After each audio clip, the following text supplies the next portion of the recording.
Ever since I became a vampire, the first thing I did shocked all my fellow vampires. I boldly strutted into the sunlight. In their understanding, vampires avoid sunlight at all costs, so they thought I must be crazy, but they had no idea. After becoming a vampire, I awakened a very special ability. As long as I continuously absorb sunlight, I can become even stronger. Before that, I was just an ordinary high school student. However, fate played a cruel joke on me when I suddenly developed ALS. The doctor coldly pronounced my death sentence, and I desperately wanted to live. In desperation, I had to sell the factory my father left me. With the money from the sale, I managed to buy third-generation vampire blood on the black market. As I tremblingly injected the blood into my body, I felt a wave of dizziness. My consciousness began to fade, and soon my heart started beating uncontrollably. It gradually stopped beating, and after a while, I slowly regained consciousness. My heart skipped a beat, and I quickly pressed my hand tightly against my chest. 1 second, 2 seconds, after a full minute,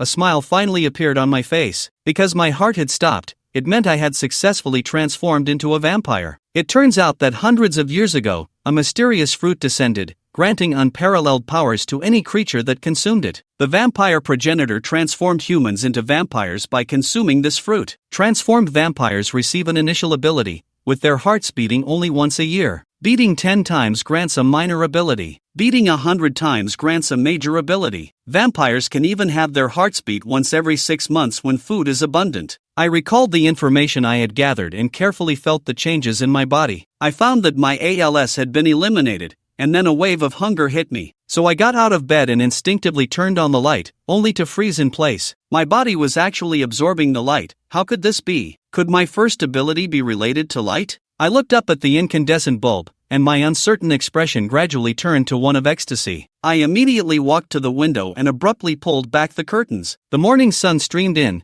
bathing me in light, and the hunger quickly vanished. I had become a unique light-absorbing vampire. The next day, I lay on the balcony enjoying the sun. I called my homeroom teacher. I had previously taken a leave of absence under the pretense of inheriting the factory and was ready to drop out, but after learning about the power of light absorbers, I realized being a student was a good cover. After all, I was an illegally transformed vampire, and if the vampire clan found out, I would be hunted. After explaining this to my homeroom teacher, I had just hung up the phone when I suddenly felt my heartbeat. I quickly pressed my hand to my chest, my eyes filled with disbelief. Wasn't it said that it only beats once a year? I had only soaked up half a day's sunlight, and it beat once. I gasped, realizing that light absorbers seemed busier than I had imagined. If my heart beats once or twice a day, I could gain a minor ability in 10 days. In 100 days, I would definitely gain a major ability. Although the vampire progenitor had lived for hundreds of years, if I developed quietly for 10 years, I would surely be stronger than the progenitor. Realizing this, I decided to develop quietly from then on. On Monday morning, I arrived at school, and Fan Dazi Zhangshou excitedly said, "Xianyu, weren't you on leave? Why does your body seem to have improved? Have you been secretly working out behind my back? So you resolved your issues and returned to school early?"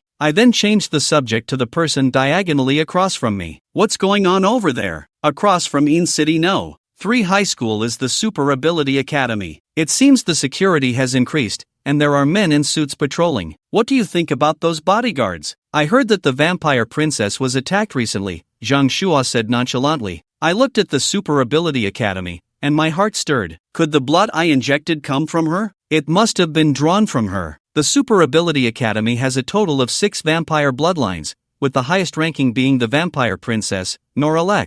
He is a second-generation vampire, a hybrid born of a human. Since his father holds a high position in the vampire clan, he is known as the vampire princess in In City. By the way, old Zhang, what is the vampire princess's ability? I asked as I walked. Zhang Shou thought for a moment, then shook his head and said, "I forgot. I think I heard something in class." A girl walking ahead turned back and said, "I know the vampire princess's ability. It's Daywalker. That's why he is criticized by the vampire clan. He is the only vampire who can walk in the sunlight." Hearing this, I became even more certain that the blood I injected came from Nora. However, this meant my cover as a student might not be sufficient. In a basement of a villa in In City late at night, a dozen men were blindfolded and tied up, their abilities limited but their tone bold. "Since you can buy anything, I wonder if you can buy your own lives now." A slender young man in a tailcoat spoke with increasing intensity. If he didn't need to interrogate them about Nora's blood, he would have already torn them to pieces. As Nora's guardian in In City, he bore great responsibility for this incident. Nora possesses the Daywalker ability,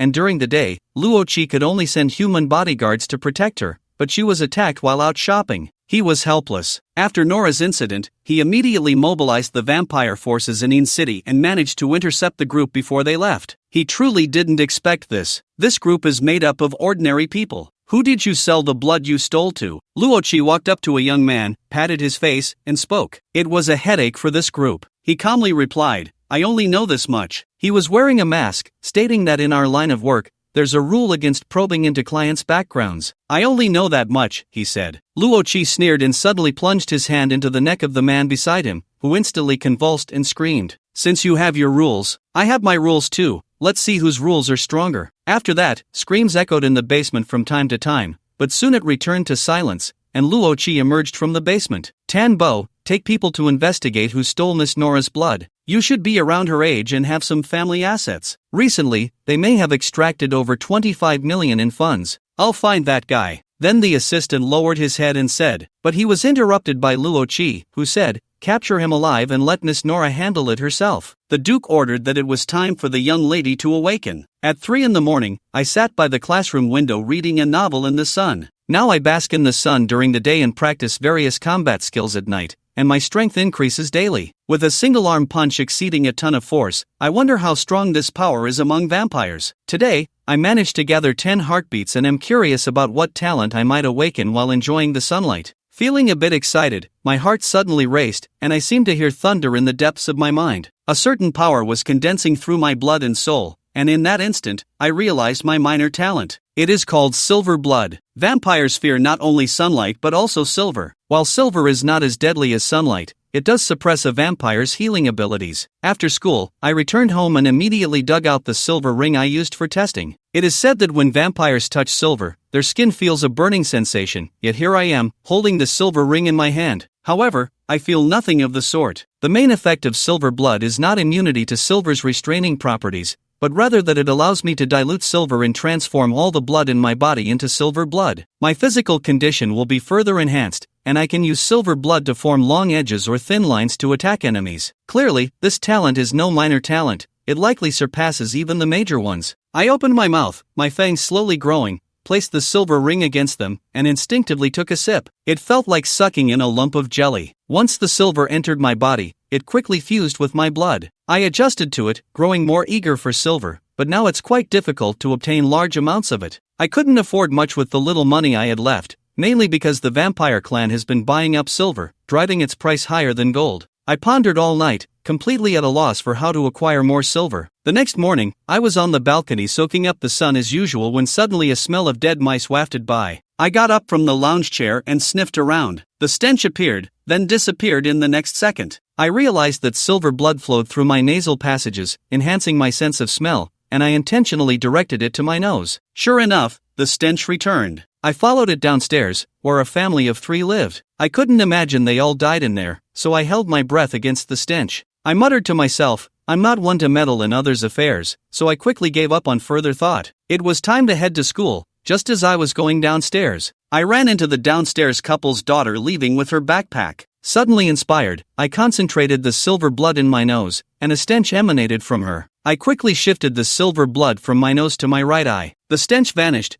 but through my enhanced right eye, I could see what looked like countless redworms writhing beneath her skin, triggering my trypophobia. I quickly averted my gaze and strode toward the school, frowning as I recalled the Rongqing tragedy from a year ago, where all the teachers and students of a school were struck down. Unbeknownst to them, they had been infested with a mysterious parasite. Consequently, the Silver City organization conducted a nationwide health check, which is when my own condition was discovered. I never expected the parasites from Rongqing to quietly invade Silver City. This was serious trouble. I contemplated whether to report it, but once I did, a second nationwide health check would surely follow, and my identity as a wild vampire would be impossible to conceal. What was I thinking so deeply about? At that moment, Jiang Shou's voice interrupted my thoughts. I looked at him and noticed that he hadn't been infected by the parasites. I felt a slight relief in my heart. It's nothing, just didn't sleep well, Jiang Shou yawned. You weren't up all night on that forum, were you? What forum? I asked in confusion. Jiang Shou explained, you should check out that forum when you have time, especially the gene state section. Someone specifically records the patterns of gene states' appearances. They predict where gene state might appear next. If one day they predict it to be in our Silver City,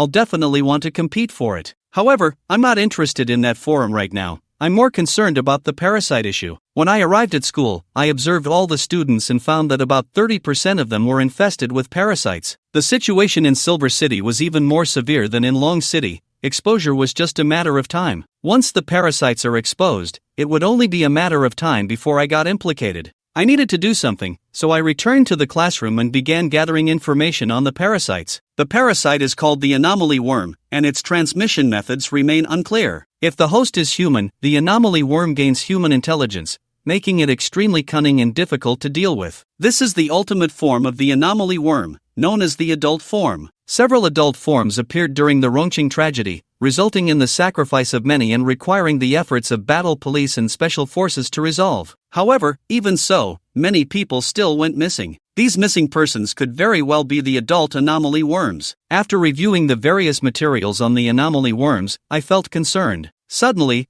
a commotion erupted outside. That vampire princess transferred to our school, Zhang Shou exclaimed as he entered. I frowned at this news. What could she learn at a regular school? The Supernatural Academy teaches knowledge of the extraordinary world, which is completely different from ordinary schools. I wondered if Nora had been exposed and was coming to deal with me. I thought to myself, I don't know about that, but she really did come, and she's stunning, definitely the most beautiful woman I've ever seen, Zhang Shou said excitedly. At that moment, Chen Lin looked around and whispered, we need to start with the princess's attack. You wouldn't believe it, her attackers were all ordinary people. This news reached the princess's school, and then she was ostracized. It does sound quite humiliating. Zhang Shua understood that if she had supernatural powers, she still ended up bullied by a group of ordinary people. She must have felt ashamed. Students at the Supernatural Academy hold themselves in high regard, and in their eyes, Nora losing to ordinary people is a disgrace to the entire extraordinary world. Naturally, they would isolate and even ostracize her. The vampire clan is powerful, but they are not the only dominant force.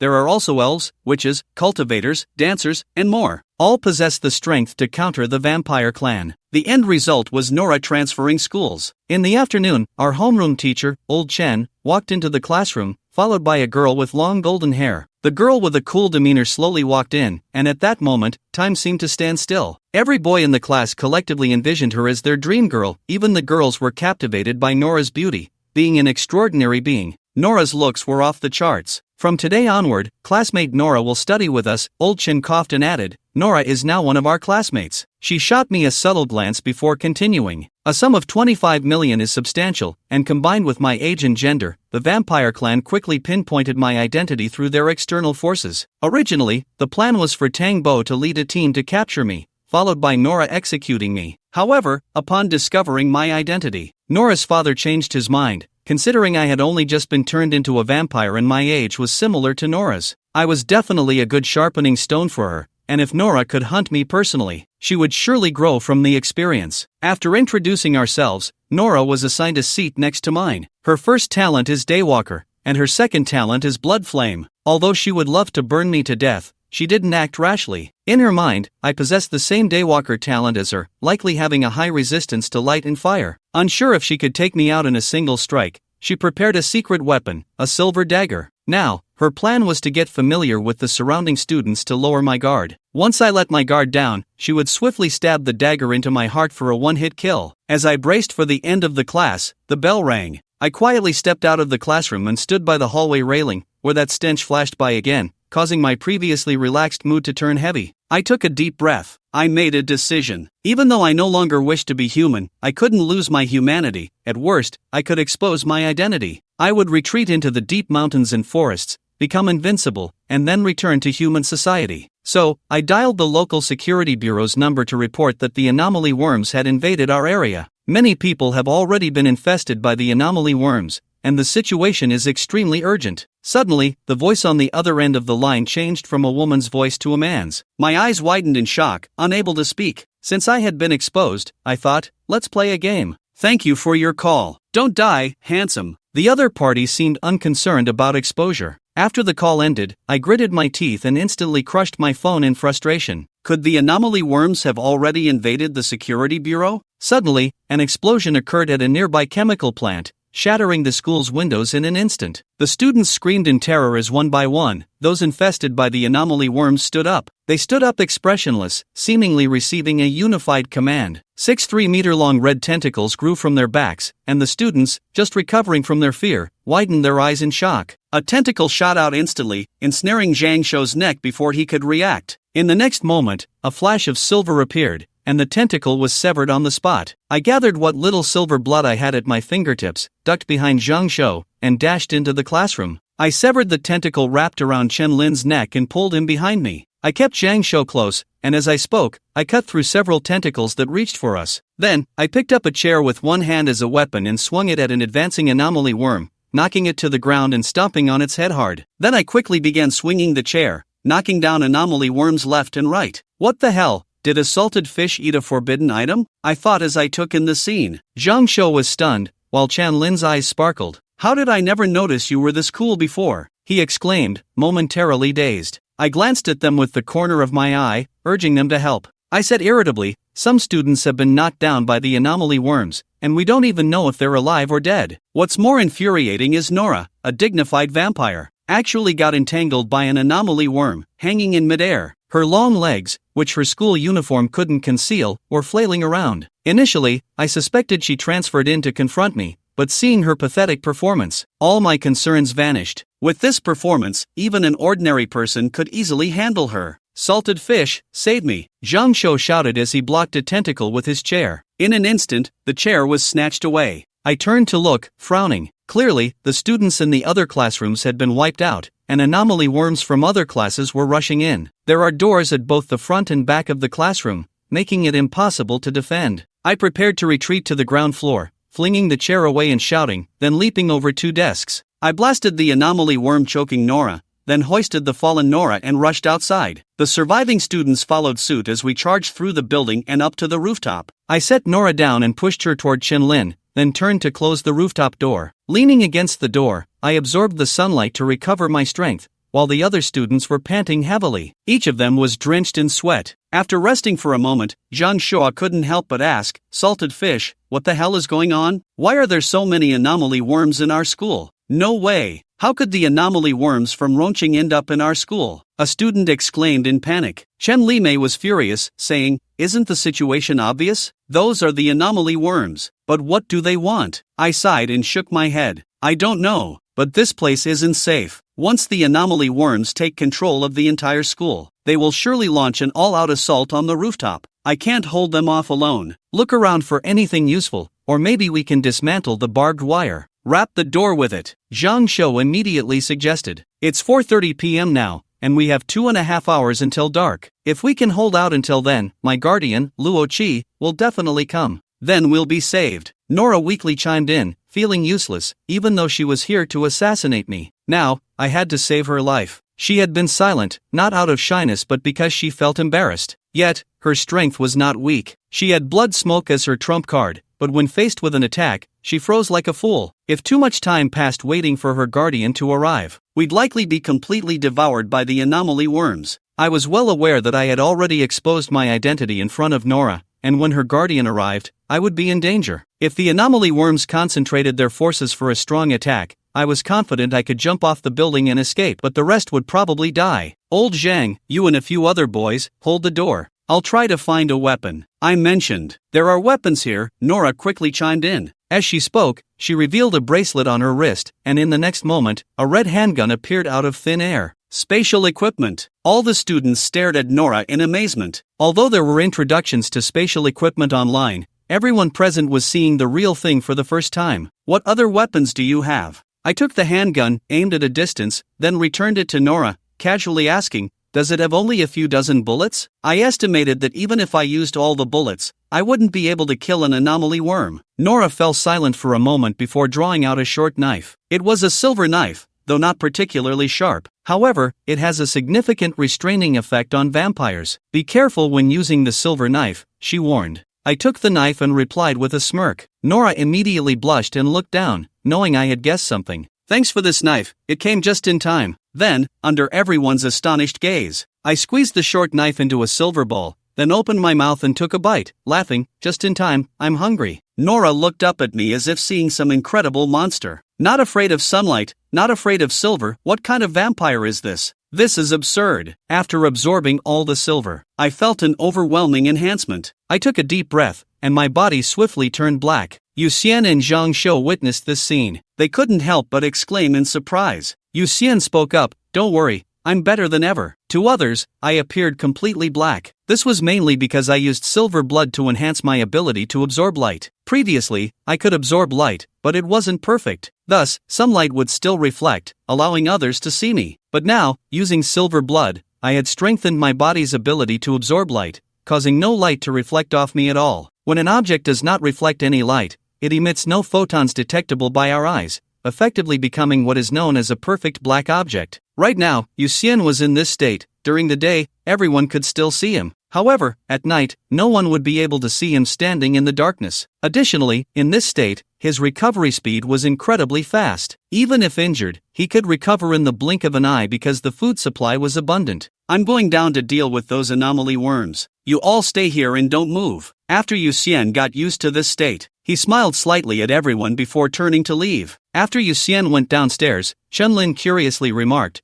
Yu Xian must have consumed a forbidden item. What do you think his ability is? Someone asked. Yu Xian probably didn't just eat a forbidden item. Becoming an extraordinary being through a forbidden item would be a shortcut. It's not that complicated to deal with the anomaly worms in the school, Nora couldn't help but say. Since the forbidden items emerged, many have gained a wide variety of abilities through them, each with its own unique ranking system. The power rankings are quite chaotic. In the end, dozens of the strongest extraordinary beings held a meeting and established a unified ranking system, which is called insect. Ants, bees, sparrows, snakes, eagles, wolves, tigers, dragons, and gods. Insect is the lowest tier, while god is the highest. Even the lowest insect has the power to easily slaughter ordinary people. But as one big shot said, don't think you can act recklessly just because you've gained a little power. The insect tier serves to remind those who have just acquired extraordinary abilities that, in the eyes of stronger beings, you are still just a reset. So where does salted fish stand in terms of rank? Zhang Shua asked Nora curiously. Nora pondered for a moment. I guess he's around the upper or lower tier of reset. Do you think he might be a vampire? A vampire? No way. Not afraid of light and loves to eat silver? How could that be a vampire? The group laughed upon hearing this. They burst into laughter. Nora wanted to refute it, but she couldn't find a reason to do so. Not being afraid of light could easily be explained by the Daywalker talent. But what about silver? Does Yu Xian have a talent for identifying silver? Don't forget, if he really became a vampire using his blood, it's only been a few days. It's impossible for him to possess a second talent. Besides, Yu Xian also has the ability to turn completely black. With those three abilities, it really doesn't seem possible for him to be a vampire. The more Nora thought about it,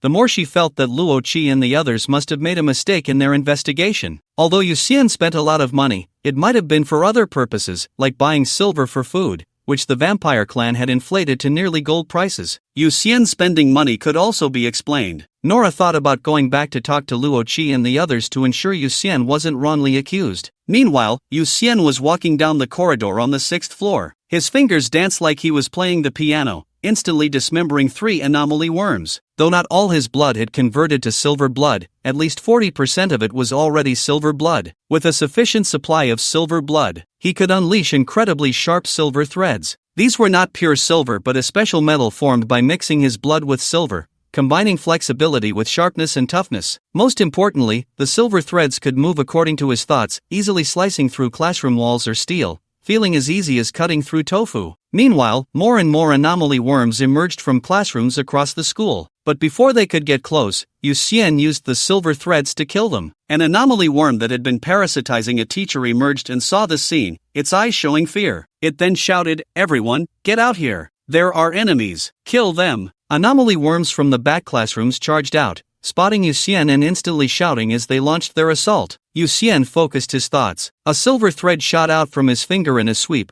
cleaving the charging anomaly worms in half, causing them to fall down. Yu Xian glanced toward the end of the hallway and noticed that the teacher who had just shouted had vanished without a trace. Indeed, compared to the anomaly worms infesting students, those parasitizing teachers were more cunning. At that moment, the distant sound of gunfire echoed, clearly indicating that the Silver City officials were not completely wiped out. Finally, they had begun to fight back. How wonderful! Hearing that gunfire felt like music to my ears. Support meant I had no worries about the rear. I didn't need to consider future issues. What I needed to do now was to kill every single anomaly worm in the school. However, just as he was about to head downstairs, a painful groan echoed through the air, causing him to halt in his tracks. Are there still classmates alive? He turned and entered a classroom, where he discovered a faintly breathing survivor in a corner filled with debris. Silver City, Songshan Psychiatric Hospital. A swarm of aberrant insects was frantically devouring the medical staff, and the director, Chen Xing-song, was hiding in the office cabinet, not daring to breathe. He never expected that there would be so many patients in the hospital infested by aberrant insects. Compared to the insects that parasitize normal people, those that infest the mentally ill were clearly more violent, less afraid of pain, and even more mobile than the usual aberrant insects. The armed security guards in the hospital managed to fire a single shot before they were all killed in an instant. Now, he could only hope for the authorities to come to the rescue quickly. Suddenly, the office door was violently pushed open, and a thin man in a hospital gown walked in with a relaxed gait. Director? Director? Where are you? It's Joe Tai. The man lowered his voice and called out around the office, finally arriving at the cabinet, knocking on its door, and muttering to himself, "Are you there? Not there? There? Not there?" After a moment, he seemed a bit disappointed, mumbling, "Looks like the director really isn't here. I wanted to tell him a big secret." With that, he turned to leave, and Chen Xing-song's eyes widened as he let out a quiet breath. Joe Tai. He was the most dangerous patient in their hospital. Joe Tai suffered from multiple personality disorder, but the problem was that all the personalities, except for the main one, were terrifying murderers, skinning artists, finger collectors, cannibals, and other perverse personalities. This guy had been confined to the hospital, almost restricted by restraints 24 hours a day. Chen Xing-song couldn't imagine how Joe Tai had managed to break free from the restraints without being attacked by the aberrant insects, so he wanted nothing to do with him, whether Joe Tai was human or an aberrant insect. But things did not go as he wished. Just when he thought Joe Tai had left, the cabinet door was suddenly yanked open, and Joe Tai grinned at Chen Xing-song, saying, "Found you, my dear director." He then yanked Chen Xing-song onto the office chair and sat down on the other side. "What do you want? You better not do anything reckless, or. Chen Xing-song stammered in panic. Joe Tai interrupted him with a laugh. "Or what? Are you going to lock me up again? Ha ha ha ha. From now on, no one can lock me up." Suddenly, his expression changed from manic to somewhat timid. "Director, am I sick? Can you help me check my pulse?" As he spoke, he placed his hand on the table, looking at Chen Xing-song with anticipation. Chen Xing-song did not act rashly, and Joe Tai seemed unconcerned, muttering to himself, "Director, isn't this world wonderful? A parasite wants to infest me. I'm so scared, but I didn't expect it to choose the most useless main personality. After it replaced the main personality, we ended up infesting it instead. This feeling is just amazing. Its body is so strong." Are you saying that the real Joe Tai has been replaced by the consciousness of the aberrant insect, but you personalities have instead infested the consciousness of the aberrant insect and suppressed it? Chen Xing-song asked in shock, his eyes wide. Joe Tai nodded repeatedly. "Exactly, as expected of the director, you cleared it up in just one sentence. So do you think you are human or an aberrant insect?" Chen Xing-song asked, beads of cold sweat forming on his forehead, unable to help himself. Joe Tai's face gradually broke into a smile, and tentacles began to emerge from his facial features, his eyeballs almost coming right up to Chen Xing-song's face with the help of the tentacles. One tentacle split open, making a sound. "Of course, I am human." Chen Xing-song looked at the horrifying scene before him, his pupils trembling violently, and he was so scared that he died of fright. How boring. Joe Tai slowly retracted his tentacles, looking at the terrified corpse of Chen Xing-song, and couldn't help but curl his lips. Then he suddenly thought of something interesting and laughed. "There's still some time. Why not go find that little brother to play with?" As he spoke, his expression kept changing, and finally, he looked at Chen Xing-song's body with a greedy gaze, clearly indicating that this body had switched personalities again. If Chen Xing-song were still alive, he would surely guess that perhaps the aberrant insects originally possessed some kind of ability similar to a consciousness network, and Joe Tai's personality was like a virus, having infected all the aberrant insects through this consciousness network. His personalities could seize the body of any aberrant insect at any time, or even hide within the network to issue commands to all aberrant insects. Inchang No. 3 High School. Yu Xian carried a student with a broken leg back to the rooftop. He carefully set the injured student down and said, "Old Zhang, you boys come help out. I've dealt with the aberrant insects on the 6th floor, and there are quite a few injured classmates who need our help." "Okay." Zhang Shou nodded. Then a few other boys gritted their teeth and decided to go down to help. Chen Ling spoke up, I'll go too. Leaving 2 classmates here to take care of the injured is enough. Then I'll go as well. Nora felt she should do something. Yu Xian did not refuse, as there were quite a few injured students, so having one more person would mean more strength. However, when they went down to the 6th floor and entered the classroom of Class 6, Year 3, they couldn't help but turn around and run to the hallway to vomit. The scene in the classroom was too horrific. Some students had been eaten by the aberrant insects, leaving only half of their bodies, while others had only half a face left, making it a living hell. Zhang Shou and the others, as clear-headed yet foolish high school students, had never seen such terrifying scenes before. Are they okay? Nora looked at Chen Ling and the others, asking with some concern. Yu Xian was somewhat surprised and glanced at Nora, laughing. I thought they would react like this. It's you who surprisingly didn't throw up. I'm a vampire. I don't have the ability to vomit at all. Nora shot Yu Xian a glare and continued. Yu Xian then realized why he himself felt the classroom's situation was horrific and terrifying but had no physiological discomfort. It was because he was a vampire. At that moment, an aberrant insect rushed up the stairs from the 5th floor, and Yu Xian immediately flicked his finger, a silver thread instantly slicing the rushing aberrant insect in half. He dared to let Zhang Shou and the others come down to save people, naturally confident in protecting everyone. Silver blood. Nora's eyes widened as she saw Yu Xian's silver thread attack, looking at the corpse of the aberrant insect on the ground, shocked and thinking. This was the great talent her father awakened at the age of 150, but why was it appearing in Yu Xian? She looked at Yu Xian in disbelief, her mind in a mess. In fact, she didn't know much about silver blood, mainly, her father had never shown her the act of consuming silver, and she only knew that silver blood was a power that could create silver threads. Otherwise, she would have connected the dots when she saw Yu Xian consume silver earlier. After a while, Zhang Shou and the others finally recovered. Yu Xian led the way into the classroom, and Zhang Shou gritted his teeth and immediately followed,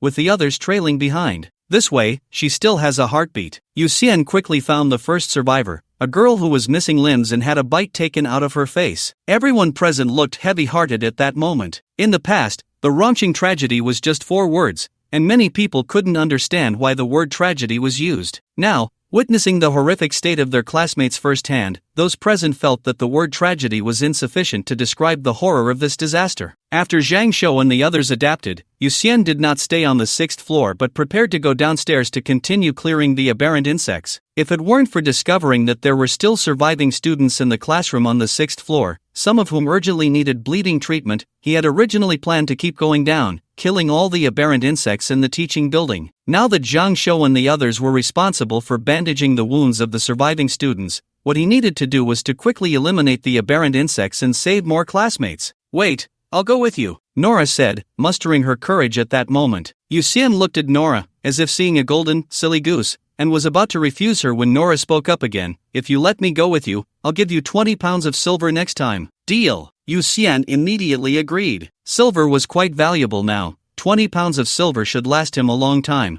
The two descended to the 5th floor, and with a flick of his finger, Yu Xian sent silver threads slicing through several aberrant insects that were tearing at students in the corridor. Nora was not idle either. She quickly took out her pistol and aimed at a distant aberrant insect. With a gunshot, that aberrant insect was instantly blown apart. Yu Xian was slightly taken aback, looking at the gun in Nora's hand. He hadn't expected the bullets from this gun to be so powerful. I hit it! I hit it! Nora exclaimed excitedly to herself as she watched the fallen aberrant insect. She then aimed at another aberrant insect that had come out in response to the noise, pulling the trigger repeatedly as one aberrant insect after another exploded under the gunfire. In a class, there were about 25 to 30 students, but only about 5 to 10 of them were infected by the aberrant insects. There were 4 classes on the 1st floor of the teaching building, so there were probably 30 to 40 aberrant insects on each floor. Nora's pistol had a total of 15 bullets. After killing 15 aberrant insects in quick succession, she began to fumble to reload. The aberrant insects naturally did not want to give her the chance to reload and rushed out from behind the classroom cover,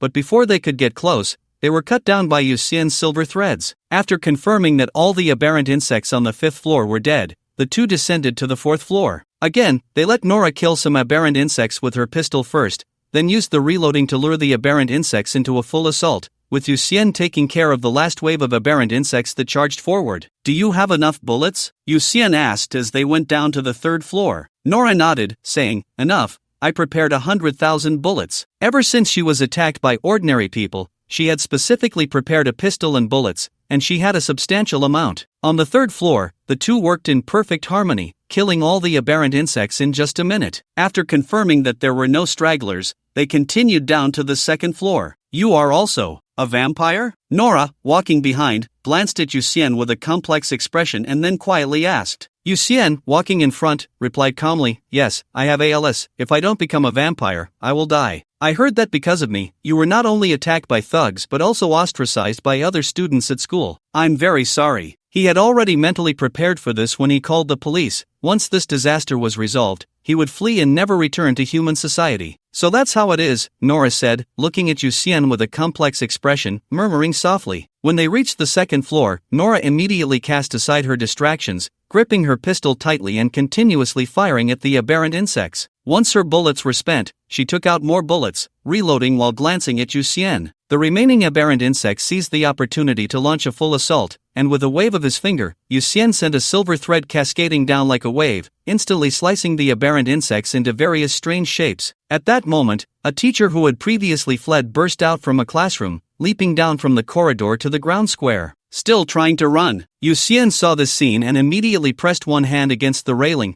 jumping down to the square from the second floor. Before he could make a move, a gunshot rang out, and the teacher, who had been parasitized by the aberrant insects, exploded from the waist up, collapsing in response. Up on the floor, Nora held her gun, and when Yuxian turned back, she revealed a sly smile. Just then, a gust of wind blew by, causing her golden hair to flutter, momentarily dazzling Yuxian. He retracted his previous thoughts. This is not a golden, foolish goose, but a beautiful foolish goose. Suddenly, Nora's eyes showed a look of terror, and she opened her mouth as if to say something. Watch out! As Nora's voice rang out, a shadow flashed by in an instant. Yuxian reacted quickly. As Nora's eyes widened slightly, he had already begun to dodge, but still had an arm severed by the shadow. Thud! A rectangular sign crashed heavily onto the steps of the teaching building. Yuxian's blood flowed down from above the sign, passing through the words slow down ahead, school, before finally dripping onto the ground. Yuxian covered his wound, glanced at the sign, and immediately turned around. He didn't know when, but a woman in professional attire was crouching on the school wall. Hey there, little brother, I've come to play with you. The woman wore a crazed smile, but her voice was that of a man. Yuxian's expression grew serious, his eyes flashing with silver light, and he gritted his teeth. You are the bastard on the other end of the phone. That's right,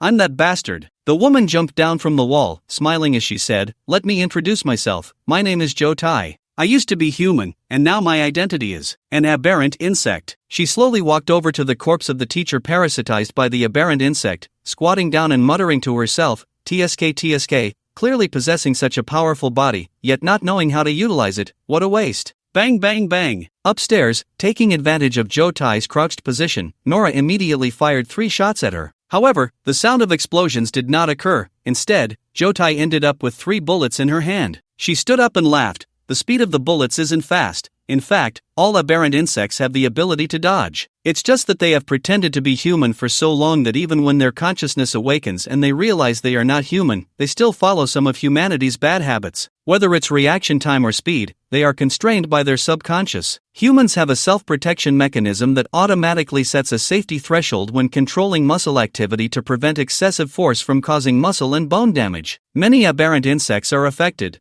so they can only exert about 50% of their strength. Joe Tai's personality is different. He inherently does not care about his body and belongs to the type that would self-harm to achieve his goals. Therefore, when his personality entered this body, its strength was fully unleashed. Here you go, little sister. At that moment, he flicked his hand, and the 3 bullets immediately shot towards Nora upstairs. Boom! In midair, the bullets collided with the silver thread, instantly exploding. Yuxian's body had turned pitch black. At this moment, he waved his finger downward, and the silver thread extending upward immediately slashed towards Joe Tai. Joe Tai was using a tall female body, estimated to be around 1.7 meters. Normally, even if the body was filled with the tentacles of aberrant insects, as long as the skin was intact, the movements of the aberrant insects would still resemble those of a human. But Joe Tai was different. Facing the slashing silver thread, his body twisted and dodged like a deflating balloon, easily avoiding Yuxian's attack. Then he raised his hand, and the skin on his arm instantly burst open, with countless tentacles intertwining to form a thick arm. Here comes the fist. Joe Tai laughed loudly and leaped up,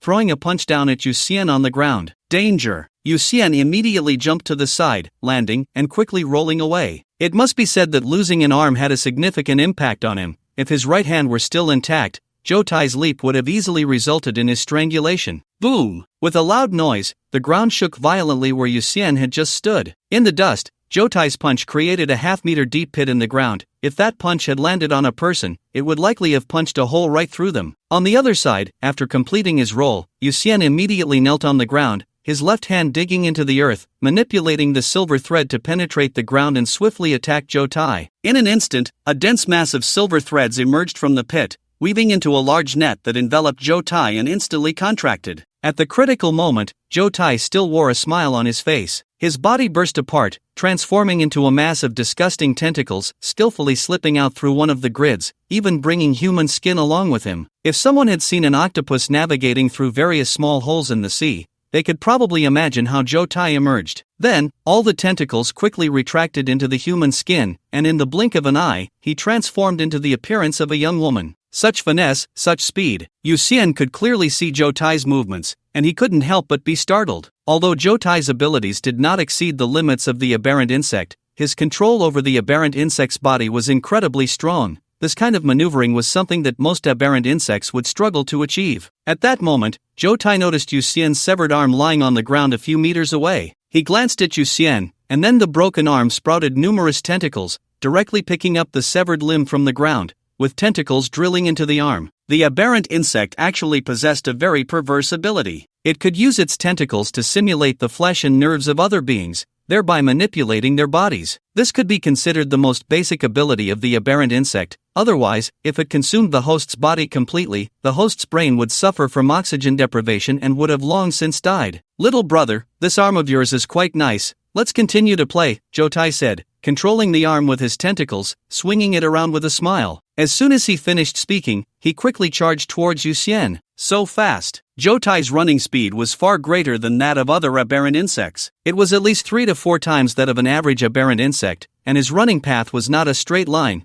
making it impossible for Yu Xian to predict his trajectory. With no other choice, Yu Xian could only retreat frantically, trying to distance himself from Zhou Tai. The two chased each other around the playground, and occasionally Yu Xian would use silver threads to block Zhou Tai, but Zhou Tai danced around, or seemed to be playing, easily dodging various attacks. At the same time, Zhou Tai would also wield Yu Xian's right hand, occasionally extending it suddenly to punch Yu Xian. In fact, Yu Xian's attacks posed almost no threat to Zhou Tai, although the silver threads were incredibly sharp, capable of inflicting serious damage if they could cut Zhou Tai's body. He was extremely agile, and his body shape changed rapidly. Several times, when Yu Xian intentionally tried to form a large net with the silver threads, Zhou Tai always managed to escape through the gaps effortlessly. Instead, it was Yu Xian himself who narrowly avoided being hit by Zhou Tai's fists multiple times. Although he managed to dodge, his body sustained several abrasions, but as a vampire, these minor wounds healed in the blink of an eye, leaving no obvious scars. Bang! Suddenly, a gunshot rang out. Zhou Tai, who was pursuing Yu Xian, immediately leaned back to dodge, the bullet flying past his chest and eventually hitting the ground in the distance, causing an explosion. A great opportunity. Yu Xian seized the moment, turning and waving his left hand, causing a mass of silver threads to wildly swing in the air, slicing towards Zhou Tai from different angles. Faced with the web-like silver threads, Zhou Tai immediately employed the same trick again, with numerous tentacles bursting out from his skin, choosing one of the grids to escape. Bang! Another gunshot. Just as Zhou Tai emerged from the web of silver threads, he was hit by a bullet from Nora, and numerous tentacles broke apart in the explosion, with the remaining few quickly retreating into the woman's skin, rolling back. Although Nora fired several more shots in pursuit, Zhou Tai's speed was too fast, and all the remaining bullets missed. "Bitch, I'm playing with my little brother, you're unnecessary." Zhou Tai performed a series of backflips, landing on a branch of a tree at the school, looking up at Nora with a face twisted in resentment. Neither Nora nor Yu Xian spoke. At that moment, they shared an unusual tacit understanding. Take advantage of your illness to claim your life. Bullets and silver threads intertwined, and in an instant, the tree where Zhou Tai had landed was blown apart by bullets,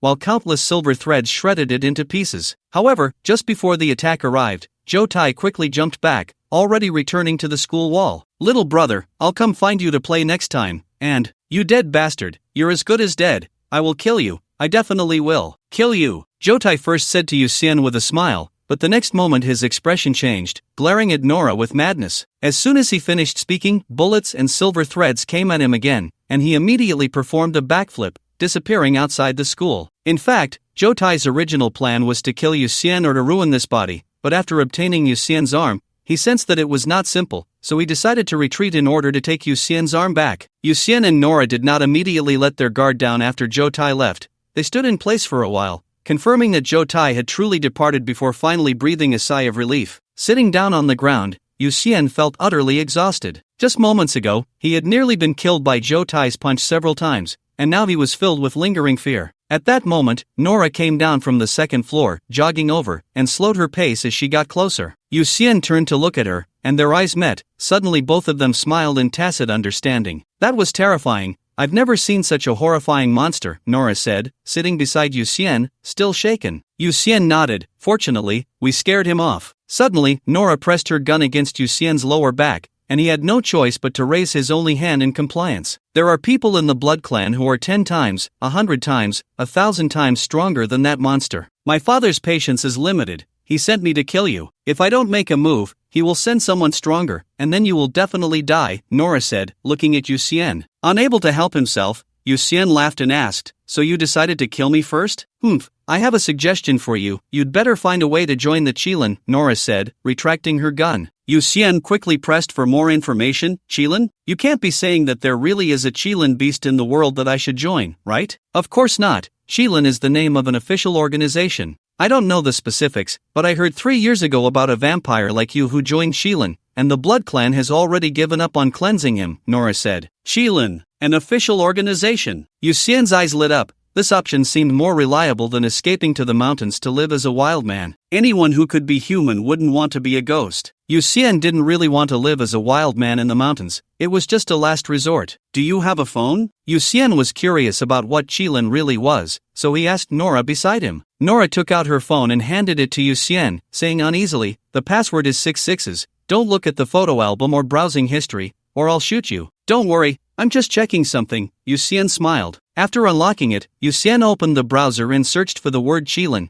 and various legends about Qilin appeared, even someone in a post swearing that they had seen a Qilin in the wild. Pfft. You don't really think you can find information about Qilin online, do you? Nora couldn't help but chuckle. Yu Xian returned the phone to Nora, his expression unchanged. Checking it won't hurt, why not give it a try? At that moment, Nora took out a bag of blood from her bracelet, bit through the blood bag with her sharp teeth, thought for a moment, and then took out another bag to hand to Yu Xian, as if sharing a snack. No need, even though I'm a vampire, I don't drink blood, Yu Xian refused. Although his body was already that of a vampire, since he could feed on light, he felt it was better not to drink blood if he could avoid it. Don't worry, I'm not a classicist. This is all artificial plasma, just give it a try, Nora said, licking her sharp teeth with her little tongue, smiling and encouraging him. The two pushed and shoved each other, and in the end, Yu Xian couldn't resist Nora and had to take the blood bag. All right. In fact, he was a bit curious about what blood tasted like when vampires drank it. He pierced the blood bag with his sharp teeth, and the next moment he felt a surge of vitality being drawn into his body, warming every cell. This feeling was incredible. It was completely different from basking in the sun. Gradually, he lost himself in this warm sensation, his mind going blank. When he came to his senses again, the entire school was surrounded by a large number of soldiers. What did you put in the blood? Yu Xian stood up, looking at the soldiers around him, unable to help but ask Nora beside him. After drinking the blood, he had lost consciousness. If Nora or these soldiers had wanted to do something to him just then, he would have had no chance to resist. With a smile, Nora explained, it's really just ordinary artificial plasma, but I didn't expect you to be like my cousin and get drunk on blood. Simply put, after drinking blood, it's like being drunk. Yu Xian was speechless upon hearing this. It turned out that vampires could also get drunk on blood. Fortunately, he had discovered this weakness in time, otherwise, it would have been troublesome if he had faltered at a critical moment in the future. The subsequent cleanup work was all handled by the soldiers who had rushed over, and under the arrangement of the surviving teachers, Yu Xian and Nora went with Zhang Shou and the others to rest in a tent outside the school. Currently, the entire Silver City was in a wartime state, and going home was definitely out of the question. A night of silence. The next day, Yu Xian woke up from the wooden bed in the tent and couldn't help but stretch. Perhaps because he had expended quite a bit of energy fighting with Zhou Tai yesterday, he had actually slept until dawn. This indicated that vampires didn't truly not need sleep. It was just that their energy recovery rate was greater than their consumption, which gave the illusion that they didn't need to sleep. Of course, it could also be because regrowing an arm required a large amount of energy. When Yu Xian woke up, he found that his right hand had already healed. The newly grown right hand was almost indistinguishable from the original, and the reason he said almost was that this arm seemed even more perfect. In fact, many people have arms that are not exactly the same size due to being left-handed or right-handed. For example, a person who is right-handed. Upon close observation, one would notice that the fist of the right hand is larger than that of the left. Yuxian used to be right-handed, so his right hand was slightly larger than his left, but now both arms were exactly the same size, making his sense of balance much stronger whether throwing a punch or performing other actions. Stepping out of the tent, sunlight hit him, and Yuxian felt like a phone connecting to a power source, becoming more energetic and alert, fully aware of everything happening around him. Not far away, Zhang Shou and others were sitting in a row, watching the school where a group of soldiers in white protective suits were disinfecting the entire area to prevent any abnormal insects from leaving behind eggs or other hazards. "What are you looking at?" Yuxian walked over and sat beside Zhang Shou. Zhang Shou said heavily, "I just heard that there are only a little over 100 survivors in the whole school, and most of them are left with lifelong disabilities. Among these survivors, half were saved by Yuxian and the others. If it weren't for Yuxian and Nora working together to quickly kill the abnormal insects in the teaching building, there might have only been 30 or 40 survivors." Yuxian fell silent upon hearing this. So many students and teachers had only survived. Then, he didn't know who started it first, but several girls began to quietly sob, making the atmosphere even more sorrowful, and even Zhang Shou's eyes turned red. "Xianyu, do you think my parents are okay now? By the way, where's my phone?" Zhang Shou suddenly asked. Yuxian immediately showed an awkward smile and said apologetically, "Your phone. You know, it happened so suddenly, so I accidentally broke it." "That makes sense, it was chaotic at that time, and it's good to have you, otherwise, we would have been in big trouble." Zhang Shou recalled the situation from yesterday and said understandingly, if it weren't for Yuxian, he knew he and the other students would definitely not have fared well. Yuxian had saved their lives, a mere phone was nothing. At that moment, Chen Ling came over with a male teacher, both carrying several bowls. She forced a smile and said, "Everyone has come to eat breakfast." "Oh, I've been hungry for a long time," Zhang Shou immediately perked up and exclaimed. Chen Ling walked over to Yuxian with a bowl of noodles, and Yuxian took the bowl, smiling, "Thank you." Although he couldn't digest other foods and they tasted like chewing wax, he didn't want to refuse Chen Ling's kindness. Holding the bowl in one hand and chopsticks in the other,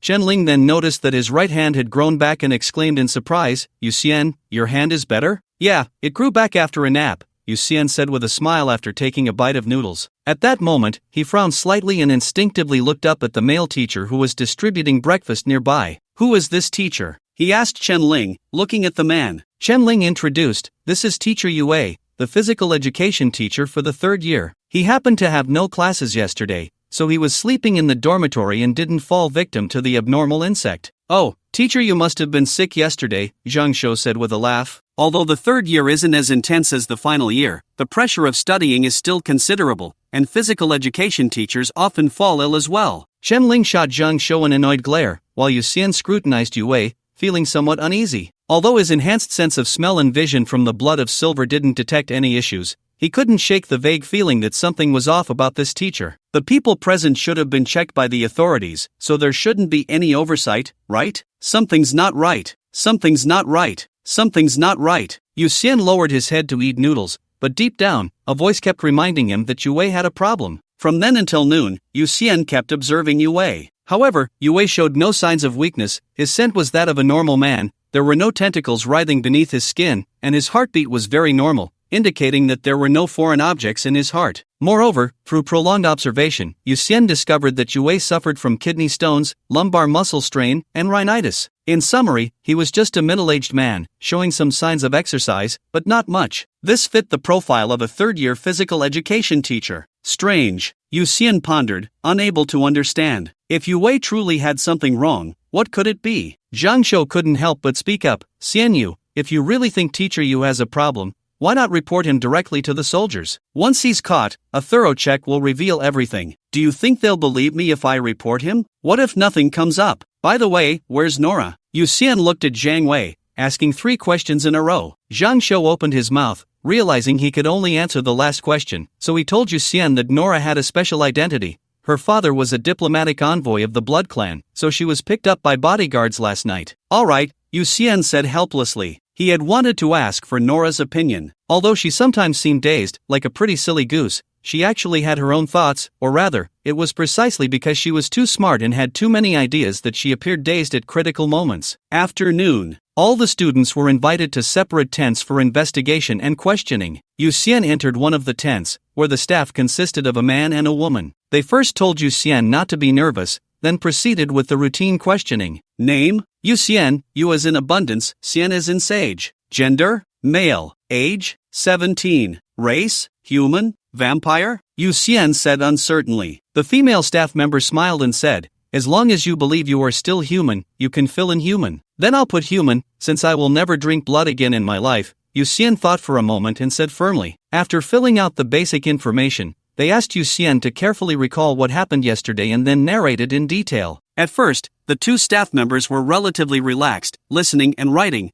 but as they continued, their expressions changed. What? This young man was the first to discover the abnormal insect? What? The Public Security Bureau has been infiltrated? What? He even encountered the suspected leader of the abnormal insects? After finishing their notes, they couldn't help but glance at each other, then told Yu Xian to wait there while they hurriedly left with the report. After spending about an hour in anxiety, the tent opened again. A middle-aged man with a square face entered with a very imposing young man, and they sat down in front of Yu Xian. The young man spoke, I am Jin Shang, and this is Jin Dajuan. We are here mainly to verify some issues with you. The moment the young man entered, Yu Xian felt as if he was facing the sun, and the other's heartbeat sounded like a lion roaring, clearly not an ordinary person. Alright, I will be honest, Yu Xian said nervously, taking a deep breath. Jin Dajuan couldn't help but laugh. Don't be nervous. We already understand the situation quite well. Not only did you expose the abnormal insects conspiracy, forcing them to act prematurely, but you also saved so many classmates during the disaster. No one here dares to make things difficult for you. Yu Xian, listen to this voice. Is it Zhou Tai's voice? Jin Shang took out his phone and played an audio clip. The audio was very noisy, occasionally interrupted by screams. Yu Xian listened carefully, and in the recording, a twisted male voice said faintly, Dean, isn't this world wonderful? Chen Xingsan's office had been secretly equipped with listening devices by his wife, who intended to find evidence of his infidelity to secure more assets in their divorce. However, Chen Xingsan died, and so did his wife. But the listening device recorded a crucial conversation that eventually fell into the hands of Jin Shang and the others. The voice is about 60% similar, but the tone is almost identical. I can be sure it's him, Yu Xian said seriously after listening to the audio. Jin Shang and Jin Dajuan both looked grave. Zhou Tai was already very dangerous as an ordinary person. Now, those perverted personalities could not only control the abnormal insects but could even parasitize a specific abnormal insect, significantly increasing the danger. If not resolved quickly, the consequences would be unimaginable. Can I ask what the original plan of the abnormal insects was? Yu Xian couldn't help but ask. Jin Dajuan nodded and said, if you hadn't exposed the invasion of the abnormal insects, they would gradually devour the entire Silver City, and all ordinary people would become their food and hosts until Silver City turned into the lair of the abnormal insects. By that time, I'm afraid we would have no chance of completely exterminating them. Yu Xian, do you have any other questions? Jin Shang looked deeply at Yu Xian, as if hinting at something. In fact, the two had come fully aware of Yu Xian's situation, a person suffering from ALS, forced to become a wild vampire through illegal means, clearly struggling for survival but still holding on to a sense of justice, ultimately making the right choice. Because of Yu Xian's choice, at least tens of millions in Silver City survived, and this credit was immense. With this backing, the state would definitely not ignore him, let alone the Blood Clan forces. No force would dare to act recklessly. I want to ask, do I have a chance to join Qilin? Yu Xian rubbed his hands, revealing a look of longing as he asked. Jin Shang was taken aback, then glanced at Jin Dajuan, who quickly distanced himself, saying, not me, I never said that. This is my first time meeting Yu Xian too. Yu Xian, who did you hear about Qilin from? Jin Shang asked. Jin Dajuan laughed, no need to ask. If I'm not mistaken, it should be Marcus's precious daughter, right? He then couldn't help but add, Yu Xian, you asked the right person. This kid is from Qilin, ranked 89, codename Lionlight, and I am his father, ha ha ha ha ha. Jin Shang looked at Jin Dajuan in silence. The reason he suspected Jin Dajuan right away was that Jin Dajuan had boasted about his comrades, telling everyone that his son had joined the Qilin. Are you sure you want to join the Qilin? Jin Shang sighed and then turned to Yu Xian to ask. His intention was for Yu Xian to request official protection. The authorities only needed to inform the Blood Clan that this kid was under his protection. As long as he didn't leave the country, the Blood Clan wouldn't dare to make a move. Although there were constant rumors about the Blood Clan's immense power, in reality, at the national level, the Blood Clan, which didn't even have a dragon-level powerhouse, was merely a second-rate force. Most of those wild vampires could be successfully cleansed by the Blood Clan mainly because those who became wild vampires were not good people to begin with, and there were even cases of them attacking ordinary people for blood, so the state naturally turned a blind eye. For someone like Yu Xian, who had a clean background and had saved millions of lives in a city, the Blood Clan was nothing. The Blood Clan, or vampires, were actually a race with many weaknesses. They feared the sun, silver, garlic, and crosses, and their only food was blood. If they didn't feed for a long time, they would fall into a deep sleep, their bodies gradually becoming mummified, until one day, if blood were to fall on them, there would be a slight chance of awakening. If becoming a vampire weren't one of the easiest ways to achieve immortality, the Blood Clan would probably not even be considered a second-rate force, at best a third or fourth-rate one. The Blood Clan's reputation among the public was mainly due to their wealth, particularly their immense wealth, which led those wealthy individuals who had transformed into vampires to hire public relations teams to promote how powerful, terrifying, and mysterious the Blood Clan was. This created an illusion among ordinary people that the Blood Clan was a first-rate force, making them truly believe that offending the Blood Clan would lead to certain death. In fact, the 5 major nations all possessed the strength to easily suppress the Blood Clan, and there were also some extraordinary forces occupying many small countries that had the capability to crush the Blood Clan. The reason the Blood Clan could exist to this day was not because of their strength, but because they were sensible. Originally, Yu Xian thought joining the Qilin would be difficult or would require enduring various trials. However, the next day, Jin Shang placed the documents, a gun, and a special phone in front of him. Jin Shang looked at Yu Xian, suppressing a laugh, and said seriously, "From now on, you are a member of the Qilin's evil extermination team, rank 6330, codename Salted Fish." Yu Xian looked at the documents on the table, unable to help but pick them up and flip through them, incredulously asking, "Is this real?" "Of course it's real. As long as you present the documents, all public security bureaus across the country can verify their authenticity and will cooperate with your actions unconditionally," Jin Shang replied with a smile. Yu Xian put away the documents and asked, "How many people are in the evil extermination team,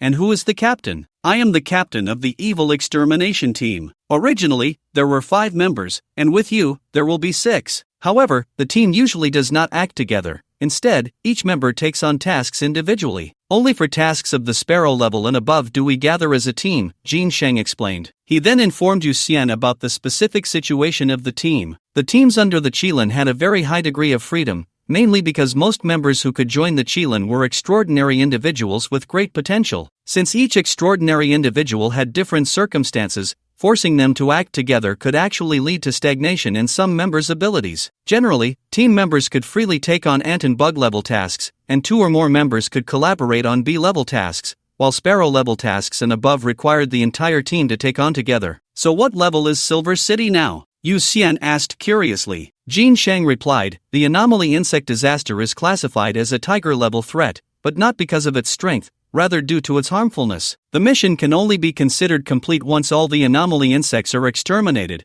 but this task is destined to be extremely difficult, especially since we are uncertain about how it spreads and how many there are. Actually, I have a suspect. I suspect he might be an anomaly insect, but I can't find any evidence," Yu Xian said hesitantly, suddenly thinking of Yu Wei. Jin Shang immediately became serious and asked, "Who do you suspect?" "Yu Wei, teacher Yu. Although I observed him for most of the day and he showed no flaws, when I saw him again this morning, I still had that feeling." "He is definitely not right," Yu Xian said, frowning in thought. Jin Shang immediately turned and walked outside, saying as he went, "Let's go. Since you think he is suspicious, we should control him first and check." The two walked out of the tent. Jin Shang instructed the soldiers to first restrain Yu Wei and confine him in a tent, guarded by several soldiers. Throughout the process, Yu Wei did not resist, he only appeared somewhat anxious. Jin Shang and Yu Xian observed from a distance, but neither could detect anything unusual. "Do you still think he is not right?" Jin Shang asked. Yu Xian nodded, "Yes, he definitely has a problem,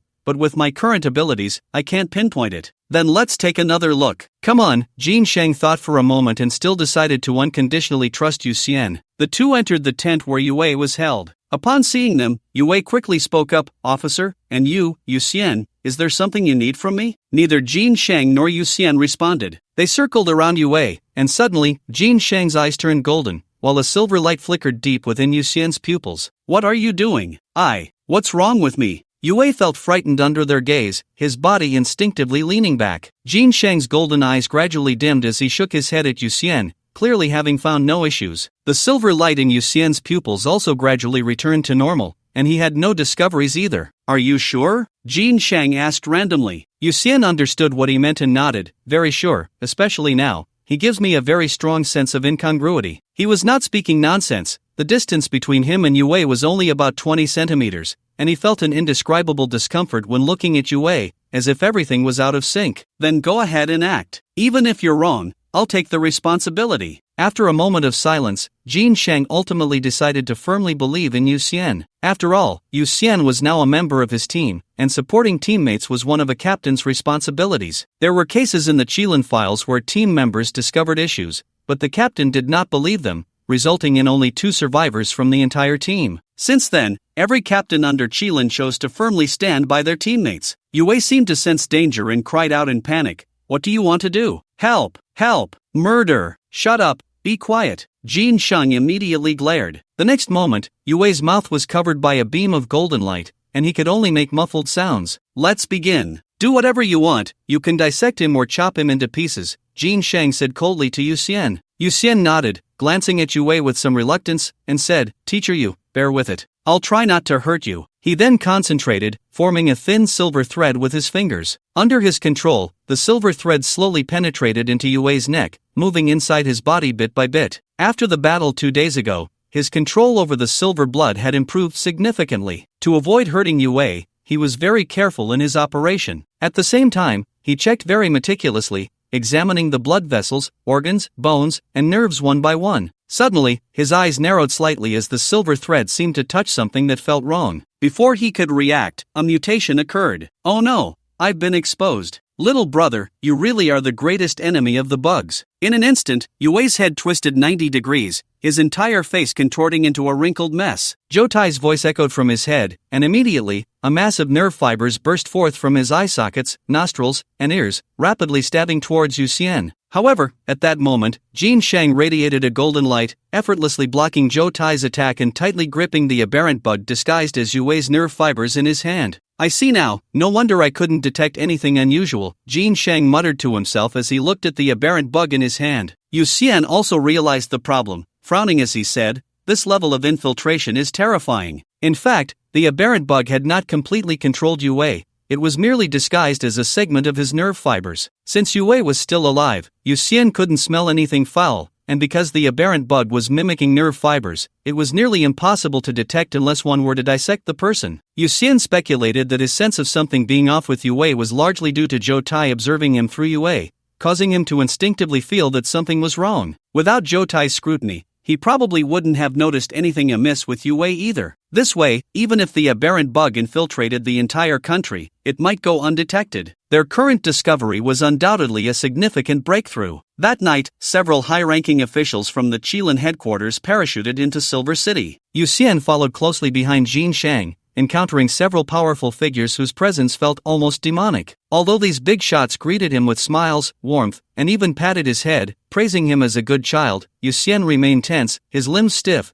feeling like a chick dropped into a lion's den. It's worth mentioning that parachuted was taken literally. These big shots had flown directly from the capital, descending from the sky. The next day, Yue's body and the aberrant bug captured by Jin Sheng were taken away by one of the officials. It was believed that the Qilin headquarters would conduct various studies on them, and perhaps soon there would be a way to identify victims controlled by the aberrant bugs hidden among the crowd. Noon. The sun radiated a scorching heat, and the soldiers stood under the blazing sun, maintaining a straight posture despite being drenched in sweat. Yu Xian sat outside his tent, soaking up the sun while looking at his phone. This phone was a special device for internal use within Qilin, waterproof, dustproof, dropproof, fireproof, and electric-proof, and it maintains signal in most environments. Additionally, the phone had several official apps, among which the Qilin app featured many interesting panels, with Yu Xian's favorite being the dossier panel. This panel recorded numerous extraordinary events resolved by various Qilin teams. For instance, there were cases of criminals who accidentally gained abilities or animals that committed evil after consuming forbidden fruits,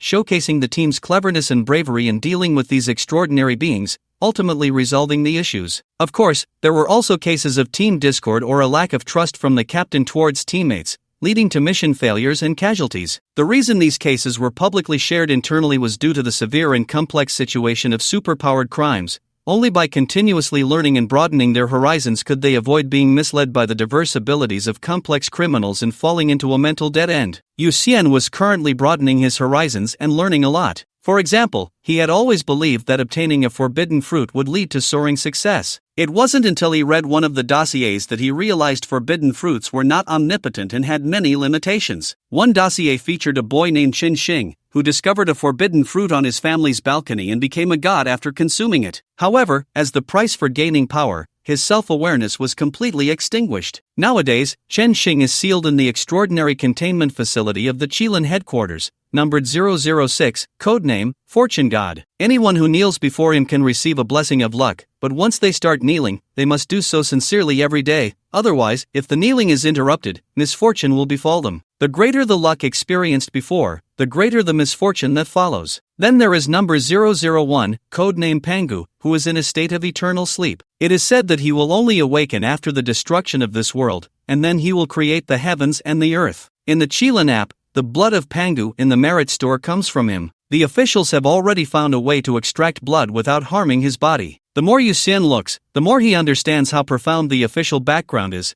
Compared to the official power, the blood clan is truly insignificant. I wonder how much it would replenish me if I took a sip of Pangu's blood. After reading one of the files, a curious expression appeared on Yu Xian's face. The team that resolved the incident had a captain who was originally an ordinary soldier. Due to his outstanding merits, he was able to exchange for Pangu's blood, thus becoming a sparrow-level extraordinary being. Just one drop of Pangu's blood can create a small master at the sparrow level. Indeed, no one can escape the law of true fragrance. Although Yu Xian swore he would never drink blood again, to be honest, he was a bit tempted by this Pangu's blood. In fact, there were warriors in Silver City who had consumed Pangu's blood. That was the Security Bureau's special police force, but most members of the special police force had only consumed diluted Pangu's blood, with their strength roughly at the insect-level lower tier. Aside from having better physical qualities than ordinary people, they did not possess any additional abilities. Now, the special police force is working alongside the armed police, systematically inspecting all buildings in Silver City to clear out any potentially hidden anomalous insects. Silver City has a permanent population of nearly 30 million, making the inspection quite challenging. In fact, the population of Silver City was only a little over 10 million in the past, but after the Rongqing tragedy occurred, a large number of residents migrated here, leading to a surge in population. Currently, Silver City is one of only 2 cities in the country with a population exceeding 30 million. Speaking of which, because of the influx of residents from Rongqing, the value of the few properties Yu Xian owns has increased. However, after this incident, it is estimated that the 2 remaining properties he has will likely depreciate significantly. Fortunately, he has now joined the exorcism squad, which not only provides a salary but also a position, so that little loss is just a drop in the bucket for him. As Yu Xian opened the next file to continue reading, Zhang Shou, Chen Ling, and other classmates came over. Zhang Shou leaned in and asked slyly, Xianyu, there's a rumor online that the government is planning to popularize extraordinary education. Is that true or false? Popularize extraordinary education? Yu Xian was taken aback, then shook his head and said, I don't know. I haven't heard anything about it. In fact, the whole country is paying attention to the situation in Silver City, and major cities have begun nationwide health checks. Many people are on high alert, feeling anxious. Then news of the government's plan to popularize extraordinary education spread, and netizens immediately shifted their focus, discussing the pros and cons of such education. If it's true, that would be great. I definitely want to become an immortal cultivator. My fate is in my own hands, not dictated by heaven, Zhang Shou said with a face full of longing. Yu Xian opened the contact list in the Qilin app and said, I'll ask, the captain might know. These past few days, he finally understood the significance of ranking 89. At the Qilin headquarters' various meetings, Jin Shang not only has a seat but also voting rights, allowing him to learn about many policy updates in advance. He clicked on Jin Shang's avatar and typed away. Xianyu, Captain, are you busy? Lionlight, just dealt with some trash taking advantage of the chaos. What's up? Xianyu, there's a rumor online that the country is going to popularize extraordinary education. Is it true? Indeed, discussions have been ongoing since the Rongqing tragedy. This incident in Incheon has merely accelerated the process. After all, both instances of the anomalous insects were discovered by students at the school, and you and that classmate are both extraordinary individuals. However, I estimate it won't be widely implemented so quickly. they will likely choose a few cities as pilot programs first. Oh, I see, replied Xianyu. Yu Xian looked up at Zhang Shou and said, the captain confirmed that this matter is indeed happening, but they will likely select a few cities as pilot programs first. Since ancient times, heroes have violated prohibitions with their martial prowess. While the widespread implementation of the extraordinary could allow more potential talents to shine, it would also empower many with ill intentions. Therefore, the authorities are certainly cautious and cannot make a decision hastily. I've made up my mind. Once the authorities announce which city will be a pilot, I will go to that city to study, Zhang Shou exclaimed excitedly. Chen calmly analyzed, I think Yincheng and Rongqing have a great chance of becoming pilot cities. After all, we are both victims of the anomalous insects, and the country will surely pay a bit more attention to our two cities. If only it were Yincheng, sighed another female classmate. In recent days, there have been few good news, while bad news has been pouring in. It is said that the casualties at the first and second high schools are even more severe, and the anomalous insects seem to be infiltrating centered around the schools, with students being the first to suffer. Especially in many elementary schools, it seems there isn't even a single survivor. We still don't know how many families are facing devastation. Nighttime. Yu Xian sat outside the tent, basking in the moonlight. After midnight, dark clouds gradually obscured the moon, and a thin mist rose from the ground. Seeing that he could no longer enjoy the moonlight, Yu Xian put his phone in his pocket, turned his body upside down, and began doing handstand push-ups. After joining the Qilin's exorcism squad, he should no longer be hunted by the Blood Clan, meaning he was safe. As a vampire, his lifespan was endless. As long as he honestly basked in the sun, he could indeed live a carefree life. The problem was that his name read backward is Xianyu, but he himself was not a person who sought pleasure. These past few days, he had been contemplating how to live the rest of his life and what it meant to live. Because his father died of illness, he was very afraid of death, but precisely because of this fear, he loved life more than anyone else. The scenes at school, the serious students studying, the playful students, the shy and silent ones, the enthusiastic and cheerful ones ultimately all became incomplete corpses, their faces frozen in terror, with traces of tears faintly visible in the bloodstains, all imprinted in his heart. After reviewing a large number of files, he seemed to see brave souls silently protecting the ordinary lives of people, witnessing young lives falling in pools of blood. Why did Jin Shang trust him unconditionally? It was because predecessors had paved the way for him with their lives as lessons. In the end, he had found his answer. He wanted to become a light. He wanted to dispel the fears in everyone's hearts. He wanted to protect the smiles on every face. This required immense power, so he needed to become stronger, stronger, stronger. 1005, 1007, 1010, 1020. Yu Xian supported his body with one finger, quickly doing handstand push-ups. At that moment, Jin Shang returned from outside, carrying several mice larger than adult farm dogs. He stopped and looked at Yu Xian. As Yu Xian switched hands to continue, he stepped forward and invited, "Shall we go over there to practice?" He pointed to the school playground behind him. "Is this considered internal teaching guidance?" Yu Xian's eyes lit up as he asked with a smile. Jin Shang smiled and said, "You can think of it that way. Do you want to go?" "Of course." Yu Xian immediately flipped over and landed, clapping his hands. Handing over a few mouse monsters to the soldiers, Jin Shang entered the campus with Yu Xian. The two distanced themselves on the playground, and Jin Shang spoke, "I'll keep my power at the insect level, come on. Be careful, Captain." Yu Xian immediately nodded. He flicked his hands, and a large number of silver threads shot rapidly toward Jin Shang. Jin Shang stood still, his fingers enveloped in golden light. As the silver threads approached, he flicked his fingers just right, effortlessly blocking all the silver threads. "Is the movement of your fingers necessary?" "It's too obvious," Jin Shang asked curiously, watching Yu Xian manipulate the silver threads with his fingers. Yu Xian controlled the silver threads to swirl, their tips quickly stabbing toward Jin Shang, while he replied, "This allows for better control, and the silver threads shot from different positions actually have varying degrees of flexibility. The threads shot from the fingertips are the most flexible, followed by the palm, then the wrist, forearm, elbow, and upper arm. Silver threads shot from other places are harder to control. Because the silver blood within him was limited, he had to focus on the most flexible areas, which was also the reason why his right arm was severed by Zhou Tai, significantly weakening his strength. The difference between flexible and inflexible silver threads in battle was actually quite large. That's purely due to your lack of proficiency. I've seen Marcus use the same ability. He manipulates silver threads in countless ways,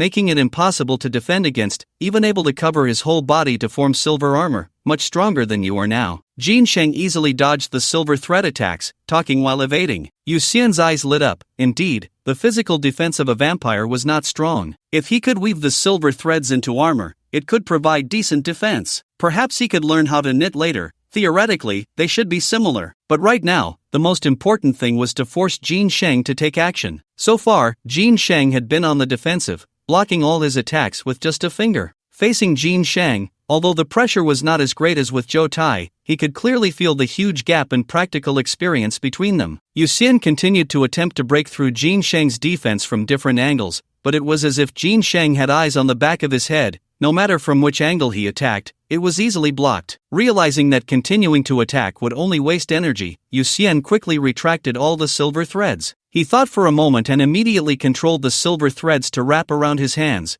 forming a pair of rough silver gloves. Then he charged toward Jin Sheng, wanting to learn more from him, whether in long-range attacks or close combat. Good idea. Jin Sheng smiled as he watched Yu Xian rush in. Then he became serious, a faint golden light appearing in the palms of his hands. Facing Yu Xian's fists, he easily blocked them with his palms. The two continued to spar on the playground, with each encounter ending with Jin Sheng's finger tapping Yu Xian's forehead as a conclusion. Have you practiced martial arts? Jin Sheng asked while fighting. Yu Xian answered honestly, I learned some online, but it seems useless. The fighting techniques online are meant for dealing with ordinary people. We possess extraordinary power, and many weaknesses don't affect us, which is why you feel they are useless. You have a long lifespan and should be open to all kinds of knowledge. As for techniques, they are just a matter of practice. You'll improve over time, Jin Sheng said with a smile. In fact, after their exchanges, he had keenly noticed that Yu Xian was vastly different from ordinary vampires. Generally, vampires, in the first 100 years after becoming one, are quite ordinary. They can bully regular people, but compared to most extraordinary beings,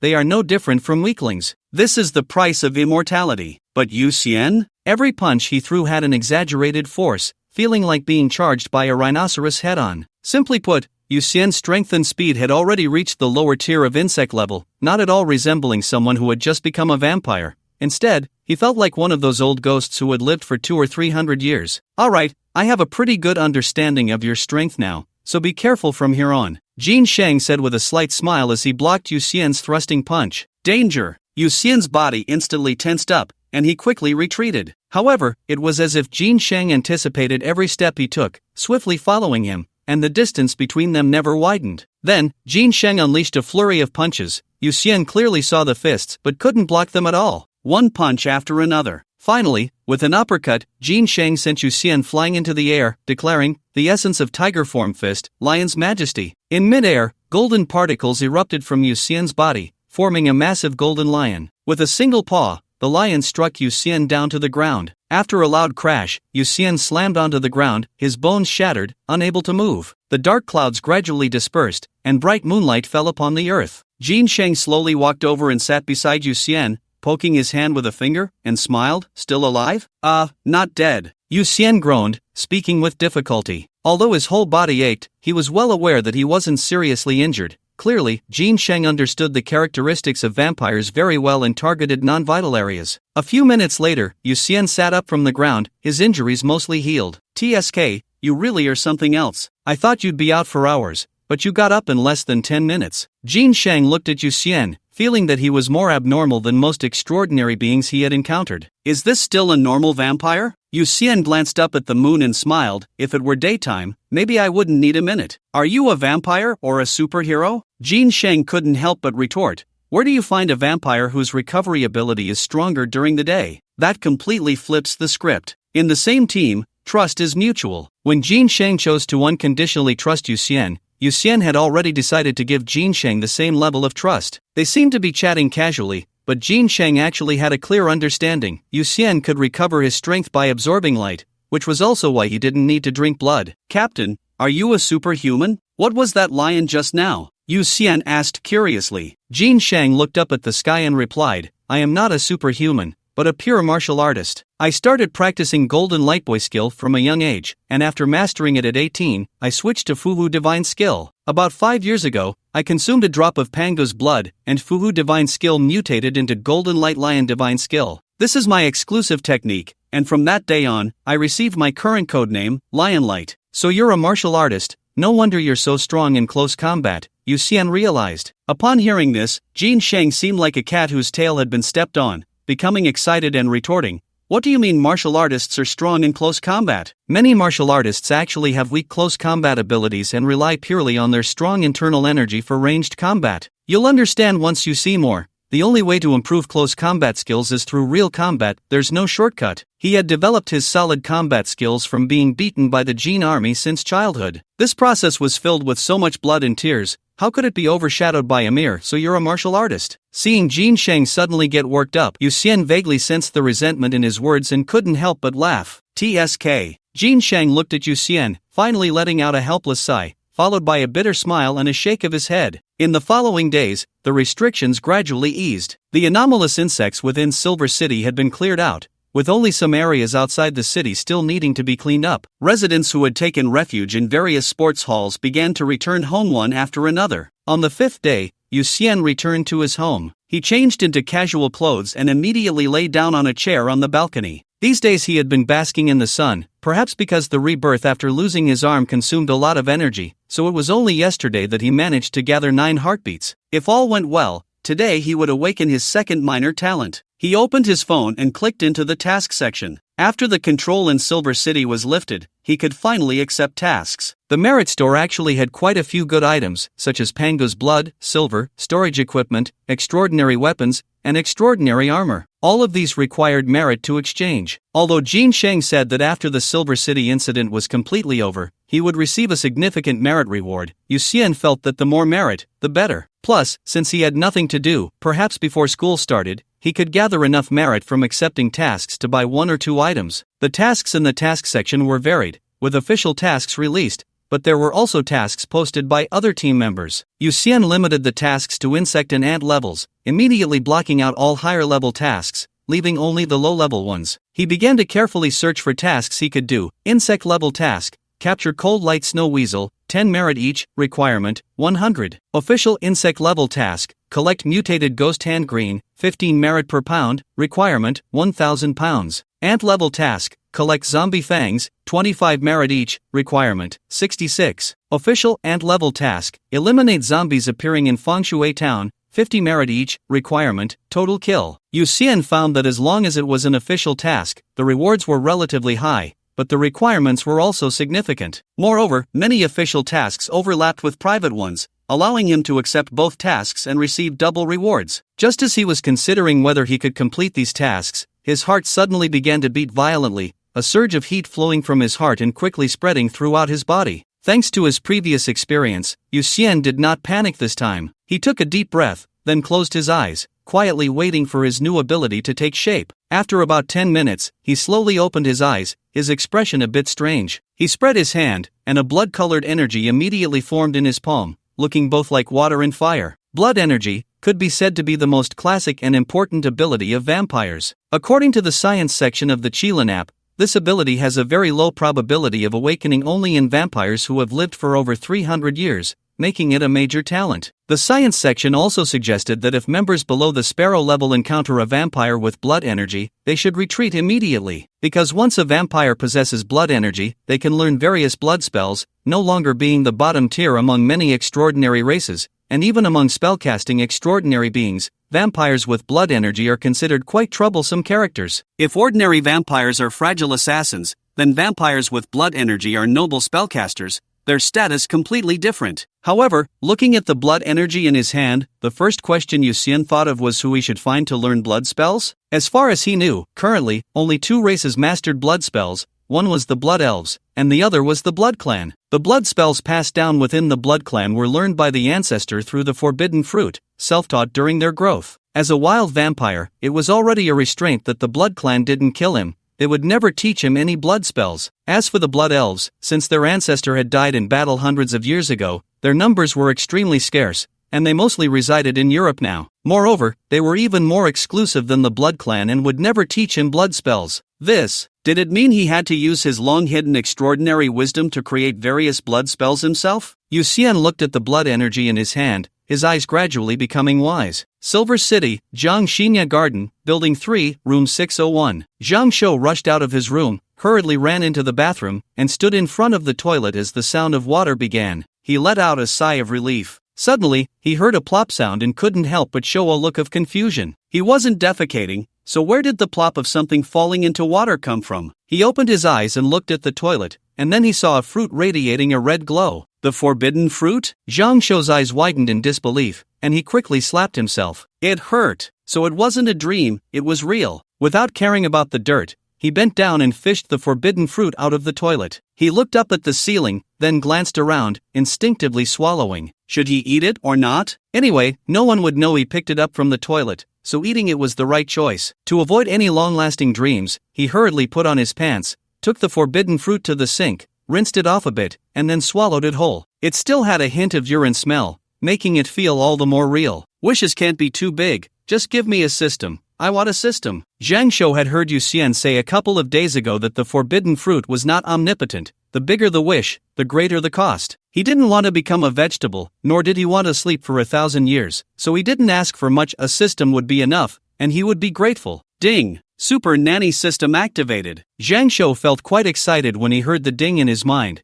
but then he was dumbfounded upon hearing the name of the system. Wait, that's not right. He wanted the Sword Immortal system. How did it turn into the Super Nanny system? A male nanny? No. Zhang Shou's expression shifted between crying and laughing, and after a while, when the system showed no signs of changing, he could only accept his fate with a bitter face. Attributes, Zhang Shou said mournfully. Then a light screen appeared before him, and his attributes quickly unfolded. Name, Zhang Shou. Gender, male. Age, 17. Occupation, Super Nanny. Skills, beginner. Healing spell, consumes some stamina to condense a light sphere to heal the target. Beginner, healing touch, consumes stamina to summon tentacles with healing, detoxifying, and disease-removing abilities. After touching the target, most abnormal states are removed. Passive, Nanny does not die from injuries or illnesses. The first time receiving a fatal attack each day, he dies and immediately restores to full status. The second time receiving a fatal attack, he retains 1% of his health. The third time receiving a fatal attack, he dies and resurrects in place after 1 hour. Zhang Shou looked at his attributes, growing more and more excited. Being a nanny was great. Being a nanny was wonderful. Long live the nanny. 3 lives every day. Who else could do that? Zhang Shou couldn't help but laugh out loud, suddenly thinking of something, and immediately turned around to punch the wall. His face quickly turned red, then blue, and finally white. It hurt so much. After a while, he finally calmed down, covering his fist and blowing on it. Wasn't it said that consuming the forbidden fruit starts at the eagle level? How could there be such a weak eagle level? Zhang Shou looked at his already red and swollen fist, his head filled with question marks. He ran back to his room, pulled out his newly bought phone from the bedside, and immediately dialed Yu Xian's number. At Yu Xian's house. At this moment, Yu Xian was standing on the ceiling, studying more uses for blood energy. Since he couldn't learn orthodox blood spells, he decided to research it himself. After all, he already had blood energy in hand. Was he afraid he couldn't come up with spells? It was like having a generator. Could he not manually spin a fan, a rice cooker, an electric bike, or an electromagnetic cannon? For example, Yu Xian had already developed several uses for blood energy. First, by attaching it to himself, he could move like Spider-Man, even hanging upside down from the ceiling without falling. Also, by attaching it to silver threads, he could enhance the hardness of the silver and even make it sticky like spider silk. Essentially, this was making blood energy viscous, producing those effects. Additionally, Yu Xian could use his mind to make blood energy corrosive. A single drop could corrode a large hole in the floor. Spells, could they be about changing the properties of blood energy to produce various magical effects? Then fire would be fueled by blood energy? Yu Xian controlled his blood energy, trying to ignite it by imagining flames. Suddenly, his phone rang. He glanced at the blood energy in his hand, then fell from the ceiling to the floor, picking up the phone on the table. Yu Xian, I ate a forbidden fruit. Zhang Shou's voice came from the other end of the line. Most of the time, Zhang Shou called him salty fish, and he called Zhang Shou old Zhang. Only when Zhang Shou was particularly nervous or serious would he call him Yu Xian. Yu Xian frowned slightly and asked, Are you sure it's a forbidden fruit? You're not dreaming, are you? I slapped myself. It hurt a lot, so it's not a dream. I'm already an extraordinary person now, but it seems there's a bit of a problem, Zhang Shou said seriously. Yu Xian thought for a moment and instructed, Don't move around at home, I'll come find you. After hanging up, he wasn't very convinced that Zhang Shou had eaten a forbidden fruit, he suspected Zhang Shou might have eaten some toxic mushrooms at home and was hallucinating. It felt as unreal as if your best friend suddenly called to tell you he won the lottery. Yu Xian changed his clothes and hurried out. 5 minutes later, he arrived at the community where Zhang Shou lived, quickly went up to the 6th floor, and knocked on Zhang Shou's door. "Salty fish, come in quickly." Zhang Shou opened the door with a mischievous grin and whispered. Yu Xian entered, and Zhang Shou quickly closed the door, locking it as if that would give him more security. "Alright, you said you ate a forbidden fruit, so what extraordinary abilities do you have now?" Yu Xian asked as he sat on the sofa, looking at Zhang Shou. Zhang Shou slightly altered the location of where he found the forbidden fruit, claiming he discovered it in his room instead of the bathroom,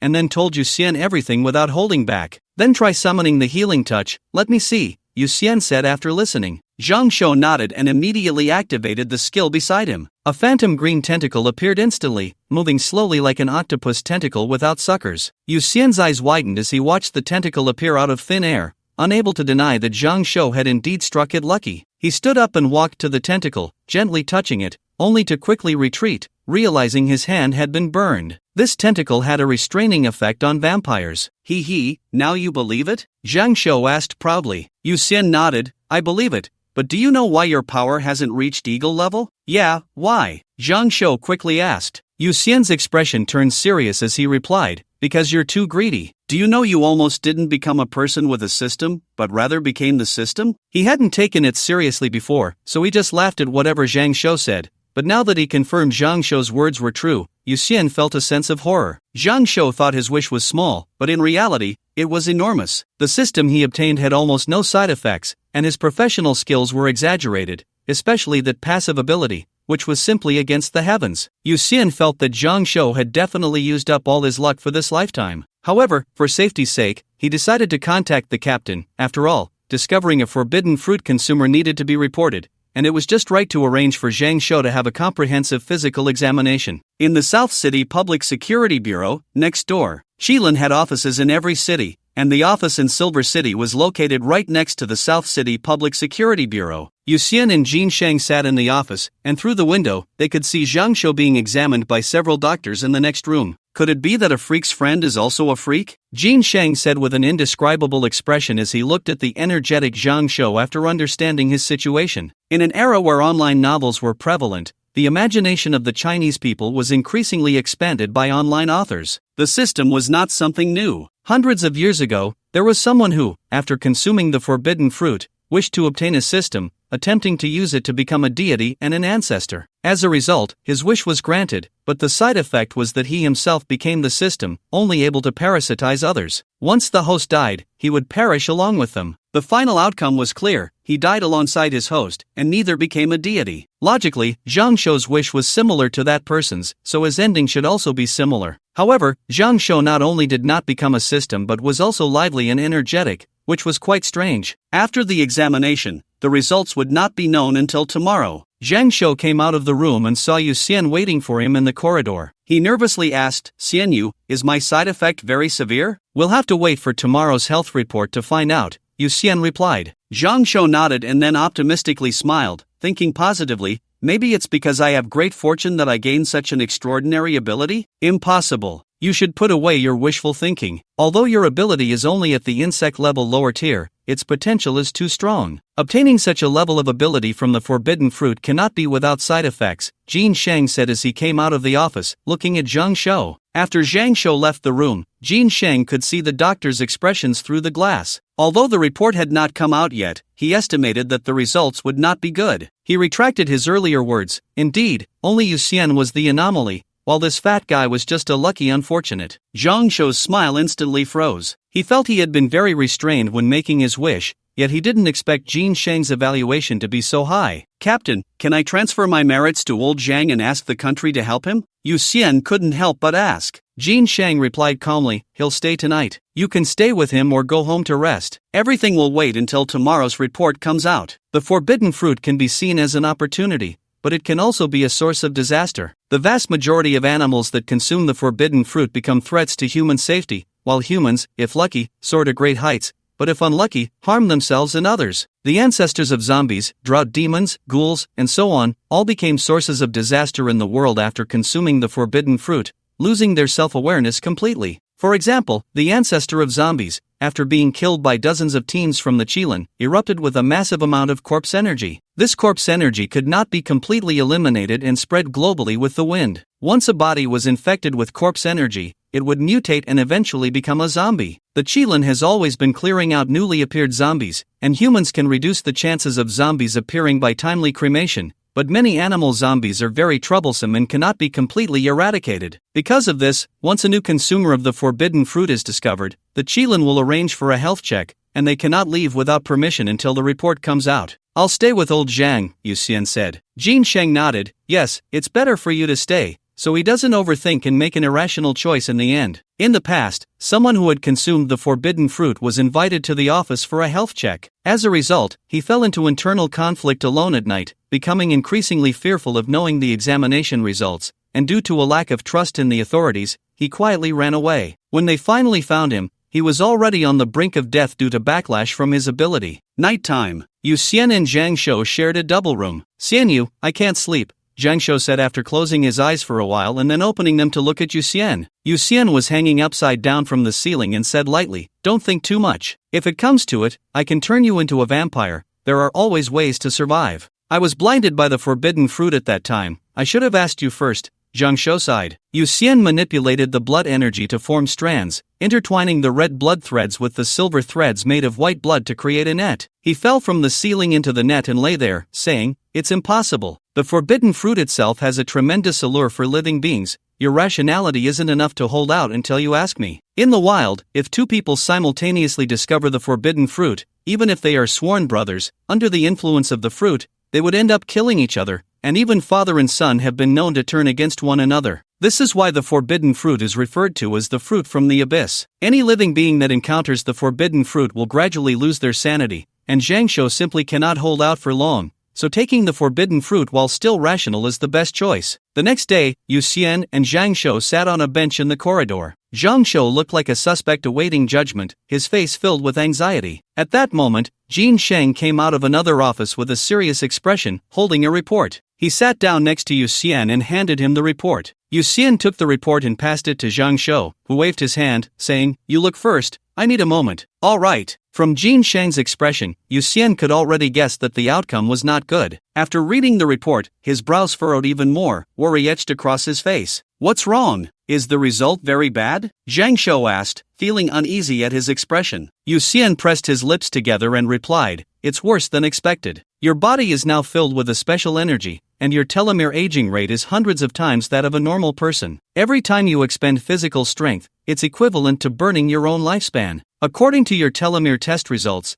you probably only have about a week left to live. What if I become a vampire?" Zhang Shou immediately pressed on. Yu Xian shook his head, saying, "The energy in your body has a very strong exclusivity. The blood of a vampire would likely disintegrate the moment it enters your body, so you cannot be transformed into a vampire. Similarly, other extraordinary powers that extend life will probably have no effect on you. So I will die in a week?" Zhang Shou's face turned pale. "There's no such thing as a free lunch. What good are 3 lives? If the King of Hell wants you dead at midnight, even 100 lives won't save you. The forbidden fruit has never been a magic lamp or a wishing pearl. Using the forbidden fruit always comes at a cost." In the corridor, the three of them remained silent. Jin Sheng felt a bit regretful because extraordinary healing talents like Zhang Shou were always in short supply worldwide. If Zhang Shou didn't have such a significant flaw, he would undoubtedly have no hesitation in bringing Zhang Shou into the exorcism team, making it one of the few teams with a healer among the Qilin. "Captain, can Panga's blood save old Zhang?" Yu Xian asked, holding the report, unwilling to give up. Jin Sheng shook his head, saying, "Pangu's blood is ultimately just a product of the forbidden fruit. Zhang Shou's situation, in terms of the severity of side effects, is likely on par with Pangu. The exclusivity of the energy in his body is not lower than that of Pangu's blood." "Thanks, but no need to bother. Just let me be alone for the next week," Zhang Shou said, taking a deep breath and forcing a smile at Yu Xian. After saying this, he stood up, preparing to leave. Yu Xian felt uneasy and stood up to follow, but Jin Sheng placed a hand on his shoulder, shaking his head slightly, saying, "Give him some personal space." Yu Xian watched Zhang Shou walk further away, his fists clenched tightly. He wanted to become stronger, so that no matter what happened, he would never again feel so helpless as he did today. Zhang Shou wandered aimlessly, unknowingly arriving at a nearby park. He sat on one of the benches, staring blankly at the sky, feeling the world was shrouded in gray. The park was desolate. Even in the morning, there were hardly any elderly people out and about. The aftershocks of the abnormal insect incident were clearly still lingering. Thought I hit the jackpot, but in the end, not even a consolation prize. Zhang Shou thought of his ecstatic self from yesterday and couldn't help but chuckle at himself. He sat in the park for a full half hour, then got up and wandered around the street for quite a while before finally returning home and locking himself in his room. He slept until it was dark, and with a rumbling stomach, he went downstairs to eat at a steamed vegetable restaurant near his community. Just as he was finishing his meal, a piercing cry suddenly came from the back of the shop. He couldn't help but look back, only to see a little girl whose arm had been scalded by a server accidentally pouring hot tea on her. Her entire arm was red. The server kept apologizing, while the young couple was flustered. The father was trying to comfort the little girl, and the mother was using a towel to wipe the burned arm. Zhang Shou looked at the little girl, paused for a moment, then stood up and walked over, saying, "Let me help, healing technique." He stepped past the server, pointed at the little girl's burned arm, and expended his energy to activate the skill. A green light orb flew from his fingertips to the girl's arm, and as the orb landed, the previously red arm quickly returned to normal. Thank you, little brother." The girl's father, seeing this scene, immediately expressed his gratitude repeatedly. Then the girl's mother and the nearby server quickly joined in with their thanks, and the onlookers around them all showed expressions of admiration. Zhang Shou suddenly felt that his mood wasn't so bad after all. He returned to his seat, took a couple more bites of food, and then suddenly put down his chopsticks. In fact, he knew why his system was a caregiver system. The devastation caused by the aberrant insects at school had not only deeply affected Yu Xian but had also profoundly impacted him. He and Shanling searched through the wreckage of countless classmates for survivors, trying to bandage their wounds and help them feel better, to hold on until rescue arrived. At that time, he didn't want to be a sword immortal, he wanted to be a doctor, he wanted to save everyone. Are you a coward thinking about death? Or do you want to be a hero for once? Zhang Shou looked at the gradually warming street outside the restaurant and muttered to himself. He stood up and walked out of the restaurant with a smile, his steps growing more resolute. "Sir, you haven't paid yet." At that moment, the waitress chased after him, shouting loudly. Zhang Shou immediately halted, hurried back to settle the bill, and then fled the restaurant in embarrassment. The next day, Yu Xian received a call from Zhang Shou early in the morning. After hanging up, he rushed to the entrance of the vegetable market not far from the school. From dozens of meters away, he saw a large banner in front of the market that read, "Extraordinary healers, free online treatment, terminal illnesses, stubborn diseases, difficult conditions, cured on the spot." Under the banner, Zhang Shou sat on a chair, continuously using healing techniques on those who approached,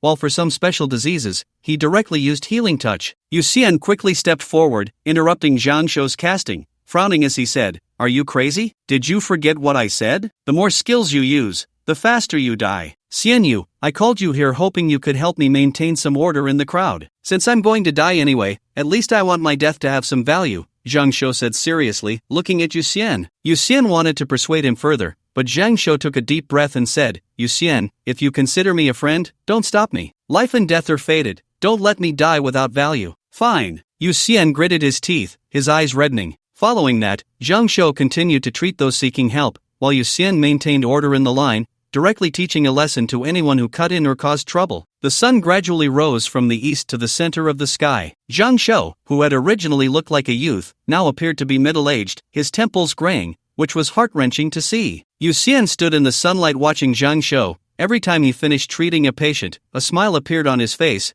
and before he knew it, a crowd had gathered around them. Someone brought an umbrella, someone brought lunch, someone brought cool tea, someone brought a fan. Many people came to help maintain order from the heart. Yu Xian found himself at a loss, as no one dared to cause trouble anymore. Everyone lined up obediently, waiting for their turn. On the roof of the building across from the market, Jin Sheng stood, watching the long line of people, his hands unconsciously tightening. "Doctor, your hair. Hey, why don't you take a break today?" "Uncle, we won't be treated anymore, you should rest more, look at your complexion." As time went on, more and more people noticed Zhang Shou's changes. By around 4 in the afternoon, he had transformed from a middle-aged man into the appearance of an old man. Those around him began to worry, but Zhang Shou remained stubborn, continuing to treat patients. He had cured hundreds of terminally ill patients today and helped dozens of classmates with disabilities, restoring health to many babies with genetic diseases. Since death was inevitable, he wanted to save more people. He only needed to activate his skill once to restore someone's health, even change their lives. He felt this trade was very worthwhile. Again and again. Gradually, his vision began to blur,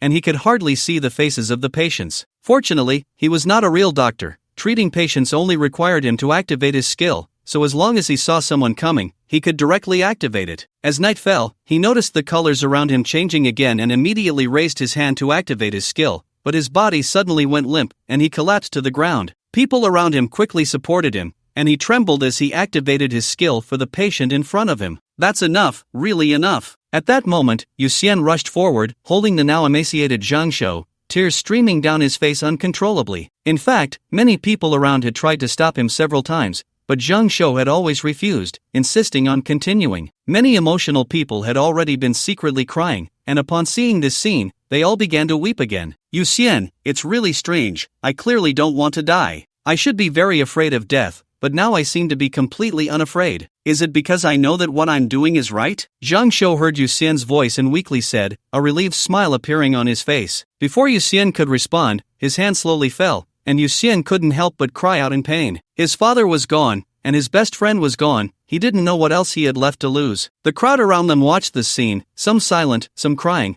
as time seemed to freeze at that moment. In the center of the ocean of sorrow, Zhang Shou passed away amidst the crowd's embrace. Then, the passive skill Nanny does not die from injury or illness was automatically triggered, and his shriveled, aged body quickly filled out, returning to its original state in just a few seconds. His paused heart immediately began to beat strongly, vitality rapidly spreading to every corner of his body. Yu Xian was holding Zhang Shou, so he was the first to notice the change in him. When his crying stopped, those around felt something was off and turned to look at him, only to discover Zhang Shou's transformation. In fact, Zhang Shou regained consciousness the moment he stopped breathing, but seeing everyone so sad, he felt embarrassed to interrupt. Noticing that the atmosphere seemed a bit off, he quietly opened his eyes and found everyone staring at him, unable to help but show an awkward yet polite smile. He swallowed hard and humbly asked, since the atmosphere is like this, it seems a bit unfair for me not to die. How about, I die again? Shut the hell up. Let's go back and check your body. Don't even think about messing around again. Yu Xian switched from holding him to lifting him,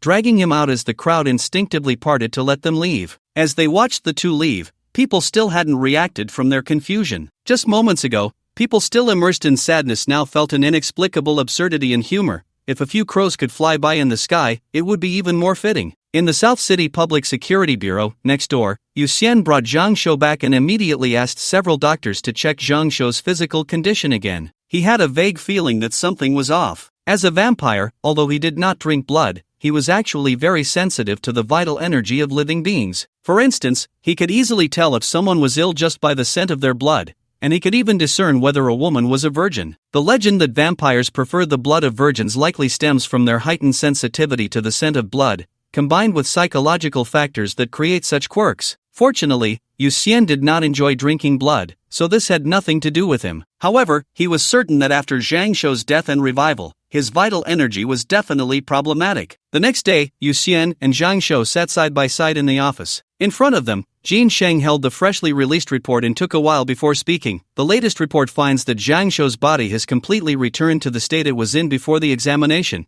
which indicates that his side effects are significant, but not as severe as we thought. Let me see, Yu Xian immediately said. Jin Sheng handed the report to Yu Xian, who quickly skimmed through it. The report named Zhang Shou's side effects as the 7-day life and death cycle disaster. In simple terms, this meant that without activating his skills, Zhang Shou would experience a cycle of aging, illness, and death every 7 days. If he used his skills, this cycle would accelerate. Additionally, the report indicated that Zhang Shou's passive effect began recording as soon as the system was activated. Every time he died for the first time each day, his body would revert to the state recorded at the time the system was activated. In simple terms, as long as Zhang Shou did not die, he would be forever trapped in a cycle from 17 to 77 years old. On Monday, he would be 17, and by Sunday, he would become a 77-year-old old man. This was also the reason Yu Xian felt that Zhang Shou's vital energy had an issue. The scent of blood from a 17-year-old and a 77-year-old would surely be vastly different. Take a look, Yu Xian said, handing the report to Zhang Shou. After reading the report, Zhang Shou was momentarily at a loss for whether to laugh or cry, unable to help but ask, so, am I destined to die and come back to life for the rest of my life? Not necessarily. For example, if you die 4 times in one day, even a deity wouldn't be able to save you then, Jin Sheng said, looking at Zhang Shou. Yu Xian looked at Zhang Shou and sternly warned, Old Zhang, did you hear that? Don't think you can act recklessly just because you have several lives. I'm not saying you can't use your skills,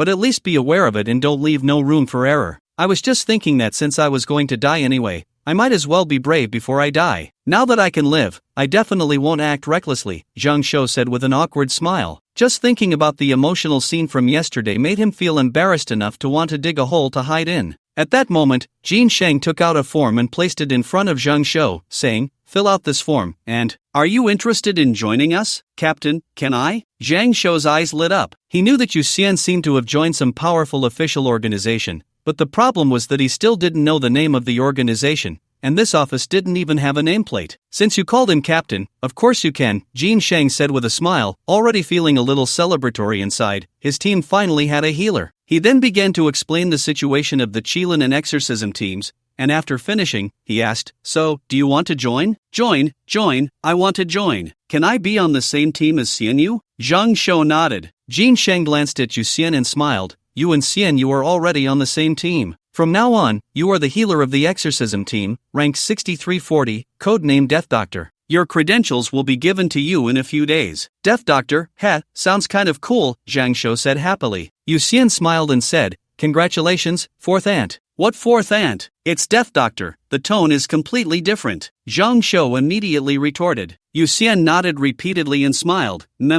Got it, fourth aunt. How about I just keep my code name as Old Zhang?" Zhang Shou was very clear that Yu Xian would definitely keep calling him fourth aunt, and once it spread, the whole team would be led astray. Rather than that, it was better to change the code name now. Jin Sheng helplessly said, "Old Zhang has already been taken as a code name, otherwise, I wouldn't bother to come up with another one. Fourth aunt is actually quite good, it can confuse the enemy, so let's go with fourth aunt." "No." Upon hearing this, Zhang Shou, even losing his medical skills, immediately cried out in despair. Indeed, happiness is built on the suffering of others, and at that moment, Jin Sheng and Yu Xian both revealed delighted smiles. 3 days later, at noon, Yu Xian sat on the balcony basking in the sun, holding a phone and checking the class group. Although many classmates had already perished, no one had removed the accounts of the deceased from the group. Chen Ling sent a voice message in the group, "Have you all heard? Your Majesty, just say it directly. We can't keep up with your news." Zhang Shou replied in a voice message. Yu Xian smiled and sent a voice message, "Let me guess, school is about to start again, right?" "School is starting again, but you definitely can't guess where we are going to school." Chen Ling replied in a voice message. Yu Xian squinted and sent a voice message, "Super Ability Academy?" Almost all schools in Silver City had been invaded by aberrant insects. It was said to be almost because the Super Ability Academy had not been invaded. "How did you know?" Chen Ling asked in surprise. This was information she had spent several days trying to gather, yet Yu Xian had revealed it in one sentence. Yu Xian smiled and said, "Not only do I know we are going to the Super Ability Academy, but I also know that all the surviving students in the city will be concentrated at the Super Ability Academy." Now, he was at least a member of the exorcism team and had access to a lot of information, which he could learn in advance through Jin Sheng or the Qilin app. There weren't many surviving students left in the city, and when gathered together, each grade could probably only have 2 classes. However, many students had psychological shadows and were too afraid to return to their original schools, and parents were also worried about their children going back to school. Therefore, only by transferring to the Super Ability Academy, a school without victims, could parents feel somewhat at ease. Monday, outside the Super Ability Academy, many students stood by the wall at the entrance with their backpacks. Most ordinary students had heard of the Super Ability Academy since childhood,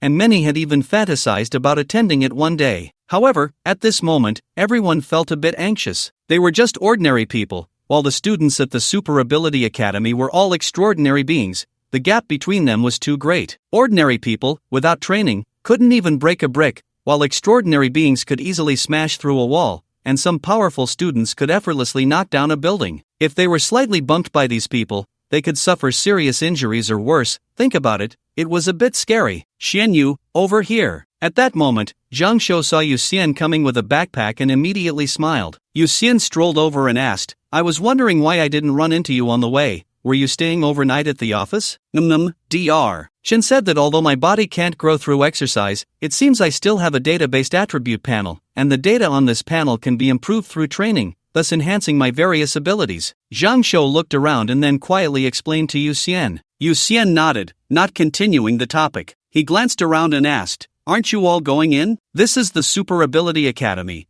Aren't you nervous?" Chen Ling appeared out of nowhere, her head popping up from behind the two. pressing on their shoulders and curiously asking. Yu Xian shook his head and said, "Isn't it still a school? Besides, we aren't in the same class as the students from the Super Ability Academy, let's go." He took the lead towards the gate of the Superpower Academy, but at that moment, a car with a bat emblem stopped at the school entrance. Nora got out of the car, and the surrounding students, who had been whispering, suddenly fell silent, all of them frozen in place. The charm of the blonde beauty was too great, ordinary students simply couldn't handle it. The students from Class 3 had at least seen Nora before, but the students from other schools had not, and for a moment, they were all captivated by this perfect scene. Just then, a voice pulled everyone back to reality. "Good morning, silly goose," Yu Xian said with a smile upon seeing Nora. Originally pleased to see Yu Xian and the others, Nora's expression darkened immediately upon hearing his words. She quickly stepped forward, stomping on Yu Xian's shoe, and retorted angrily, "You're the silly goose." Snap! Many boys watching this scene of beauty and handsomeness felt their hearts shatter. "Nora, are you going back to your original class, or are you in the same class as us?" Chan Ling interjected. Nora flicked her hair, feeling she was standing too close to Yu Xian, and took a small step back to answer, "I've already transferred, so of course I'm in the same class as you." "Then what are we waiting for? Let's go," Yu Xian said, not caring about the shoe print on his shoe, smiling as he spoke. Yu Xian walked ahead, and everyone followed suit. Other students, seeing Yu Xian and the others enter the school, hurriedly followed along. They hadn't walked far into the school gate when the trees on both sides suddenly began to grow wildly, dense flowers blooming in an instant, and a dozen students flew into the air, releasing colorful flames from their hands,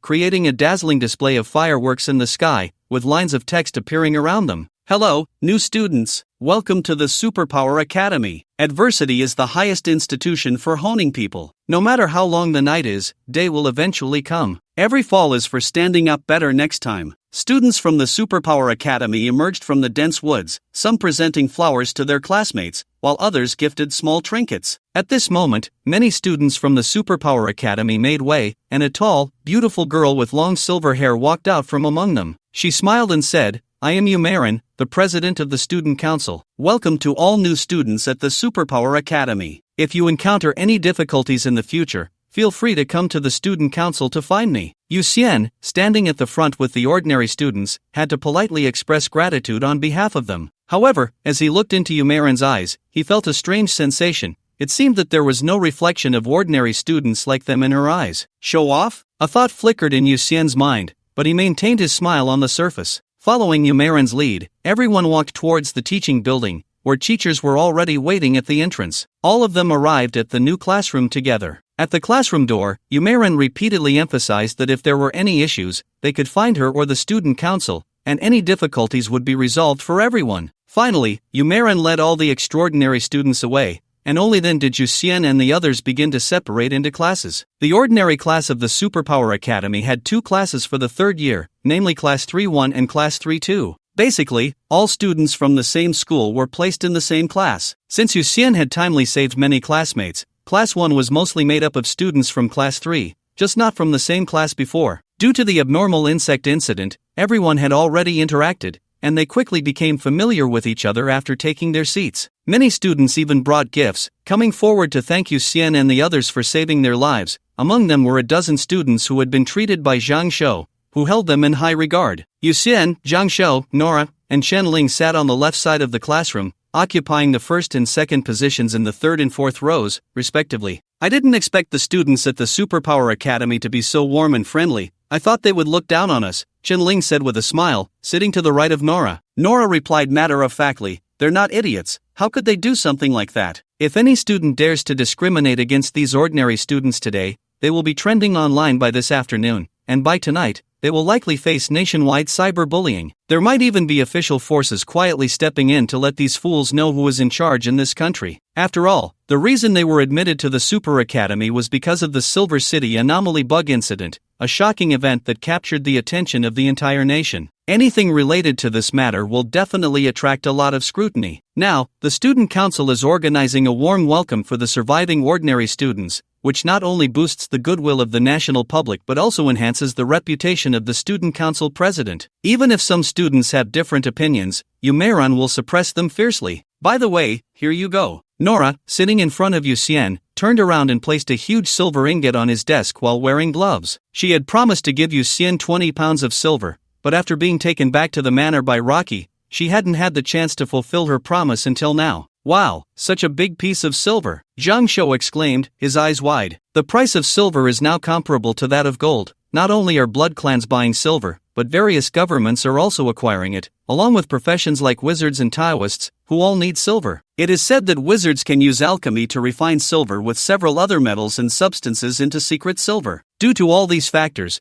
the price of silver in the international market has been rising every year. Thank you. Yu Xian took the silver and bit into it, confirming its purity, then smiled. Rich lady, I'm hungry, let's eat, Zhang Shou said to Nora with a flattering expression. Nora placed a bullet on Zhang Shou's desk, disdainfully saying, I'm a vampire, I don't need to eat. There's no rice, but a bullet will fill you up. Do you want it? Well done. Chen Ling immediately laughed. Zhang Shou quickly surrendered, looking defeated, but then secretly tucked the bullet away. It was an expensive explosive round. The four of them played around for a while, and then Yu Xian and Zhang Shou's phones chimed with text messages at the same time. They both took out their phones, and Chen Ling noticed that the two phones were identical, somewhat like official Yu's phones. After reading the text from Jin Xingfa, Yu Xian and Zhang Shou exchanged glances and nodded slightly. After school at noon, Yu Xian and Zhang Shou left the school and went to the South City Public Security Bureau next door. They walked into Jin Shang's temporary office, where he was hunched over his desk eating fast food. Seeing them, he quickly took a couple of bites before closing the lunchbox. Wiping his mouth, he said, Sit down, I have something to tell you. Once they were seated, he looked at them and said, Tonight, I have to return to Beijing for a report, and I have a task to assign to both of you. He then began to explain the task. Recently, the nights in Silver City have been quite unstable. Various extraordinary creatures have been lurking, and some evil forces have been taking advantage of the chaos to stir trouble. However, after Jin Shang's ruthless crackdown a while ago, the vast majority of high-level extraordinary creatures and evil forces have been dealt with, leaving only low-level pests. These pests are not strong, but they are numerous and still very dangerous to ordinary people. Yu Xian and Zhang Shou's task is to patrol the night while Jin Shang is away and eliminate all these pests. In the past, such tasks were the responsibility of the Public Security Bureau, with patrol officers covering the entire city at night. However, during the recent crackdown on the Anomaly bugs, there were casualties among the patrol officers, leading to a shortage of manpower. Therefore, Yu Xian and Zhang Shou will be added as supplementary forces to the operation. I like this task. As the Night Owl Prince, I can finally stay up late with a legitimate reason, Zhang Shou said excitedly. Yu Xian smiled without speaking. Ever since he became a vampire, he had only slept once, so he had no objection to this task, as he would be idle at night anyway. This mission also counts towards merit points. Killing a low-tier extraordinary beast counts for 1 merit point, killing a bug-level extraordinary beast counts for 5 merit points, and killing an ant-level extraordinary beast counts for 10 merit points. Take it easy, don't push yourselves too hard for the merit points, Jin Shang said with a smile as he saw both of them accept the mission. Yu Xian and Zhang Shou nodded, and Zhang Shou patted his chest, saying, Captain, you can rest assured, Xian Yu and I definitely won't mess up. By the way, this time returning to Beijing, the incident in Silver City is coming to a close. The headquarters will definitely reward merit points, but it's also possible to exchange them for other things. Do you have any rewards you want? You can mention them now, and I'll try to negotiate for you, Jin Shang asked. Zhang Shou exclaimed in surprise, Captain, can I also have one? Everyone who participated in the rescue will get something, but they will probably receive bonuses, honors, and extra points for the college entrance exam. You and Xian Yu are our own people, so the rewards will definitely be converted into merit points, Jin Shang explained. Zhang Shou quickly spoke up, I want a storage ring, Captain. Can it be exchanged for a storage ring? He had seen the prices of storage equipment in the exchange shop. Even a storage bag with only 1 cubic meter of space costs around 50,000 merit points. He thought it was unlikely that the headquarters would reward 50,000 merit points no matter what. So if he could exchange the merit points for storage equipment, he would be in luck. I'll ask, it should be fine, Jin Shang nodded. After saying that, he looked at Yu Xian. Yu Xian was silent for a moment and said, Can I have storage equipment, silver, and Pangu's blood? Can I have all 3? What are you dreaming about? Jin Shang retorted. He had accumulated merit points in Qilin for 5 years and borrowed a lot from Jin Dajuan before finally getting Pangu's blood. He was still repaying Jin Dajuan's loan and didn't even have a piece of storage equipment. Captain, don't be so quick to refuse. Asking won't hurt. If it really doesn't work, I can give up the silver. If that still doesn't work, I can give up the storage equipment, Yu Xian said with a smile. Jin Shang helplessly replied, Alright, I'll ask, but I estimate that Pangu's blood won't be a big problem. The other two might be a bit tricky. He then sent the two of them a document on his phone, which contained a list of student names. He looked at them and said, "By the way, these are all students from the Extraordinary Ability Academy. Keep an eye on them at school, don't let them find out." "Is there something wrong with them?" Yu Xian asked while looking at the list. Jin Shang looked at the names on his phone and replied, "They might not have any issues themselves, but their parents are all extraordinary beings, and many of them are involved in the gray area. I'm worried they might cause trouble amidst the chaos." In simple terms, these people's parents were extraordinary beings operating in the gray zone. In the past, when Silver City was orderly, they might not have had the guts, but now, with everything in disarray, it was uncertain. After Yu Xian and Zhang Shou finished reviewing the documents in the office, they stood up and headed back to school. "Xian Yu, do you think it's better to patrol in a car or to act alone?"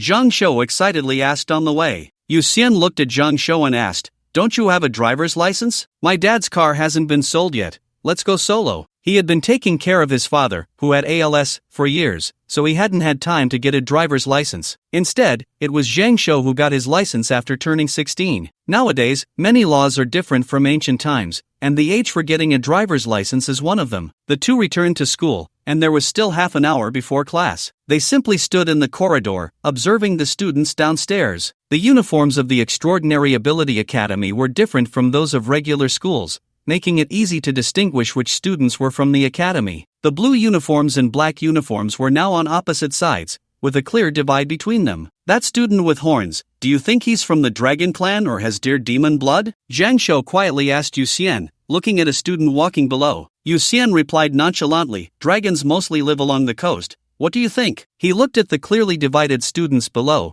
as if seeing a microcosm of society. In fact, the extraordinary and the ordinary had always maintained a state of mutual non-interference. Most extraordinary individuals lived in the east of the city, while the majority of ordinary people resided in the south, and because there was no intersection between them, the anomalous insects could quietly invade Silver City, going unnoticed until Yu Xian's arrival. Of course, the anomalous insects had also learned from the previous failure in Rong City. This time, they were very cautious. Their actions avoided the areas where extraordinary individuals operated, even selectively avoiding the ordinary maids in the homes of extraordinary people. This was also the reason why the Super Ability Academy was completely unaffected by this invasion of anomalous insects. "Look, Yumarin," Zhang Shou whispered at that moment. Yumarin was an extraordinary individual who awakened the ability of beast mastery after dreaming of the Baize divine beast in her childhood. Many extraordinary animals in the school were actually her summoned beasts. While the two were watching Yumarin, she looked up at them, then smiled slightly and nodded in greeting before walking into the teaching building. "It is said that President Yu monitors the entire school. It seems there may be some truth to it," Chen said softly from behind them. Zhang Shou was startled, shifting half his body away, and exclaimed, "Chen, are you a person or a ghost? You walk without a sound." At that moment, Yu Xian noticed a gloomy-looking girl, who was still wrapped in a scarf on a hot day, with most of her face covered, revealing only a pair of lifeless eyes. Yu Xian's gaze fell on the book in her hand, which exuded a bloody aura, the scent of human blood. Yu Xian's physical condition had been improving almost daily. Along with that, his five senses had also heightened. Even without using the silver blood to enhance his sense of smell, he could easily distinguish many scents, especially those related to blood, to which he was extremely sensitive. The girl downstairs seemed to sense Yu Xian's gaze, quickening her steps and soon entering the teaching building. She is Wang Qian, a witch clan member, and seems to be quite skilled in curses. "You two better not try to flirt with her," Chen said at that moment. Zhang Shou exclaimed in shock, "Chen, are you really not an extraordinary individual? How come it seems like there's nothing you don't know?" "Dog, you've changed, you don't even call me your majesty anymore," Chen said with an inscrutable expression, patting Zhang Shou's shoulder and speaking meaningfully. Zhang Shou immediately changed his expression, smilingly flattering her. Then, "Your Majesty, are you an extraordinary individual?" "Yes," Chen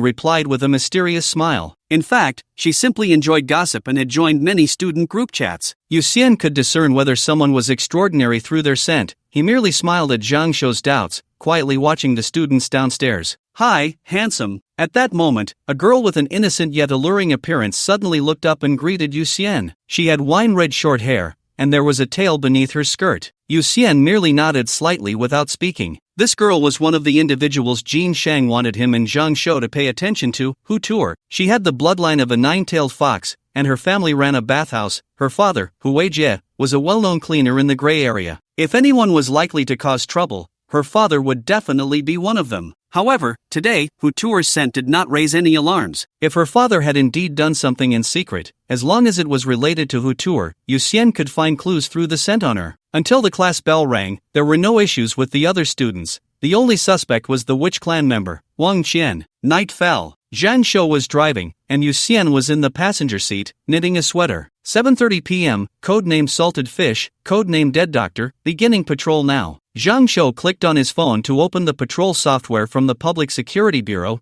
then focused on driving. The route near the city wall in Silver City had very few vehicles, and the sidewalks on both sides were devoid of any figures. The car followed the patrol route for an hour. Not to mention extraordinary animals, they hadn't even seen a single ordinary one. Zhang Shou yawned out of boredom and saw Yuxian still focused on knitting a sweater. He complained, "I thought patrolling at night would be exciting, but it's really boring. At this rate, I'm afraid I'll fall asleep." "No worries, when you fall asleep, I'll give you a shot. You haven't died today, right?" Yuxian replied with a smile. Zhang Shou's state would refresh, and his day-night cycle would flip because his skill recorded his state in the morning. So after resurrecting, it was as if he had just woken up from a nap, and his energy would be restored. Of course, if he stayed up until tomorrow morning, he would probably sleep the entire day. "Wow, Salted Fish, when did you become so vicious?" Zhang Shou pretended to be horrified upon hearing Yuxian's inhumane remark. Just as Yuxian was about to respond with a smile, his ears twitched suddenly, and then his fingers, which were knitting, flicked, sending a silver thread shooting out of the car window. "Stop the car," he said. Zhang Shou quickly hit the brakes. The two got out of the car and walked to the right side of the road. In the grass by the roadside, a 2-meter-long venomous snake with a drill-like head had been cut in half,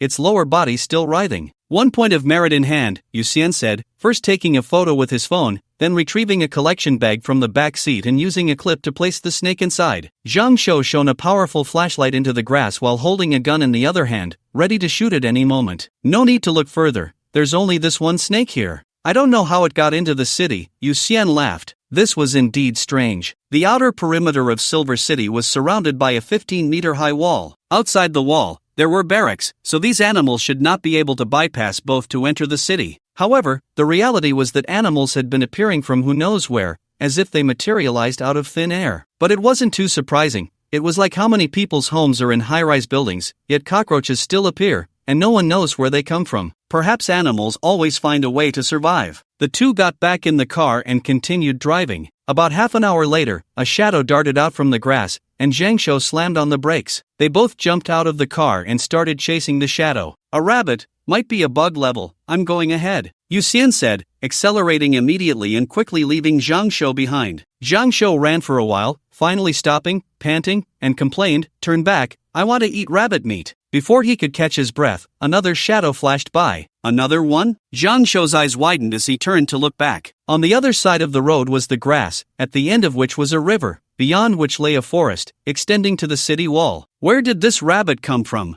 Zhang Shou muttered to himself, then turned back. He insisted on checking if there was a hole somewhere in the grass. Meanwhile, the rabbit was fast, but Yuxian was faster. The distance between them kept closing, and a trace of blood energy appeared in Yuxian's hand. He flicked his finger, and the silver thread wrapped in blood energy shot out, piercing through the rabbit ahead in the blink of an eye. The silver thread quickly stirred, cutting through the rabbit's bones and muscles. The effects of blood energy were numerous, and he had been researching it. Just now, he had used blood energy to increase the kinetic energy of the silver thread, making it shoot faster and with greater power. "The sensation just now feels a bit off." Yuxian frowned slightly as he looked at the still twitching rabbit. He slowly walked up to the fallen rabbit and used the silver thread to flip it over, revealing that it had 2 tusks and emitted a strong smell of decay. A zombie rabbit. Yuxian was taken aback and quickly used the silver thread to bind it more tightly. If this thing bit an ordinary person, it would be troublesome. He carried the rabbit back and saw Zhang Shou rummaging through the grass by the roadside. He approached and asked, "What are you looking for?" "Rabbit hole, huh? Why is there only one?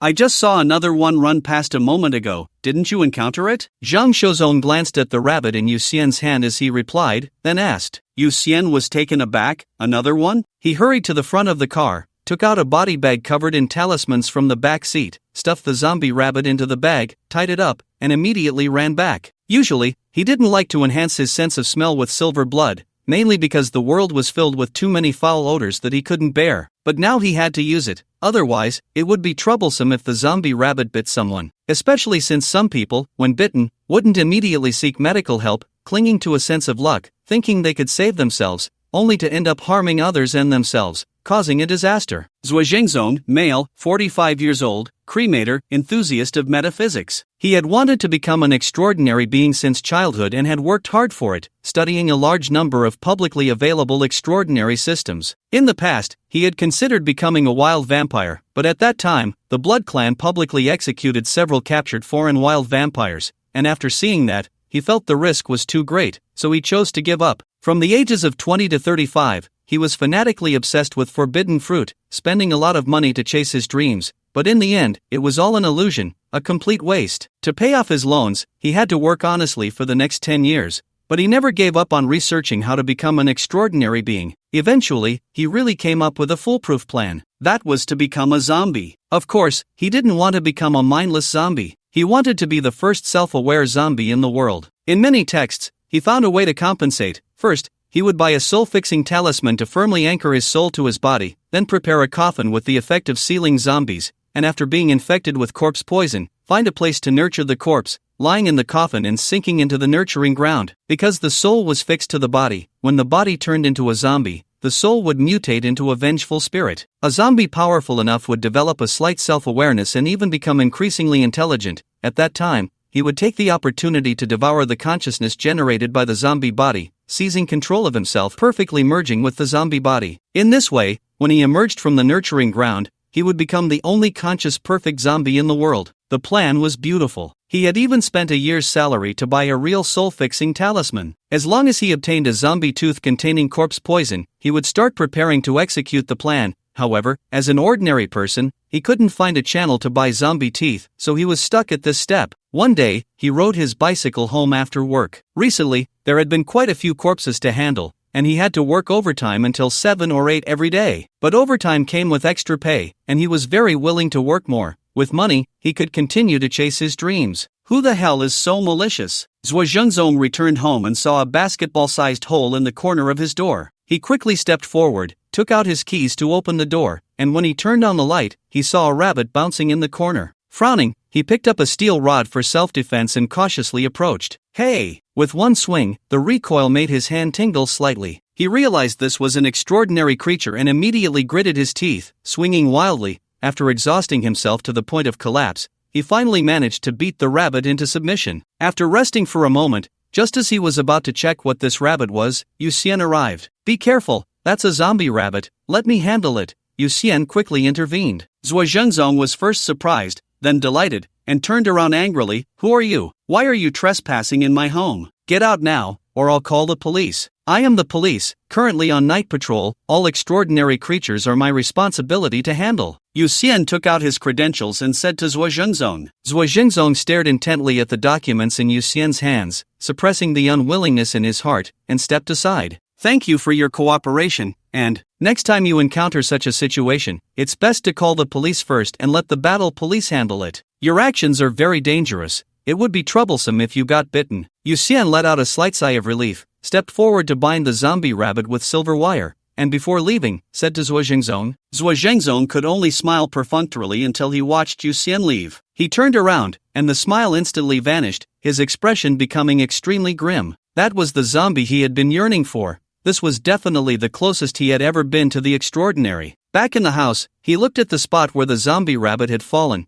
and suddenly he saw something. Immediately crouching down and carefully pinching a piece of bone smaller than a grain of rice. This should be a fragment of bone that he had knocked off the zombie rabbit when he struck it with an iron rod. He looked at the fragment, and a look of ecstasy gradually appeared on his face. According to the research report from the Extraordinary Alliance, since the birth of corpse chi, its scale has only increased, which is known as the famous corpse chi expansion theory. A tiny bit of corpse chi can create a zombie, and as the zombies grow stronger, more corpse chi will be generated within them. When the zombies are eliminated, this corpse chi does not disappear but disperses into the natural world. Therefore, corpse chi will only continue to increase, ultimately dragging all of humanity into the world of the dead. After reading this theory, Zhuozhengzong felt as if the entire world was collapsing. He was depressed for quite a long time because of it. In the end, he saw the wisdom left by ancient sages online: if you can't beat them, join them. He suddenly felt as if his meridians had been opened. Since this world would eventually belong to the dead,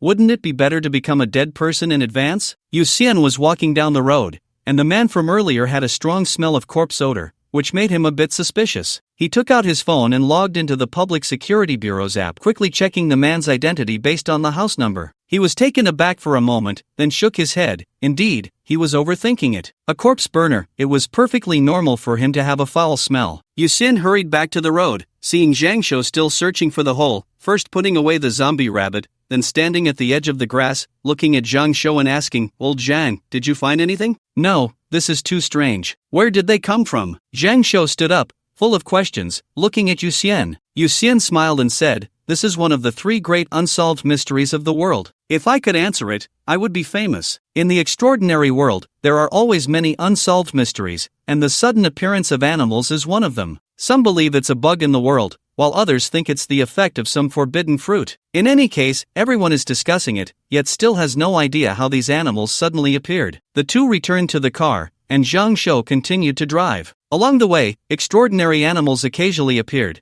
and Yuxian and Zhang Shou walked and stopped, slowly making their way to the east of the city. Compared to other districts, the east of the city was undoubtedly much livelier. Even after 11 o'clock, many people were still walking on the streets, and all the shops were open. This was a scene not seen in other districts. "Xianyu, look, Hu Tuer," Zhang Shou whispered at that moment. Yuxian, who was originally knitting, looked up at the car window and indeed saw Hu Tuer mingling with a few young men, occasionally flashing a smile that captivated them. As expected of a vixen, truly impressive, Zhang Shou sighed. Yuxian's nose twitched, finding nothing, and said blandly, "Let's go, continue patrolling." In fact, the East District didn't need their patrols at all. The extraordinary beings living here, the strongest even reaching eagle level, could handle any extraordinary animals that appeared themselves. However, due to their duties, Yuxian and Zhang Shou still drove around honestly on patrol. A sleepless night. During their first patrol, everything went smoothly without any surprises or dangers. However, this was just the first patrol. Standing by the river often leads to wet shoes, and it's hard to say what will happen after more patrols. Zhang Shou drove to the parking lot near the school,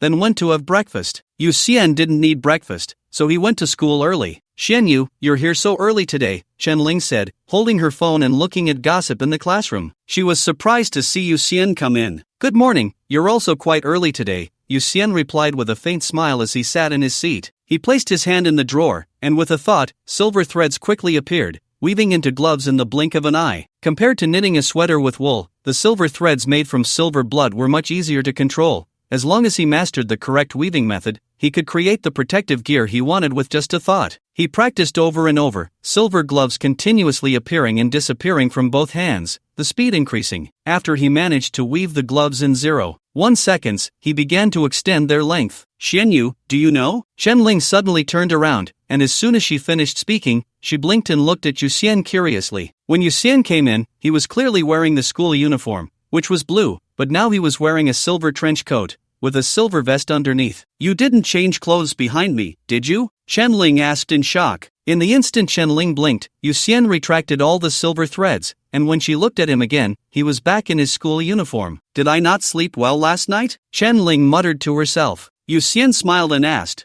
"What were you about to say?" "Oh right, did you know? The Dragon King of Donghai announced that he will enter the realm of ordinary people's protective gear, creating equipment that can withstand attacks from extraordinary beings for ordinary people in the future." Chen Ling looked at Yuxian's clothes suspiciously but couldn't help but gossip. The Dragon King of Donghai is actually just a nickname. His real name is Li Donghai, one of the direct descendants of the dragon ancestor, and he is also a wealthy tycoon. The famous Donghai Dragon Palace Group is Li Donghai's enterprise. In the past, he only did business with extraordinary beings, but now it seems he plans to make money from ordinary people as well. "He's probably just making a big deal out of nothing," Yuxian commented. The Dragon King of Donghai is known for his big mouth. Netizens jokingly call him the Big Mouth Dragon because he always jumps on trending topics. There's no doubt that he released this news to ride the wave of Silver City's popularity. "It's fake," Chen Ling said, sounding a bit disappointed. She actually wanted to buy some useful protective gear. Her parents had bought her pepper spray for self-defense, bear spray, and a stun gun. However, these things might work against ordinary people but wouldn't be very effective against extraordinary beings. If there were equipment available that could defend against extraordinary creatures,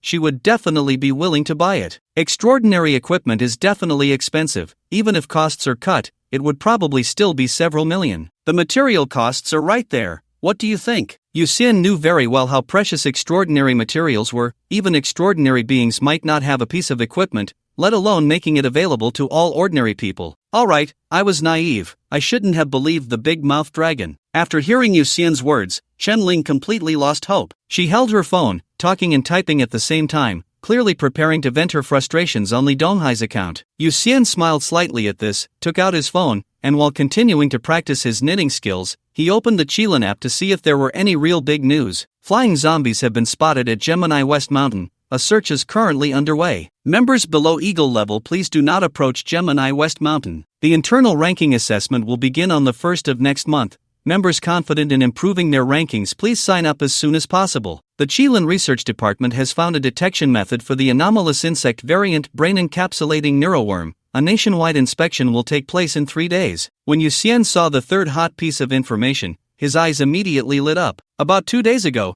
he saw a related report, at which point the scientists within Qilin had already thoroughly studied the new form of the anomaly worm and named it the brain-hugging nerve worm. This variant of the anomaly worm transforms its body into a structure remarkably similar to human brain nerves, then infiltrates the target's brain, replacing the opponent's nerves, as if a multitude of tentacles were tightly embracing the person's brain. At this moment, the host's brain is not dead, it simply filters all the information received through the brain-hugging nerve worm. In simple terms, whatever the brain-hugging nerve worm wants the host to see, the host sees. Whatever it wants the host to hear, the host hears. The host completely becomes a puppet of the brain-hugging nerve worm, with no room for resistance. Moreover, once successfully parasitized by the brain-hugging nerve worm, although the person is still alive, there is essentially no difference from being dead, as the vast majority of current methods cannot ensure the host's survival after separating from the brain-hugging nerve worm. After all, the brain-hugging nerve worm consumes the host's brain nerves, and losing that part of the brain nerves means one cannot survive. Yu Xian is currently feeling both joy and worry. The joy is because the country finally has a way to prevent the invasion of anomaly worms and brain-hugging nerve worms. The worry is because, during this inspection, it is still unknown how many families will face a shattered outcome. Doghead Gold Mountain. This mountain got its name because someone discovered a huge piece of doghead gold there years ago. However, as extraordinary creatures have increased,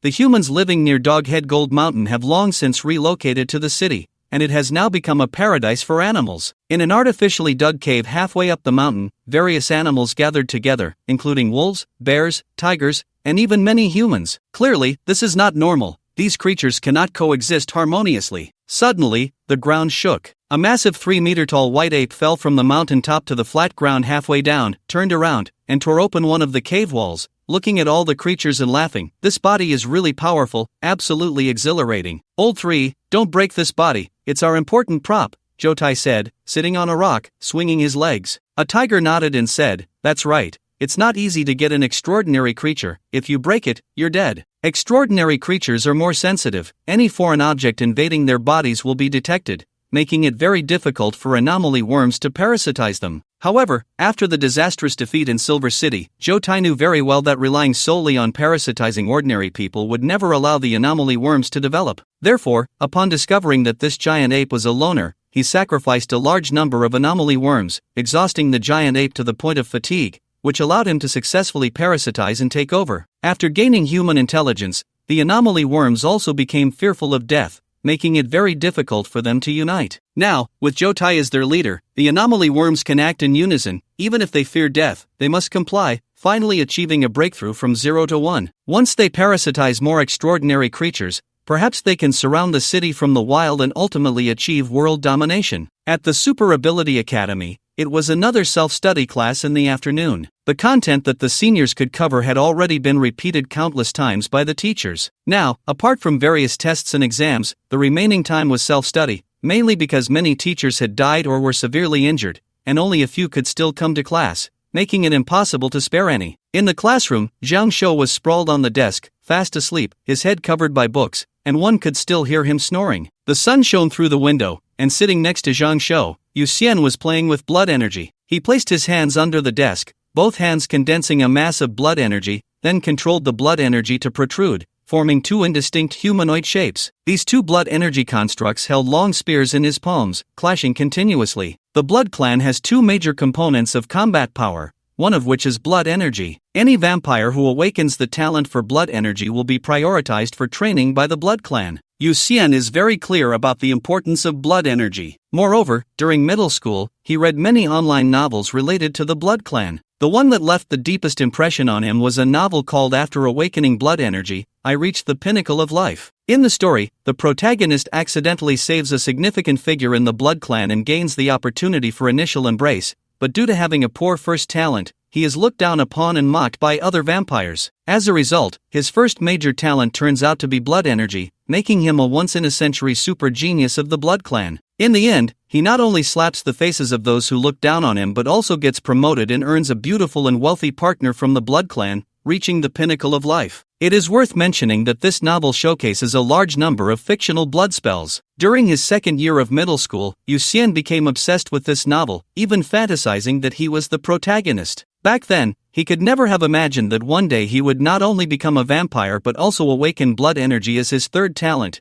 which is simply more unbelievable than a wish fulfillment novel. One must say that the wisdom of ancient people is still gaining value. Sometimes reality is more absurd than fiction because fiction operates under certain logic, while reality often lacks any logic at all. Since awakening his blood energy talent, Yu Xian has been pondering blood spells. The Qilin app has a lot of video materials of vampires using blood energy, such as summoning a giant scythe of blood, creating blood chains to seal environments, and even the blood wing technique for flying, as well as a blood cloak to block sunlight during the day, and the red cloud black sky technique used by the ancestors in battle during the day. Many of these blood spells are difficult to understand just by looking at their effects. In the end, Yu Xian focused on the blood scythe. Although this spell is also not simple, he felt that he might be able to replicate it. Currently, he is controlling a small figure made of blood energy to fight, which is actually training his ability to shape blood energy, while the spear in the figure's hand is to train the stability of weapons constructed from blood energy. Without anyone to guide him, he is unsure if his ideas are correct or how far they are from the blood spells of the blood clan. In fact, he has also developed a new application, bubbles. By making blood energy sticky and adding a bit of air, he can easily blow bubbles like chewing gum. If he can control a large number of bubbles under his feet,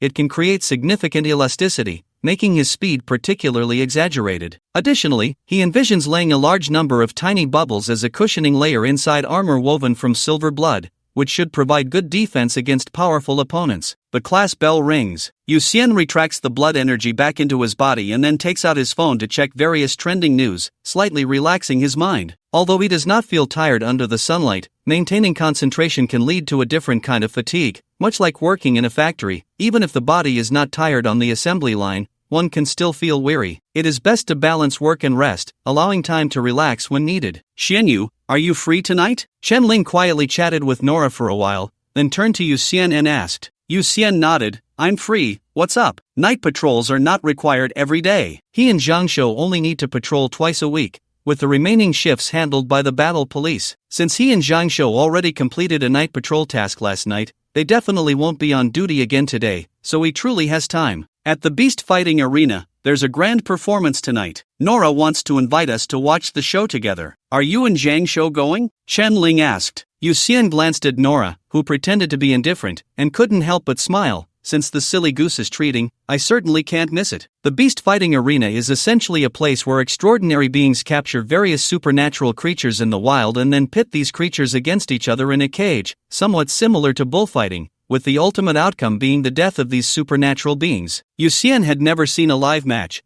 but there were many paid videos online, and he had watched a lot of them before. Those famous beast fighters were essentially superstars. Not only did they endorse various products, but they also had a massive fan base, making a few small goals just from merchandise sales. If he hadn't joined the Qilin and had become strong enough to not fear the Blood Clan, Yu Xian felt he might have become a beast fighter himself. You're such a silly goose, Nora said, rolling her eyes at Yu Xian, though the corners of her mouth secretly lifted. In fact, during this time, due to Yu Xian, Nora's status in the Blood Clan had not only not declined but had risen rapidly. If before she was merely teased as the little princess of the Blood Clan by the Super Ability Academy, now she was truly on her way to becoming the little princess of the Blood Clan. Yu Xian used her blood to become a vampire, also unafraid of sunlight, which was a huge leap. If all the vampires she had initially embraced were not afraid of sunlight, the Blood Clan would no longer be limited to operating at night. they could also assert their existence during the day. It could be said that Nora was the new hope of the blood clan, even catching the attention of the ancestors, who were considering bestowing upon her the blood of the ancestors. The next class was still self-study. After the three of them discussed where to meet in the evening, they all kept quiet and went about their own business. Yu Xian still kept his hand under the desk, but this time he condensed a small blood-colored knife, pressing it against his palm to feel its hardness and sharpness. If I continue to compress the blood energy, Yu Xian judged through touch that the knife he made was only at the level of ordinary ironware, so he began to compress the blood energy with his mind. Although most vampires were fragile, Yu Xian was an exception. For some reason, his physique was already similar to that of a normal vampire,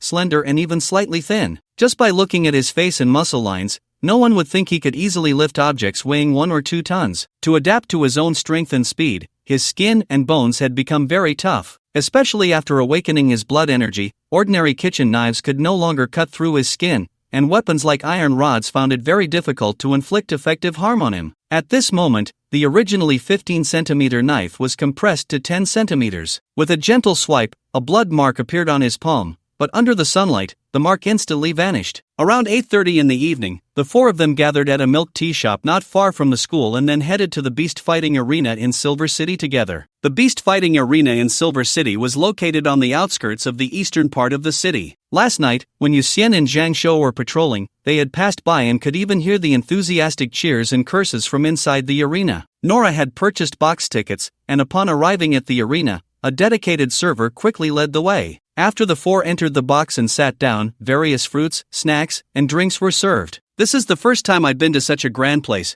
It feels a bit nerve-wracking," Zhang Shou said quietly to Yu Xian, looking at the box's decor and the exquisite snacks. Yu Xian moved his share of fruits and snacks over to Zhang Shou and smiled. "It's okay, I'm nervous too. It'll be fine once the beast fighting starts." "Yu Xian, those snacks are specially made extraordinary food. You should give it a try," Nora reminded, holding a piece of snack. The bloodlines of extraordinary beings were diverse, with all sorts of bizarre races. Some extraordinary beings with orc bloodlines particularly loved eating raw meat. Their taste buds were also different from humans. They found cooked food to be unappetizing. The box tickets for the beast fighting arena are purchased by the wealthy or the noble, so the arena naturally would not make such a low-level mistake. When guests buy tickets, the staff already understands their preferences, and on that day, a dedicated chef will provide service. For example, if Nora is a vampire, then most of the food tonight will be extraordinary dishes that vampires can eat, avoiding any tasteless options. "Alright, I'll give it a try," Yu Xian nodded, then picked up a piece of pastry and put it in his mouth. Indeed, a flavor he had never experienced before immediately spread in his mouth. He chewed gently and swallowed, his eyes lighting up involuntarily. Curiously, he asked, "What is this made of?" "It's made from the blood fat of various animals. There is fat in blood too.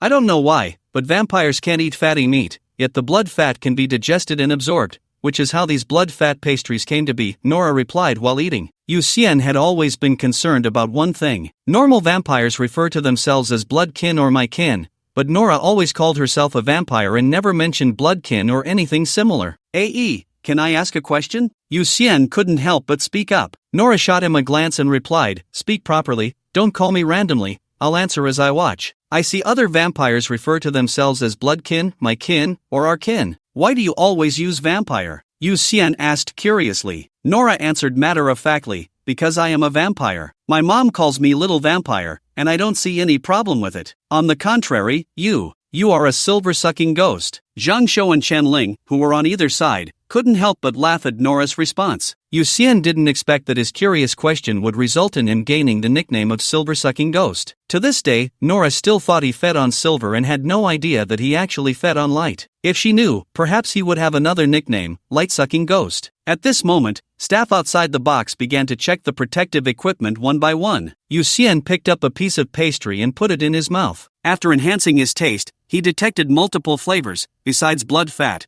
there should also be inorganic salts and various elements whose names he didn't know. Clearly, all these elements were extracted from animal blood. It must be said that as long as one has money, even becoming a vampire allows one to taste many delicacies that ordinary people cannot imagine. The time reached 9 o'clock. The performance at the arena began. "Hello everyone, I am the host, Fei Chuan. First, welcome all the audience to the Silver General Arena. Next is the first match, 2 at-level black wolves against our old acquaintance, Hu Junjie. Amid the host's enthusiastic introduction, 2 massive black wolves were released into the arena, followed by a strong man with 2 tails behind him walking into the arena, and cheers erupted throughout the venue. Hu Junjie seems to be Hu Tuer's uncle, Zhang Shou said to Yu Xian while looking at the man in the arena. Yu Xian nodded. Hu Tuer indeed had quite a few elders. According to the information provided by Jin Shang, Hu Tuer's father had a total of 6 brothers, and the 7 were collectively known as the 7 heroes of the Hu family. However, the 7 heroes of the Hu family did not all mix together but instead engaged in different industries. Hu Junjie was a professional beast fighter and also a part-time online streamer, gaining considerable fame in Silver City. After the host Fei Chuan finished the introduction, the beast fighting began. In fact, the beast fighting arena has 2 types of performances: beast fighting and competition. The former is a battle between man and beast, while the latter is a duel between humans. Right now, it was beast fighting. Hu Junjie was very experienced and clearly understood the danger of 2 black wolves together, so he first created distance and then adjusted his angle as the 2 black wolves charged at him. He adjusted his angle, and the 2 black wolves that were originally running side by side quickly became one in front and one behind due to the change in perspective. In the instant the 2 black wolves drew near, he kicked the one closer to him away, using the recoil to swiftly retreat and create distance from the other black wolf. This can be done too. I've learned something, Zhang Shou said, his eyes wide as he spoke to himself. Yu Xian nodded seriously. This technique was not difficult to learn, but mastering the rhythm and timing required rich experience in beast fighting and keen judgment. Don't think that the 2 black wolves were mindless. The reason they exposed this flaw was entirely because Hu Junjie had controlled the rhythm so well that the 2 wolves unknowingly fell into the trap he had set. Next, Hu Junjie skillfully brought the battle into his rhythm, leaving the 2 black wolves dizzy, even using his tail to confuse them, darting left and right, easily toying with the 2 black wolves. In the end, the outcome of the battle was clear. After some playful antics, Hu Junjie effortlessly executed the 2 black wolves with a guillotine, and the crowd erupted in cheers. The 9-tailed fox bloodline, it seems the more tails, the stronger? Shen Ling asked, looking at Hu Junjie's tails. Nora, watching the match, replied, yes, possessing the 9-tailed fox bloodline, you can tell the strength by the number of tails. 1 tail is insect level, 2 tails are ant level, 3 tails are bee level, 4 tails are sparrow level, 5 tails are snake level, 6 tails are eagle level, 7 tails are wolf level, 8 tails are tiger level, and 9 tails are dragon level. What about god level? 10 tails? Zhang Shou asked curiously. Yu Xian laughed. When the ancestor of the 9-tailed fox advances to god level, you'll know. Right now, the fox ancestor only had 8 tails, far from dragon level, let alone god level. The subsequent matches continued one after another, averaging about half an hour each. Yu Xian and Zhang Shou were thoroughly enjoying themselves, mainly because every beast warrior that appeared was formidable. Although their strength and speed might not surpass Yu Xian's, their experience was incredibly rich. The various movements, angle control, rhythm management, and predictions made the battle process exhilarating, a completely different experience from watching a video, especially with some of the power details. Unless you were there in person, it was hard to catch the nuances. Ladies and gentlemen, was the previous battle exciting? Fei Chuan also thinks the matches of our beast warriors are thrilling and blood-pumping. But next up is the grand finale of the night, a super monster captured by our hunting team today, an extraordinary white ape with human intelligence. As the host's voice rang out, a cage slowly rose, revealing a 3-meter-tall, muscular white ape. The white ape lowered its head, its eyes hidden in shadow, and its mere silhouette gave the audience a tremendous sense of pressure. It was clearly just a low-level extraordinary creature, yet it commanded respect. And our contestant is the King of 1,000 Victories, the Iron God, by Jinlong. On the other side, a muscular man standing at 1.9 meters stepped out. He looked at the surrounding audience, revealing a slight smile, and raised one hand to wave at the audience, causing the entire venue to erupt with cheers for the Iron God. In the VIP box, Yu Xian was reviewing by Jinlong's information. This data was provided by the arena, easily accessible through a tablet connected to the power line on the chair. By Jinlong, 32 years old, B-level, superpower user, with the ability to transform his entire body into black iron alloy. He not only had rich combat experience but also possessed immense strength. If he encountered a type he could counter, he could even fight above his level. This guy is strong, Yu Xian thought to himself as he looked at the data. He estimated that no matter what means he used, he probably couldn't break through Bai Jinlong's defenses, although Bai Jinlong wouldn't be able to kill him either. The match then began. The electric cage slowly opened after losing power, and the white giant ape looked up at Bai Jinlong. Zhou Tai could never have imagined one thing. The day before, he was dreaming of ruling the world, and the next day he was easily captured by a hunting team of extraordinary beings. To protect his true self's escape, his other bodies were easily killed by those bastards. Now, he had 9 personalities residing in small, weak animals like mice, rabbits, his true self, sparrows, and so on. The strongest of these bodies had instead become a captive of humanity, forced to perform like a clown. "Come on, big guy." Bai Jinlong waved at Zhou Tai with a smile. Zhou Tai felt a surge of anger erupting from his chest, wishing he could tear all humans apart. Among all his personalities, his third was the most domineering, dreaming of world domination. Unlike those idiots who only wanted to kill or play games, he knew very well that only by becoming the king of the world could he do as he pleased. Whether it was skinning people alive, committing murder and arson, or anything else, at that time, no creature would dare to stop him. With a roar, he immediately punched towards Bai Jinlong, but Bai Jinlong had already anticipated his move and easily dodged the attack. Moreover, to showcase his skills, he didn't even use his superpowers while evading. Zhou Tai's punch shook the ground, and the surrounding audience erupted in cheers,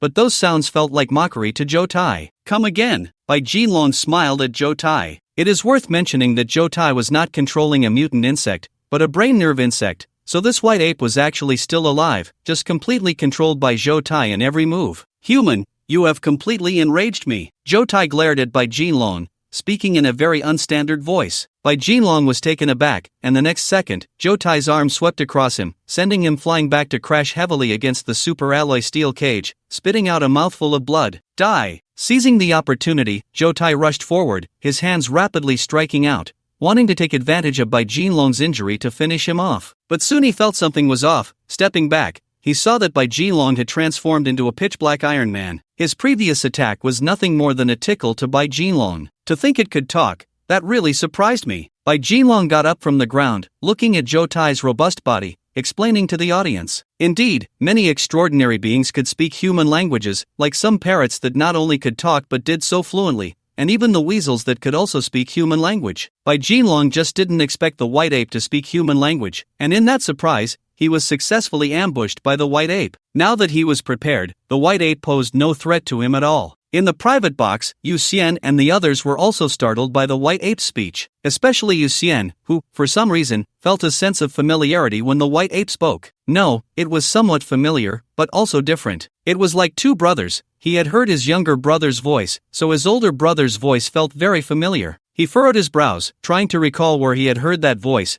but the white ape's voice was too rough and strange to match any memory. This felt more like an intuition, something that couldn't be compared directly. "Yu Xian, do you have a feeling that its voice seems familiar?" Nora frowned, her eyes fixed on the white ape, asking Yu Xian. Yu Xian was taken aback and asked, "You feel that way too?" "Yeah, but I just can't think of where I've heard it." Nora nodded. Yu Xian looked at the white ape and speculated, "Zhou Tai?" He had met many people with Nora, but there was only one suspect, so he thought of Zhou Tai first. "Zhou Tai? The voice doesn't seem like it, but the feeling does seem a bit," Nora said uncertainly. Yu Xian watched the white ape and Bai Jinlong fight, and with his suspicions growing, he felt the white ape's guilt becoming more significant, especially since the white ape's fighting style was primarily based on ambush and surprise attacks. If Bai Jinlong hadn't turned his entire body into an alloy, he might not have been a match for the white ape. He is definitely Zhou Tai. Could it be that this white ape has already been controlled by the brainworm? Yu Xian's expression gradually became serious, his pupils shimmering with silver light, confirming that there were no tentacles beneath the white ape's skin, and he couldn't help but think. There had never been a case of abnormal insects parasitizing extraordinary beings before.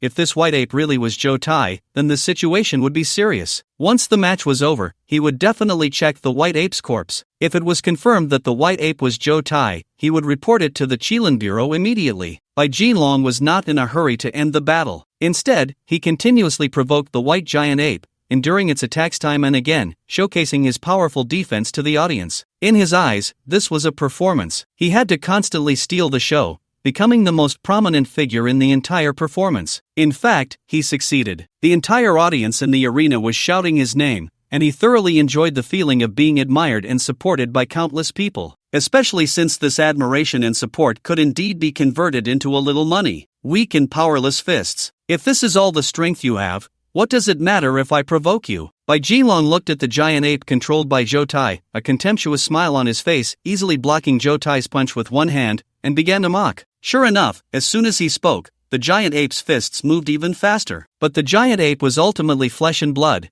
Its strikes against his ally body were completely ineffective, and instead, the giant ape's fists began to show signs of injury. Damn it, damn it, damn it, die for me ah! Under Jotai's control, the giant ape's eyes turned red, and a large amount of adrenaline was secreted within its body, making it feel no pain in its stressed state. However, after Bai Jinlong's body turned into alloy, the giant ape's proud strength was rendered useless. A body capable of withstanding bullets had also become fragile. The giant ape could shatter rocks and pierce steel plates, but it couldn't inflict even the slightest harm on Bai Jinlong. Kill, kill, kill. Jotai's murderous intent boiled. Even if he couldn't harm Bai Jinlong, he still had to strike. Unbeknownst to him, under his control, the blood within the white ape began to heat up, and a large number of extraordinary factors were released from its bloodline. Compared to the white ape's own character, his character was more in tune with the extraordinary bloodline within the ape. It actually still hides its strength. Bai Jinlong noticed the giant ape's power increasing and said in surprise. The next moment, he noticed a hint of red appearing on the giant ape's arms. Bloodline awakening? Ladies and gentlemen, the white ape before us has actually awakened its bloodline. Do you all want to see it? This will be a once-in-a-century scene. Cheer up, get excited. Bai Jinlong immediately realized what changes were happening to the white ape's body and shouted loudly to the audience. Instantly, the entire audience erupted in cheers, and after he asked, "Do you want to see it?" countless people responded with yes. The corners of his mouth curled up,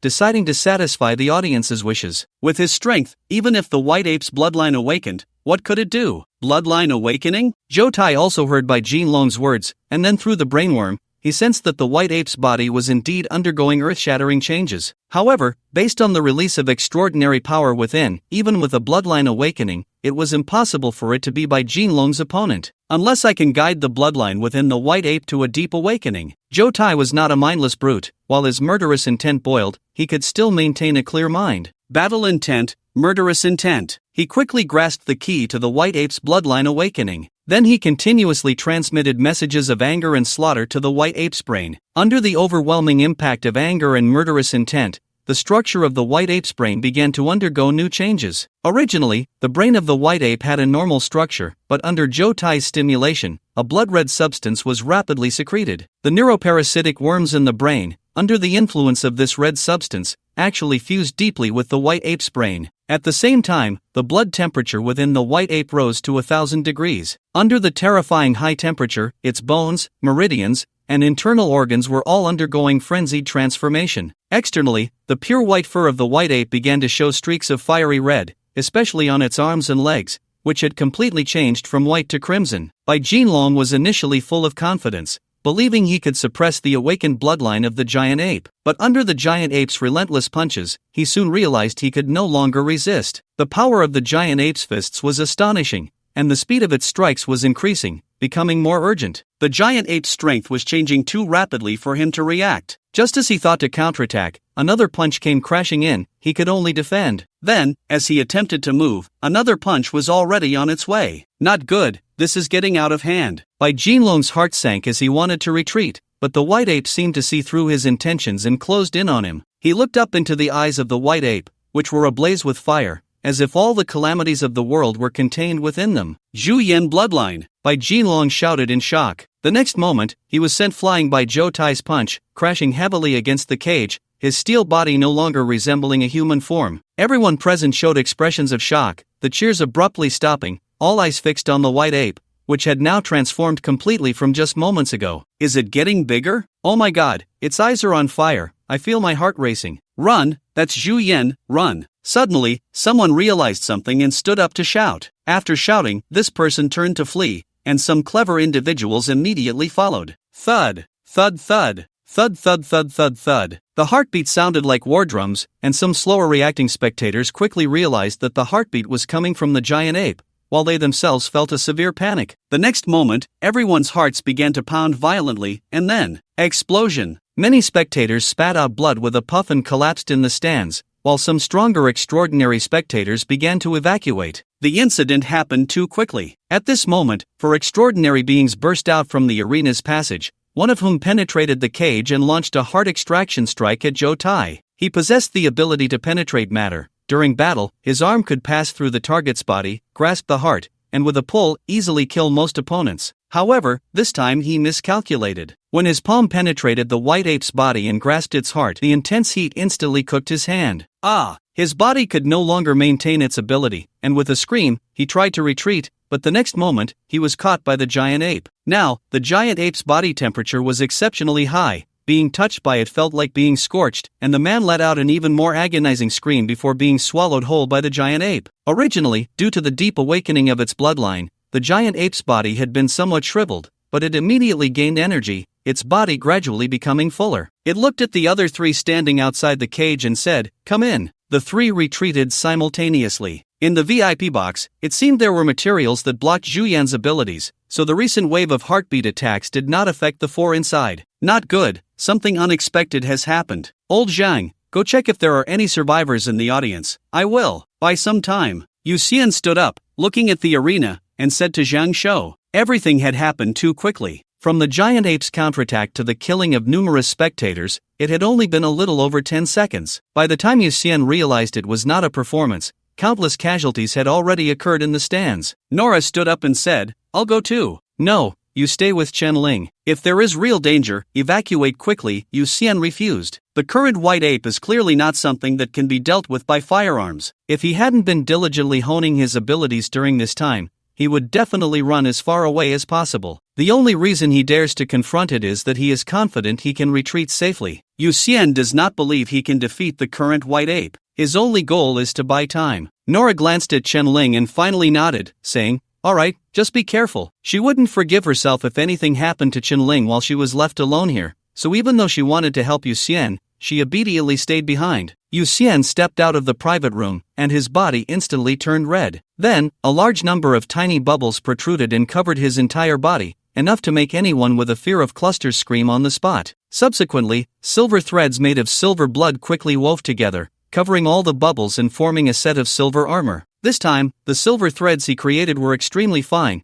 and after being tightly woven, the armor was completely unrecognizable as woven. It was not only sharply defined but also smooth as a mirror, giving an indestructible feeling. "Xian Yu, you look so cool in that," Zhang Shou exclaimed, watching Yu Xian transform in the dazzling armor before him. This set of armor was definitely a dream for any boy. Zhang Shou felt that if he wore this armor, his courage would increase by 1000%, and he could stand tall even in front of the ancestors. "Alright, let's act separately. You go save people, and I'll hold off the giant ape." Yu Xian clenched his fist, confirming that the armor wouldn't hinder his movements, and then said to Zhang Shou, "This wasn't the time for playing around." Zhang Shou nodded and immediately turned to leave, while Yu Xian walked in the opposite direction. In the arena's cage, Zhou Tai held the severely injured Bai Jinlong in his hands. Weighing him, he maliciously smiled and said, "Thank you very much. You've shown me the true path to becoming stronger. As a reward, let me show you what power and speed feel like." With that, he threw Bai Jinlong with all his might. Bai Jinlong instantly shattered the metal cage and crashed toward the audience. However, just as Bai Jinlong was about to hit the ground, a flash of silver passed by, and he was saved. Zhou Tai frowned at the figure in silver armor holding Bai Jinlong, unable to gauge the opponent's strength for a moment, so he chose not to act rashly. The two sides stood in a tense silence. Yu Xian had once overestimated the giant ape's strength, but at the moment he caught Bai Jinlong, he realized he had still underestimated it. At the instant he caught Bai Jinlong, the silver threads on him nearly snapped, and the bubbles made of blood beneath burst one after another. After 2 layers of cushioning, his hands, which he used to catch Bai Jinlong, were still fractured. Of course, it was just a minor fracture. With his physique, the injury healed in an instant. Fortunately, he had designed the armor to be as cool as possible, referencing a large number of armors from films and television, crafting his armor to exude the aura of a strong warrior. As long as he stood still, no one could be sure of his true strength. Clearly, his image intimidated Zhou Tai, and neither side made the first move. At this moment, the three outside the cage quietly retreated. Although they had B-level strength, they felt no sense of security in front of the giant ape. However, their movement broke the delicate balance between Yu Xian and Zhou Tai. No strength comes from nowhere. Although Zhou Tai had successfully activated the Zhuya bloodline within the giant ape through the special properties of the brain-sucking worm, it had severely depleted the giant ape's energy. Now, the giant ape's body urgently needed energy replenishment. As long as there was enough food, the giant ape could become even stronger, even reaching eagle-level standards. His eyes moved, instantly locking onto a middle-aged man, and in the next second, his body suddenly lunged toward the target. Yu Xian had been watching him closely, so as soon as he moved, Yu Xian also reacted. A silver thread shot out quickly, wrapping around the man Zhou Tai had locked onto, and immediately pulled him back. The middle-aged man only felt the terrifying wind of the punch bearing down on him. Just as he was about to be crushed, his body quickly retreated backward. By the time he regained his senses, he found himself sitting on a chair. Ha! Ha ha! The middle-aged man, realizing he had just strolled through the gates of hell, broke out in a cold sweat and gasped for air. As the giant ape lunged, the other two people smartly ran back, so by the time Zhou Tai managed to control the giant ape's body, there was no one left around. Your opponent is me. Don't even think about harming the innocent, Yu Xian said to Zhou Tai, his voice altered through the 2 layers of bubbles in his armor. He was worried that Zhou Tai would recognize his voice and realize that his strength was not as formidable as it seemed, which would lead to trouble. Boom! Boom boom! Boom boom boom! Zhou Tai glanced at Yu Xian, his eyes narrowing slightly, and the sound of war drums from Zhu Yan immediately echoed. However, Yu Xian felt nothing at all. If Zhou Tai could make his heart race, he would actually thank him. Unfortunately, vampires do not have a heartbeat, so they are completely immune to Zhu Yan's ability. No use? Zhou Tai thought to himself, looking at Yu Xian with newfound respect. It must be said that Yu Xian standing there motionless exuded an air of a master. His armor, smooth as a mirror, and the slightly fluttering trench coat created a powerful aura. Moreover, the red lenses covering his eyes in the helmet prevented Zhou Tai from determining Yu Xian's emotions through his gaze. In fact, the red lenses were made of blood energy, providing decent defense while also enhancing Yu Xian's vision. With the dual enhancement of silver blood and blood energy, his dynamic vision was exceptionally strong, which was why he could clearly see Zhou Tai's movements. In a different scenario, Zhou Tai might have had enough patience to confront Yu Xian, but not now. First of all, this was the arena, the territory of humans. The longer he delayed here, the more dangerous it became. Additionally, the giant ape was ravenous and urgently needed to replenish its energy, so he couldn't afford to waste time. He controlled the white ape to grip the metal cage and suddenly exerted force, violently flinging it. The cage, which had been firmly fixed to the ground, was uprooted, and the entire massive cage came crashing down toward Yu Xian. To be honest, the scene was quite exaggerated, and Yu Xian was startled by Zhou Tai's move. However, Yu Xian reacted quickly. The blood energy bubbles beneath his feet provided enough elasticity. He bent his legs and leaped up, pushing against the cage with both hands just as it was about to smash down, using that force to retreat. Several silver threads instantly wrapped around the chandelier on the ceiling, narrowly avoiding the cage's attack. Boom! After a deafening crash, dust billowed. The cage crashed heavily onto the audience stands, shaking the entire arena. The areas where the cage landed were directly dented, and the walls showed numerous cracks. If the cage had landed squarely on Yu Xian, it was likely that his body would have been crushed in half. Although he wouldn't die, it would definitely be unbearable. Terrifying. Yu Xian looked at the completely deformed cage below, feeling it was even more frightening than facing Jin Shang. Ha! The giant ape let out a puff of steam, having expended considerable energy in that last burst. Unfortunately, it failed to hit its target and wasted its strength instead. However, through Yu Xian's movements, Zhou Tai realized that at least Yu Xian's response to the giant ape's attack was to dodge rather than take it head-on, indicating that Yu Xian's strength was definitely inferior to his. So next, he would test speed. If his speed and strength far exceeded Yu Xian's, then this battle could be resolved quickly. First, he would increase the attack range. Zhou Tai surveyed his surroundings, then maneuvered the giant ape's body down to the arena floor, directly dismantling the barriers in front of the audience stands. With 2 barriers in hand, his attack range expanded from the original 2 meters to a staggering 10 meters. As long as Yu Xian entered within 10 meters of him, he could easily crush Yu Xian. On the other side, Yu Xian saw the giant ape dismantling the barrier, and his brows slightly furrowed. The next second, Zhou Tai manipulated the giant ape to exert force with its legs and shot towards Yu Xian like a cannonball, while simultaneously swinging the barrier to trap Yu Xian in the middle. However, Yu Xian's hands moved, and 4 silver threads danced like silver snakes, slicing through the barrier. The silver threads, made of silver blood, were not just silver, they also contained Yu Xian's blood. Therefore, after receiving Nora's promise of 20 pounds of silver, his silver threads were quite abundant, and after constructing the armor, he still had extra silver threads for offense and defense. Of course, it was impossible to whip out a dense mass of silver threads like he did in the previous battle against Zhou Tai. In armor mode, he could only separate 4 to 5 silver threads at most, with the longest attack range between 50 to 350 meters. But that was more than enough. In an instant, the barrier crossed over Yu Xian, turning into fine fragments. Amidst the flying debris, Yu Xian's armor remained as shiny as new, exuding an impressive aura. Seeing his weapon instantly destroyed, Zhou Tai let out a roar and simply threw the barrier away. Then, like a cannonball, he used his powerful explosive force to charge straight at Yuxian.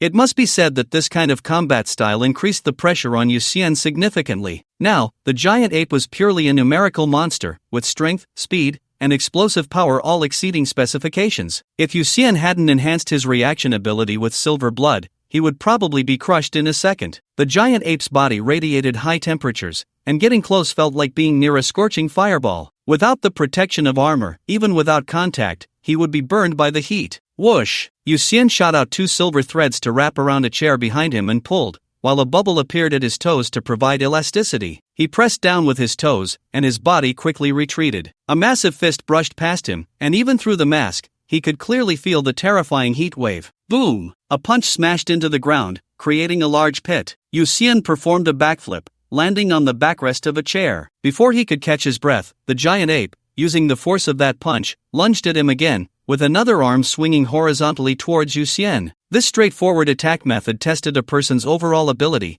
Yuxian's nerves were taut, not daring to relax for a moment. He fixed his gaze on Zhou Tai's movement trajectory, and when Zhou Tai's manipulated giant ape's arm came crashing down, he quickly used the elasticity provided by the blood energy bubble to dodge. Missing the hit, the giant ape immediately grabbed the chair and threw it. In midair, Yuxian used the silver threads to pull himself into a maneuver he could never normally achieve, narrowly avoiding the chair's attack. So it was just a little fly. After a series of attacks, Zhou Tai finally realized. He understood that Yuxian was not strong at all, just an illusion created by his appearance, looking mysterious and unfathomable. Once he felt assured, Zhou Tai completely unleashed his attacks. He manipulated the giant ape's body to rise from the ground, muscles tensing like a mountain crashing towards the just landed Yuxian. As long as he made contact, Yuxian would surely be crushed to pieces. Yuxian kept retreating, jumping from the audience seats to the arena, then from the arena back to the audience seats, continuously shifting and dodging. Suddenly, both sides stopped simultaneously,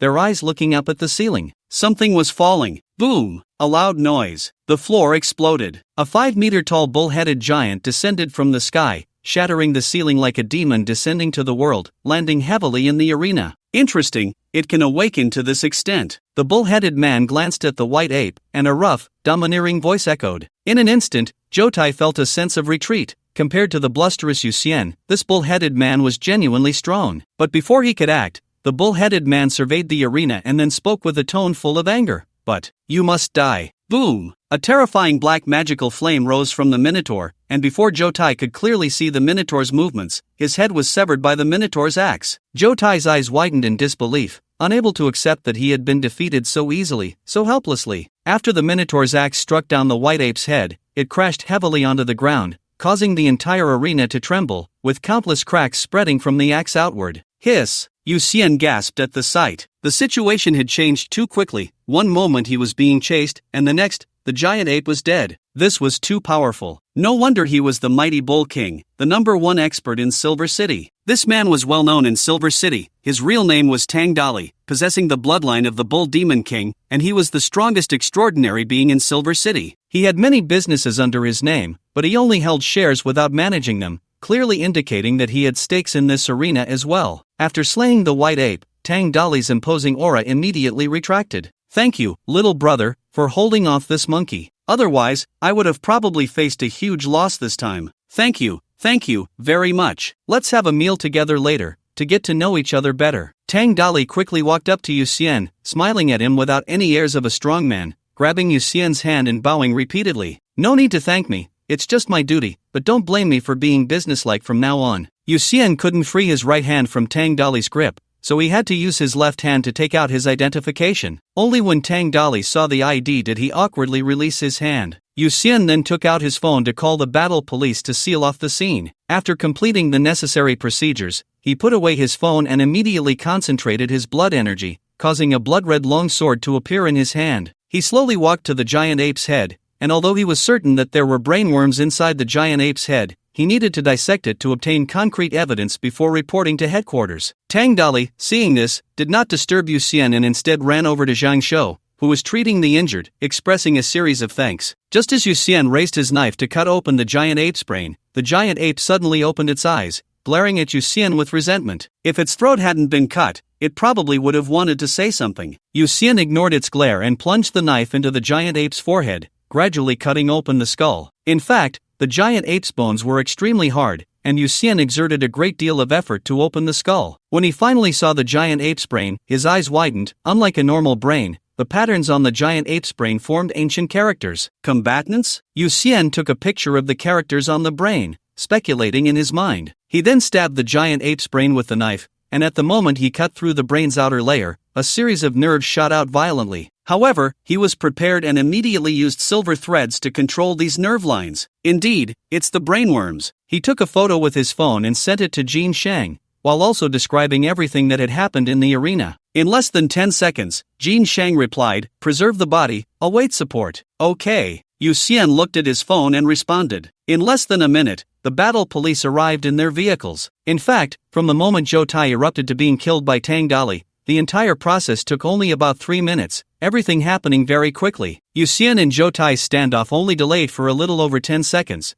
The rest was Zhou Tai chasing and attacking. If Tang Dali hadn't arrived in time, Yu Xian would have had to find a way to escape in a few more minutes. The battle police were not called by Yu Xian. They had come after the fleeing spectators reported the incident. Upon seeing the team leader, Yu Xian showed his ID and instructed the leader to seal off the entire arena, not allowing anyone to enter or exit. With Zhang Shou present, those who could be saved would definitely be saved, and those who couldn't be saved did not require resuscitation. Therefore, when the ambulance arrived, the battle police asked it to wait aside. Finally, after about half an hour, a beam of golden light flew down from the sky, entering the arena through the large hole created by Tang Dali. "Hello, I am a member of the Qilin Support Department, codename Ether, and here is my identification." As the golden light landed on the ground and dissipated, a young man with a somewhat cynical appearance appeared before everyone. He walked up to Yu Xian, introduced himself, and took out his identification. Yu Xian scanned the ID with the Qilin app on his phone, confirmed its authenticity, and nodded, saying, "Hello, I am a member of the exorcism team, codename Salted Fish. I am officially handing over this giant ape and the brainworm to you. Please ensure they are delivered to headquarters. Rest assured, there won't be any mistakes." Ether patted his chest and laughed. He then looked at the giant ape's body, waved his sleeve, and the massive corpse instantly vanished. He then took out a box and placed the brainworm inside, finally putting the box into his sleeve. "Is that a spatial pocket?" Yu Xian asked curiously, watching Ether's actions. Ether immediately felt awkward and replied, "A spatial pocket is a great supernatural ability.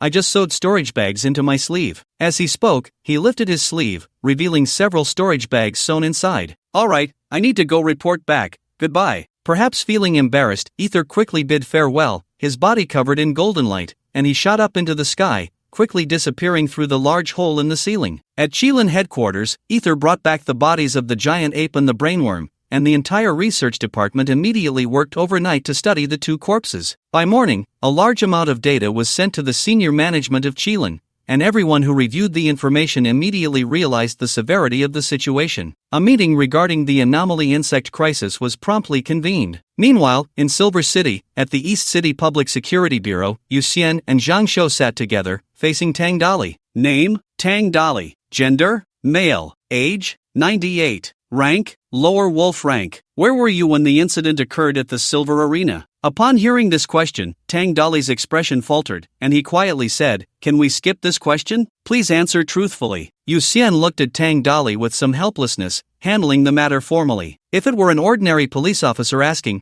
Tang Dali would definitely have brushed them off easily, but the identification cards that Yu Xian and Zhang Shou placed on the table were from Qilin. Even though Yu Xian and Zhang Shou were much younger than him, he did not dare to be careless. Especially Yu Xian. When the big shots collectively descended, most people were unaware of what was happening, but Tang Dali was very clear. This young man had already caught the attention of the big shots, and in ancient times, that would be akin to being in the emperor's favor. No matter how weak one was, they could not be underestimated. At that time, I was getting a foot massage at the Listening Rain Pavilion, Tang Dali said, scratching the back of his head with an awkward smile. Yu Xian elbowed Zhang Shou, whose eyes were shining, recorded Tang Dali's words, and then continued to ask a few basic questions. After getting the answers, he stood up and said, "Alright, if there are any further questions, we will come to you for clarification. Thank you for your cooperation." In fact, it wasn't just Tang Dali who was being summoned for questioning. All shareholders, staff, and security personnel from the arena had been called in, and there would likely be issues of accountability, fines, and compensation to resolve later. As Yu Xian and Zhang Shou left the room, the team leader of the battle police, Zhang Kaichao, immediately stepped forward to express his gratitude, mainly because the battle police could not easily handle strong individuals like Tang Dali, and routine inquiries could easily be brushed off. With Yu Xian and Zhang Shou stepping in, the issues became much easier to resolve. Generally, Yu Xian and Zhang Shou would not overstep their bounds, but considering the anomaly insects, they decided to intervene after some thought, also wanting to gather the latest intelligence. Half an hour later, Yu Xian and Zhang Shou received the report from the hunting team. Doghead Gold Mountain seems to be quite far outside Silver City. Do we really need to go that far to capture extraordinary creatures? Zhang Shou asked curiously as he looked at the report. Beside him, Zhang Kaichao explained, one of the tasks of the barracks outside Silver City is to clear out the surrounding extraordinary creatures that pose a significant threat. The nearby hills actually don't have any major threats left, they're mostly just small fry at the insect and ant levels. The arena wants to capture extraordinary creatures that present a certain challenge, so we need to go to a relatively distant place to have a chance of encountering them. Yu Xian analyzed, the aberrant insects were still lingering near Doghead Gold Mountain yesterday. Even if they can run fast, they can't cover much ground in a day. Wait, let me ask the captain if we can conduct a remote strike on all areas near Doghead Gold Mountain. He took out his phone and immediately contacted Jin Shang, sharing the latest intelligence. Xianyu, the situation is likely a bit more complicated. I'll send you some information, take a look first, Jin Shang replied. Moments later, Yu Xian received the information sent by Jin Shang. He opened the document and found it was a medical record. Most hospital medical records are now stored in the cloud, so after the archives of Songshan Psychiatric Hospital were destroyed, the authorities still managed to find all the medical records through the cloud. The document sent by Jin Shang was actually Zhou Tai's medical record. Zhou Tai has multiple personalities. His main personality isn't problematic and can even be considered a good person, but his other personalities have significant issues. According to Chen Xingsong's repeated diagnoses, there are 8 identifiable personalities, and these personalities are aware of each other's existence, referring to themselves in order of their emergence as Big Brother, Second Brother, Third Brother, and so on. Big Brother is the main personality, and according to the recordings left by Chen Xingsong, this personality has been replaced by the aberrant insect. The current situation is still unclear. Second Brother likes to collect fingers and almost bit off Chen Xingsong's finger during his stay in the hospital. He is taciturn, giving off an elusive vibe, possibly with a more introverted personality. Third Brother is playful and has unpredictable emotions, possibly going from great joy to deep sorrow in an instant. He is also the most talkative, and much of the intelligence that Chen Xingsong understands actually comes from Third Brother's proactive sharing. Fourth Brother has a gloomy personality and calls himself a skin artist. He shows an obsessive look when he sees beautiful skin, sometimes appearing lecherous and at other times giving off a very sleazy vibe. Fifth Brother is insane, a complete murderer. When Zhou Tai's body is controlled by Fifth Brother, his eyes are filled with a mad killing intent, and he even shows a strong tendency for self-harm. This personality is almost impossible to communicate with but seems to obey the commands of the other personalities. Sixth, seventh, and eighth brothers were born later, and there isn't much information available about their personalities and hobbies yet. After reading the information, Yu Xian frowned deeply. One Zhou Tai is already so troublesome, and now there are 8 personalities like this. Which one did he encounter last night? Moreover, Zhou Tai's personalities can move through the bodies of the aberrant insects, switching bodies at will, meaning that unless all the aberrant insects are killed, it is impossible to eliminate Zhou Tai. According to the information provided by Jin Shang, Zhou Tai's danger level was originally assessed as serpent level, but due to the latest intelligence provided by Yu Xian last night, Zhou Tai's danger level has now been raised directly to dragon level, even higher than the overall danger posed by the entire aberrant insect population. If Zhou Tai can develop the potential of all extraordinary creatures, humanity will soon have to face an army composed of various high-level monsters. Take a look. Yu Xian handed his phone to Zhang Shou. After reading the information, Zhang Shou said gravely, "In this situation, it's impossible to completely eradicate them, right? Aberrant insects can parasitize any living creature. If they were to infest cockroaches, rats, and other creatures with incredible reproductive capabilities, humanity would never be able to kill all the aberrant insects. Don't worry, the higher-ups must have already noticed the current situation." Yu Xian said seriously, "I believe that soon there will be strong individuals specifically responsible for dealing with Zhou Tai. Let's wait and see." The the dragon-level crisis would definitely be taken very seriously by the Qilin headquarters. Yu Xian was very curious about how many experts the headquarters would send to resolve Zhou Tai,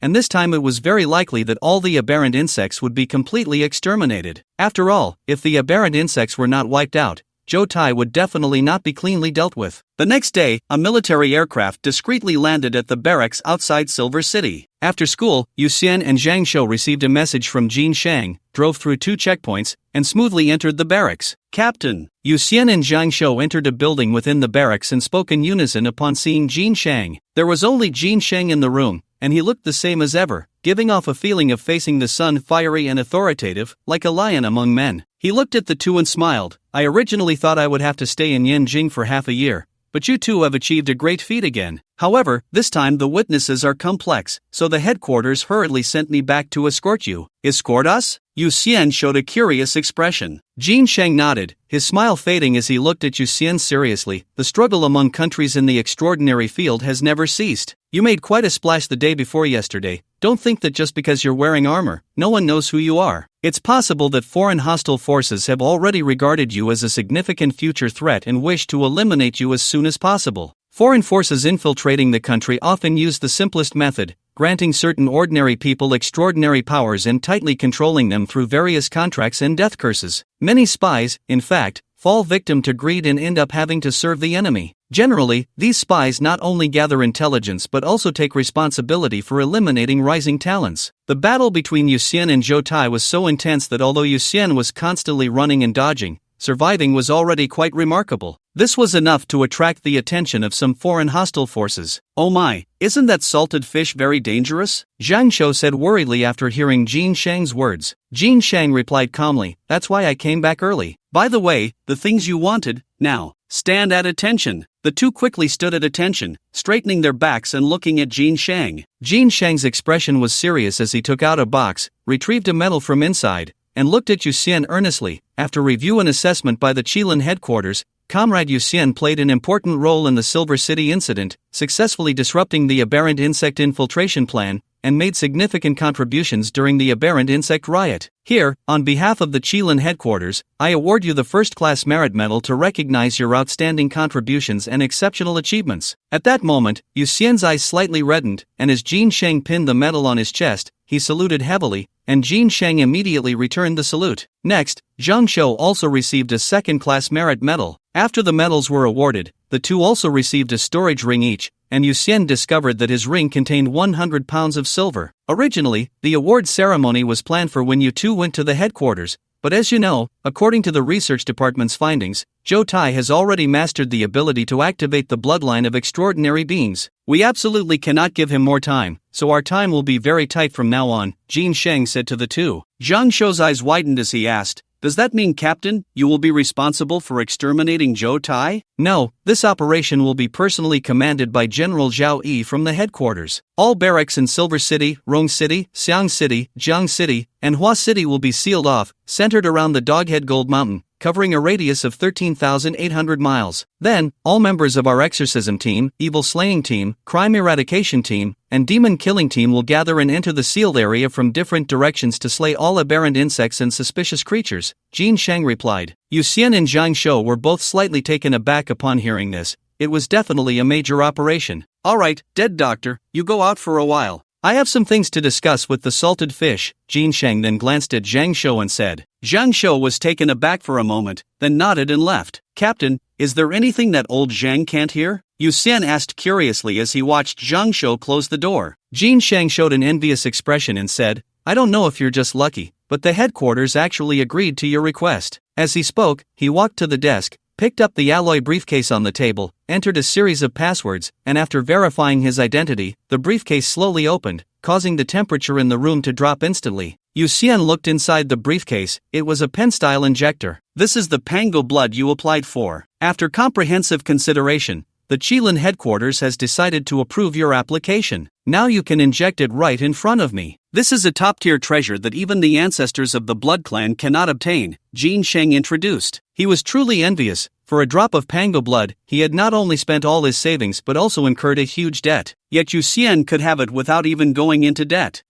Captain, Can't I just suck it with my teeth? Yu Xian asked somewhat sheepishly as he looked at the pango blood in the injector. He was purely curious about what pango blood tasted like and had no intention of injecting it. Jin Shang looked at Yu Xian's greedy expression and felt a throbbing in his temples. He pinched the bridge of his nose and said irritably, "Do you know that injecting pango blood will most likely enhance your bloodline abilities and even reduce your weaknesses? If Yu Xian injected the pango blood, he would likely transform from an ordinary vampire into a super vampire, gaining abilities that most vampires do not possess. Moreover, Yu Xian was still afraid of garlic, crosses, and energies of a holy nature. After injecting the pango blood, it was very likely that one or two of those weaknesses would diminish, making it difficult to harm him unless one used absolute violence to defeat him. But I still want to taste it. After all, I'm a vampire," Yu Xian replied, not changing his mind after hearing Jin Shang's words. His talent had awakened so quickly that he couldn't be sure when he might awaken strange abilities like garlic blood, cross eater, or holy energy absorber,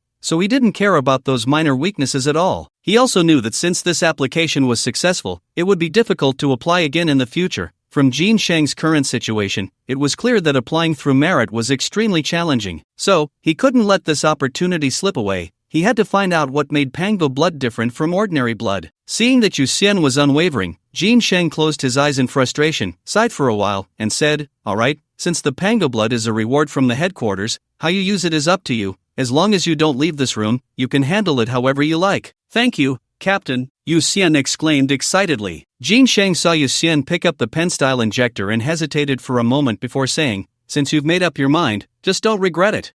I will never regret it." Yu Xian nodded. Then, he pressed the injector against his fong, applied a bit of force, and blood surged out. He instinctively began to absorb the flowing blood, and as the pango blood was absorbed, he started to feel intoxicated, while his previously still heart began to beat violently. Yu Xian felt as if he were in a state of chaos. He waved his hands and feet, trying to dispel the chaos before him, but no matter how he waved, it was useless. Clearing one area of chaos only allowed another to fill in, endlessly and inexhaustibly. Frustrated, he began to flail about, wishing he had an axe in hand to cleave everything apart. In fact, vampires have another extremely rare ability. By consuming the blood of a target, they can read the target's memories. This ability, apart from the ancestors, is possessed by only 2 vampires in the entire blood clan. It cannot be awakened through the passage of time. It is either there at the moment of becoming a vampire or it is not. It cannot be developed later. Yu Xian and Nora, that blood-drunk cousin of his, actually possessed a flawed version of this talent. Thus, after drinking blood, they would become intoxicated, feeling faintly aware of some information within the blood, only to forget it completely upon waking. However, after Yu Xian absorbed the blood of Pango, this flawed talent was violently perfected, and he received a vast amount of information from Pango's blood. His body, already different from that of an ordinary vampire, was now racing towards an even more abnormal direction. In the room, Yu Xian stood swaying from side to side, when suddenly a blood-colored bubble emerged from his head, detaching from his body and hovering in mid-air. One by one, bubbles continued to appear, all surrounding Yu Xian. Jin Shang, witnessing this scene, cautiously stepped back. He knew Yu Xian would become blood-drunk, but after the last time, Yu Xian had simply fallen asleep. He thought this time would be the same, but it seemed something was amiss. At that moment, Yu Xian suddenly began to wave his hands chaotically, as if trying to expel something. A bizarre scene unfolded. The bubbles around him displayed various strange images, and as Yu Xian waved his hands, these bubbles gradually transformed from a simple blood color to a riot of colors, especially the new bubbles emerging from Yu Xian, which were vibrant and completely devoid of the dark, sinister feeling of blood energy. Suddenly, Yu Xian leaned back, his body falling into one of the bubbles, and he fell into a deep sleep within it. This bubble, instead of descending, floated around in the air, surrounded by countless other bubbles swirling around this large one. Jin Shang stared at the scene before him, utterly speechless. No matter how he looked at it, Yu Xian did not resemble a normal vampire, especially now,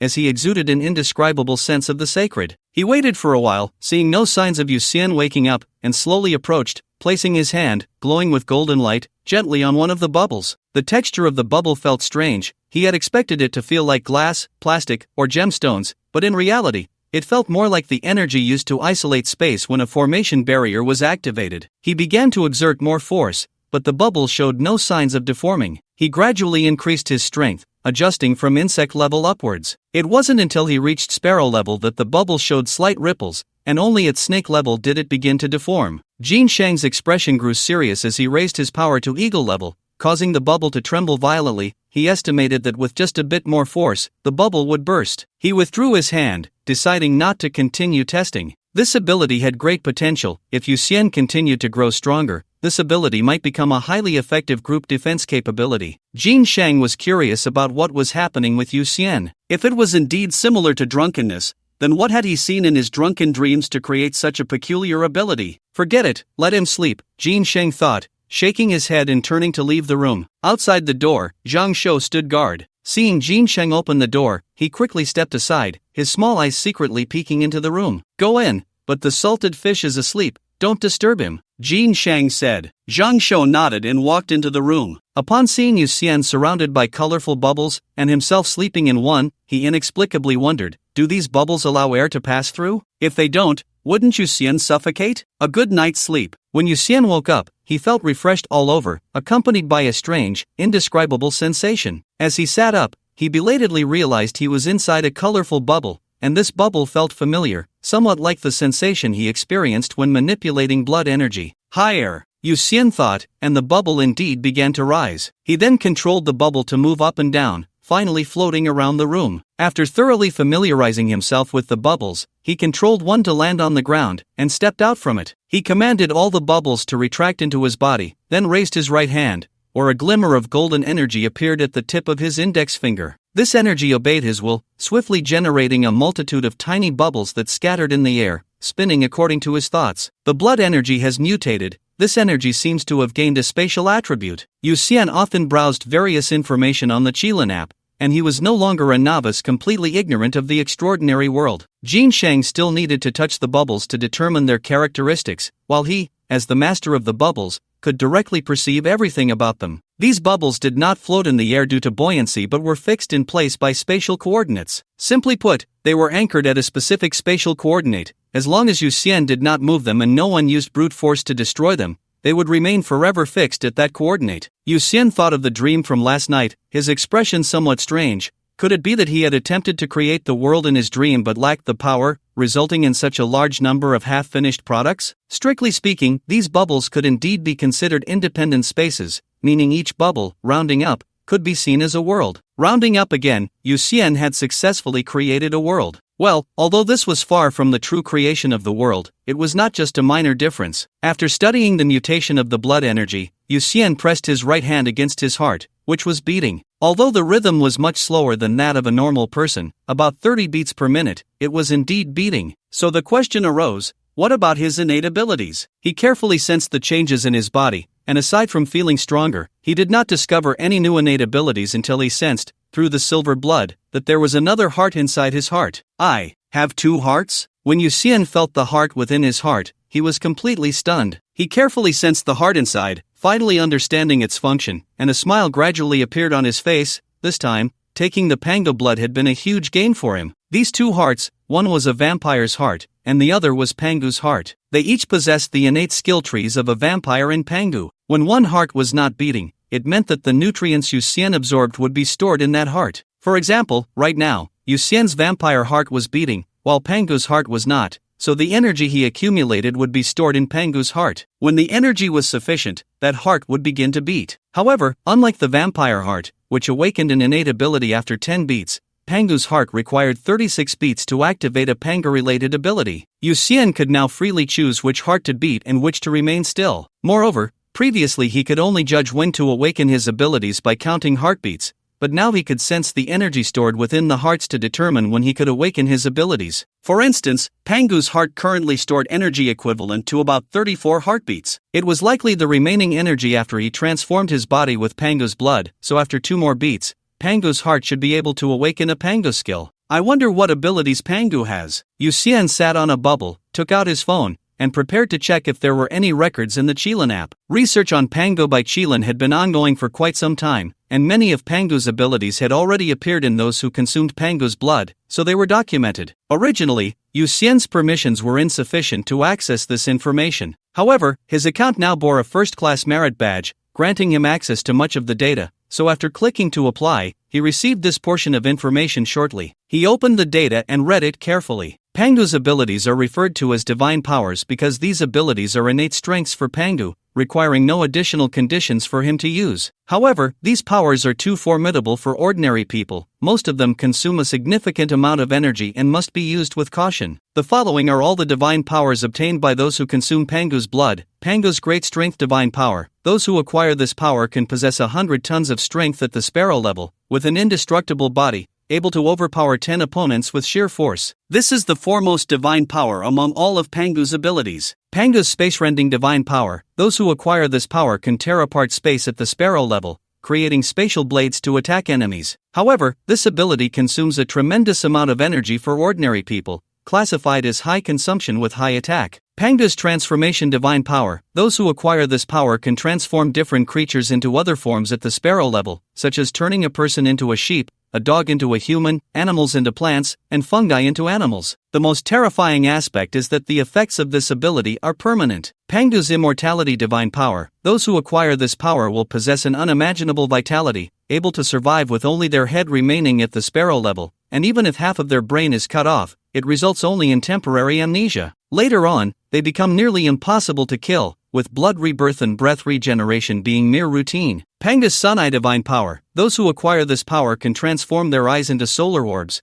shooting rays of light containing the true fire of the sun. Pangu's Spirit Pearl divine power. Those who acquire this power can condense a spirit pearl with spatial attributes in their dantian, possessing 50,000 cubic meters of space at the sparrow level. Pangu's abilities are numerous, almost all-encompassing. Yu Xian suddenly felt that the vampire's talents were not appealing anymore, mainly because Pangu's innate abilities were incredibly strong, especially the immortality divine power, which he desperately wanted. For someone like him, who was extremely afraid of death, the immortality divine power was the ultimate ability he yearned for. Moreover, as a vampire, he already had a powerful self-healing ability, and with the immortality divine power, it was like having double insurance. If he could possess this ability, he would dare to venture into the most dangerous places. In fact, a person's character is not important at all, whether reckless or cautious. What matters most is ability, not character. It is ability that influences a person's actions, not character. It's like a person with billions in assets. No matter how cautious they are, they would still dare to dine at a high-end restaurant. Conversely, if someone has only a few coins, even the most reckless person wouldn't go to an expensive place to eat. Similarly, when one has ability, even a coward like Yu Xian would have the courage to take risks, while without ability, even a dog would be enough to scare him away. Yu Xian put away his phone.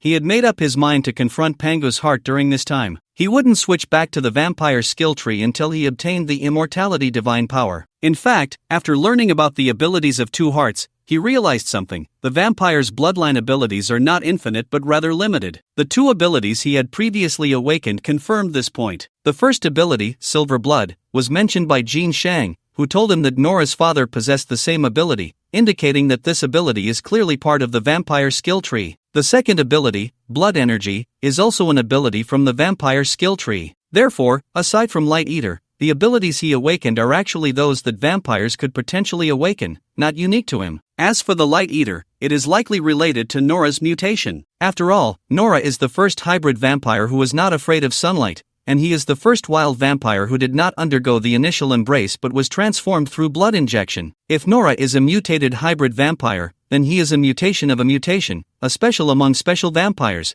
making it quite normal for his innate abilities to exhibit mutations. After checking his own condition, he got up and left the room. As he stepped out, the sky was still dimly lit, and to his surprise, there were soldiers standing guard outside. Upon seeing him, they immediately saluted and said, "Report, sir. Colonel Jean asked me to inform you that the operation has begun. You are to join the action immediately. Enter the secure area to receive your orders from the action team. Report complete." "Okay, thank you." Yu Xian quickly returned the salute and expressed his gratitude. He then opened his phone, entered the exorcism team, and received the orders to enter the restricted area. He took out his Bluetooth headset from his pocket and put it on, clicking to enter the team's voice channel. "Captain, codename Salted Fish, requesting to return to the team," Yu Xian said. Jin Shang replied, "Since you're awake, I approve your return. Head to the location I've marked for you as soon as possible. That area will be under your responsibility. I will send Qing Niao to provide support." "Understood." Yu Xian did not waste any words. Then, under the astonished gaze of the soldiers, he created a bubble, entered it, and quickly maneuvered the bubble to fly into the air. The orders were already effective on his phone. His phone would automatically be recognized and located by satellites, ensuring he could fly into the restricted area without being shot down by his own missiles. Although Yu Xian and Zhang Shou had a good relationship, their abilities did not complement each other at all. Zhang Shou possessed extremely powerful healing abilities, but the skills he released were actually harmful to Yu Xian, while Yu Xian already had a strong self-healing capability, allowing him to recover from most injuries in a short time without needing a doctor. Therefore, in this operation, Jin Shang did not arrange for the two to act together. Floating in the bubble, Yu Xian occasionally grabbed his phone floating beside him to check his location. The mapping software of the action team showed both his current location and the destination he needed to reach. It is worth mentioning that the bubble he created was not affected by gravity. The inside of the bubble was actually a weightless space, making it feel like being in outer space. Thus, both he and the phone were floating inside the bubble. After flying out of the military camp's range, he quickly entered the mountainous area. So beautiful. As the sun rose in the east, Yu Xian floated in the bubble, gazing at the horizon. The world was vast, with the dimly lit sky and earth meeting in the distance, forming an uneven black line. The sunlight gradually dispelled the last traces of darkness, the sky turned a clear blue, and a few white clouds lazily drifted by. The mountains rolled and undulated, layer upon layer, with dips and rises, showcasing the beauty of nature's craftsmanship. Yu Xian closed his eyes, took a deep breath, as if the entire world merged with his every breath. At that moment, he felt an unprecedented sense of tranquility and freedom, as if the soul trapped in his body for 17 years had been released into this boundless world. He had lived in Silver City since childhood, and this was actually his first time leaving it. A surge of indescribable emotion welled up in his heart, and he couldn't help but shed tears. For some reason, he thought of the latter half of the poem Song of Climbing the Usual Platform, which, although not particularly fitting the moment, resonated with him. Contemplating the vastness of heaven and earth, I weep alone. Chen Ziong felt desolate and wept, while Yu Xian was moved by the greatness of the world and shed tears. Dad, I am so happy right now. You haven't held me back. Thank you. Thank you for giving me life and raising me. In a moment of thought, Yu Xian landed on the bubble, stood upright, and shouted towards the distance. Then he wiped his eyes, smiled, and felt a sense of lightness wash over him. The world is so big, one day he would explore even more distant and broader skies, capturing all the beautiful scenery with his own eyes. Suddenly, a small bluebird landed above the bubble. She spoke in a feminine voice, awkwardly asking, I am Qing Niao. Am I coming at a bad time? No, you came at just the right time. Yu Xian admitted that he had been a bit sentimental just now, but he didn't mind that his teammates had seen that moment. He now felt that having someone by his side was quite nice. At least he was happy now, and he was willing to share that happiness with those around him. The bubble quickly fell to the ground, and Yu Xian emerged from it, turning to look at the blue bird, introducing himself. Hello, I am a salted fish, a vampire, please take care of me. Hello, I am the blue bird, a superpower user, please take care of me. The blue bird spread her wings and landed on the ground, then quickly transformed into a woman dressed in green military uniform. The two first confirmed each other's identities with their phones, and after shaking hands, they continued walking forward. They were not far from the coordinates given by Jin Shang. My ability is to transform into a blue bird, with a speed that can reach 10 times the speed of sound, similar to that of a cruise missile, and in my blue bird form, my defense significantly increases. You can imagine my combat style. The blue bird introduced herself. Yu Xian nodded, and images of the blue bird piercing through enemies like bullets naturally surfaced in his mind. He then spoke, currently, I should be at the sparrow level upper tier or the snake level lower tier. My strength is about 10 tons, and my self-healing ability is very strong. Most injuries can heal within minutes. Additionally, I can create a kind of silver thread. It can be used to cut targets or woven into armor for protection. Also, there's the mutated blood energy, which can create bubbles with spatial properties. The blue bird, who had initially appeared calm, became increasingly unsettled as she listened, finally looking at him in disbelief. Salted fish, you're not joking, are you? The blue bird couldn't help but interrupt Yu Xian's words. Yu Xian looked at the blue bird seriously and retorted,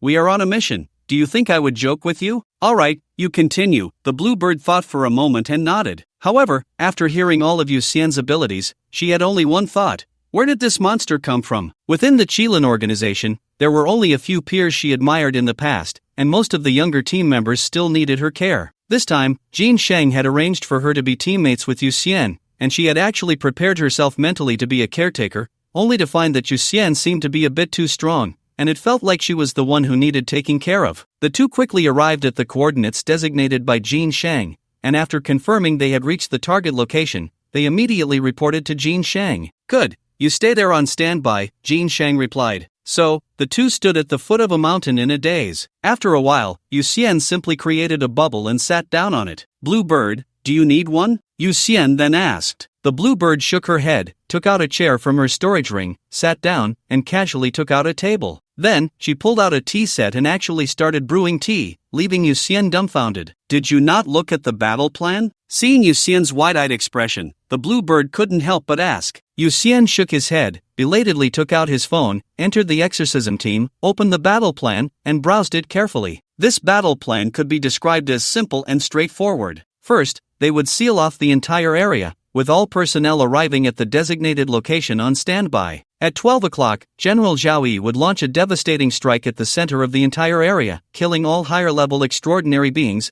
while the remaining small fry would be dealt with by various teams. Finally, there would be another layer of blockade managed by soldiers from various barracks, ensuring that no bugs could escape this area. Doesn't it feel like the battle plan is a bit too simple? The blue bird asked with a smile. Yu Xian shook his head, saying, no, the simpler the plan, the more effective it is. As long as General Zhao Yi is strong enough, this plan is actually the most suitable. Not bad, very smart. You immediately grasped the key point. The blue bird took a sip of tea and continued. Yu Xian looked up at the rising sun. It was only a little past 6. Were they really going to wait foolishly until noon? What if Zhou Tai noticed their actions and decided to take drastic measures? If there was a problem, he naturally had to ask his senior. Yu Xian voiced his confusion, and Xing Yao smiled. So aren't we already waiting here? Standing by, not dawdling. If the abnormal insects started running now, it would mean their operation was correct. 7 o'clock. The sun was already quite warm. With nothing to do, Yu Xian began practicing his newly acquired abilities. He turned sideways to Xing Yao, his eyes fixed on a tree not far ahead, and then a bubble appeared at his fingertips. He controlled the bubble to shoot towards the tree, instantly piercing through it. Then, with a thought, the bubble circled around and created a smooth hole in a rock. The bubble was not affected by gravity and had no kinetic energy. Its speed depended entirely on how fast Yu Xian's thoughts were, while its attacking power depended on how much force it could withstand. Yu Xian controlled the bubble, making it go faster and faster, and after reaching several times the speed of sound, the bubble suddenly burst and disappeared. The energy membrane that forms the bubble couldn't withstand the increased wind resistance, so it burst? Yu Xian pondered. It wasn't that the bubble couldn't go faster, but that the energy membrane couldn't handle the wind resistance. If the energy membrane had infinite hardness, Yu Xian could make it move at sublight speed, or even at the speed of light. Then Yu Xian created 2 more bubbles, weakening their hardness but increasing their elasticity. He pressed on the surface of the bubbles, and they indeed became bouncy, but since they were fixed in place without his manipulation, the elasticity was very concentrated. Simply put, they were very springy, and perhaps at times would have unexpected effects. What if I increased the stickiness? Yu Xian then had a sudden idea. Although his blood ability had mutated, the effects he had developed originally had not disappeared. In fact,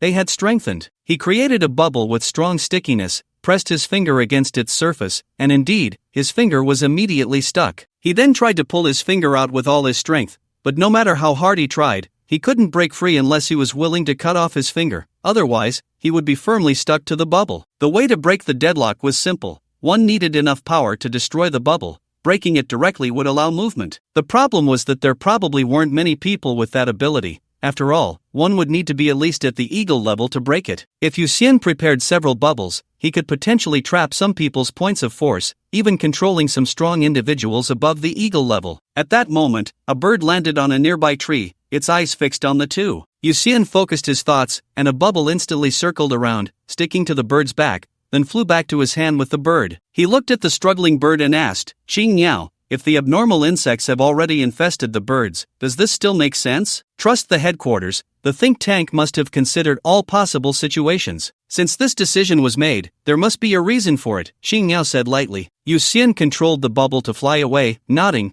I understand. It's just that this is my first time participating in such a large operation, and I'm a bit too nervous. He then continued to train his abilities, such as making the bubble spin or trying to change its shape. The sun gradually moved higher in the sky, and the temperature of the sunlight increased. Xing Yao simply took out an umbrella and opened it, watching Yu Xian train under the sun. Xian Yu, are you really a vampire? Xing Yao asked, looking at Yu Xian, who was full of energy under the sun. Yu Xian nodded, of course. So do you drink blood? Xing Yao asked. Yu Xian nodded, of course I drink blood. I drank some yesterday. Panga's blood is still blood. Since I have absorbed it, I cannot deny it. even though the feeling of absorbing Pangu's blood is actually quite unpleasant. Pangu's memories are too painful. I even doubt whether Pangu is still endlessly repeating the dream of creating the world from chaos. Right. Yu Xian suddenly remembered that he still had quite a bit of silver in his storage ring, so he took out a piece of silver and opened his mouth, sucking it in like he was drinking soy milk. The blue bird watched Yu Xian's actions, always feeling a sense of unreality. What kind of broken vampire is this, out in the sun and eating silver? The scene is too discordant. By the way,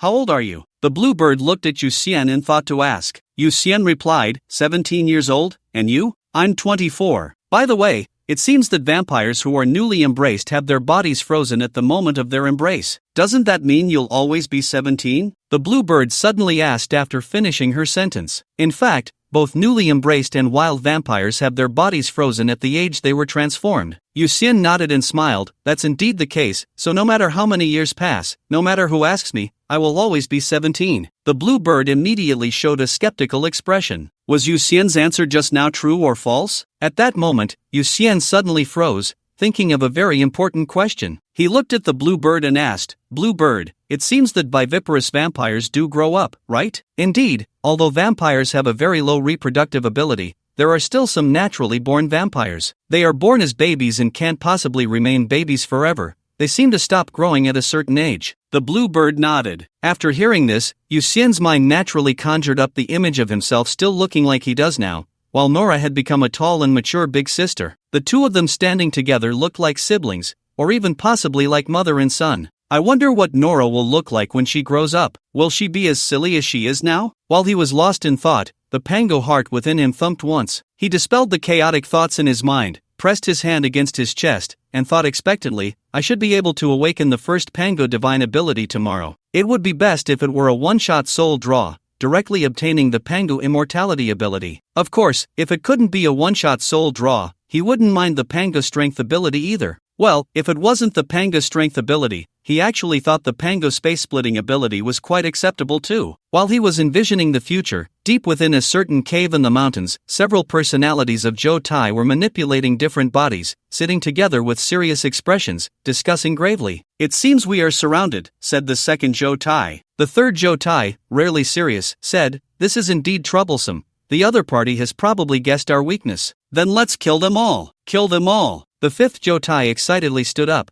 exuding killing intent. The second Zhou Tai frowned and said, the urgent matter is to find a way to get the main body out. As long as the main body is not dead, we will not die. Although the leader had been replaced by the aberrant insect, their existence stemmed from the leader's illness, so they actually had a root, which was the aberrant insect version of the leader. Once this aberrant insect was killed, they would all die. Of course, such a significant weakness, they would never tell Chen Xingsong, nor had they ever spoken of it before. Zhou Tai and the others could not understand how humans knew this. Ding dong! Suddenly, a golden metallic orb fell from the air in the cave. The second Zhou Tai immediately stood up, taking a defensive posture, while the other Zhou Tai shielded him because the body he was using was the main body. The metallic orb rolled on the ground, and suddenly many golden lines appeared on its surface. Then, the orb opened layer by layer along the golden lines, forming a golden lotus. Countless golden threads spread from the lotus flower, dividing the entire cave into numerous small grids. Good morning, everyone. At this moment, a blonde foreign youth appeared behind number 2 Zhou Tai, resting his hand on Zhou Tai's shoulder as he spoke. Number 2 Zhou Tai calmed down and replied, you must not be an official, right? If you think we are still of use, feel free to say so, we will definitely cooperate. I enjoy talking to smart people. Abe no Saimai's golden lotus barrier can only last 5 minutes, so I'll keep it brief. I am Plato, the 12th seat of the ancient sage society. Our goal is to become true deities, not those false gods who merely have a name. So, are you interested in joining us? The blonde man asked. Number 2 Zhou Tai smiled and said, of course, I'm interested. Life and death are not difficult choices. Great, then come with me, Plato replied with a smile. Seeing that both sides had reached a consensus, number 3 Zhou Tai perked up again and said, wait, number 2 can go with you, but we need to stay, this game hasn't started yet. I see, then I'll give you a little help. The Pangu, Manhwa, the river diagram, the Luo book, and the innate 8 trigrams of Huaxia are all targets of our ancient sage society. If you can cause them a bit of trouble, that would be nice, Plato said, looking at number 3 Zhou Tai as he slowly took out a golden cup from the void. He gently shook the cup,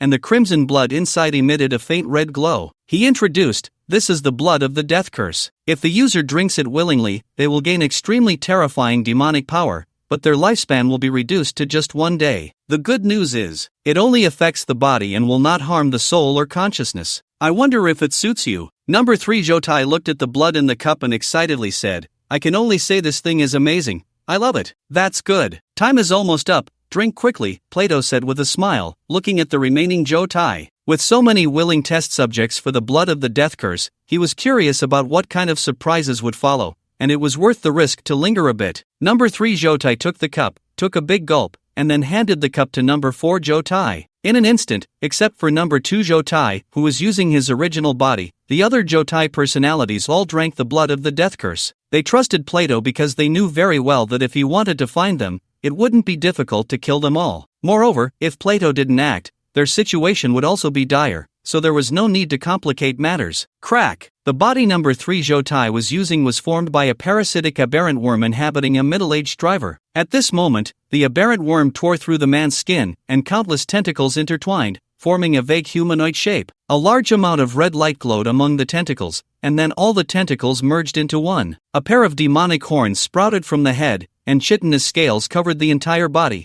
transforming into a towering demonic warrior. This feels amazing. My strength, speed, and it's unbelievable. I never knew this world had such layers, number 3 Jotai said, opening his eyes that emitted a red glow, observing everything in the cave with excitement. His eyes were entirely red, without pupils, yet he could see a more layered world in many scenes that ordinary people could not comprehend. It seems you've gained quite a good ability, Plato smiled. Number 3 Jotai looked at Plato, and in his vision, it seemed that behind Plato was an illusory hell, where countless vengeful spirits struggled and wailed. He opened his mouth, revealing a mouthful of sharp teeth, and said with a grin, indeed, it's a good ability, but unfortunately, only for 1 day. I will continue to perfect the blood of the death curse, and in the future, it may be far more than just 1 day, so stay tuned. Plato smiled. At this moment, several other Jotai also completed their transformations, each with different forms, some strong and some weak, but all possessing some special abilities. It's about time. With this drop of blood, we should go. Plato glanced at his watch, turned around, and picked up the metal lotus flower from the ground,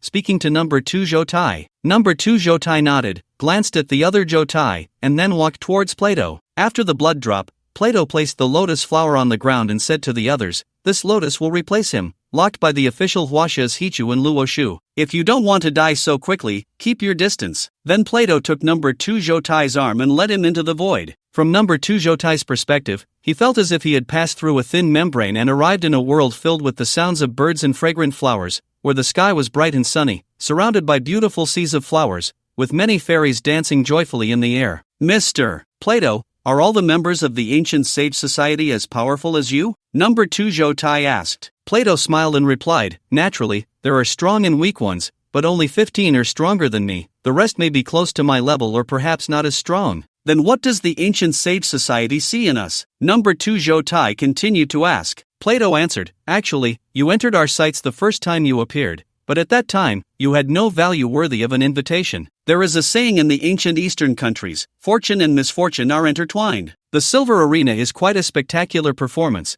and it allowed us to see your potential, so, I came. I see. Number 2 Jotai understood that the ancient sage society valued their ability to deeply activate the extraordinary bloodlines within extraordinary beings. This was indeed a very powerful ability. Once they activated the bloodlines within those extraordinary beings, they could collect blood to mass-produce more monsters of the same level. However, number 2 Jotai was not afraid of being used. He was more afraid that they would have no value, which would be the worst situation. Having value meant they were one of their own. No value? Then they would likely become lab rats on the experimental table. Meanwhile, in the cave, number 3 Jotai watched as Plato and number 2 Jotai gradually moved away in the hellish landscape, surrounded by mountains of knives and seas of fire, with all sorts of disgusting and terrifying corpses crawling around. A woman even tried to grab number 2 Jotai's foot but had her arm severed by a knife, rolling and screaming in agony. Plato, is that your ideal country? Interesting, so much fun, ha ha ha ha ha. Number 3 Jotai thought silently as he watched Plato and number 2 Jotai disappear from view,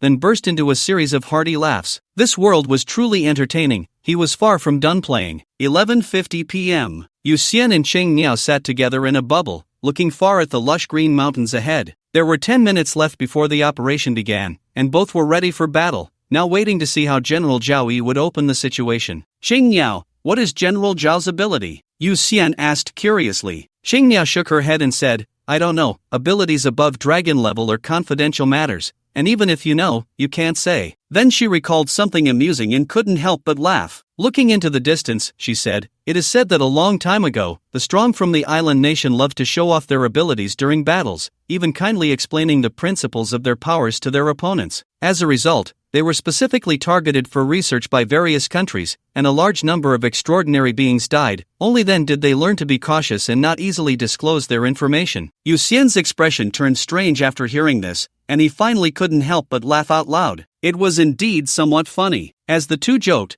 the time finally reached 12 o'clock. Suddenly, both of them noticed another person in the sky, standing at a higher altitude. The figure, not particularly tall, exuded an indescribable aura. It's finally begun, Xing Niao murmured as she gazed at the towering silhouette. Yu Xian looked up and asked, is that General Zhao? Yes, pay attention, what comes next is quite rare. Xing Niao nodded and said seriously. In the distance, Zhao Yi stood atop an atom, quietly observing the mountains below. His ability was very unique, known as reference of the micro and macro. Just as he could stand on an atom, he could also endow small things with great qualities and large objects with small qualities. Essentially, he couldn't make objects larger or smaller, but he could give them relative large or small characteristics. A meteor. He gently flicked, and a speck of dust in the air fell towards the ground. The moment the dust touched the ground, the entire world seemed to lose its sound. The earth collapsed in layers, followed by a terrifying flash of white light, and a shockwave erupted immediately after. This scene resembled a massive meteorite striking the earth. The surrounding mountains were instantly reduced to ashes, countless creatures turned to smoke in the brilliance,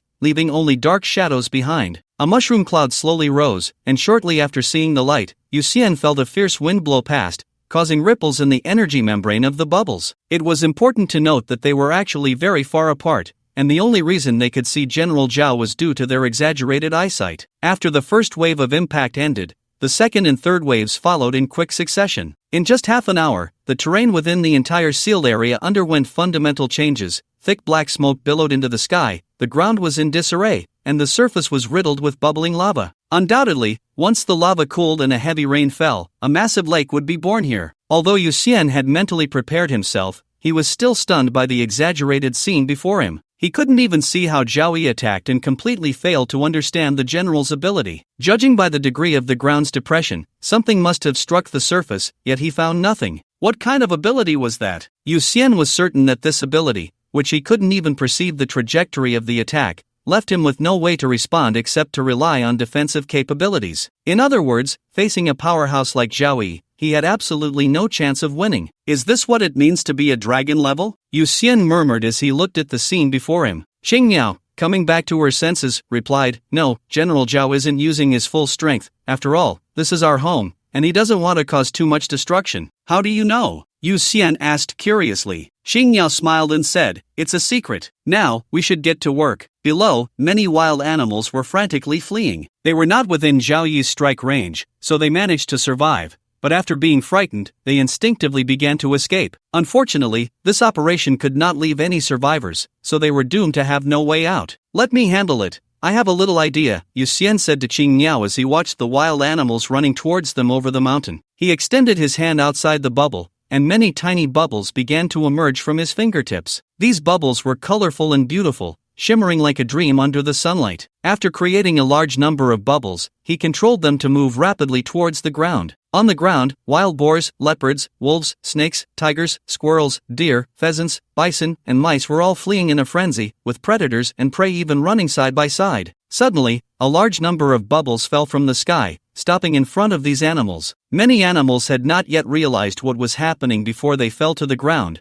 only to be trampled to death by other animals. Yu Xian fixed the majority of the bubbles along the escape route of the animals, the principle being similar to a motorcycle rider going too fast and getting their neck cut by a steel wire. Those fallen animals had actually crashed into the bubbles themselves. Since the bubbles were fixed in that spatial coordinate, as long as the energy membrane of the bubbles was not hard, crashing into them was a certain death. However, some smaller animals did not collide with these bubbles, so Yu Xian manipulated one bubble to weave among these animals, causing mice, snakes, and squirrels to fall one after another, their bodies pierced with small blood holes, as if they had been shot by bullets. Xian Yu, your ability is terrifying, the blue bird exclaimed, watching hundreds of beasts disappear in mere seconds. She simulated in her mind a battle between herself and Yu Xian, and in despair, realized that even if she used all her means, she would likely not be a match for him. These spatial bubbles were enough to keep Yu Xian undefeated in their confrontation. Of course, the main reason was that her attacks were far from reaching the eagle level. If she reached that level, perhaps she would have a chance to fight Yu Xian. Below the eagle level, unless one possessed top-tier abilities like the Pango Great Strength,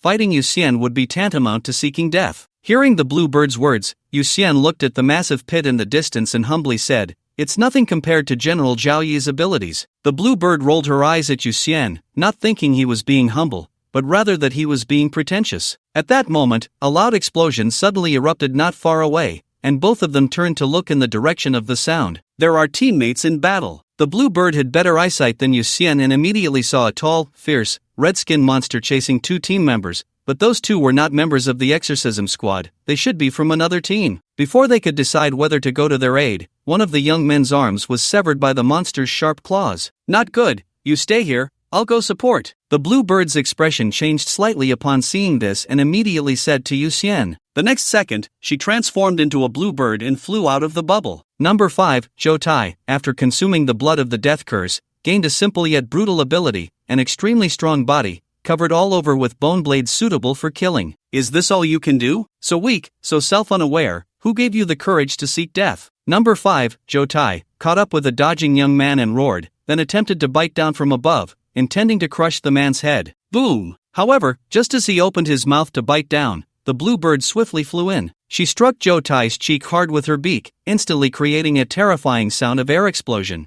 Zhou Tai's defense was extremely strong. His cheek rippled from the impact but did not break. He only paused slightly, then his eyes glinted with ferocity as he immediately grabbed the man's shoulder and hurled him towards the blue bird. The blue bird had originally intended to pierce through Zhou Tai's head with a single strike. However, she did not expect Zhou Tai's head to be so hard. Unable to penetrate it, she could only use the reaction force from the impact to turn back, preparing to circle around and attack again. But one misstep led to total defeat. The blue bird did not anticipate Zhou Tai's quick reaction. She had barely flown less than 5 meters when she was struck in the back by the man Zhou Tai had thrown. Her maximum speed was indeed 10 times the speed of sound, but after attacking Zhou Tai, her speed had instantly slowed down, and she needed a process to accelerate again when turning back. Now, being hit by the man caused her to falter. Everyone, die. Number 5, Zhou Tai, gave the blue bird no chance to breathe. Taking advantage of her slowing speed, he kicked off the ground, his sharp bone blade slicing towards the two of them. Clearly, he intended to kill the man along with the blue bird. It was over. The blue bird turned her head to see the bone blade coming, and her heart sank. She hadn't expected that Zhou Tai's seemingly mad and reckless behavior would actually be so meticulous, forcing her into a dead end with a single move. In a critical moment, 2 bubbles passed over Zhou Tai, wrapping around the blue bird and the man. The bone blade struck the surface of the bubbles, creating a ripple effect. He wanted to continue his attack, but the 2 bubbles quickly ascended, leaving him helplessly watching them fly away. We're saved! The blue bird transformed back into her human form, looking down at Zhou Tai, and let out a heavy sigh of relief. For a brief moment, she truly thought she was doomed. Zhou Tai's strength was likely at the serpent level, far stronger than her. Blue bird, are you okay? In the air, Yu Xian floated over in one of the bubbles, looking at the blue bird in the adjacent bubble. The blue bird shook her head and said, I'm fine, thank you. Otherwise, this time. Alright, we're comrades, no need for polite words. Next, I'll go deal with him. Yu Xian interrupted, then turned his gaze towards Zhou Tai. On the ground, Zhou Tai roared in anger, turning to kill the other team member, only to find that the man whose arm he had severed had also been rescued. Who is it? Who? Come out! He roared in fury, only to be suddenly struck by an incoming bubble, which pushed him into the rocky mountainside. Yu Xian descended from the air, manipulating the bubble like a wrecking ball, continuously smashing into Zhou Tai. It must be said that Zhou Tai's body was terrifyingly tough. The rocky mountain was dented several meters, yet he remained largely unharmed. However, Yu Xian then created another bubble, controlling 2 bubbles to alternately collide in a V-shape. Gradually, the bone blades on Zhou Tai's body began to break, and his form started to severely deform. Even steel couldn't withstand repeated blows, let alone flesh and blood. A few minutes later, Zhou Tai was no longer recognizable as a human. After confirming that Zhou Tai had lost the ability to resist, Yu Xian stepped forward and asked, Which number Zhou Tai are you? I want to kill you, Zhou Tai muttered weakly. Yu Xian nodded and said calmly, "Got it, so you're number 5 Zhou Tai." After saying this, he imprisoned Zhou Tai in a bubble, preparing to turn back and ask the captain how to deal with this situation. Wait, Yu Xian turned to leave, suddenly realizing something. Although Zhou Tai wasn't too strong for him, he was indeed a monster level for many others. In fact, Zhou Tai's combat power was even above that of the previous giant ape, and if other Zhou Tai were still alive, they could very well break through successfully. Realizing the seriousness of the situation, he quickly took out his phone to contact Jin Shang, relaying the matter to him. Jin Shang immediately responded, ordering the blue bird to survey the surroundings and to notify everyone nearby if Zhou Tai was found, urging everyone to provide support as much as possible. Both Yu Xian and Jin Shang mistakenly believed that Zhou Tai had suddenly become stronger due to the variables arising from their ability to tap into the bloodlines of extraordinary beings. While Jin Shang adjusted the strategy, on a peak in the marginal area, number 3 Zhou Tai crouched in the shadow of a boulder, watching Yu Xian in the distance. Thanks to Plato's reminder, they all kept as far away from the metal lotus as possible, so Jia Yi's attack only destroyed the metal lotus and a large number of the unescapable aberrant insects, allowing several Zhou Tai to escape. Yu Xian, what kind of monster are you? From number 3 Zhou Tai's perspective, Yu Xian looked like a bloodthirsty beast, crazily devouring everything. Originally, number 3 Zhou Tai thought Plato's concept of reality was already terrifying enough, but now seeing Yu Xian's reality, he found Yu Xian even more frightening. It was a beast difficult to describe, composed of countless whirlpools, as if anything that approached would be drawn into it. Even more terrifying was that it was constantly feeding, its body like a bottomless pit, not knowing how much it needed to consume to be filled. However, a challenging opponent was far more interesting. Number 3 Zhou Tai was eager to try. After all, even if he did nothing, this body would die in a day, so he might as well have some fun and see how strong Yu Xian had become. He quickly jumped down from the peak, leaping from one mountain to another, rapidly closing in on Yu Xian. After reporting the situation, Yu Xian did not idle but continued to slay more beasts. Their standby position was actually one of the few paths animals could take down the mountain. The rest were either sheer cliffs or thickets of thorns, or entering meant certain death. "Hey there, I'm here to play with you again." Suddenly, a wild bull leaped from a distance, crashing directly toward Yu Xian. At the same time, number 3 Zhou Tai's voice rang out. Yu Xian, sitting in his bubble, saw the bull coming and immediately controlled the bubble to change its properties, transforming from hard to highly elastic, while the bubble expanded from a 2-meter diameter to 5 meters. The bull collided with the bubble and was instantly rebounded back. "Are you that Zhou Tai from school, number 3? Yu Xian asked, looking at number 3 Zhou Tai, who caught the bull and quickly jumped out of the beast herd. Number 3 Zhou Tai opened his mouth and took a heavy bite out of the struggling bull, blood filling his mouth as he laughed. "Looks like you did your homework well." "That's right, I am number 3, you can call me Xiaosan-san." After saying that, he suddenly spat out a chunk of the bull's flesh and blood, which flew toward Yu Xian like a cannonball. However, his attack was still easily blocked by the bubble, and the blood and flesh rebounded back, forcing him to slightly sidestep. "Where did the other Zhou Tais go?" Yu Xian looked around and continued to ask. Number 3 Zhou Tai's mood changed rapidly, and he grumbled, "Hey, you're clearly playing with me right now. Why are you still thinking about others?" "Alright, then I'll deal with you first, and then look for the other Zhou Tais," Yu Xian replied calmly. In an instant, countless bubbles gathered from all directions, then shot toward number 3 Zhou Tai like dense bullets. After gaining the exclusive skill of bubbles from the mutated blood energy, Yu Xian's combat style had shifted from a melee fighter to a noble mage, often defeating enemies effortlessly without even needing to engage directly. Number 3 Zhou Tai had very quick dynamic vision and reaction speed. He quickly retreated, creating distance before dodging left and right to avoid the incoming bubbles. These bubbles appeared hollow, giving a light and airy impression, but their speed and attack power were surprisingly strong. As he dodged the bubble attacks, the surrounding grass, trees, and rocks suffered. The rocks were instantly shattered into pieces by the bubbles, and the flowers and plants looked as if they had been gnawed by countless insects, with leaves scattered everywhere, bearing half-moon or circular bites. Compared to when they were in school, Yu Xian was now much stronger. The speed of his growth was astonishing. So strong. While number 3 Zhou Tai was shocked by how quickly Yu Xian had become stronger, Yu Xian was equally astonished by number 3 Zhou Tai's growth rate. If number 3 Zhou Tai had still been at the same level he was when they met in school, Yu Xian would have been fully capable of defeating him in seconds, but now, no matter how he attacked, number 3 Zhou Tai seemed to have foreknowledge, easily dodging. Compared to number 5 Zhou Tai, number 3 Zhou Tai was clearly much harder to deal with. "Hey, eat my big tree." Number 3 Zhou Tai jumped from the ground to a tree, then leaped from one tree to another. He suddenly turned around and kicked the tree trunk, breaking it. Then with another kick, he sent the upper half of the tree flying towards Yu Xian. "Good opportunity." Yu Xian's eyes lit up as he let the tree crash against the protective bubble around him, immediately controlling the bubble to launch at number 3, Zhou Tai, who was suspended in midair with no leverage. I'm bouncing. Number 3, Zhou Tai, his eyes trembling, stepped onto a bubble, using its elasticity to swiftly evade the other bubbles, his body darting through them and landing on a tree on the other side. He can see through the properties of the bubbles. Yu Xian frowned slightly, not expecting that his little trick would instead give Zhou Tai an opportunity. In fact, not all the bubbles he created were hard. Among the numerous bubbles were some with stickiness, some with elasticity, and even some that were corrosive. Originally, Yu Xian intended to use the special properties of these bubbles to give Zhou Tai a little surprise, but Zhou Tai saw right through it. He even precisely identified the elastic bubbles among them and utilized them. So that's how it is, my eyes, that's how they're used. Zhou Tai stood on the branch, the corners of his mouth gradually curling up,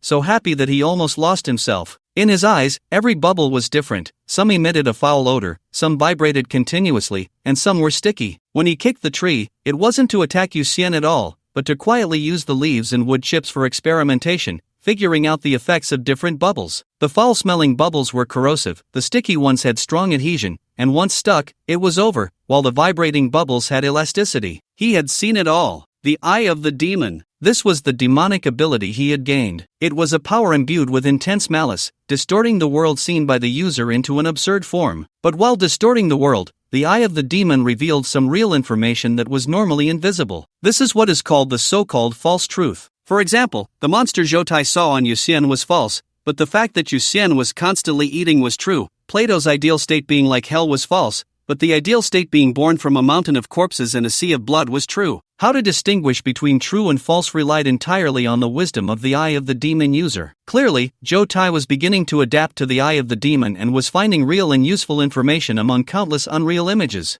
I see it, I've seen it all. Zhou Tai twisted his waist to dodge the bubble attacks, his mouth splitting into a grin full of sharp teeth. He suddenly spun his body, delivering a punch to one bubble, then lifted his leg to evade many bubble attacks, leaning back while kicking the bubble he had just punched. Spin, attack, dodge, spin again, attack again. Just very slight movements, yet they effectively avoided Yu Xian's attacks, and in the end, amidst the dense counterattacks, one of Yu Xian's bubbles was shattered by Zhou Tai's punch. The entire process was actually very quick, taking only a second or two. In Yu Xian's eyes, Zhou Tai was merely spinning rapidly, yet bizarrely evading his attacks, even countering with a series of thuds, and just like that, a bubble was broken by Zhou Tai. Little brother, the offense and defense are about to switch. Suddenly, Zhou Tai darted out from among the bubbles, the scales on his body making strange sounds. Boom! Before Yu Xian could react, Zhou Tai charged at him, landing a punch on the bubble protecting him, causing the entire bubble to ripple. Realizing too late, Yu Xian's pupils constricted sharply, the feeling of being hunted by Zhou Tai back in school returning. His brain raced, his gaze landing on one of the bubbles,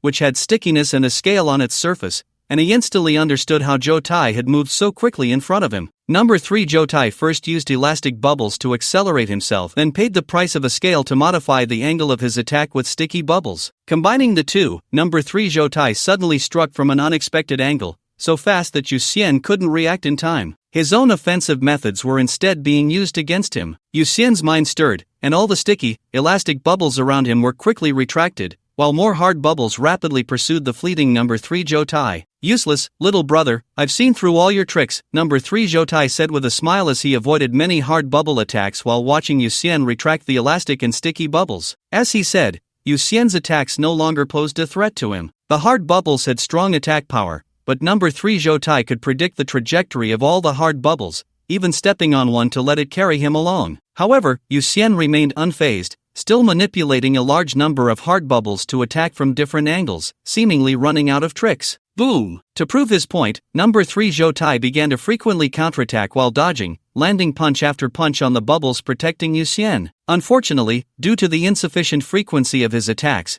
he could not break through the protective bubbles around Yu Xian. Moreover, it was clear that Yu Xian would not give him that opportunity. Once he attacked the surrounding bubbles, they would immediately swarm him, leaving him with no escape but death, while fleeing would mean all his efforts would be in vain. The two sides were at a stalemate, as if neither could gain the upper hand. Number 3 Zhou Tai had already adapted to the rhythm of being attacked by numerous hard bubbles, smoothly dodging dozens of bubbles shooting from different angles. He exerted force with his feet and leaped up, stepping on several hard bubbles, instantly bouncing in front of Yu Xian and throwing a punch at the bubble. Although he couldn't break the bubble, this was just a game. Being able to counterattack meant he hadn't lost yet. But just as he threw this punch, Yu Xian opened both hands simultaneously, and in an instant, countless silver threads shot out from his fingertips. The two were now too close, less than 30 centimeters apart. Number 3 Zhou Tai's eyes trembled, his crimson gaze seemingly seeing the Grim Reaper wielding a scythe approaching. In an instant, his body was bound by the silver threads, resembling a mummy. If it were just 1 or 2 silver threads, he might have been able to break free, but now,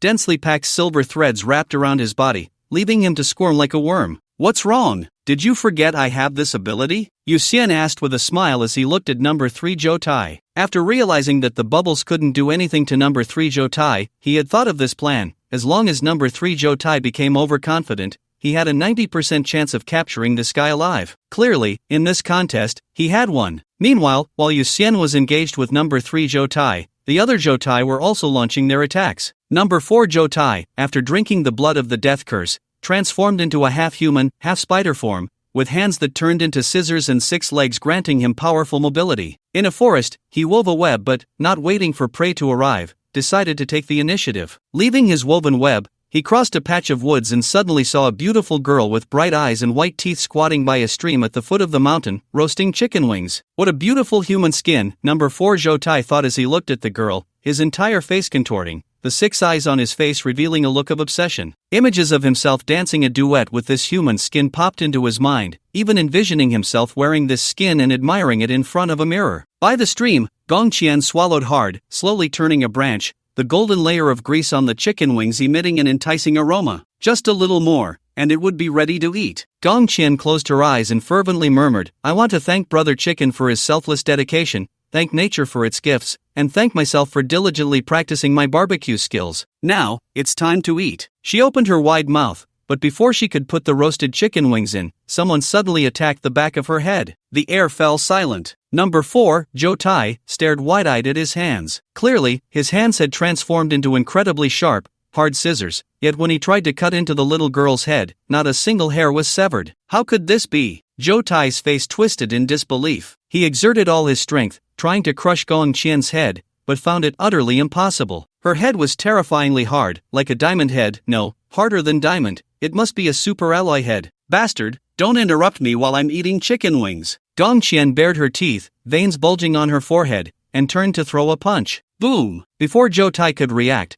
his body was blown apart by Gong Qian's punch, a mass of slime and debris scattering everywhere. Damn it! Gong Qian cursed, squatting down to focus her gaze back on the roasted chicken wings, ready to savor her masterpiece. She opened her mouth, just about to take a bite of the wings, when she heard running footsteps in the distance. With a sigh, she slowly stood up. Captain, help! A brown-haired girl, tearful and panicked, rushed out from a nearby thicket, quickly making her way toward Gong Qian. Hot on her heels was a black tiger, roughly the size of an elephant. This black tiger had no connection to Zhou Tai and the others. It had been fleeing after being caught up in the chaos and, upon encountering the brown-haired girl, instinctively attacked her. At that moment, the black tiger was only a few hundred meters away from the girl, and with its speed, it could catch up in just a few steps. The brown-haired girl looked at Gong Qian, as if she were about to face a life-or-death situation. Looking for death. Gong Qian suddenly appeared in front of the black tiger, smashing half of its face with a single slap, blood and flesh flying everywhere in a gruesome display. Boom! The black tiger, now missing half its head, collapsed to the ground, and Gong Qian turned around to be embraced by the brown-haired girl. The girl sobbed, Captain, I thought I would never see you again. You scared me to death. She was 1.7 meters tall, while Gong Qian was only 1.46 meters. The girl hugged Gong Qian like a mother holding her child. Just a moment ago, she had been terrified, but now her heart felt like a little person was joyfully jumping up with scissors, as if to say, hooray, I got to hug the captain. Gong Qian felt helpless in the embrace, wanting to struggle but afraid of hurting the girl, so she sighed. It seems there are a few too many super species around. Come on, let's go stretch our muscles. Yes, Captain. The brown-haired girl loosened her grip appropriately, responding with a smile. Although Gong Qian was only at the eagle level, she was a supermodel-level presence, and being by her side gave a strong sense of security. Among all the young talents at the Qilin headquarters, Gong Qian ranked first, codenamed number 1. Anyone who knew of her existence understood she was a true monster. She was the only one who, after consuming the blood of Pangu, gained the strength of the Pangu Titan. At the sparrow level, her strength was in the hundreds of tons. At the serpent level, it was in the thousands of tons. Now that she had reached the eagle level, she possessed a strength of 10,000 tons. The vast majority of carbon-based lifeforms in this world could not withstand a full-force punch from her,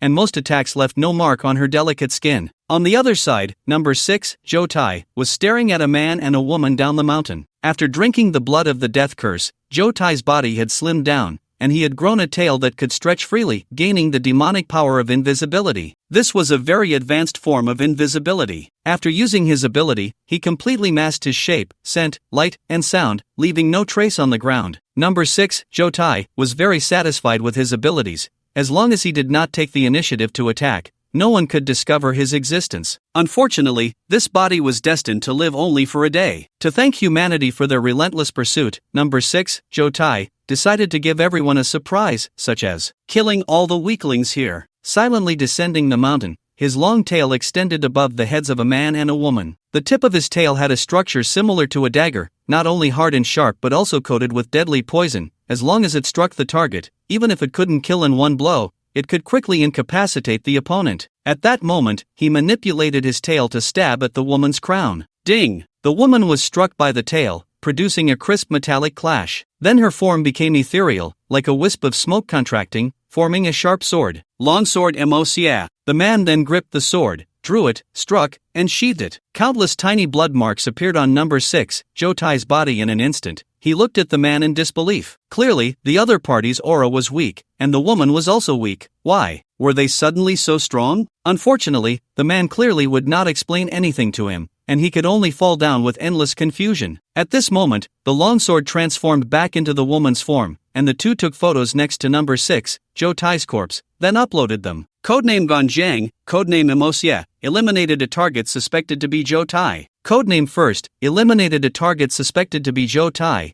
eliminated a suspected serpent-level extraordinary creature. Codename Salted Fish, captured number 3 Zhou Tai alive, captured number 5 Zhou Tai alive. Codename Lionlight, eliminated number 7 Zhou Tai, eliminated a large number of extraordinary beasts. Yu Xian returned to his original position, holding his phone, watching the constantly refreshing information, feeling that something was off. He clicked on each piece of information, opened the photos one by one, and then frowned slightly. His current feelings were very sharp. The Zhou Tai in these photos did not feel like the one he encountered in the arena before. Which number was that Zhou Tai? Could it be that there were still personalities that had not been discovered? In a deep mountain cave, number 9 Zhou Tai was drawing a formation. The demonic power he obtained was to summon demons. Although he was not very satisfied with his ability, after all, it was only a one-time ability, and it would be gone after today, so he did not care too much. Third, hurry up and let me go. I never agreed to cooperate with you. If you dare to use me as a sacrifice,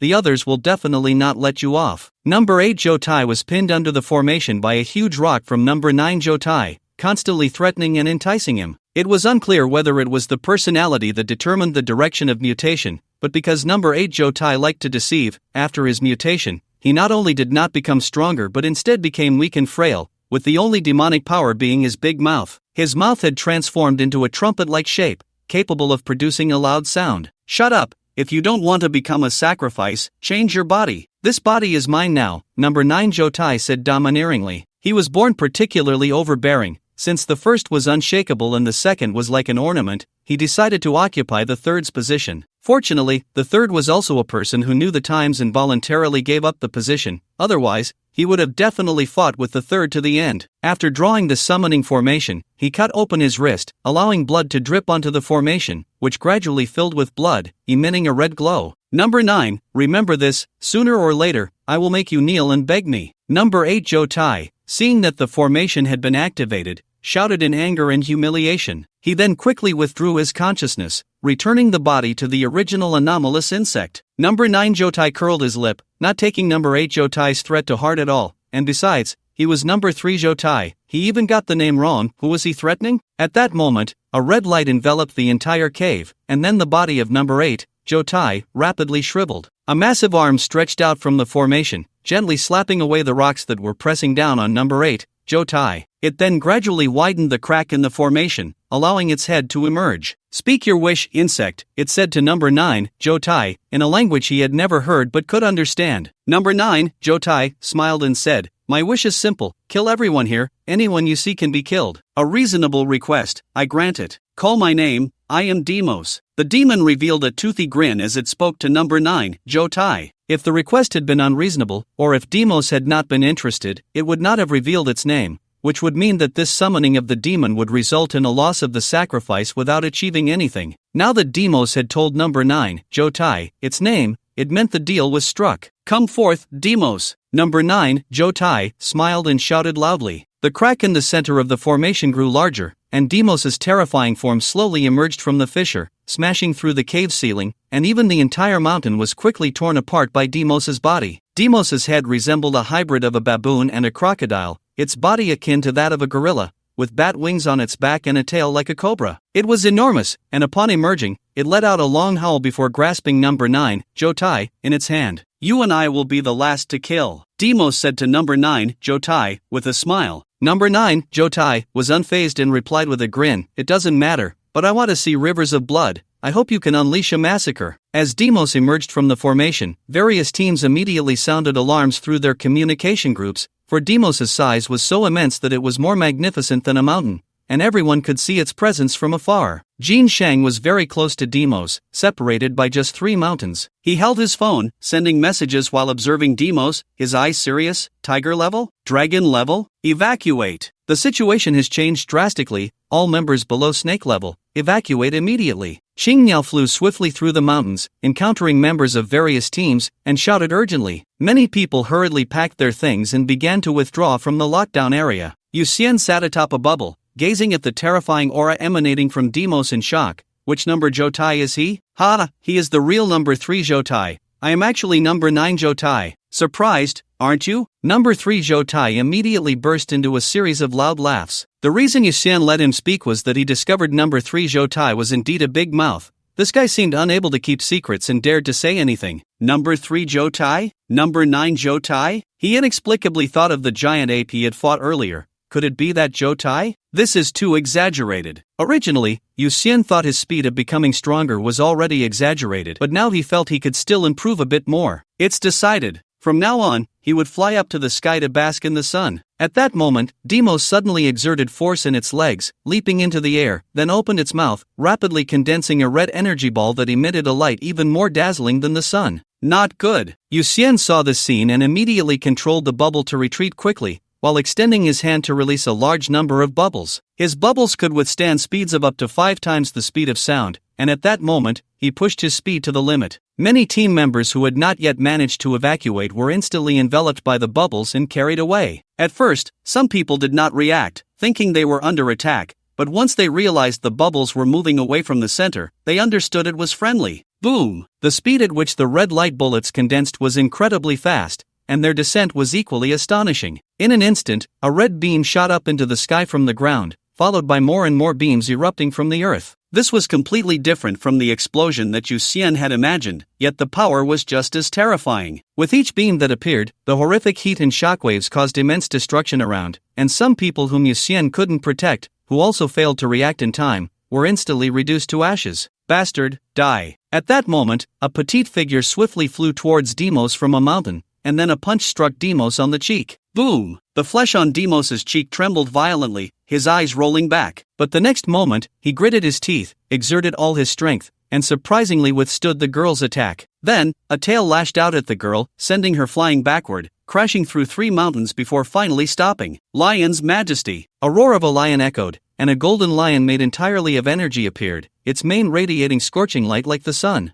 Boom! The golden lion collided with Demos, and the terrifying shockwave blew everything around away. The next second, Demos let out a low growl, exerted force with both hands to lift the golden lion, and hurled it with great strength. The golden lion flew out and crashed heavily to the ground, scattering golden light and revealing Jin Shang's figure. Jin Shang spat out a mouthful of blood, and the light in his pupils dimmed instantly. Insect, I'll crush you. Demos seized the opportunity to attack, his massive body leaping into the air, his right arm clenched into a fist, aiming to strike Jin Shang on the ground. Just as he was about to hit, a flash of sword light skimmed the ground, and Demos's fist struck empty air, creating a massive pit in the ground. Demos immediately looked to his left, where Ganjiang held Moxia in one hand and supported Jin Sheng with the other, quickly retreating. Little insect, seeking death. Demos's right hand suddenly clawed at the ground, and a large amount of soil instantly transformed into hard rock. He then raised his hand and hurled the massive rock towards the direction the three were moving. Ganjiang, who was fleeing rapidly, was suddenly enveloped by a huge shadow. He looked up to see the rock crashing down from above. Long sword Moxia. He couldn't care less, releasing Jin Sheng. He was lifted by the long sword, and with a swing, he struck the rock. So hard. This was no ordinary rock, but one imbued with some kind of magic. As Ganjiang swung his sword, his body immediately spun. When he was above, Moxia was below, and he instantly transformed into a broadsword, while Moxia turned from the sword into a person, wielding the broadsword to strike the rock. A sword mark appeared on the rock, but it was clearly far from enough. In an instant, Ganjiang and Moxia spun rapidly like fan blades, alternating positions, their swords continuously changing. Sometimes Ganjiang held Moxia transformed into a long sword, and sometimes Moxia held Ganjiang transformed into a broadsword. When the rock crashed to the ground, countless cracks appeared on its surface, and upon touching the ground, it shattered into numerous small blocks. Ganjiang and Moxia landed simultaneously, both panting heavily. Before they could relax, Demos had already appeared before them, towering above with a fist raised to strike. Ganjiang, Moxia, life and death together. Ganjiang and Moxia held each other's hands, exerting force to swing, instantly transforming into a long sword and broadsword that shot towards Demos. The two swords collided with Demos's fist, and in an instant, they were sent flying back, their blades covered in cracks. The two swords transformed back into human forms as they fell to the ground, both spitting out a mouthful of blood. Demos was too strong. Just a slight collision had left them severely injured. Quick, kill them all. No. Nine Jotai shouted excitedly upon seeing this scene. Demos paid no attention to Jotai's words. Compared to Ganjiang and Moxia, it disliked Jin Sheng even more, as the light emitted when Jin Sheng transformed into the golden lion suddenly restrained it. The two are like water and fire, so Jin Sheng became its primary target. It looked down at Jin Sheng on the ground, revealing a vicious smile, relishing the thought of eliminating this potential threat that had yet to grow. However, just as it raised its hand, golden threads quickly wrapped around its body, instantly pinning it in place. At the other end of these golden threads, a group of men and women in Taoist robes formed hand seals, each with a serious expression, gritting their teeth as they continued to channel their spiritual energy. Fortunately, we made it in time. Captain Ganjiang, Captain Jin Sheng, can you still move? One of the Taoists shouted to Jin Sheng and Ganjiang, but neither responded, and the Taoist's expression turned grave. This was a serious problem, as they couldn't hold DMOC for long. Among the 4 teams involved in the operation, 2 captains were severely injured. One captain's fate was unknown, leaving only his demon-slaying team able to continue fighting. The issue was that the demon-slaying team was truly skilled at killing and capturing demons, while dealing with a being like DMOC, which lacked demonic energy, was outside their expertise. The 4 teams gathered this time included the exorcism team, which specialized in dealing with zombies, vengeful spirits, and ghosts. Jin Sheng's lions might had an extreme restraining effect on such beings, meaning that when he shone, the malevolent spirits would turn to ashes. The slaying evil team was better at handling various large monsters. Those gigantic creatures often resembled livestock waiting to be slaughtered when facing Ganjiang and Moe, easily torn apart in a few moves. The leader of the crime eradication team was Gong Qian, who was particularly adept at dealing with various evil and criminal superhumans, taking down one small karami with a single punch. Finally, there was the demon-slaying team, which typically managed and dealt with the hidden demons in urban areas, such as fox spirits that had transformed from animals into human-like beings. It's worth mentioning that Hu Tuer, although possessing the bloodline of a 9-tailed fox,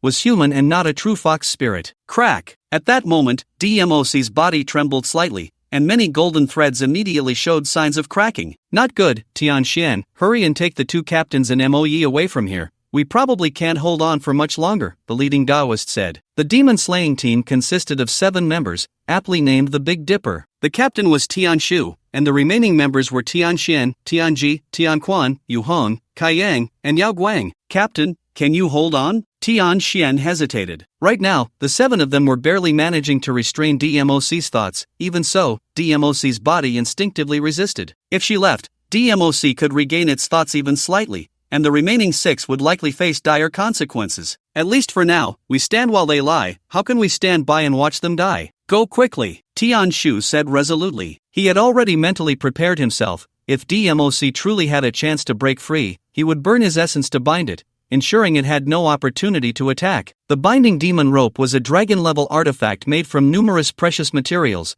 which had proven effective in past demon-slaying operations. If it weren't for the mismatch in expertise, DMOC would have to comply. Tianxian gritted her teeth and nodded, immediately stopping the flow of spiritual energy, but as soon as she did, DMOC trembled violently, and the golden threads of the binding demon rope began to snap. Spirit light shakes the heavenly pillar, red dragon stirs the essence gate. With this breath, 5 fires burn the navel wheel. Tianshu quickly formed hand seals, then slapped his abdomen, chanting incantations. The expressions of the other team members changed dramatically, and Tianxian, with red-rimmed eyes, shouted, "Brother, you! No time for nonsense, execute the mission." Tianshu erupted with a terrifying aura, the veins on his forehead bulging, as a continuous stream of spiritual energy formed a golden dragon that coiled around DMOC through the golden threads. Tianxian gritted her teeth and quickly turned to run towards Jin Shang. 1 minute earlier, after rescuing a large number of team members and placing everyone in a safe location, Yuxian quickly flew towards the several mountains that had been blasted apart,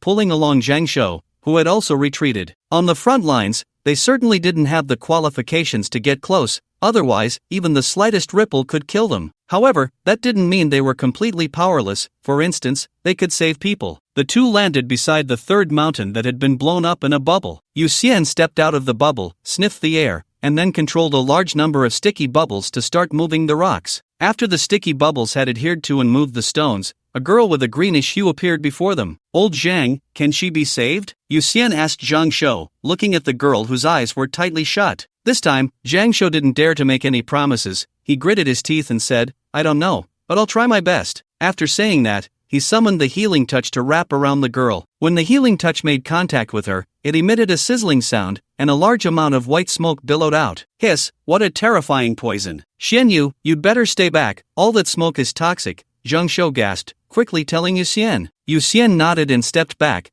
then protected himself with bubbles. In the past, when Zhang Shou used the healing touch, he could easily cure even terminal illnesses, but this was the first time he had seen such an exaggerated effect from his skill, indicating that the poison on the girl was extremely terrifying. Ultimately, the healing touch melted away like an ice cube on a red-hot iron plate in just a moment. Seeing this, Zhang Shou gritted his teeth and continued to use the healing touch. A tentacle formed again, and he tirelessly summoned more healing touches. In the blink of an eye, the girl was completely wrapped in tentacles, which looked somewhat sinister from the outside. Sizzle! The girl was enveloped in smoke, the toxins battling against the healing touch. Whenever a healing touch was dissolved, Zhang Shou immediately activated his skill to replace it with another tentacle, and he quickly aged, appearing middle-aged in an instant. "This poison is too terrifying," he said, looking at the gradually fading green toxin on the girl and speaking to Yuxian. Yuxian nodded in agreement. If this poison were to fall on him, he would probably dissolve into liquid in an instant. But this also indicated that the poison girl was strong.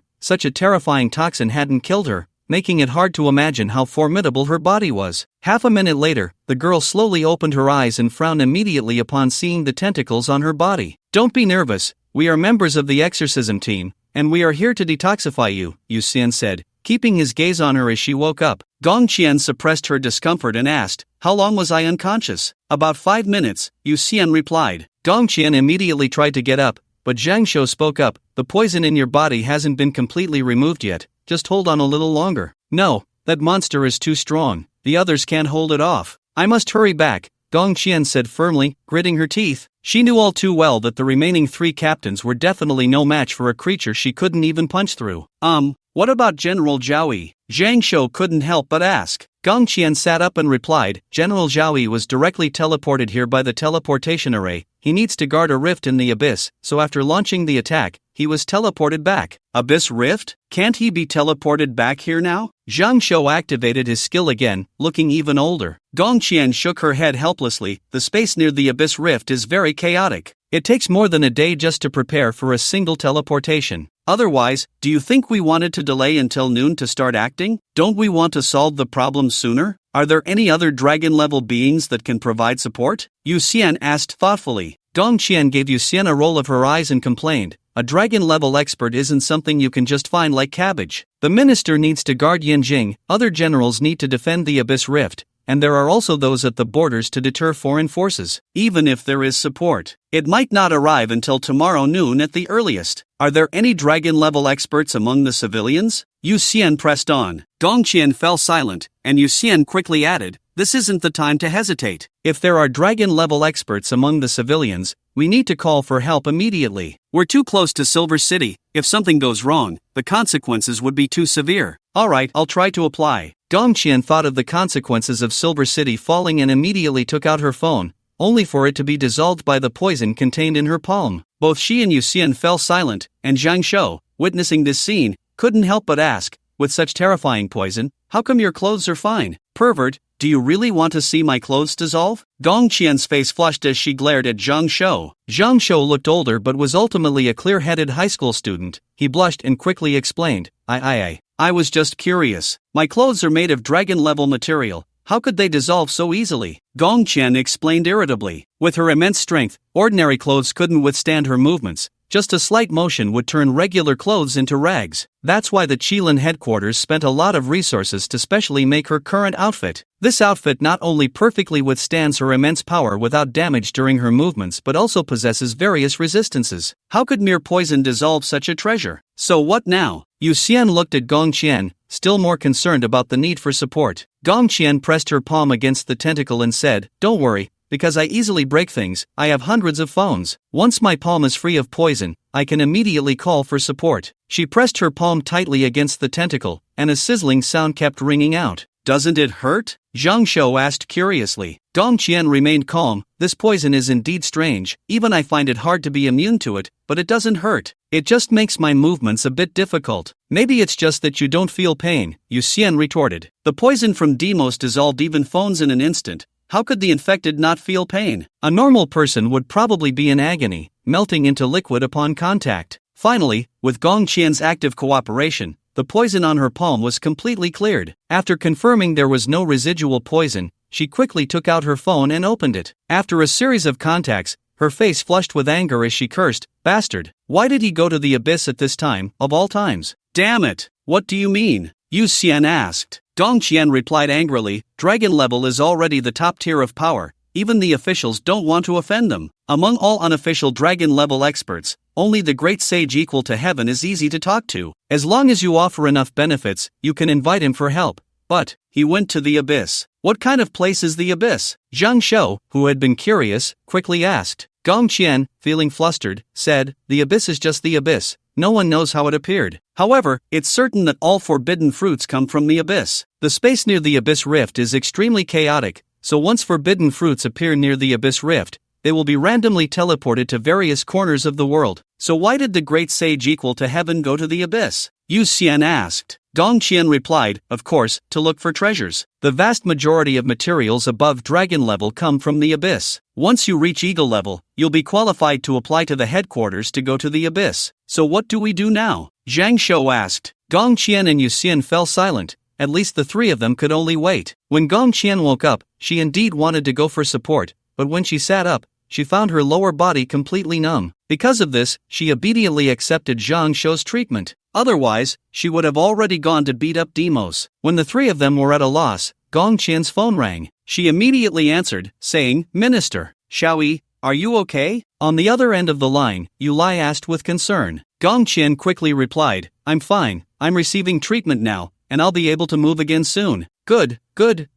Then focus on your treatment. Support will arrive shortly," Yu Lai reassured her. Gong Qian asked, "Minister, what exactly is that monster?" Although she knew that Zhou Tai had the special ability to tap into the potential of extraordinary beings, that monster was just too strong. That is the abyssal high demon Demos, at the dragon level upper tier. If it weren't summoned and you encountered it in the abyss, most dragon level beings wouldn't stand a chance against it. "It seems external forces have intervened this time," Yu Lai answered. The three of them were shocked. Until just now, they had thought it was Zhou Tai, only to realize that the enemy was no longer Zhou Tai, but Demos. Damn it! Gong Qian clenched her fists, gritting her teeth. Her father had been killed by external forces, and as a member of the Lai family, she had only received a drop of Pangu's blood. Therefore, she hated those foreign infiltrators the most, and the sin eradication team primarily targeted the dogs raised by these forces. "Alright, you rest easy. "It's good that you're okay," Yulai advised. After hanging up, Gong Qian put her phone away, and in a fit of frustration, she punched the ground, causing the earth to tremble slightly, and a stone flew past Zhang Shou's cheek, instantly leaving a blood mark. Realizing what she had done, Gong Qian quickly apologized repeatedly. Zhang Shou wiped the blood from his face, swallowed hard, and forced a smile, saying,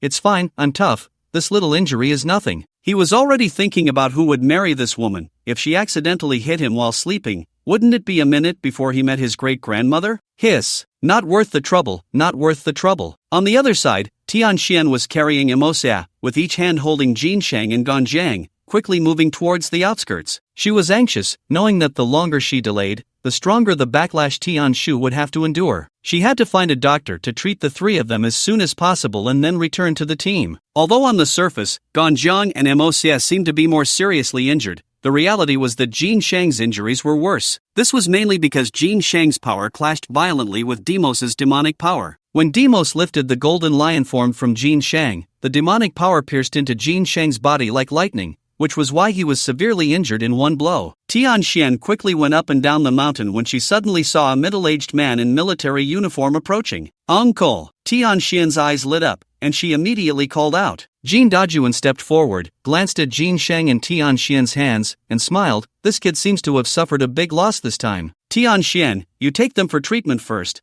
I'll go meet the great demon from the abyss." Although he was only at the tiger level upper tier, this was Earth, and even if he couldn't defeat Demos, he could buy some time. The plan of the Qilin headquarters was very simple, to let him delay as much as possible. Once it reached noon tomorrow, Zhao Yi would be teleported back. Moreover, several other generals would also be teleported over to join forces to kill Demos. This was a great opportunity to kill the Abyssal High Demon. Once Demos was dead, its body would be full of treasures, likely allowing for the creation of many dragon-level equipment, and its blood could be used for various research, even developing a new extraordinary system. Jin Dajuan bid farewell to Tian Xian and continued forward. He twisted his neck, producing a crisp crack, and then cracked his knuckles. Although he appeared calm and unconcerned about his son, the anger inside him had already begun to burn fiercely. "Demos, het," Jin Dajuan chuckled darkly, removing his military uniform and storing it in his ring. He then took off his shirt and put it away, revealing a muscular upper body. Gradually, his skin turned red, his hair ignited, and his eyes emitted a golden glow. The fiery Vajra technique. This is a horizontal training method. When mastered, the body becomes indestructible, immune to all poisons, impervious to water and fire, and possesses immense strength. Not only had Jin Dajuan mastered it, but he had also consumed the blood of Pango for enhancement,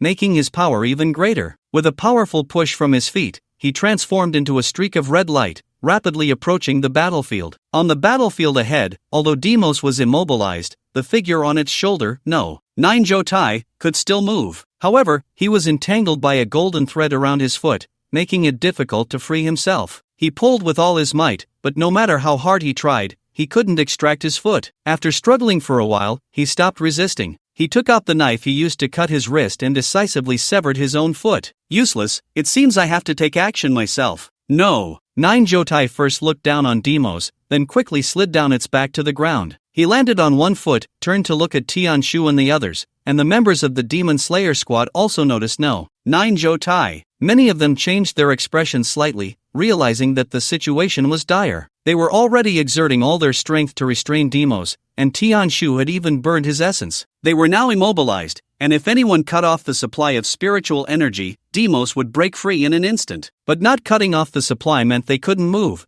making them sitting ducks in front of Nine Jotai. Fear, tremble, who should I kill first? No. Nine Jotai limped toward the crowd, speaking ominously. Tian Shu didn't even look at Nine Jotai and said, "Tianji, Tianquan, you burn your essence, Yuhan, you deal with him." "Yes, Captain." Tianji and Tianquan's eyes instantly hardened, speaking in unison. Upon hearing this, Nine Jotai immediately charged forward, roaring, "You won't succeed, just die obediently." It was too late. Tianji and Tianquan's expressions changed. Burning essence also required time. "It's over." The members of the Demon Slayer squad felt despair as they watched Nine Jotai getting closer. At that moment, a red light shot through the air like a meteor, and Nine Jotai's face twisted with madness. His arm muscles bulged as he prepared to stab Tian Shu first, but the next second, he felt an immense heat coming from behind. As he turned to look back, the red light shone brightly, and in an instant, he was crushed by a tremendous pressure. Boom! Jin Dajuan landed on the ground, one foot stepping on the mangled no. Nine Jotai, laughing, "Ha, not too late, you all hurry and retreat. I'll take care of things here." Understood. The members of the Demon Slayer squad breathed a sigh of relief and immediately carried Tianshu away. As they ran, the golden threads binding Demos snapped, and Demos let out a roar. How do you anger a great demon? The answer is simple: destroy its evil plans. Compared to the cunning and cowardice of lesser demons, great demons are aggressive, cruel beings with terrifying execution capabilities. Once a great demon makes a decision, it will charge forward even to its death rather than choose to give up. After being summoned by No. 9 Jotai, Demos already had a plan: to kill all living beings in sight and then slowly crush No. 9 Jotai, to see if he truly feared death. But now its plan was ruined by Jin Dajuan, and No. 9 Jotai had died prematurely. "Ant, you seek death." Demos's eyes glowed with rage as it roared at Jin Dajuan. In the culture of great demons, insults are also ranked, insects are the lowest, and ants are slightly higher. Clearly, Demos recognized that Jin Dajuan's strength was not weak. "Is he your son?" "I'm sorry, I accidentally stepped on your son to death." Jin Dajuan kicked Jotai's head with his foot and smiled at Demos. Demos's anger flared instantly, and his tail swept towards Jin Dajuan, but Jin Dajuan was already on guard, directly colliding with Demos's tail using an Iron Mountain lean. Boom! The ground shook violently. Jin Dajuan's body sank slightly, and a dense web of cracks appeared on the ground beneath him. Although Jin Dajuan's size was much smaller than Demos's tail, the impact sent Demos's tail flying. Hiss! On Jin Dajuan's left side, wherever Demos's tail had touched, green flames erupted. If Gong Qian had seen this scene, she would understand how she had been poisoned. Every scale on Demos's tail contained deadly poison, and any contact would lead to infection. Demos was not surprised that its tail had been knocked away, as it hadn't exerted much force, only intending to use the tail's poison to kill Jin Dajuan. At this moment, seeing that its poison was ineffective against Jin Dajuan, Demos's golden vertical pupils contracted slightly, and its massive body appeared before Jin Dajuan, delivering a punch like a battering ram. However, Jin Dajuan was quick to react, stepping back before being hit by the fist. The two exchanged attacks and retreats, with Demos throwing punches from above, but Jin Dajuan dodged every time, causing Demos's fists to strike the ground instead. Boom boom boom boom. A series of explosive sounds and vibrations spread outwards. In the distance, Yu Xian heard the continuous sounds of pounding and immediately controlled the bubble to rise, then saw Jin Dajuan and Demos engaged in battle. So the support minister Yu Lai mentioned is Captain's father, Uncle Jin, Yu Xian realized. Jin Dajuan was not merely dodging, he was counterattacking while evading Demos's strikes. His fighting style was completely different from Jin Shang's. Jin Shang's moves were often grand and imposing, while Jin Dajuan's were more stable and refined, each move intricate and subtle. Although the two were less than 3 meters apart, and Demos was enormous, covering a range far beyond 3 meters with a single punch, it still failed to touch a single hair on Jin Dajuan's head. Instead, Jin Dajuan landed multiple punches on Demos's wrist, hitting the same spot repeatedly. With his wrist in severe pain, Demos opened its mouth and instantly shot a red energy ball towards the ground, while the cobra at the end of its tail also opened its mouth, launching a green energy ball into the sky. Demon Cage. The green energy ball exploded in the sky, transforming into countless green lines that fell, while the ground erupted, and red light pillars shot up. In the blink of an eye, a cage formed of green lines and red pillars enveloped the surroundings. Jin Dajuan decisively created distance, scanning the area for any gaps to escape the cage, clearly realizing that Demos was preparing to execute some tactic, and this cage was meant to prevent his escape. Corrosive Poison Swamp. The cobra at the end of Demos's tail lowered its head and sprayed a large amount of green venom onto the ground, rapidly transforming the entire area into a swamp, with bubbles continuously rising from the green poisonous swamp. Hiss! Green flames erupted from Jin Dajuan's body, and in an instant, he became a figure of fire. The toxin was too terrifying. Stepping on the ground would inevitably lead to poisoning. And, now the area is filled with my corrosive poison. As long as you remain in the cage, you will continue to be poisoned, slowly dissolving in despair. Demos looked at Jin Dajuan, revealing a cruel smile, as if it could already see Jin Dajuan's tragic end. Not good. What should we do? What if Uncle Jin sacrifices himself? Yu Xian began to worry for Jin Dajuan upon witnessing this scene. Through Gong Qian's reaction after being poisoned, he understood just how terrifying Demos's deadly poison was, but now he could only watch helplessly, unable to do anything at all. Not to mention getting close, he didn't even have the qualification to enter the cage, and even if he could, it would just be a futile death. However, just as he was worried, Jin Dajuan's body swelled in the green flames, rapidly expanding from about 1 meter 80 to around 5 meters. This is intense. This toxin really hurts a bit. Jin Dajuan's veins bulged, and a sinister smile appeared on his face as he looked at Demos. Seeing this, Demos immediately roared in anger, raised his hand, and punched towards Jin Dajuan, but Jin Dajuan also threw a punch. Their fists collided, and neither of them took a step back. They were evenly matched. "You're the first guy who can make me enter the Rage Titan form so quickly, so enjoy my punches." Jin Dajuan grinned wickedly and took the initiative to attack. His fighting style changed. Previously, his moves were steady and restrained,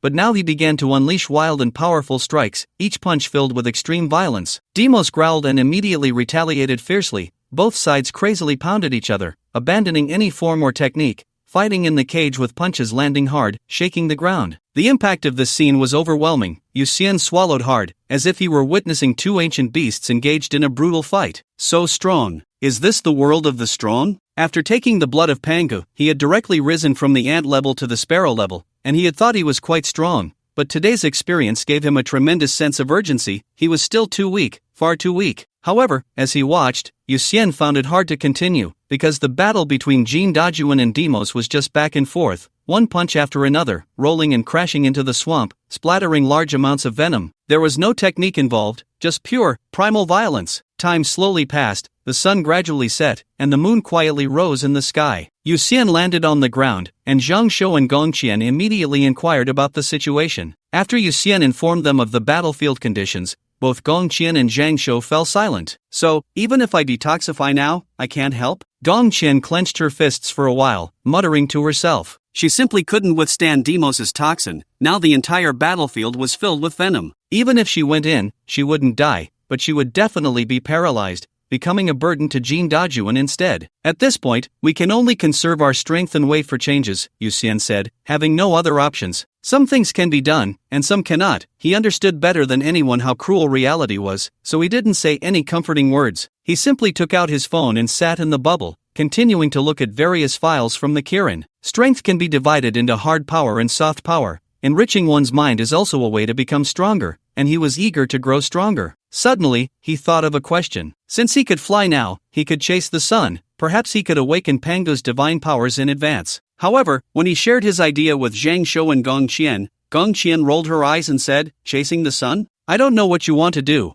but I must tell you that as soon as you fly out of the country into other nations, you could be shot down in an instant by strange abilities from other countries. There are dragon-level experts in other countries too. Huaxia has dragon-level masters suppressing the borders, and other countries naturally have them as well. Moreover, even if some small countries lack dragon-level experts, they still have tiger-level experts." "Alright, then forget it," Yu Xian said, immediately abandoning the plan. He didn't want to be treated as an invader and shot down from the sky by other countries. He wasn't done living yet. Then, he continued to look at his phone, while Zhang Shou decisively committed suicide before midnight, and after being revived, continued to treat Gong Qian. When Gong Qian first saw Zhang Shou commit suicide, she was taken aback. It wasn't until Zhang Shou transformed back into a youth that she realized he wasn't a lecherous old man. In the early hours of the morning, Gong Qian, feeling poisoned and bored, unknowingly fell asleep. Zhang Shou, having refreshed his state, felt as if he had just woken up from a nap, and thus was full of energy. Yu Xian chatted idly with Zhang Shou until around 5 in the morning. He thought of something. Even in Huaxia, due to its vast territory, there were time differences. Some places had already seen the sun, while others had not. Now that it was past 5, he could still go ahead and greet the sunlight. He told Zhang Shou and then quickly flew into the sky, heading east. After about 10 minutes of flying, he saw the sun gradually rising from the distant horizon. The sunlight warmed his body, and he comfortably closed his eyes. The blood of silver enhanced his ability to absorb sunlight, and in an instant, he turned completely dark. As the sun rose higher in the sky, Yu Xian absorbed more and more sunlight. By around 10:30 in the morning, the temperature of the Pangu heart in his chest rose rapidly. He had already stored energy equivalent to 35 heartbeats yesterday, and now he finally gathered enough for 36 heartbeats. The Pangu blood contracted violently and then beat powerfully, completely detonating the energy accumulated in his heart. Fortunately, with the enhancement of his physique, Yu Xian's endurance had greatly improved. Even as the massive energy surged within him, he remained unfazed. This burst of energy also cleansed his muscles and bones, improving his constitution. Then, this energy gradually transformed into a light, transparent form, quickly condensing towards his dantian. Yu Xian immediately realized what his awakened talent was, the Panga Spirit Pearl Divine Ability. This ability allowed him to condense a spirit pearl in his dantian,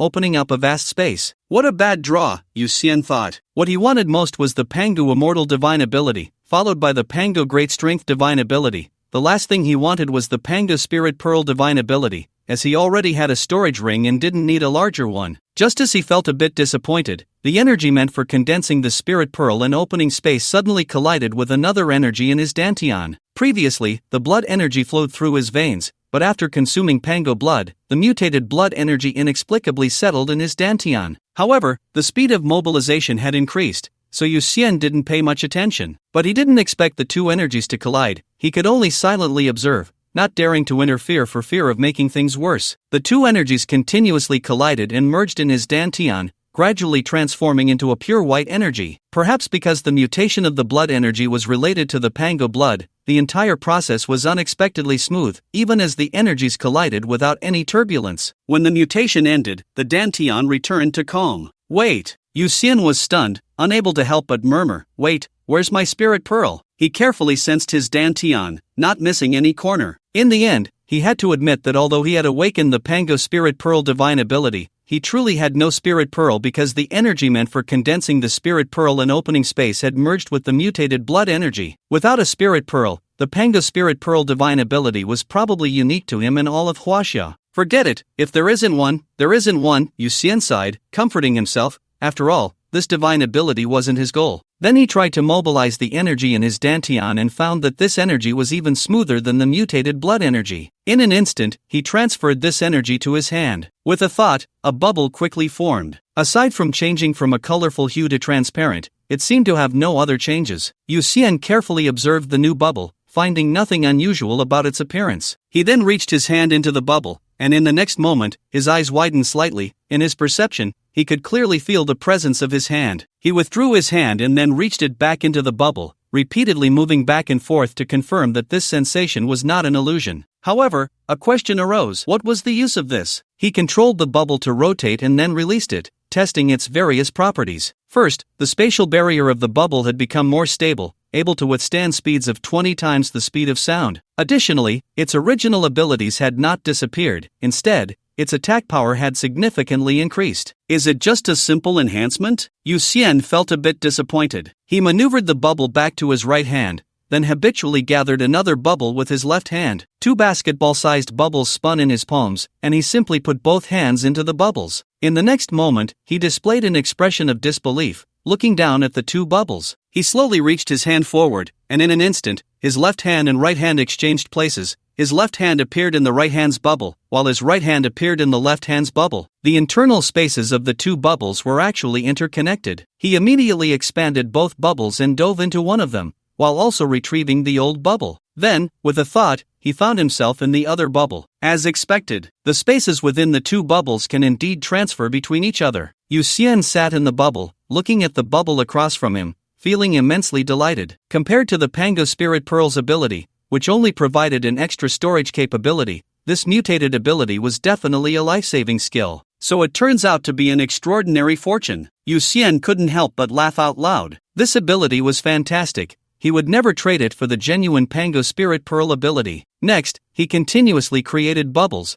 and the number of bubbles in the sky increased. Originally, the mutated blood energy within him could only support the creation of 102-meter diameter bubbles, but now the newly generated energy could support the creation of 500 such bubbles. Moreover, when the mutated blood energy created bubbles, if the bubbles were not retrieved, the recovery speed of the mutated blood energy was very slow, while the recovery speed of the newly generated energy was almost 10 times faster than before. Even if these bubbles were not retrieved and were fixed in certain places, he could still recover in a short time. It's time to go back. Yu Xian flickered between different bubbles. Due to the rapid transfer speed, it seemed as if he was in every bubble. After practicing, he looked at the vaguely visible battlefield in the distance and felt it wasn't so terrifying anymore. Flying all the way, Yu Xian returned to the sky above the mountain that Gong Qian had blown up. On the ground, Zhang Shou and Gong Qian were staring at each other, and Yu Xian descended from the air, curiously looking at the two. "You finally came back, you should talk to her, she still wants to go and make things worse,"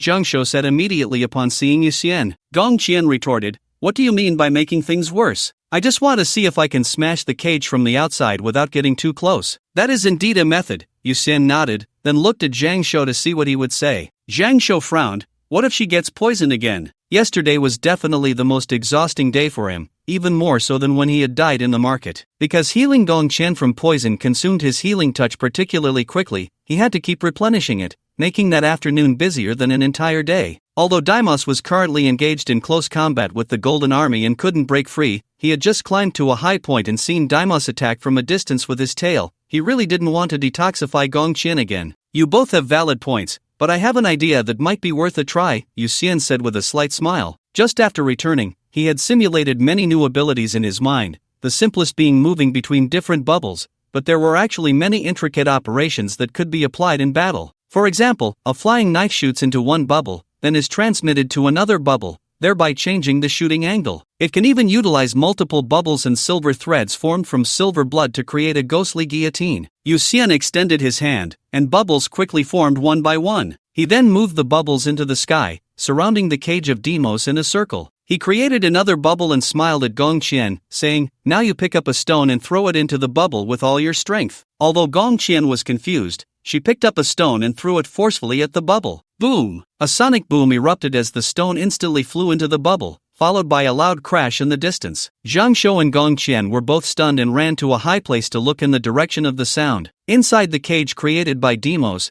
a large pit had appeared on the ground. The first time without experience, it wasn't very accurate. "Let's try again," Yu Xian said with a smile. Zhang Shou exclaimed, "Xian Yu, your bubbles have this function too. That's amazing." Spatial abilities are rare across the country, and a capability like his has truly never been seen before. If the headquarters knew, his ranking would definitely rise. Gong Qian nodded. This morning, she had nothing to do, so she checked the information of the new members of the exorcism team on her phone, thus gaining some understanding of Yu Xian and Zhang Shou. This was a privilege only available to those above the captain level. Then, Yu Xian and Gong Qian continued to cooperate, constantly throwing rocks into the cage. At first, 8 out of 10 missed, but gradually it became 9 out of 10 hitting Demos. However, Demos was completely unconcerned with this minor interference. Its battle with the Golden Army was already at a stalemate, leaving it no extra energy to defend against Gong Qian's attacks. Of course, the main reason was that Gong Qian's attacks were merely throwing stones. Even if her strength was great, the material of the stones limited her attack intensity. Those stones hitting Demos only caused slight pain and did not constitute any real damage. "What a pity, I should have prepared some throwing weapons," Gong Qian said, picking up a stone, somewhat disappointed. Yu Xian picked up a stone and held it in his palm. Suddenly, he flipped his hand, and the stone disappeared from his right hand, reappearing in his left. He practiced back and forth, laughing. "No rush, I have another idea,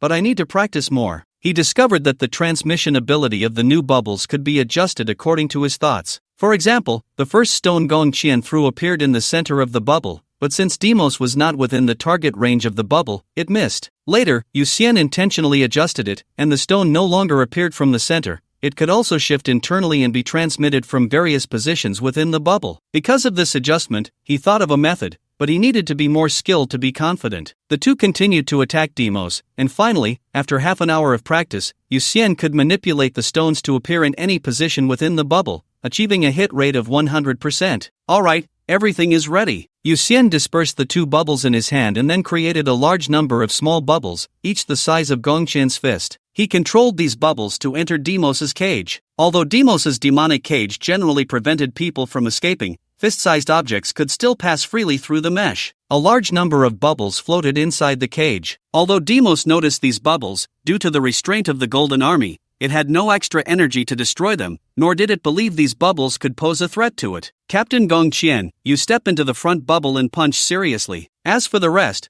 just leave it to me," Yu Xian then said to Gong Qian. Since Gong Qian had been throwing stones into the front bubble, she immediately understood what Yu Xian wanted to do as soon as he spoke. "Alright, I'll punch hard." Gong Qian smiled and then stepped into the bubble. In the demon's cage, Jin Dajuan landed a punch on Demos's face, and Demos retaliated with a punch to Jin Dajuan's abdomen. Just as Demos tried to whip Jin Dajuan with its tail, a bubble suddenly floated over. Boom! A small fist burst out from the tiny bubble and struck Demos hard on the cheek. Demos's cheek took the hit, and its eyes rolled back. it was all too familiar with this pain. That little brat wasn't dead yet? Before it could react, another bubble approached, and Gongchen delivered a punch to its chin. The first punch had already left Demos slightly dazed, and this second punch sent it flying. Another bubble came close in mid-air, and Gongchen knocked it down to the ground. There was already a bubble waiting on the ground, and another punch sent it flying away. Crack! Under the immense force, Demos's spine cracked. Then it took another punch on the top of its head, causing its skull to crack open with a sound that only a good head could make. Everything happened very quickly. In an instant,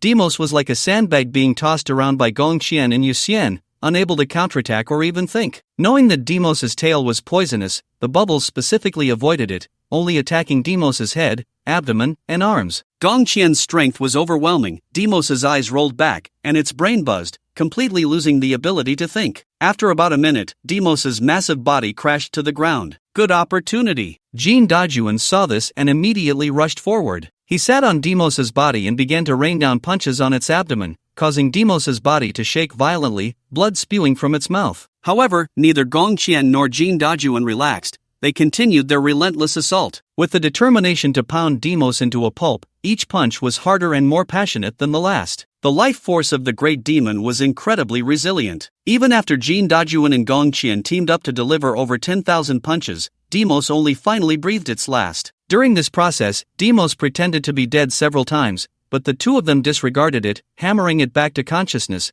only to knock it back into a state of feigned death again. This back and forth happened several times before Demos finally died completely. Yet, the two did not stop. They continued to beat it until Demos's eyeballs popped out of its sockets before they finally ceased. Is it dead? Jin Dajuan kicked Demos's corpse, standing still and still unwilling to let down his guard. Meanwhile, Gongqian was drenched in sweat, feeling as if her arms were no longer her own. But despite the exhaustion, a satisfied smile spread across her face. It was the first time she had fought so exhilaratingly. Every punch landed with force. She didn't have to consider her surroundings, didn't have to run around, didn't have to aim. She just needed to close her eyes and punch with all her might. In fact, in this state, she could unify her waist and horse, unleashing her maximum strength. Demos should be the first enemy to experience the full force of her punches, each one packing tons of power. At this moment, the staff responsible for transporting generals like Zhao Yi exchanged glances. Demos was dead. Did they still need to continue? The team leader immediately contacted their superiors,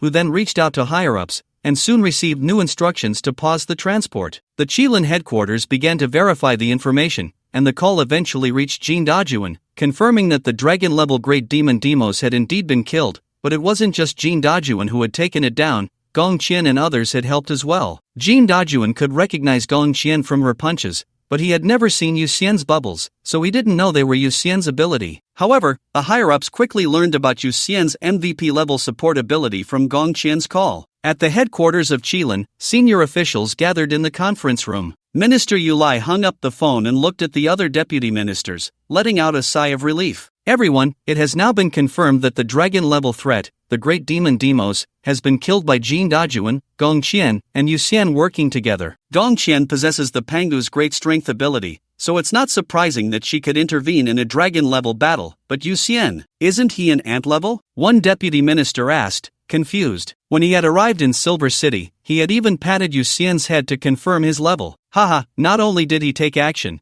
but he was also the key to killing Demos this time. We should discuss how to reward him properly, Yulai said with a wry smile, feeling a bit of a headache. Yuxian had disrupted the plan of the aberrant insects, saving millions in Silver City, and all possible rewards had already been given. Just a couple of days ago, Yuxian had discovered that Zhou Tai had the ability to excavate the potential of extraordinary biological bloodlines and reported it in time, bringing the potential dragon-level crisis to light. Now they were still debating whether this was a first-class or second-class merit. Who would have thought that before they could reach a conclusion, Yuxian had achieved another great feat? Everyone exchanged glances, ultimately revealing bitter smiles. The quota for Pango's blood was limited each year, and within Qilin, they had to share it. Outside, there were also brother departments like Qinglong, Zhuke, Baihu, and Xuanwu to consider. The headquarters simply couldn't spare any more. If it really comes to it, let's reward him with a weapon. How about crafting a dragon-level weapon for him? One deputy minister said with a pained expression. Yulai pondered, let's have Jin Sheng ask Yuxian what he wants, and then we'll decide. Although everyone was troubled about how to reward Yuxian, deep down,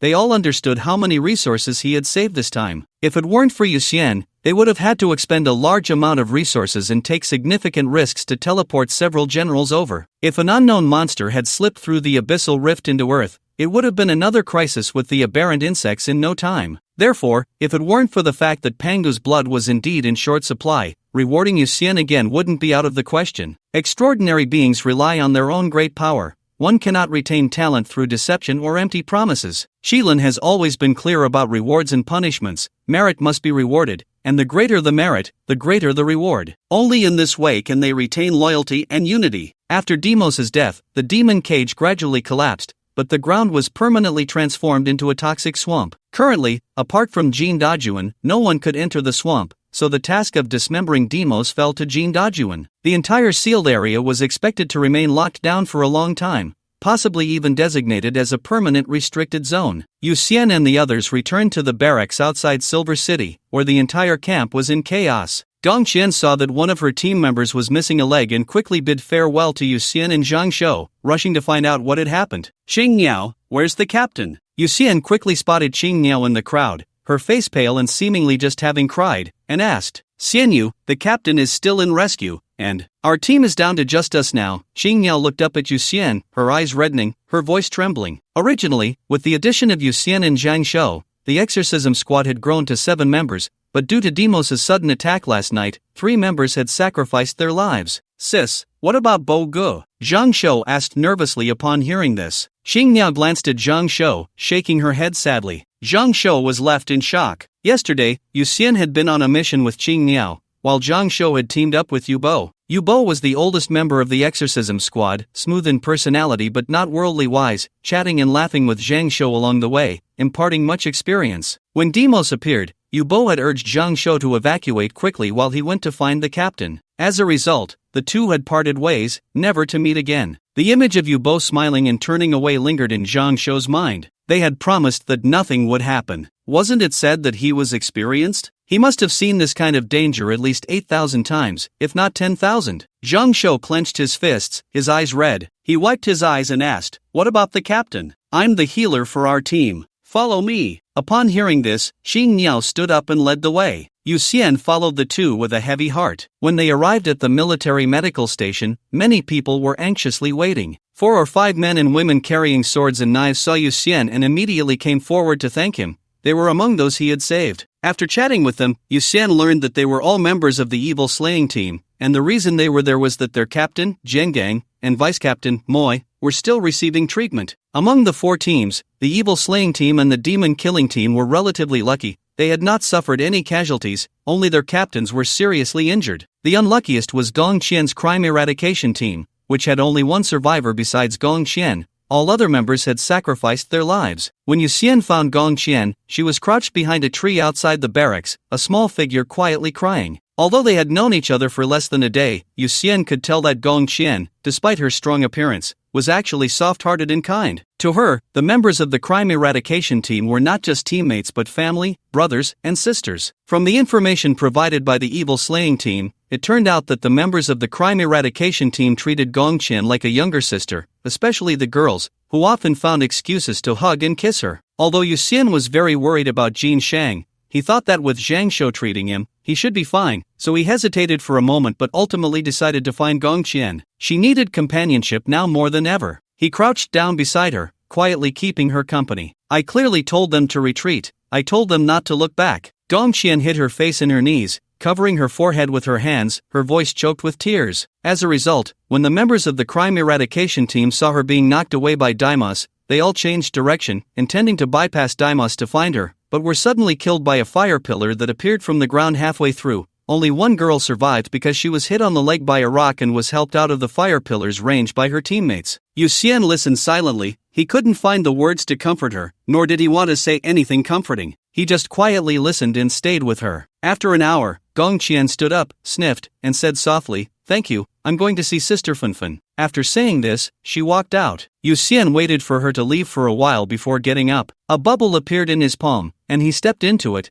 instantly appearing at the military medical station. He walked out of the bubble and sat on a chair outside the operating room, waiting quietly. In the afternoon, Zhang Shou came out of Jin Shang's operating room, tired, and sat down next to Yu Xian. his aged face devoid of any smile. Is the captain's injury serious? Yu Xian asked. Zhang Shou nodded, not just serious, but extremely serious, even worse than Captain Gong Qian's poisoning. According to Dr. Wang, the demonic power within the captain is very advanced, and it is incompatible with the captain's own energy, causing them to entangle with each other in a deadly struggle. I can only treat the external injuries. This fragile balance can only be managed by the captain himself. Otherwise, once the balance is broken, the captain will die even faster. His healing touch could indeed slowly eliminate the demonic power within Jin Shang, but doing so would break the fragile balance, and Jin Shang could die at any moment. Therefore, he could only treat some external injuries, and throughout the process, he was actually learning from Dr. Wang how to handle such situations. By the way, Xian Yu, has Zhou Tai died? Zhang Shou suddenly remembered the true objective of this operation and immediately asked. Yu Xian shook his head.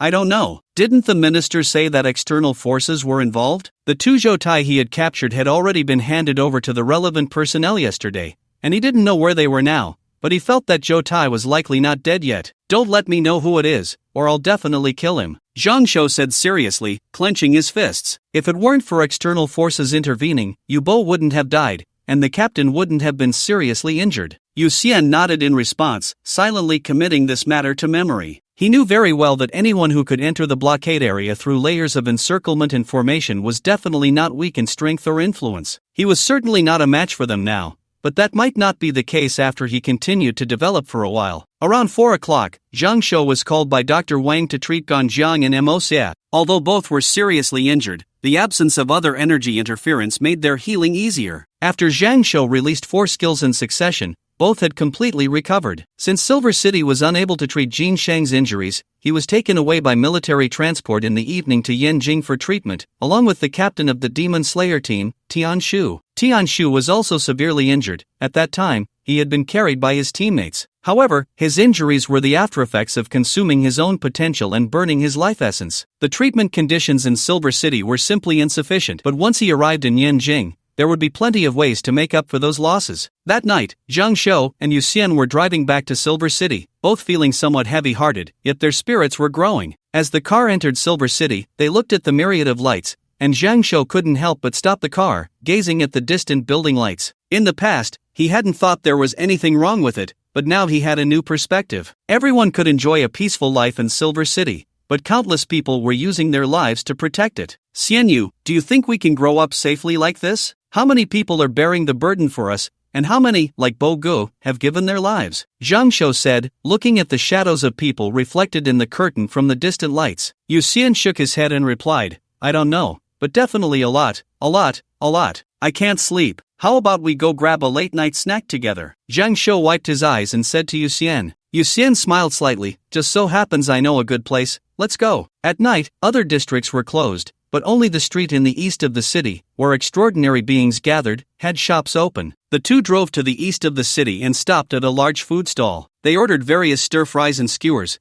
and even specifically ordered a spicy hot pot that vampires could eat, enjoying the surrounding hustle and bustle as they ate, gradually feeling like they were back in the human world, as if everything that had happened in the past 2 days was very far away. After they were full, they decided to drive around Silver City for a bit. Zhang Shou was driving while Yu Xian rolled down the window to enjoy the cool breeze. They both remained silent, quietly savoring a moment of tranquility. Suddenly, Yu Xian glanced at the bushes, and a bubble instantly flew out, bringing back the corpse of a yellow weasel. He then continued to clean up the extraordinary creatures he found, unknowingly filling a large bubble. It seems like there are quite a few extraordinary creatures tonight, Zhang Shou remarked, looking at the various corpses inside the bubble. Yu Xian speculated, it might be related to the blockade area. Such a big commotion should affect many creatures. But where did they come from? Zhang Shou retorted. Yu Xian guessed, it could be some kind of spatial ability. For example, I can easily use bubbles to come in and out of Silver City now. Before returning to the city, he had placed bubbles in many locations,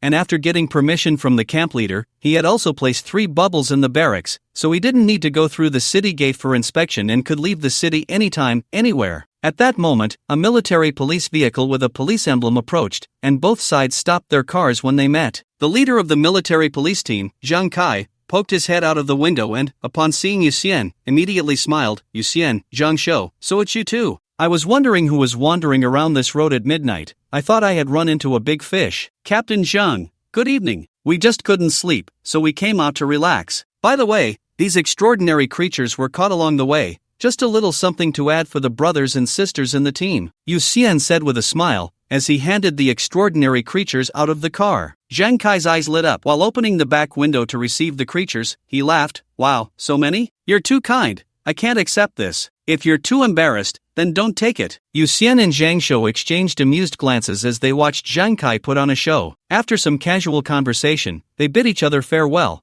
and the two cars passed by each other. Captain Zhang and the others have it tough too, Zhang Shou remarked, watching the police car leave through the rearview mirror. The peace of Silver City came at a cost, and the battle police force sacrificed a lot. Every year, many battle police officers lost their lives nationwide. In the past, he only admired them, but now he could truly understand how difficult it was. It was no longer distant news, nor cold numbers, but every single person with flesh and blood. The next day, Yu Xian and Zhang Shou attended classes as usual. Because the lockdown area had formations isolating all sounds, most people in Silver City were unaware of the great battle that had occurred the day before. However, there were some rumors in the Super Ability Academy, such as treasures appearing outside the city, leading to a chaotic battle among many extraordinary beings due to the forbidden fruit, which spread like wildfire, especially the gossip queen Chen Ling, who mysteriously revealed to the two what she had heard, leaving Zhang Shou and Yu Xian to smile politely in response. For the next 3 days, Yu Xian and Zhang Shou continued their routine of going to school and coming home. They kept an eye on the latest news in the Qilin app,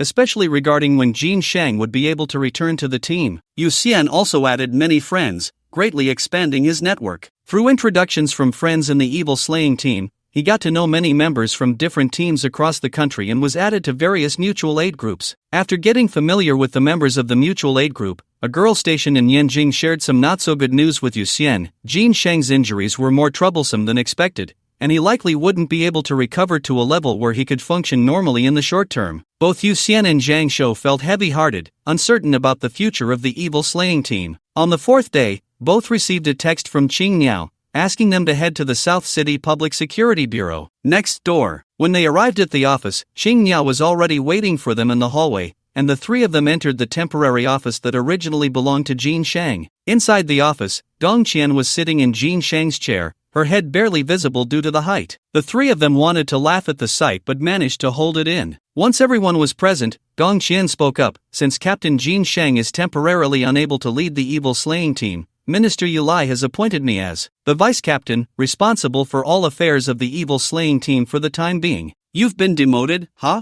Zhang Shou couldn't help but tease upon hearing this. Dong Qian's face darkened immediately, glaring fiercely at Zhang Shou, who quickly looked away, whistling innocently, pretending he hadn't just spoken. However, Gong Qian had indeed been demoted. Although she played a crucial role in killing Daimos and would certainly receive a first-class merit, the fact that her team was nearly wiped out was also true. So many talented individuals had perished, and the headquarters felt the pain. Merit is merit, and mistakes are mistakes. There is no such thing as balancing them out. Therefore, after discussions, the Qilin headquarters arranged for her to serve as vice captain of the evil slaying team, also considering that her cooperation with Yu Xian could yield stronger combat effectiveness. In fact, the headquarters had considered promoting Yu Xian to temporary captain, with Gong Qian assisting him, but ultimately decided against it due to Yu Xian's short time in the evil slaying team. If Yu Xian had been in the team for over a year, he would definitely be sitting in Jin Shang's position now, not Gong Qian's. So what is our team's mission now? Yu Xian asked,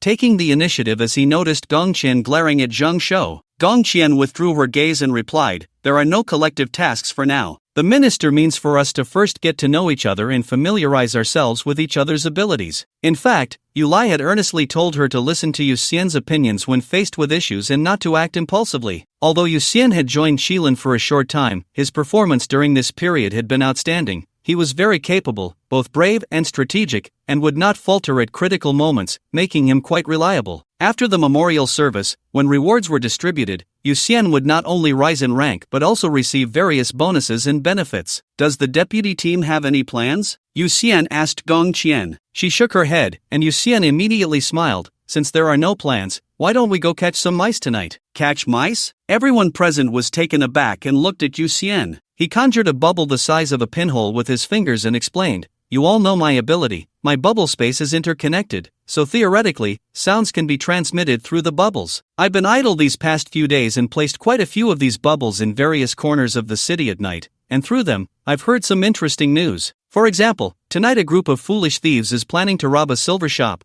We can lie in wait and catch them all at once. As he spoke, Yuxian pushed his hair aside to reveal a bubble hidden in his ear, resembling an earplug. It can be used like this, Zhang Shou exclaimed in surprise, looking at the bubble in Yuxian's ear. Yuxian smiled faintly. This was just the beginning. He hadn't needed to sleep at night and had been pondering more uses for the bubbles, experimenting with a plethora of interesting techniques. Moreover, by adjusting the size of the bubbles, his energy consumption was extremely low. The bubbles he released usually maintained a pinhole size, and when he needed to enlarge them, he would transmit energy to the tiny bubbles through the principle of spatial connectivity, instantly transforming a pinhole-sized bubble into a 2-meter diameter bubble. This way, each of his transmission points not only saved energy but also remained quite discreet, and when necessary, could serve as a means of gathering information, achieving multiple benefits. Additionally, the bubbles no longer required him to constantly control their movement with his mind. He could attach the bubbles to a specific object, and when that object moved, the bubble would move with it. The bubble in his ear was like this, otherwise, he would have to painstakingly control the bubble in his ear to follow his movements,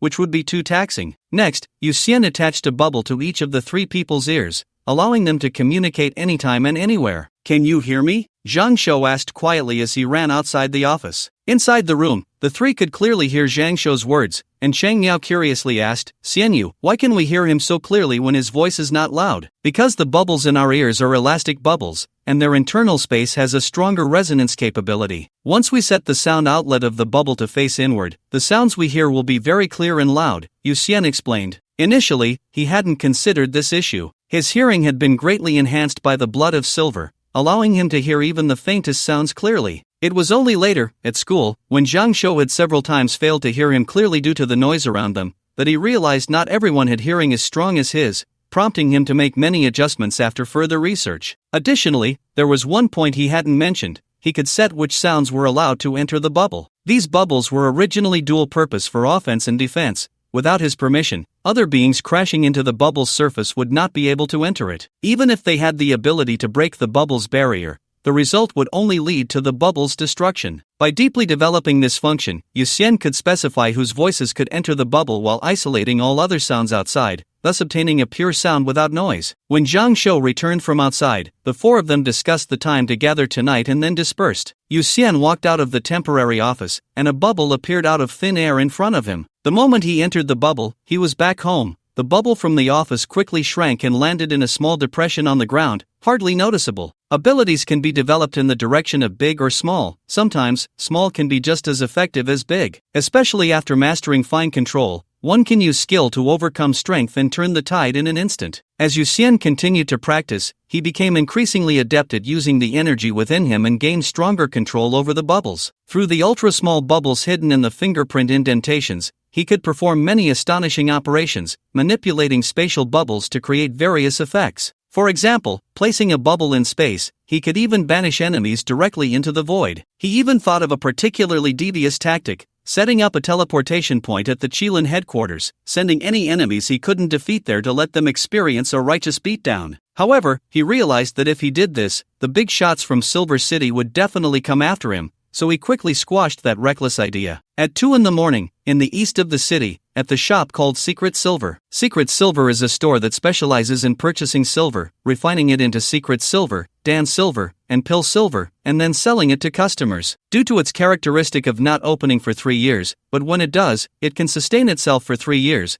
the shop is located on the 2nd floor of an equipment store, very small in size, but with a deep interior. Despite its small stature, it is fully equipped, with not only a pill refining room and an alchemy room but also a huge silver storage vault. Tonight, a group of extraordinary individuals from Rome City had their sights set on the silver vault of Secret Silver. Speaking of this group, they were indeed all talented individuals. They already had cases against them, and due to the abnormal insect incident in Silver City, a citywide health check had begun in Rome City. Fearing exposure, they fled outside the city. After some discussion, they concluded that the most dangerous place was the safest, so they planned to infiltrate Silver City once the restrictions were lifted. If they could successfully steal a large amount of silver from Secret Silver and slip out of the city overnight, the money they made would allow them to live freely for a long time. Such transient crimes are often very difficult to trace, and without Yuxian's intervention, the chances of this group succeeding were very high. However, Yuxian was currently lying in wait above Secret Silver. He was completely dark, not reflecting any light, making it impossible for anyone to spot him if they looked up. Meanwhile, 1,000 meters away in a tall building, Zhang Shou and Gong Qian were observing the movements around Secret Silver with binoculars. Additionally, on the utility pole to the right of Secret Silver, a bluebird perched inconspicuously at the top. At that moment, a van approached from the front and stopped next to the utility pole. After 5 minutes, 5 people got out of the vehicle and stealthily walked toward the small alley beside the equipment store. At the end of the alley on the right was a door. One of the men pressed his hand against the door, which immediately deformed, creating a hole large enough for an adult to pass through. "We can move now," Yu Xian said with a smile upon seeing this scene. The act of breaking the door constituted clear evidence in the world of extraordinary beings, so there was no need for Yu Xian and the others to wait until they entered the store to take action. In fact, different countries have varying attitudes toward extraordinary criminals. In some countries where extraordinary beings are rare, even criminals may receive leniency, such as being taken for breeding. However, since the emergence of extraordinary beings,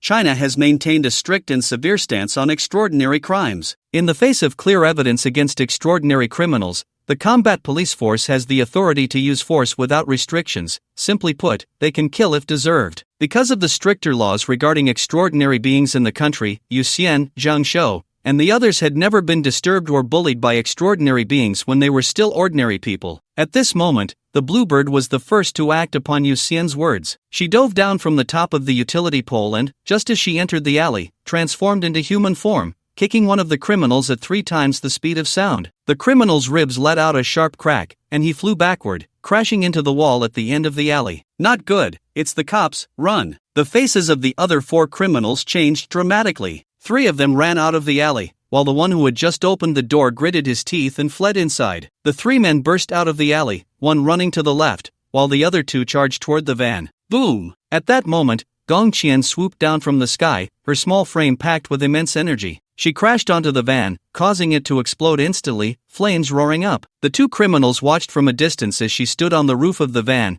ignoring the flames and cracking her knuckles, decisively crouching down to protect their heads. They couldn't afford to mess with this violent little girl. Another criminal hadn't even run 50 meters when a bullet struck the ground in front of him, freezing him in place. Then, bullets began to rain down around him, and he trembled like a leaf, quickly raising his hands in surrender. In the distance, Zhang Shou held a sniper rifle, looking helpless. He had aimed for the criminal's legs but hadn't hit a single shot. Inside the Whispering Silver House, the masked criminal charged forward, desperately searching for a window to escape. Suddenly, he saw someone standing upside down on the ceiling ahead. Before he could react, he felt a tight grip around his neck, and the world spun around him. When he regained his senses, he found himself on the street outside the Whispering Silver House, lying on the ground with someone stepping on his head. "You'd better not move, or you'll face the consequences," Yu Xian warned, stepping on him. He hadn't appeared on the ceiling to show off. He had placed a bubble on the ceiling in advance. If he wanted to come out of that bubble without falling to the ground, he had to attach energy to his feet to stick to the ceiling. The battle process was simple. Control a super small bubble to fly behind the criminal, then teleport himself to grab the criminal's neck and transport him to the street. The criminal would feel dizzy because there was no gravity inside the bubble, and the lack of oxygen from Yu Xian's grip on his neck caused it. Next, he cuffed all 5 criminals with super alloy handcuffs and contacted Zhang Kai to take them away. The 5 criminals squatted against the wall, and Yu Xian gathered with his team. Zhang Shou complained, "Is that it? I thought they would be some ruthless guys. Since we've caught them, I'm going back to sleep," Gong Qian yawned and said. Yu Xian nodded. "All right, good job, deputy team." "Yeah, you worked hard too," Gong Qian said, her eyelids starting to droop, sounding drowsy. She rarely stayed up late. To grow taller, she had always kept a regular schedule, and it was rare for her to be awake past 2 in the morning. The bluebird was somewhat worried about Gong Qian, so she told Yu Xian and Zhang Shou and went back to the office dormitory with Gong Qian. The 2 had no houses in Silver City, so they were currently living in the office dormitory, the same few rooms Yu Xian had once shared with Zhang Shou. After Gong Qian and the bluebird left, the criminals quietly began to exchange glances. In fact, they were most afraid of Gong Qian, who had smashed the van to pieces without a scratch on her. They knew that even if they used their trump cards, they wouldn't stand a chance against her. But aside from Gong Qian, the remaining Yu Xian and Zhang Shou didn't seem particularly strong. If they used their hidden cards, they might not be impossible to deal with. 5 against 2, the odds were in their favor. Should they do it? They decided to. The 5 reached a consensus with their eyes, and then one burly criminal let out a loud roar, standing up and charging at Yu Xian with both hands. Since they were all backed against the wall, after Yu Xian dodged, the criminal's handcuffed hands smashed directly into the wall. Another criminal quickly approached the burly criminal from behind, took out a syringe from his waist pouch, and injected it into the burly criminal's back. After being injected with an unknown substance, the muscles of the burly criminal turned red, and then his body rapidly expanded, breaking the metal handcuffs on the spot. Ha ha, I'm invincible. The burly criminal felt an explosive power coursing through him, and he couldn't help but look up at the sky, arms wide open, feeling ecstatic. Then, he suddenly lowered his head, laughing maniacally as he locked onto Yu Xian and charged forward, throwing punches. However, Yu Xian simply moved left and right, evading his attacks with ease by taking small steps. The burly criminal was unaware that all his intentions to attack had been seen through. He felt extremely good about himself, under the illusion that he could punch through the earth. This man was named Sun Yohu, a martial artist who had been taken in and trained by a master since childhood. However, sometimes people are foolish, not cherishing what they easily obtain, but instead fixating on what they lack. He had no interest in martial arts. He only wanted money and to get rich. Because he didn't put in the effort to train and frequently went down the mountain to gamble, he was ultimately expelled from his master's teachings when he came of age. He then began to pursue wealth, indulging in pleasures, using the strength he had gained from years of half-hearted training to oppress ordinary people in order to make money. But after being reported, he was severely suppressed by the SWAT team and sentenced to 20 years for robbing $10. In prison, he met friends of the same ilk, and after serving his sentence, the five of them quickly hit it off and began to commit crimes in various cities. At 38, he had only the strength of a bug, essentially a weakling. But after injecting the mysterious drug, he felt he could kill a cow with a single punch. It felt amazing. Die die die die die. Sun Yohu, seeing that he had not hit Yu Xian, instinctively began to unleash the tiger fist he had practiced for decades but had never perfected. Faced with Sun Yohu's sudden change in attack, Yu Xian simply lay down on the ground, and a small spatial bubble quickly expanded beneath him. His body passed through the bubble and appeared in the air, with one leg landing on Sun Yohu's head. What did you inject? Yu Xian asked, looking down at Sun Yohu. If it weren't for his curiosity about what Sun Yohu had injected, he could have easily kicked him to death right then. But how could Sun Yohu answer Yu Xian's question? He immediately grabbed at his own head, but Yu Xian lightly kicked off and disappeared into the air. Before Sun Yohu could react, he was kicked in the cheek and slammed heavily against the wall. The next moment, Yu Xian looked at the other criminals who were also injecting the drug. A short criminal immediately kicked off the wall and lunged at Yu Xian. Yu Xian frowned slightly and created a large number of bubbles, one of which collided with the lunging criminal, causing him to roll his eyes back and lose consciousness instantly. In the darkness, the spatial bubbles were almost invisible, and the remaining three criminals had not reacted before being struck by the bubbles, losing all combat ability in less than 5 seconds. At this time, Sun Yohu got up from the collapsed wall and grabbed a handful of broken bricks to throw at Yu Xian,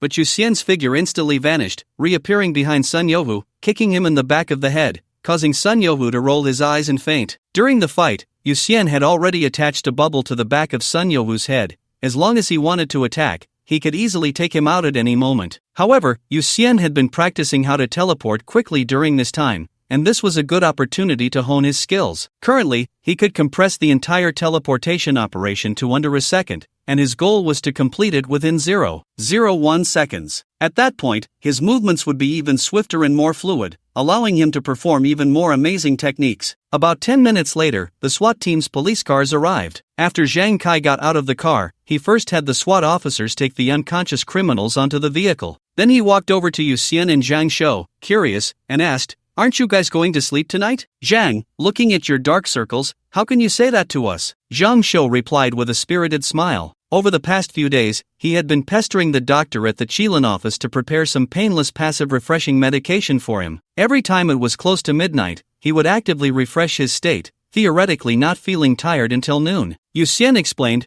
"We just happened to notice the movements of these stupid thieves, so we came to keep watch, and it seems we really caught some big fish." As he spoke, he informed Zhang Kai about the drug that enhanced Sun Yohu and the other's strength tenfold. 10 times? Are you sure? Zhang Kai's eyes widened. Yu Xian nodded. "We've tested it specifically, otherwise, I would have kicked that big guy to death long ago." With his current strength, even if Sun Yohu's power was increased tenfold, or even 20-fold, he could still kick him to death. "Then it really is necessary to dig deeper into this," Zhang Kai said seriously. The three then decided to return to the Public Security Bureau together, waiting for Sun Yohu and the others to wake up for a thorough interrogation to see where this drug came from. 10 times, that's too exaggerated. If it works at any level, Zhang Kai said while driving, still feeling incredulous. Yu Xian, sitting in the back seat, calmly replied, it shouldn't be effective at any level, otherwise, it would be too outrageous. It was fine at a low level, but if it worked on tiger or dragon levels, that would be terrifying. Upon returning to the Public Security Bureau, they sent all 5 individuals into separate interrogation rooms. Yu Xian followed Zhang Kai into Sun Yohu's interrogation room. Wake him up, Zhang Kai instructed a young SWAT officer nearby. The young officer then slapped Sun Yohu several times, causing his face to swell, but at the same time, Sun Yohu indeed woke up groggily. Sun Yohu, 38 years old, released from prison 6 months ago. After getting out, he colluded with former inmates Zhong Fei, Kang Jimiao, Wang Hao, and Su Long to commit multiple robberies and thefts, injuring and incapacitating 15 witnesses. Am I wrong? Zhang Kai opened a folder and selectively read Sun Yohu's file. Sun Yohu felt a burning pain in his cheek. He glanced at Yu Xian and coldly snorted, since you all know so well, whether to kill or to torture. Feel free. I ask you, where did the drug you injected today come from? Zhang Kai changed the subject and asked. Sun Yohu stubbornly kept his mouth shut, glaring fiercely at Yu Xian. With your scum's financial situation, it's definitely impossible to buy it. So tell me, where did you steal it from? Yu Xian asked with a smile, looking at Sun Yohu. Zhang Kai said sternly, confess and you'll be treated leniently. You should know that we never go easy on extraordinary criminals. If you don't want us to use our methods, it's best to answer the questions honestly. In an instant, Sun Yohu recalled his first experience entering the Public Security Bureau, stubbornly refusing to admit guilt. He thought the armed police wouldn't be able to do anything without evidence, but they had no intention of discussing evidence with him. Just recalling the experience now made his legs tremble involuntarily. In the Yunduan warehouse in the north of the city. Which warehouse? 35. No, it's warehouse 32. We just wanted to steal some food, but we didn't expect there to be a lot of high-end equipment inside. We didn't dare to mess around and just took a suitcase and ran. The suitcase contained these drugs. Where's the suitcase? Threw it away. Where did you throw it? In a trash can on the outskirts of the south side of the city. How did you know about the drug's effects? A feather. No, it was Kang Jimia who injected it into a dog and found that the dog became stronger. The side effect was just lethargy for 2 days. After Yu Xian and Zhang Kai finished asking their questions, they exchanged glances, then warned Sun Yohu before quickly leaving the interrogation room. In the northern part of the city, at the Cloud Warehouse, Warehouse No. 32, 3 police cars were parked at the entrance of the warehouse, and Zhang Kai, Yu Xian, and Zhang Shou got out of the vehicles, while many SWAT officers quickly surrounded the warehouse. A few SWAT officers, holding nearly 10-centimeter thick superalloy shields, formed a shield formation and cautiously moved forward, with one officer holding a battering ram standing behind the shield line. They arrived at the warehouse door, waiting for the command to break in. Yu Xian watched their movements, and suddenly his head buzzed, causing his vampire heart to race. Wait, Captain Zhang, let me handle this. I have a bad feeling about it, Yu Xian said seriously, grabbing Zhang Kai's hand that held the communicator. Seeing Yu Xian's serious expression, Zhang Kai immediately ordered the SWAT officers to fall back. Once everyone had retreated to a safe distance, a basketball-sized bubble appeared in Yu Xian's hand. He controlled the bubble to float to the door, gradually pushing it open. Crack! After the door split, a sound of impact echoed. In an instant, the entire warehouse exploded with a deafening roar, and a terrifying shockwave spread out. Even at a distance of several dozen meters from the explosion, the SWAT officers, despite holding heavy shields, were still swept away. Yu Xian had been prepared. At the moment of the explosion, he used the bubble to protect himself and those around him, and this time he used 3 layers of bubbles, so the explosion had no effect on them at all. Damn! Zhang Shou snapped back to reality and instinctively shouted. Meanwhile, Zhang Kai's face was grim. If it hadn't been for Yu Xian stopping the SWAT officers from forcing the door open, those officers might have been killed on the spot. Damn it, we must investigate whose warehouse this is and who is behind it. If we don't get to the bottom of this, I won't call myself Zhang Kai. Zhang Kai gritted his teeth in anger. Yu Xian also felt that this matter was becoming increasingly complicated. Initially, it was just about catching a few small mice at night, but who would have thought that these small mice were involved in such a major case? The other party likely guessed we would come. This is a warning for us to stop investigating, Yu Xian pondered. After Sun Yohu and the others stole the briefcase, the other party had already anticipated this scene. After all, Sun Yohu and his crew were on the run, wearing hats and masks when they entered the warehouse, making it difficult for anyone to identify them. However, as long as Sun Yohu and his crew continued their petty crimes, it was highly likely they would fall into the hands of the Public Security Bureau. Once the syringes were discovered, it would only be a matter of time before the warehouse was exposed. Many might think that criminal forces or offenders would find Sun Yohu and his crew more easily, but the reality was quite the opposite. Sun Yohu and his crew operated as a team and had been moving between different cities. They would not trust anyone. Not even the local thugs might know of their existence. Moreover, after successfully stealing in one city, they would not dispose of the stolen goods there but would move to the next city, or even the one after that, before selling the stolen items, and they would not strike again in the city where they had sold the goods. This meant that it was generally difficult for ordinary forces to catch them unless a citywide search was conducted before they moved to another city. However, Silver City had just ended its lockdown, not to mention the criminal forces hiding in the sewers. Even the visible big shots needed to behave for a while. Therefore, Sun Yohu and his crew were particularly safe while staying in Silver City. Under these conditions, the likelihood of Sun Yohu and his crew exposing the drugs increased to at least 80%, making it easy to understand why the original owner of the drugs acted this way. Leaving a team of SWAT officers to search the surrounding warehouses, Yu Xian and the others returned to the Public Security Bureau. After a while, the SWAT officers responsible for searching the temporary hideouts of Sun Yohu and others returned, bringing back several syringes that Sun Yohu and his crew had hidden. There were a total of 10 syringes in the briefcase. Sun Yohu and his crew used one for their dog, and each of them took one for themselves, leaving 4 syringes at the temporary hideout. Yu Xian and Zhang Shou each took a potion and stored it in their storage rings as a backup. The remaining 2 potions were left, one for the Public Security Bureau to inspect the ingredients, and the other was taken by Yu Xian to the adjacent office for the Qilin personnel to handle the inspection. After leaving the office, Yu Xian sat in the green belt between the Public Security Bureau and the office, and Zhang Shou followed suit, asking, "Xianyu, are you waiting for the other side to make a move?" The warehouse explosion means they must know that the thief who stole the briefcase has been caught. Given their audacity, do you think they might choose to silence us? Yu Xian nodded and asked seriously. If it was just the Public Security Bureau catching Sun Yohu, they might very well do that. Now it depended on how much the other side knew. If someone came tonight, it would mean the Public Security Bureau was fine. If no one acted, then the Bureau would need to conduct another sweep. However, Yu Xian still believed in Jin Shang's capabilities. Previously, when the Public Security Bureau was infiltrated by the aberrant insects, Jin Shang had already combed through the entire Public Security Bureau of Silver City. If there were still issues under such circumstances, that would be a serious problem. At 4 in the morning, Yu Xian and Zhang Shou were both alert, one stargazing and the other playing on his phone. Suddenly, Yu Xian stood up, and Zhang Shou quickly got up to look around. Then, a massive fireball with a diameter of over 300 meters suddenly appeared above the Public Security Bureau. It truly seemed to materialize out of thin air, leaving everyone no time to react. If this fireball were to fall, the entire Public Security Bureau would likely be reduced to ashes, and everyone would perish. However, the next second, a gigantic bubble appeared above the Bureau, swallowing the fireball whole. If the extraordinary being who created the fireball could see hundreds of kilometers outside Silver City, they would witness the fireball suddenly appear at the bottom of a large lake,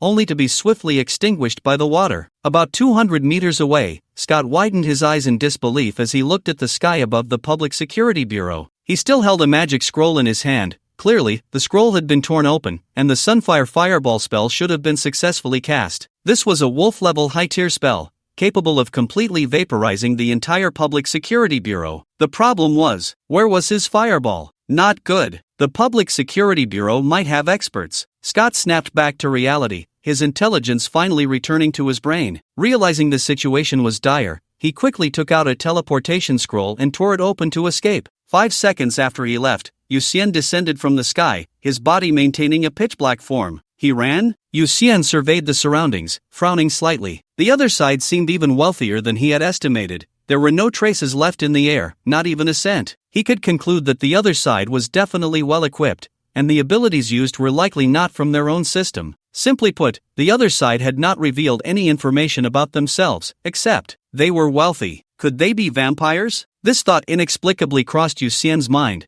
but he shook his head. He couldn't just assume the vampires were the culprits because they were rich. In a 5-star hotel, Scott stood in the darkness and spoke, "Master, there was an incident at Warehouse 32. A shadow quickly coalesced into a human form, and the entire room seemed to fall into darkness." The shadow spoke in an androgynous voice, "Now you should understand, warnings have no deterrent effect on the Huaxia people. they will not give up on their investigation. Have all the leads been cut off? Master, I have cleaned up all the leads that could be eliminated, but unfortunately, there are experts in the Public Security Bureau, and I was unable to completely silence them. They will likely continue their investigation, Scott replied, lowering his head. The shadow was silent for a moment before speaking, then let them continue to investigate. Use all counter-surveillance methods, but do not expose yourselves. Understood, Scott immediately responded. Yu Xian returned to the Public Security Bureau, where the entire area was already on high alert, with armed SWAT officers on guard. At the forefront, Zhang Kai, seeing Yu Xian return, immediately asked with a tense expression, Yu Xian, was that the Sunfire Fireball technique that just appeared in the sky? This wolf-level high-tier spell is very famous internationally. Although its attack range is relatively small, its temperature is extremely high, enough to turn everything within its range into magma, which is why many criminals like to use this spell to destroy evidence. Despite only appearing above the Public Security Bureau for less than 5 seconds, the roof of the bureau is already charred black, and many devices on the top floor have been damaged by the high temperature. Yes, it was indeed the Sunfire Fireball technique. Yu Xian nodded in response. Zhang Kai frowned and said, could it be related to that warehouse over there? Exactly, that's why our evil extermination team has taken over this case. You can let go of it on your side. Yu Xian continued to nod, then spoke seriously to Zhang Kai. If he hadn't been guarding just now, the entire Public Security Bureau would probably have become a big pit, with all the battle police turned to ashes under the Sunfire Fireball technique. The battle police generally range from insect level to ant level, clearly unsuitable to continue participating in this case, especially since the opponent's attack was at the wolf level high tier. No matter how many battle police there were, it would be useless. Well, then let Sun Yohu and the others be transferred to you as well, Zhang Kai calmly nodded. Although he was very angry, he had to be responsible for his brothers.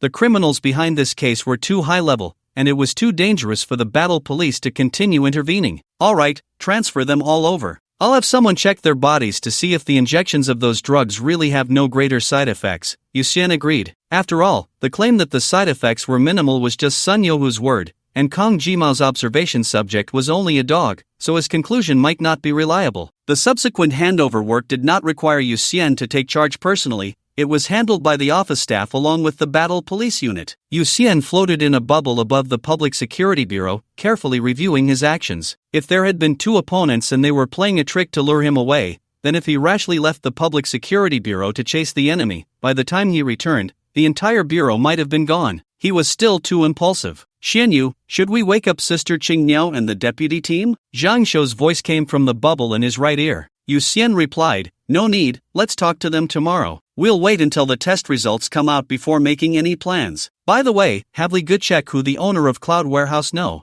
32 is and who it has been rented to during this time. The battle police had already been investigating the ownership of the Cloud Warehouse, but now that it was all handed over to Qilin, it was naturally up to them to check. The office had many staff members, who were specifically there to assist various teams, and the Li Gu Yu Xian mentioned was one of the staff members they were familiar with. Okay, got it, Zhang Shou responded. Next, Yu Xian continued to remain vigilant while honing his abilities. He remotely controlled 2 bubbles outside Silver City, constantly exchanging underwater stones, river water, and even fish that entered the bubbles. One bubble was in the river and the other in the lake, several kilometers apart, and many fish were fortunate enough to embark on a spontaneous journey. He was well aware of the space inside the bubbles, but he actually had no idea what was outside them. Manipulating the bubbles to move from a distance was like groping forward with his eyes closed. Only by encompassing things from the water into the bubbles did he know what he had encountered. Now, whenever he had time, he pondered how he could see the scene outside the bubbles located far away. The next day, Yu Xian and Zhang Shou took another day off. Fortunately, several teachers at the Super Ability Academy knew of their affiliation with the Public Security Bureau,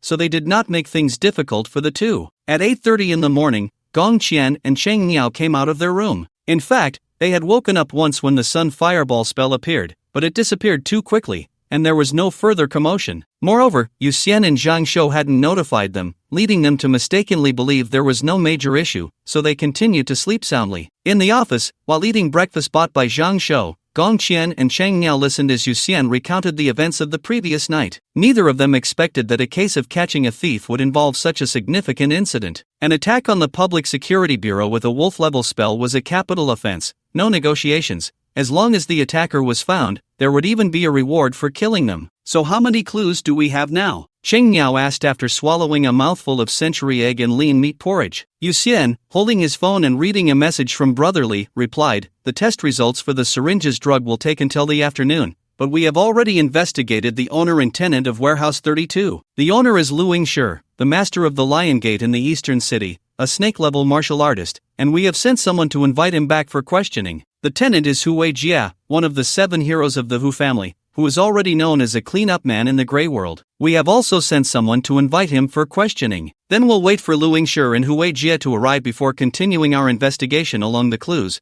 Gong Qian said after listening. Cheng Miao, while cleaning up the breakfast trash, added, "But, Xian Yu, I must criticize you. Next time something like this happens, you should wake me and the deputy team leader immediately. What if the other party has some backup? Just because we are girls doesn't mean we need to be taken care of. We are also battle-hardened, you know." Right.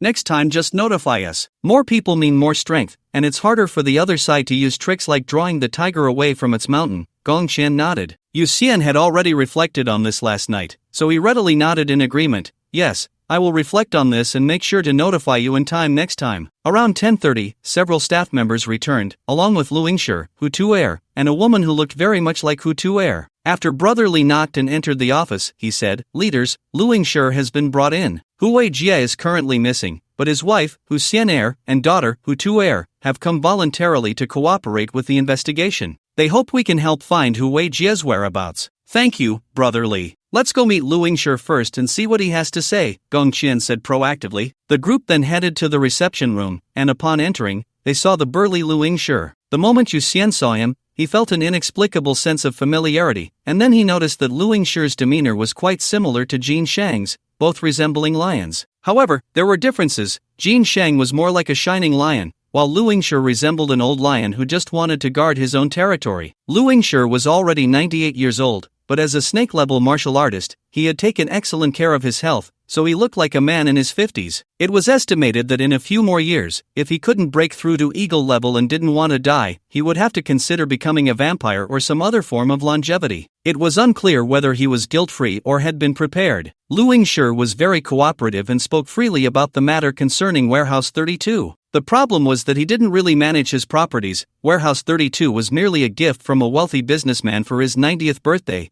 and it had always been managed by his eldest disciple, Wang Xiaohu. Fortunately, Wang Xiaohu accompanied him for the investigation, so Yu Xian and the others met Wang Xiaohu again. Unfortunately, Wang Xiaohu did not provide any valuable clues either. Now, warehouse rentals are simply listed on an app called Beazuk, and there is no need to meet the tenants in person. After sending the two away, Zhang Shou spoke up. "Do you think what they said is true? It should be fine. Although the Lion's Gate is not a particularly strong sect, it has quite a few properties under its name. As a gift, Lu Yingshi wouldn't take the warehouse too seriously," Xing Yao analyzed. At this moment, Yu Xian said calmly, "All right, let's meet Hu Weijia's family and see if they can provide any clues. If Hu Xianer and the others are as clueless as Lu Yingshi, then this lead would be cut off." The group entered the reception room across the way. When Hu Tuer saw Yu Xian come in, her eyes lit up, and she stood up happily, saying, "Handsome guy, it's you. Do you know each other?" Qing Yao asked curiously. Yu Xian gave Hu Tuer a somewhat speechless glance and replied calmly, "Same school, we've met once." "Handsome guy, I need to report to the police, my dad is missing," Hu Tuer said, her eyes sparkling as she looked at Yu Xian,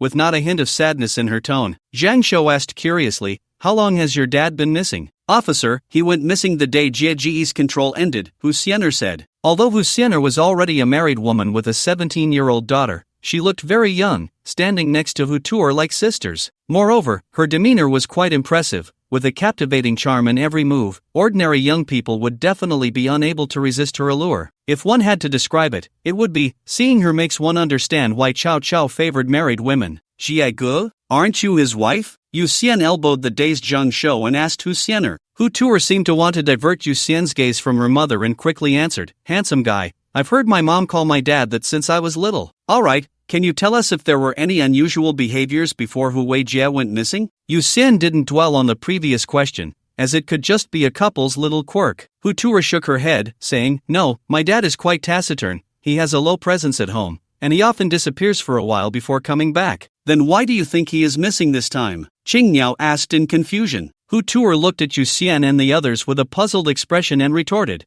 "Because you are looking for him. In the past, my mom and I didn't know where he went, but you are police officers, you should know, right? But now you are all looking for him, so he must be missing. Such a reasonable point. Completely unarguable. Gong Qian and the others fell silent, not expecting Hu Tuer's answer to be so simple. Actually, we don't know if Hu Weijie is missing. We are looking for him to understand one thing. Do you know if he ever rented Cloud Warehouse? No? 32? Yu Xian coughed and continued. Hu Tuer shook her head with a curious expression. I've never heard of it. Why would he rent that warehouse? The group was speechless. They wanted to know the answer too. Qingniao looked at Hu Xianer, who also shook her head, indicating she was unclear. She then said, Jago is a wanderer. He only stops by to rest. My daughter and I don't really know what he does outside. Doesn't he earn money to support the family? Zhang Shou couldn't help but ask. Hu Xianer explained, the bathhouse at our home is a gift from Jiegu to me. With the bathhouse, my daughter and I never lack money, so we've never asked him for anything. She had always been in charge of running the bathhouse, and Hu Weijie had not been involved. So, are there any of Hu Weijie's clothes at home, or things he often uses? Yu Xian, unwilling to let the lead end like this,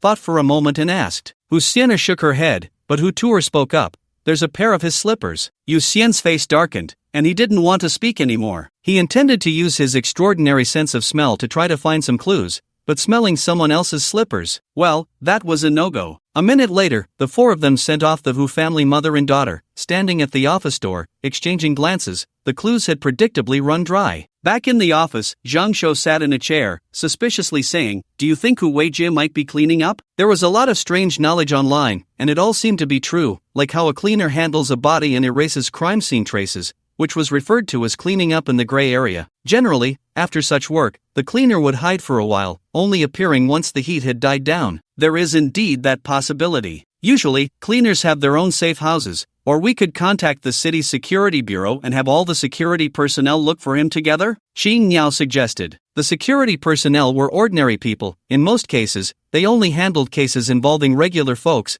but when it came to searching for someone, they actually had an advantage over extraordinary beings because there were more of them. What if Hu Weijie has already been silenced, and then the other party rented Warehouse 32 using Hu Weijie's phone? Zhang Shou speculated. Yu Xian looked at his phone and said, Warehouse 32 was already rented by Hu Weijie before the regulations were enforced. This is too difficult. We have no clues at all. How are we supposed to investigate? Zhang Shou suddenly wailed. Gong Qian, however, was not anxious at all. Seeing Zhang Shou nearly rolling on the floor, she finally spoke up. It seems you all have misunderstood something. We are not security personnel. We don't need to investigate step by step. We are the Evil Extermination Squad, affiliated with Qilin. In situations like this, we just need to request assistance. The problem is we have no clues at all. Is requesting assistance even useful? Zhang Shou doubted. Gong Qian confidently replied, Of course it's useful. At least we now know that Hu Weijie rented Warehouse 32. We just need to apply to headquarters to lock down Hu Weijie's location. Once headquarters uses the Yitu and Luoshu to pinpoint Hu Weijie, and sends us the location, we can find him. Applying once is very expensive. We can't afford to lose money on this. Yu Xian frowned. The Hitu and Luoshu was a special dragon-level artifact, its main body being a huge turtle shell with a map of China on it. The Qilin headquarters could use it to lock onto any target located in China. However, activating the Hitu and Luoshu required a large amount of spiritual energy, so applying for it as a squad would cost a lot of merit points. If the reward for solving the case was too little, the squad would end up losing money. Generally, each squad would avoid applying unless absolutely necessary, preferring to investigate on their own rather than waste merit points. Whatever the loss is, I'll cover it. Gong Qian looked at Yu Xian, directly taking on the responsibility. This was her first battle after joining the Evil Extermination Squad, and she would rather take a loss than not do it beautifully. Moreover, she really didn't lack merit points right now. Her Pango blood was compensation for her father's sacrifice, her storage ring was her mother's relic, and the clothes she wore were rewards from a mission a few years ago. She lacked nothing now. Keeping so many merit points was useless, so it was better to use them to solve the case. Don't be impulsive. Let's wait for the reagent test report to come out this afternoon. Maybe there will be new clues. Xing Niao smiled, trying to calm the two who were a bit too anxious. Zhang Shou nodded. Right, we still have the reagent lead. Let's not rush. Then let's wait and see. Gong Qian agreed. The four then dispersed, and Yu Xian left the office, instantly returning home. He walked to the balcony, sat down, basking in the sun while contemplating the known clues, his fingers manipulating several small bubbles that spun in circles. Compared to when he first acquired this ability, he was now able to skillfully control multiple bubbles to spin and rotate in different directions. The bubble actually has two layers, an outer layer and an inner layer. The outer layer is composed of a spatial energy membrane, while the internal space is made up of the spatial energy of the universe itself. Both have spatial properties, but the former absolutely belongs to Yu Xian, while the latter does not belong absolutely. Yu Xian can perceive the difference between the two, but the former is easy to control, while the latter cannot be directly manipulated at all. It can only be influenced indirectly. This is not easy, but through his relentless efforts, he has made progress. From the beginning, the bubble's interior was weightless, then it could have gravity, and later the gravity was reversed, even achieving internal object control. His goal in practicing this ability is to gain absolute control over the internal space of the bubble. Although it is not very useful at the moment, if in the future he can create an enormous bubble that can swallow the entire Earth, then the Earth will be completely under his control, which is the value of training this ability. In the afternoon, Yu Xian Linyun explained, the abnormal insects can parasitize not only humans but almost all animals, so why not use insects, which are more cost-effective? Insects reproduce quickly, have short lifespans, and the eggs they produce also contain the fluid of the abnormal insects. Theoretically, a large number of eggs can be obtained in a short time, which is far cheaper and more efficient than using humans as materials. That makes sense, Zhang Shou agreed. Xing Niao said solemnly, let's put this topic aside for now. Whether intentional or not, finding the person will reveal everything. Attacking the Public Security Bureau is a serious crime. Since there are no more clues from the syringe's drug, let's apply for the river map and Luo book, Gong Qian said at this moment. Zhang Shou spoke up, this time I agree to apply for the river map and Luo book. I feel this case is not simple. If we can find the creator of the drug, it will definitely be a significant achievement. I agree as well, Xing Niao said. Yu Xian looked at Lin Yun and asked, Researcher Lin, is high-concentration nutrient solution expensive, and are there many purchasing channels? Director Yu, many alchemists can refine high-concentration nutrient solutions, with prices ranging from 300,000 yuan per milliliter. There are many purchasing channels, so it might be difficult to trace the source of the high-concentration nutrient solution in the mysterious liquid, Lin Yun replied. Yu Xian turned to Gong Qian and said, then I also agree to apply for the river map and Luo book. In that case, gentlemen, I will take my leave, Lin Yun said with a slight smile, seeing that there was nothing more for him to do here. After Lin Yun left, Gong Qian immediately took out her phone to apply for the use of the river map and Luo book. However, before the application was approved, Minister Yulai called to inquire why they were applying to use the river map and Luo book. After all, Gong Qian had just joined the exorcism team, and this was only the second day. However, when Gong Qian told Yulai how they caught the thief and then followed the clues to discover that someone might be secretly raising abnormal insects and using the eggs of these insects to develop mysterious drugs, Yulai was shocked. Yulai also immediately thought that someone might be raising abnormal insects, but once Gong Qian finished speaking, he realized that the possibility of raising them was low, while the possibility of a leak of abnormal insects was very high. Regardless, the crisis of abnormal insects in Silver City was likely a man-made disaster rather than a natural one, which was enough to draw Yulai's serious attention. The subsequent application naturally went through without any obstacles. After the application to use the river map and Luo book was approved, Gong Qian entered Hu Weijia's name, gender, and ID number into the interface, then clicked search. Far away in Yanjing, at the Qilin headquarters, a 9-meter-long, 5-meter-high turtle shell slowly emitted a white jade-like glow under the efforts of many Qi practitioners. Countless light spots appeared on the map on the turtle shell, each representing a city. An old Taoist with a white beard quickly took out a yellow talisman, wrote down Hu Weijia's birth date and time, then waved his hand, and the talisman flew into the turtle shell, automatically igniting inside. On the back of the turtle, a red light spot slowly appeared not far from the light spot representing Silver City, and it quickly transformed into a light column. The recorder immediately converted the position of the light spot into coordinates, input them into the electronic map, and finally clicked send. Silver City office. Yu Xian and the others waited for about half an hour, and Gong Qian immediately stood up and said, found it. Hu Weijia is at Xingniao Airport just outside Silver City. In fact, Silver City was larger and more expansive in the past, with subways leading to several cities like Rong City, and even an airport further away. However, since the appearance of the forbidden fruit, these facilities had gradually fallen into disrepair. Although Yu Xian and the others had never left Silver City when they were still ordinary people, they had ancient maps in history class, so they roughly knew where this airport was located. What are we waiting for? Let's go! Zhang Shou stood up. Yu Xian, playing with two bubbles in his hands like he was cracking walnuts, then spoke up.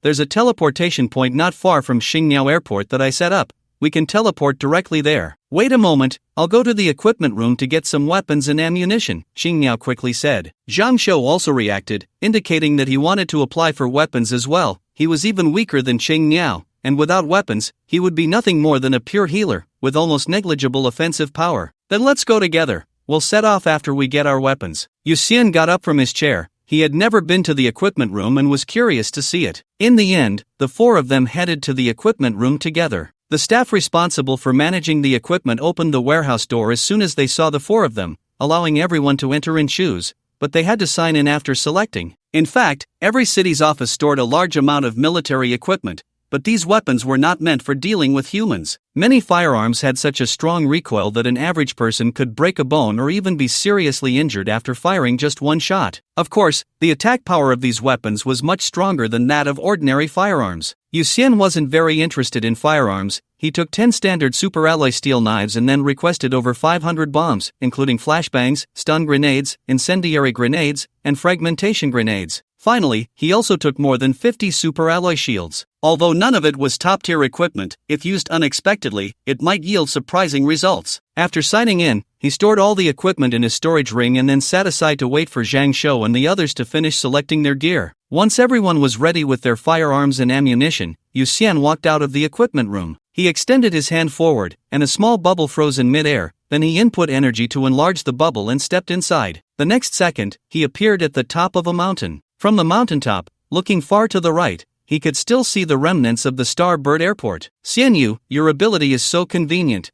I'm so envious, Zhang Shou said as he emerged from the bubble, glancing around at the environment. Xingniao and Gongqian also came out of the spatial bubble, and Changniao exclaimed, our team might be the strongest team in history, and also the most functional team. If they needed teleportation, Yu Xian could teleport. If they needed a doctor, Zhang Shou could bring someone back to life in an instant. If they needed reconnaissance, she was there. And finally, there was Gong Qian, the first attacker who could even take on dragon-level powerhouses. She couldn't imagine what kind of monster could pose a threat to them. Actually, if the captain were here, the functionality would be even more complete, Gong Qian added. She was very strong, but she also had weaknesses. For example, she didn't have good methods against ghosts or evil spirits that were less affected by physical attacks. If Jin Shang were here, the lion's might on him would instantly turn such monsters to ashes. Vice Captain, shall we start the mission now? Xingniao asked Gong Qian with a smile. Gong Qian nodded. Let's begin. Xingniao, you go scout the Starbird Airport and find Hu Weijia's hiding place. Be careful not to alert the enemy. Xianyu, fly to a high altitude and create several teleportation points. If necessary, teleport me into the air to strike directly at the ground of the Starbird Airport. Shitty, be ready. If Xingniao and I get injured or poisoned, immediately assist Xianyu with remote detoxification. Then I'll go ahead. As soon as Gongqian finished speaking, Xingniao immediately transformed into a bird and flew towards the Starbird Airport. Yu Xian nodded at Gongqian, then created a bubble and entered it, also flying towards the Starbird Airport.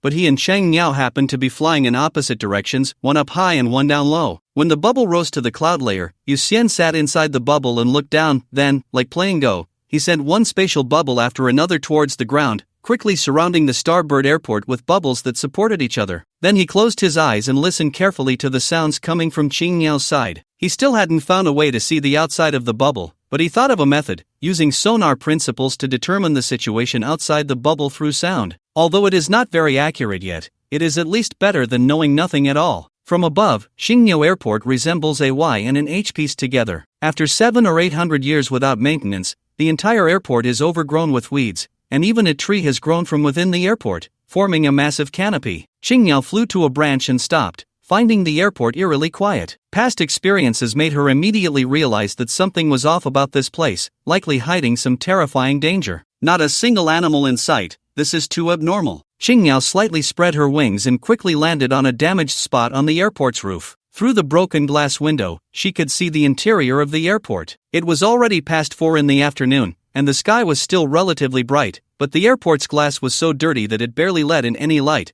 making the interior quite dim. She could vaguely see many animal skeletons and some broken syringes. Xingniao jumped through the broken window into the airport, landing on a sign that faintly read baggage packing. She looked around but found no living creatures, yet the smell inside the airport was very unpleasant. It stank. Moreover, this foul odor was mixed with the distinct urine smell of canines. There were many cages on the ground, but they had all been violently torn apart, and besides the pile of bones, many canine bones were scattered around, which Qingniao guessed were either dog or fox bones. Suddenly, Qingniao's body stiffened, a chill creeping up her spine to the top of her head. She dared not move, sensing that behind her, at some unknown moment, a pair of enormous eyes was fixated on her tiny form. Her pupils trembled continuously, and in the hazy reflection of the nearby gray glass, she saw a fox about 10 meters tall, with a tail that seemed to stretch endlessly behind it. 9 tails? Hu Weijie? Qingniao's eyes widened in disbelief. The problem was that although Hu Weijie had the bloodline of a 9-tailed fox, he was not a monster at all. How could he have turned into one? At that moment, the monster behind her stared intently at Qingniao and asked slowly, "Do you say I am an immortal, or a deity?" Its voice possessed a power that could shake the soul, and Qingniao's body instantly stiffened, unable to move, her mouth trembling slightly open. A request for a seal? How could it be a request for a seal? Hu Weijie was human and not a real fox. Why would he need a seal? However, Qingniao could not control her body at all. She knew very well that once she answered, the consequences would be unimaginable. All monsters in the world originate from the monster ancestor. The monster ancestor is despised by everyone in the world, and people refer to her as a dog thing. This is mainly because the monster ancestor was cold and cruel to her own kind but treated animals, especially dogs, as if they were her own children. After fortuitously consuming the forbidden fruit, she became the first human monster in the world. She could pass on her demonic energy to other beings, awakening their intelligence and leading them on the path of monster cultivation. As a result, she cultivated hundreds of great monsters, and to help these great monsters survive their tribulations, she took human form and actively attacked human towns, capturing many ordinary people to serve as consumables for the great monsters when they sought seals. The fate of the monster ancestor was predictable. She was expelled from humanity and later killed by a coalition of powerful beings, her bones ground to dust. Unfortunately, after the birth of the monster ancestor, demonic energy was already born, and from then on, any creature fortunate enough to gain demonic energy had the chance to awaken their intelligence, embark on the path of cultivation, and become terrifying great monsters. It's over, it's over, it's over. Qingniao knew very well that the monster's request for a seal was essentially to extract everything from the target, benefiting the monster clan itself, thereby elevating its wisdom and strengthening its foundation to achieve the goal of transforming into human form. After she answered the question, her body would be instantly hollowed out, leading to her immediate death. However, just as she involuntarily opened her mouth, the bubble that was originally her earphone suddenly expanded, enveloping her body in the bubble. In the next moment, the scenery around her changed, and she was teleported back to the original mountaintop by Yu Xian. She felt a wave of relief wash over her and immediately gasped for air, feeling as if she had escaped death. "Qingniao,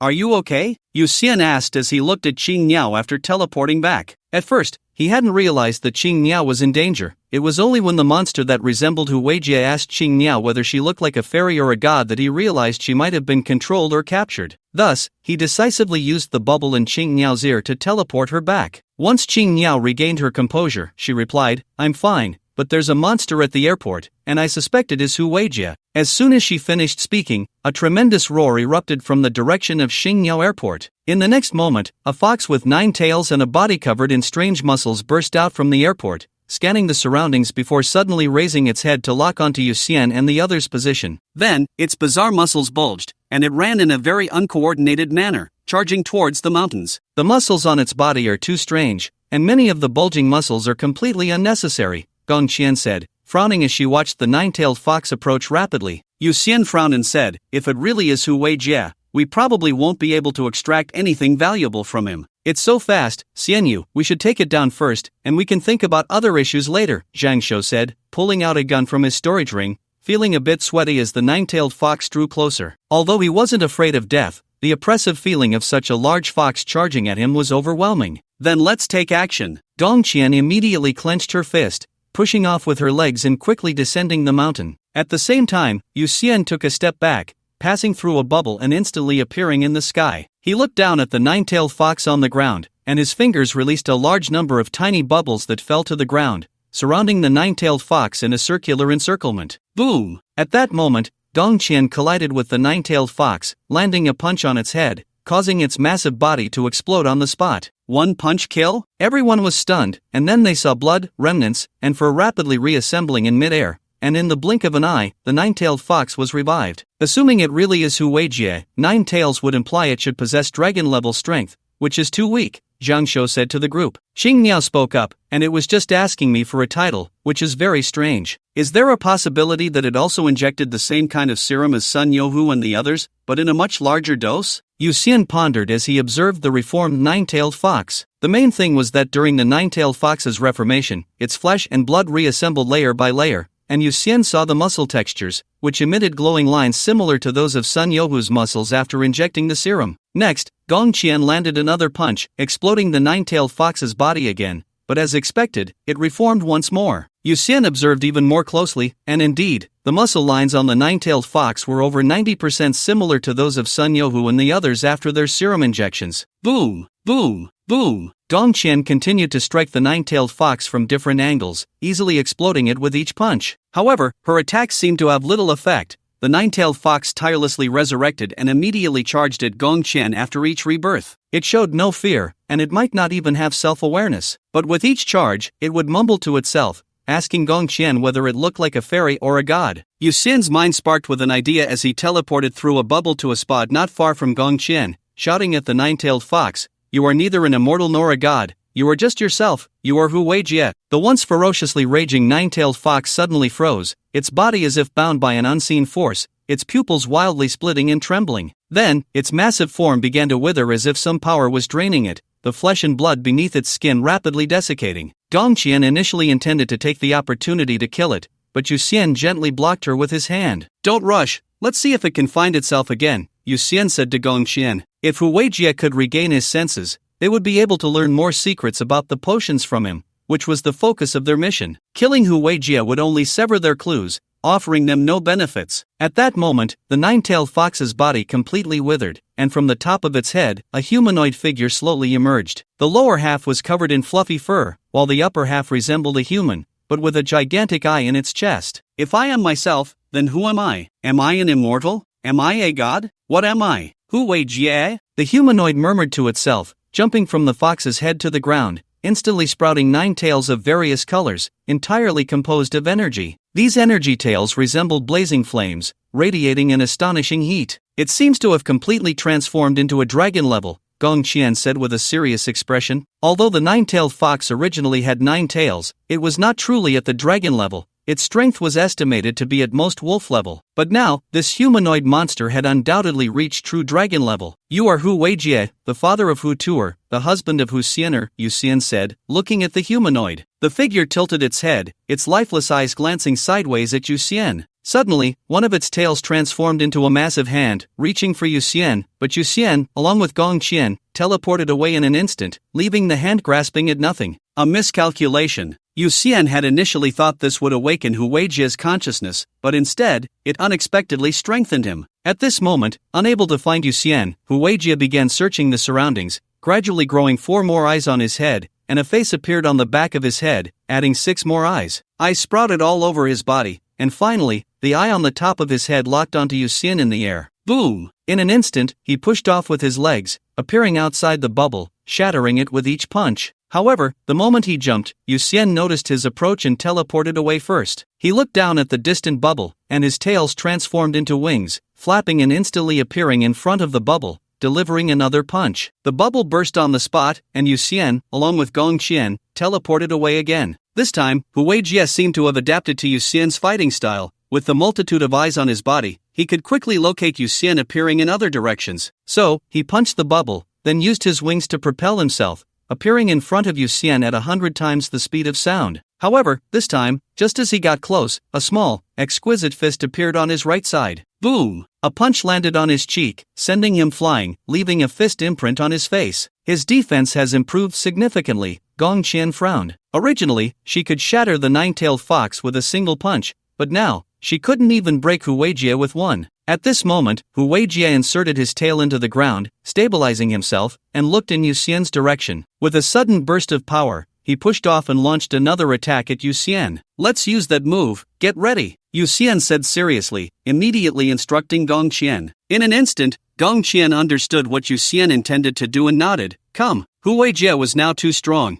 It was fine to fight with Gong Qian, but if Yu Xian were hit by Hu Weijie even once, he would be instantly killed. This was too dangerous. Yu Xian manipulated a large number of bubbles to quickly converge on Hu Weijie. When Hu Weijie swept his tail and shattered a multitude of nearby bubbles, a fist appeared above his head, striking him down from his charging state into the ground. Boom! The earth was instantly plowed by Hu Weijie, creating a long trench. As he lay in front of the mound of dirt, just about to get up, his head was suddenly hit by another punch, creating a large pit in the ground from the impact. Then, Gong Qian no longer needed to aim, wildly throwing punches forward. Fists appeared from different bubbles at various angles, rendering Hu Weijie completely immobile underground. Hu Weijie tried several times to prop himself up with his hands, but each time he exerted force, he was struck by Gong Qian's fists, and under the immense weight, his body crashed back down, making the pit in the ground deeper. However, Hu Weijie was ultimately different from Demos. The eyes on his body trembled wildly, searching for an opportunity to counterattack. As he failed to find a suitable moment, these eyes gradually turned red. Suddenly, beams of red light shot out from these red eyes, shattering many bubbles on the spot. Yu Xian frowned slightly and immediately created more bubbles to fill the gaps. With a thought, he transmitted a voice through one of the bubbles to Hu Weijie. "You are Hu Weijie, you are Hu Tuer's father, you are Hu Xianer's husband, wake up." Hu Weijie immediately reached for that bubble, and due to his intense resistance, a new arm grew from his elbow, continuously clawing at the front. "Wake up,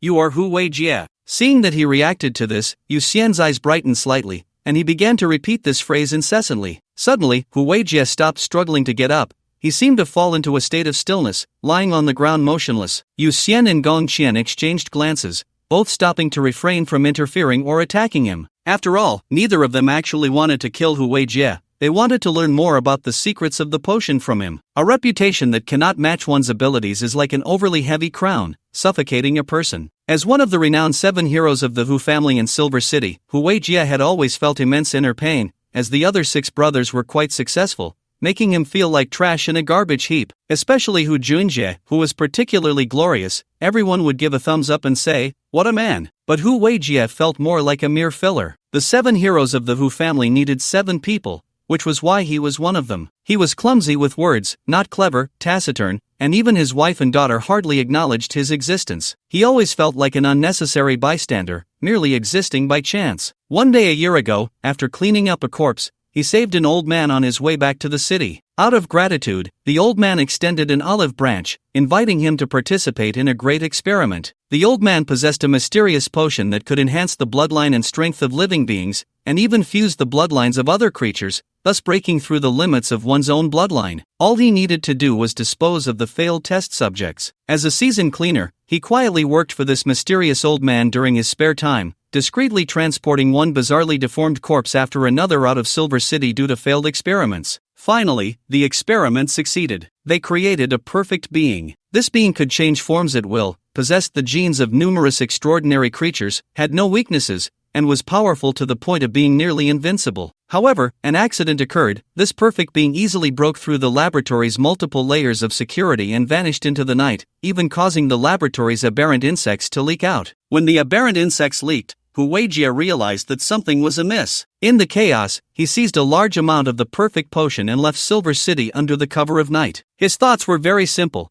to achieve self-evolution and become a being more powerful and perfect than the fox ancestor. He wanted to be the most outstanding among the 7 heroes of the Hu family. At Starbird Airport, he had prepared everything, even installing numerous recorders to awaken his self-awareness. He stripped off his clothes and injected the serum from the syringe into his body, one shot after another, continuously injecting until a powerful force began to surge from within him. He originally had 2 tails, but now more tails sprouted one after another. The recorders around him kept playing his name, and the fox in the cage cried out in fear. Whenever he began to lose himself due to the overwhelming power, those voices always pulled him back, reminding him that he was undergoing a great evolution. Boom! Just as he felt he was about to grow his 9th tail, a loud noise came from outside Starbird Airport, and then he saw the escaping perfect being appear at the door. The look in their eyes sent chills down his spine. Hu Weijie, think of your wife, think of your daughter, wake up. Yu Xian stood behind Gong Qian, loudly calling out to the motionless Hu Weijie on the ground. His nose twitched. The scent emanating from Hu Weijie underwent a tremendous change. If just moments ago he smelled like a beast, now he smelled like someone who had just come back to life. Hu Weijie, Hu Weijie, Hu Weijie. His eyes lit up as he continued to shout the name. At that moment, Hu Weijie moved, slowly rising from the ground, his body flickering and changing like a model with a bug, sometimes sprouting a fox head on one side, sometimes his mouth turning into a bird's beak, and sometimes his arms transforming into snakes. However, his face began to resemble Hu Weijie a bit. He looked at Yu Xian and said, "I am Hu Weijie, but I am already dead." Dead? Both Yu Xian and Gong Qian were taken aback, unable to comprehend the meaning of Hu Weijie's words. Clearly, Hu Weijie had woken up, so why did he say he was dead? Hu Weijie looked at the two, neither sad nor happy, and said, "You are here to investigate Peng Zhu, right?" "Sorry, I only know his nickname is Peng Zhu, and I don't know anything else. Although that's part of the reason, your wife and daughter are very worried. They called the police hoping we could find you," Yu Xian said seriously, looking at Hu Weijie. He could sense a determination to die in Hu Weijie's tone, reminiscent of his father's previous desire to die. Perhaps he could empathize, so he instinctively tried to comfort him, wanting to ignite his will to live. "They wouldn't worry about me, stop lying. I'm just a failure, a dispensable, superfluous person," Hu Weijie said, looking down, devoid of interest. Yu Xian shook his head and said earnestly, "No, I'm not lying. Although I don't know why you misunderstand them, they definitely love you." As he spoke, he took out his phone, opened the recording from his previous conversation with Hu Xianer and Hu Tuer, and played their words. As the recording played, Hu Weijie gradually became stunned. Although not a single word in the recording expressed love for him, nor was there any sadness over his disappearance,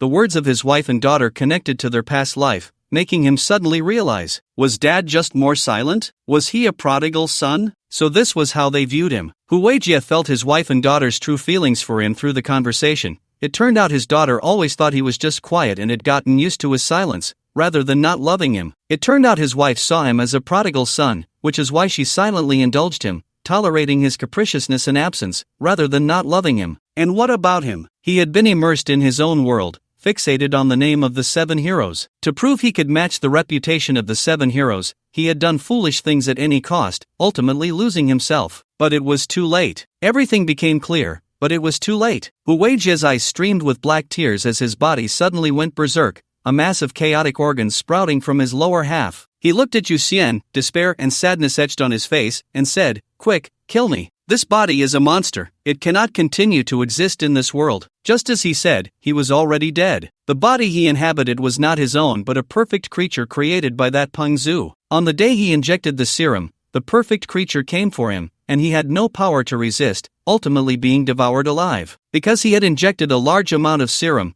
which contained a high concentration of nutrients, even the perfect creature found it difficult to digest him in a short time. During this period, the perfect creature consumed a large number of foxes he had prepared for himself, resulting in an infection of demonic energy, causing a significant transformation in its form, and under the influence of the demonic energy, it instinctively began to seek a seal. If it succeeded in obtaining the seal, it would become even more powerful and perfect. However, Yu Xian had always mistakenly believed that the perfect creature was Hu Weijie and kept calling his name, which caused problems with the perfect creature's sealing process, inadvertently giving Hu Weijie a chance to awaken. But Hu Weijie was well aware that the perfect creature was instinctively resisting. He could not hold on for long. Soon, his consciousness would be completely crushed by the perfect creature, and at that time, the perfect creature would become even more terrifying, even threatening Silver City. Silver City, where the two people he loved most lived. He absolutely could not let the perfect creature continue to exist. "Kill me, while you still can." Hu Weijie plunged his arm into his chest, forcibly tearing out his heart,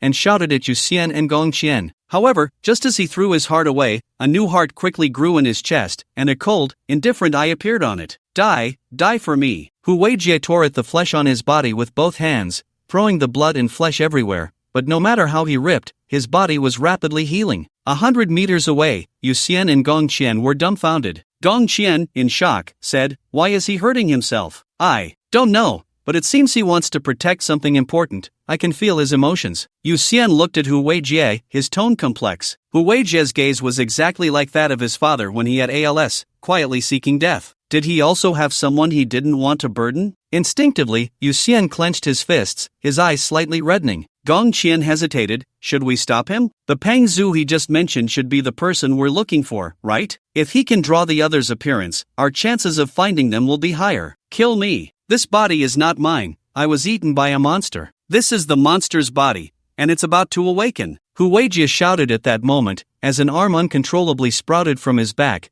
grabbing the hand that was trying to reach for his heart. In fact, it had only been about half a minute since Hu Weijie started self-harming, and both Gong Qian and Yu Xian were startled by his words. This body was not Hu Weijie's but belonged to another. In a flash, Yu Xian's mind seemed to clear, and he shouted, "Deputy, make your move, cover me." After saying that, he manipulated a large number of silver threads to quickly weave into armor covering his entire body, then flashed through a spatial bubble to Hu Weijie's right side, shouting, "Hu Weijie, don't let it interfere with me, help me." An arm immediately swung towards Yu Xian, but Hu Weijie grabbed that uncontrollable arm with another. Yu Xian quickly opened the visor of his helmet and bared his fangs at Hu Weijie's neck, biting down hard. Hu Weijie quickly cooperated, softening that patch of skin. Otherwise, with the hardness of Yu Xian's teeth, he would not be able to break through the skin at all. Hu Weijie was unclear about Yu Xian's intentions, but now the only people he could trust were Yu Xian and Gong Qian in front of him. So, while Yu Xian was biting him and drawing blood, causing him pain, he gritted his teeth and continued to block the attacking limbs around them. After consuming the blood of Panga, Yu Xian gained the rarest ability of a vampire, to obtain the memories of his target through bloodsucking. He needed to extract Hu Weijie's memories before he died to understand Peng Zhu. If he didn't eliminate Peng Zhu, tragedies like this would continue to occur. At that moment, a massive arm transformed into a giant snake, lunging at Yu Xian, but before it could reach him, it was struck down to the ground by Gong Qian's punch. Gong Qian then landed and began to bounce around Hu Weijie, breaking, exploding, and snapping all the limbs that were not under Hu Weijie's control. "Is it done yet? I can barely hold on." A minute later, Hu Weijie's face twitched, and a smaller face sprouted on his cheek. He couldn't help but slap his cheek while shouting loudly. Yu Xian immediately exerted all his strength, sucking blood in large gulps. Suddenly, an old face appeared in his mind. It belonged to a bald man with a white curly beard, his features somewhat resembling a mixed-race person, and his eyes held a mix of weariness and ambition. This was Peng Zhu. Yu Xian quickly released his mouth and jumped back, a bubble appearing on his back, and in an instant, he was teleported 100 meters away. "No, attack, kill me." Seeing Yu Xian retreat, Hu Weijie thought he was trying to escape and shouted angrily. But then he saw Yu Xian pull out a large number of bombs from his storage ring and place them all into a bubble. Zhang Shou and Qing Niao were also teleported over.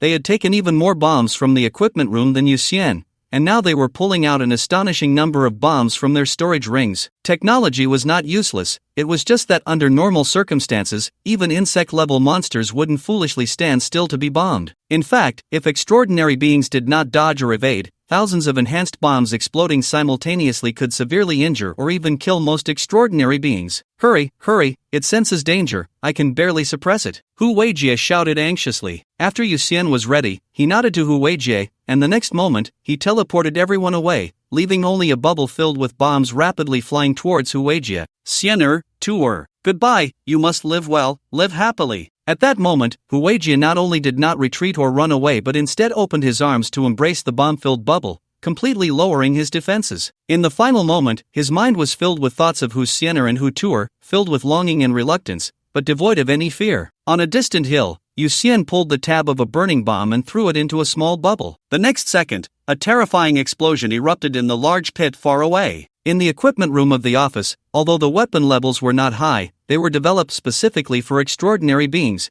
and their power was far greater than that of ordinary bombs. A burning bomb had a power more than 10 times that of a regular burning bomb. Moreover, the bubble used to contain the bombs did not disappear. Instead, at the last moment, it expanded into a 50-meter large bubble. When this large bubble exploded, it acted like a pressure cooker, significantly enhancing the power of the explosion. Although the bubble only lasted less than a second before shattering, the high pressure generated at the moment of the explosion was enough to amplify the overall power of the blast. At the center of the explosion, flames roared. Suddenly, a completely charred monster burst out from the flames, fleeing at high speed towards Xingyao Airport. It didn't die? Yu Xian and the others were shocked, and then Yu Xian teleported Gong Qian to a high altitude. The perfect being, while running, suddenly heard a strange sound from above, looked up, and saw Gong Qian's fist descending from the sky. The next moment, its head was struck by Gong Qian's punch. Boom! The ground shook as the perfect being was flattened by a punch from Gong Qian, lying in the center of the pit like a lump of mud. Then, Gong Qian continued to throw punches at the perfect being,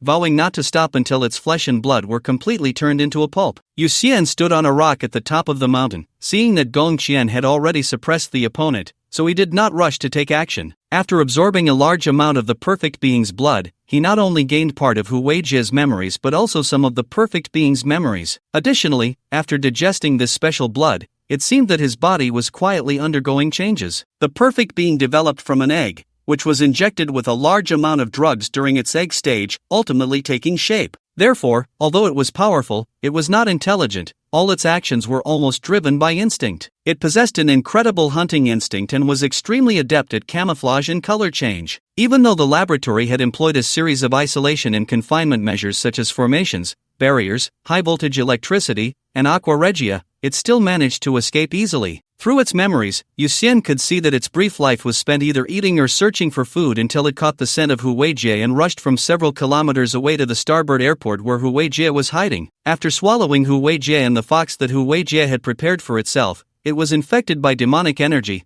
but it instinctively felt that the demonic energy was beneficial and harmless to it, so it decisively accepted the demonic energy. In fact, if it had successfully sought a title, it would have become extremely intelligent in a short time, becoming a true threat to humanity. Unfortunately, due to Huijie's overly rich nutrition, its hunting desire significantly decreased under the conditions of hunger and fatigue, so it simply settled at the starboard airport, preparing to digest Huijie before seeking humans to complete its title. This wait brought the exorcism squad. Yuxian felt somewhat relieved that they discovered it early, preventing the perfect being from continuing to develop. Otherwise, it would have undoubtedly become humanity's greatest enemy. With limitless potential and ever-changing forms, its only weakness was perhaps its lack of intelligence. If Huijie hadn't taken the bomb head-on, the perfect being could have easily defended itself. However, Huijie had completely disabled this body's defensive capabilities with an unimaginable will at the last moment, resulting in the perfect being's body being severely injured as well. Thud, thud, thud. Yuxian pressed his hand against his chest. His heart was mutating. The blood of the perfect being contained a large amount of extraordinary biological genes, and under the strong stimulation of these genes, both the vampire heart and the Pangu heart were affected. Now, a new heart was growing from the intersection of the two hearts. The memories of Huijie and the perfect being were merely bonuses. The most important thing for a vampire was still to absorb the nutrients from blood. As a vampire that had mutated repeatedly, Yuxian was already different from ordinary vampires. His body's absorption ability was even stronger than that of the progenitor of the blood clan. Once the new heart grew, Yuxian closed his eyes, and it felt as if a skill tree was thriving in his mind, with each branch representing a skill. If the skill trees of the Pangu heart and the vampire heart were filled with question marks, only able to randomly activate innate abilities, then the newly emerged skill tree had all its skills open and transparent, allowing Yuxian to freely choose to activate the abilities on the skill tree. Perfect skill tree. The first branch represented the ability of super stomach,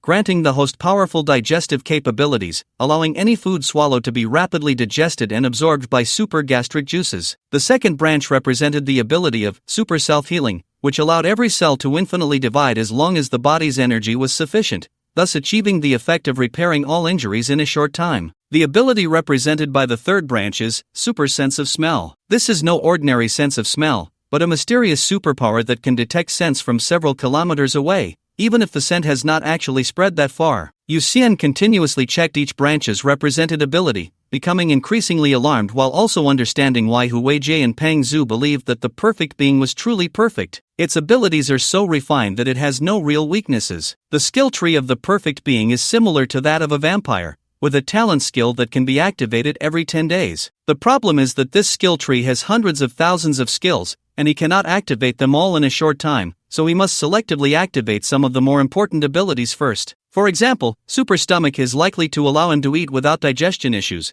and super taste should enable him to enjoy food rather than it tasting like chewing wax. After all, he is only 17 years old, and there are still many delicious foods in the world waiting for him to taste. Losing the ability to taste and digest means that a significant portion of life's pleasures is lost, and now that he has the chance to make up for it, he naturally won't miss it. Just 20 days, he can afford that. After checking the changes in his body, he looked up at the battle in the distance. It is very difficult to kill a perfect being with just fists. One could even say it is impossible. This is because the perfect being possesses an ability called photosynthesis, which is very similar to his light eater. As long as there is light around, it will continuously recover its stamina, although this ability does not provide a sense of fullness. Although it was severely injured in the explosion due to Huijie's involvement, as long as this ability is still functioning, Gong Qian's attack frequency is not enough to completely kill it. On the contrary, although Gong Qian is full of stamina and very powerful, she cannot maintain her full strength indefinitely. Once Gongchen feels fatigued and her attack speed slows down, it will be the perfect being's turn to counterattack. Yu Xian is very clear that if there is no external interference and Gongchen faces the perfect being one-on-one, even if the perfect being is currently injured, the final result will still be the perfect being counter-killing Gongchen, rather than Gongchen killing the perfect being. This thing is that terrifying. It is simply a legendary hard-to-kill king. Yu Xian took out his phone and dialed the number of the minister at the Qilin headquarters. He has always been able to contact Yu Lai and got the minister's number during their first meeting. However, unless there is a major issue or the captain or vice-captain is in front, he would not bypass the two to contact the minister. Now he is reaching out because it is necessary, relying solely on Gongchen and their few shrimp-like members with insufficient lethality. They would probably never resolve the perfect being issue, no matter how long they fought. Little fish? Yu Lai answered the call and then asked. Yu Xian stood up straight and said, Minister, it's me. I have important matters to report. After waiting for Yu Lai's consent, he succinctly reported the process of this operation, the encounter with the perfect being that devoured Hu Weijie, and how he successfully absorbed the perfect being's memories by awakening Hu Weijie's consciousness with the other party's cooperation. The perfect being? The actions of the exorcism squad have indeed been full of twists and turns. After listening to Yu Xian's report, Yu Lai was momentarily speechless at their situation. However, after understanding the terrifying nature of the perfect being, he immediately realized the immense threat this creature posed to the country. This time only one was created. What about next time? Once such a monster can be mass-produced, the consequences would be unimaginable. Silver City, 5-star hotel. Scott was still asleep when suddenly darkness spread around, plunging the entire room into a pitch-black abyss. Scott immediately opened his eyes, knelt on the ground, and respectfully said, Master, what are your orders? The perfect being has been found by the people of Qilin. We absolutely cannot let them kill the perfect being. A cold voice came from the shadows in the darkness. Scott frowned and said, But Master, my strength alone may not be enough to retrieve the perfect being. The shadow replied in a deep voice, In 10 minutes, Nightwing will support you. Remember to act quickly, retrieve the perfect being, and retreat immediately. To confront the Kirin's people head-on, Scott took a deep breath and lowered his head, saying, As you command, my master. In fact, the news spread so quickly mainly because the commotion from a dragon-level confrontation was immense. This time, Yu Xian and the others did not set up formations like they did in the quarantine zone,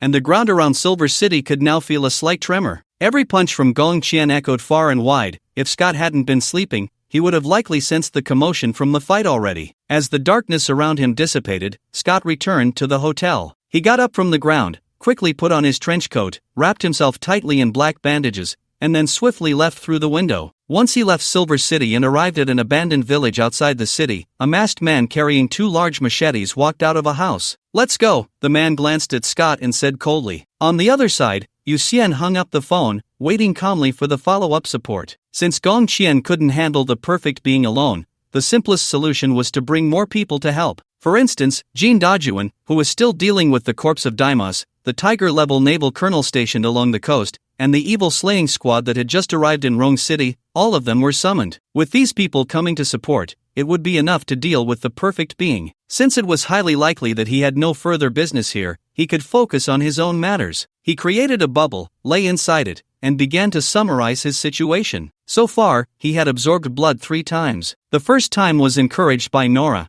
and he absorbed synthetic blood. That time, he was merely intoxicated by the blood and did not gain any skill tree. The second time was with the blood of Pangu. He not only completed the vampire's special abilities but also acquired Panga's skill tree, gaining a second heart. Now, with the third blood absorption, he obtained the skill tree of the perfect being and grew a third heart. This meant that he could likely acquire the skill tree of his target through blood absorption. This was clearly not a power that vampires originally possessed, but he couldn't figure out whether it was an ability he had after becoming a vampire or a special ability that emerged after absorbing Pangu's blood. Moreover, he wondered if this ability was effective against all beings. If it were, could he absorb the blood of all creatures and directly gain their abilities? For example, if he absorbed the blood of a bluebird, could he also turn into a small bird? Another question arose. Would his number of hearts keep increasing? He already had 3 hearts, 2 of which were beating vigorously. If this continued, would he end up with a multitude of hearts? He even envisioned his hearts resembling a bunch of grapes, each grape representing a heart. Suddenly, he frowned slightly, his attention shifting to a particular bubble. Just a moment ago, this tiny, hidden bubble on the ground had been stepped on. He could sense the internal space of each bubble very clearly,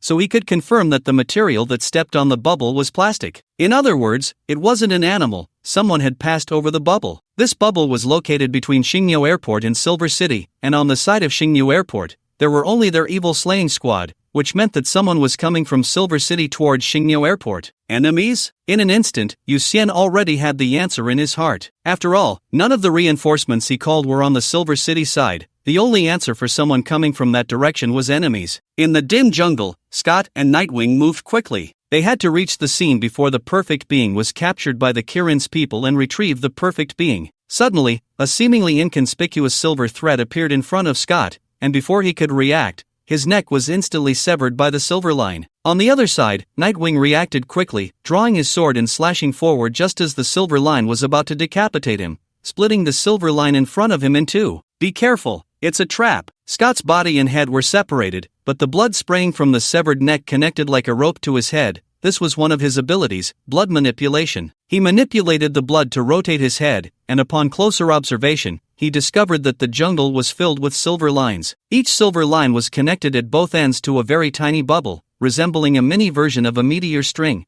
and the most terrifying part was that they could move. Before he could think of a way to break the trap, two bubbles connected by a silver line suddenly severed one of his arms from his blind spot. He had no choice but to link his arm back with blood, but the nerves in his hand were severed, rendering the arm useless until it was reattached. Whoosh, whoosh, whoosh. The dense silver lines moved with the bubbles, constantly attacking from various angles, leaving no time for Scott and Nightwing to catch their breath. What the hell is this ability? Where is the enemy? Scott's body was gradually being sliced into many pieces. If he couldn't control his blood, he would have died from blood loss long ago. In contrast, Nightwing, armed with dual blades, perfectly defended against all the attacks of the silver lines. His blades were clearly not ordinary. They were extraordinary weapons that could sever the silver lines with a single strike. High above, Yu Xian calmly watched the two perform, having no faith that they were truly in a tough battle. The logic was very simple. These two were here for the perfect being or their evil-slaying team, or perhaps both. The commotion from Gong Qian's battle was so great that they had no reason to misjudge their opponent's strength, so since they dared to come, they must have the confidence to win.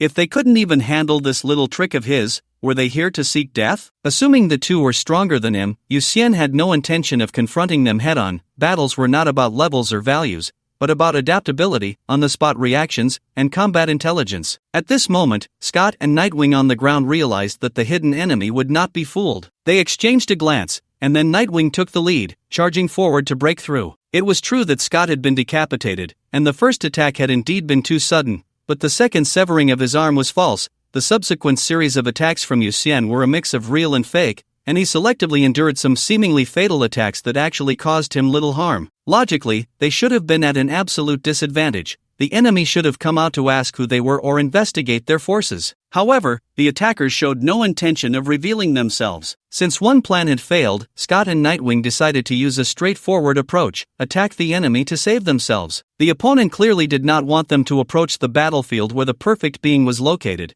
so all they had to do was charge forward recklessly, forcing the enemy to reveal themselves. At this moment, Nightwing's dual blades danced impenetrably, splitting everything in their path, whether silver lines or trees, in two. He moved in a straight line, killing everything in his way. Scott hid behind Nightwing's blade light, reattaching his hand at the severed point, with blood acting like glue to bond the two. In just a few seconds, the injuries all over his body were healed by the solidified blood, leaving only scars where the blood had congealed. He took an arrow from his storage ring, feeling pained. Damn it, I have to waste a wolf-level treasure. Saying this, he smeared his blood on the arrow, then threw it upwards. The arrow immediately flew into the sky. He looked up and said, "The enemy is in the air." Just as he finished speaking, the arrow suddenly vanished. As he stepped forward, his other foot lifted but hadn't yet come down when the arrow he shot pierced through his foot. Ah! Scott let out a terrible scream, his body suspended in the air by the arrow and quickly flying towards Yu Xian's direction. Any space ability user with teleportation capabilities can remain undefeated as long as they use their abilities well,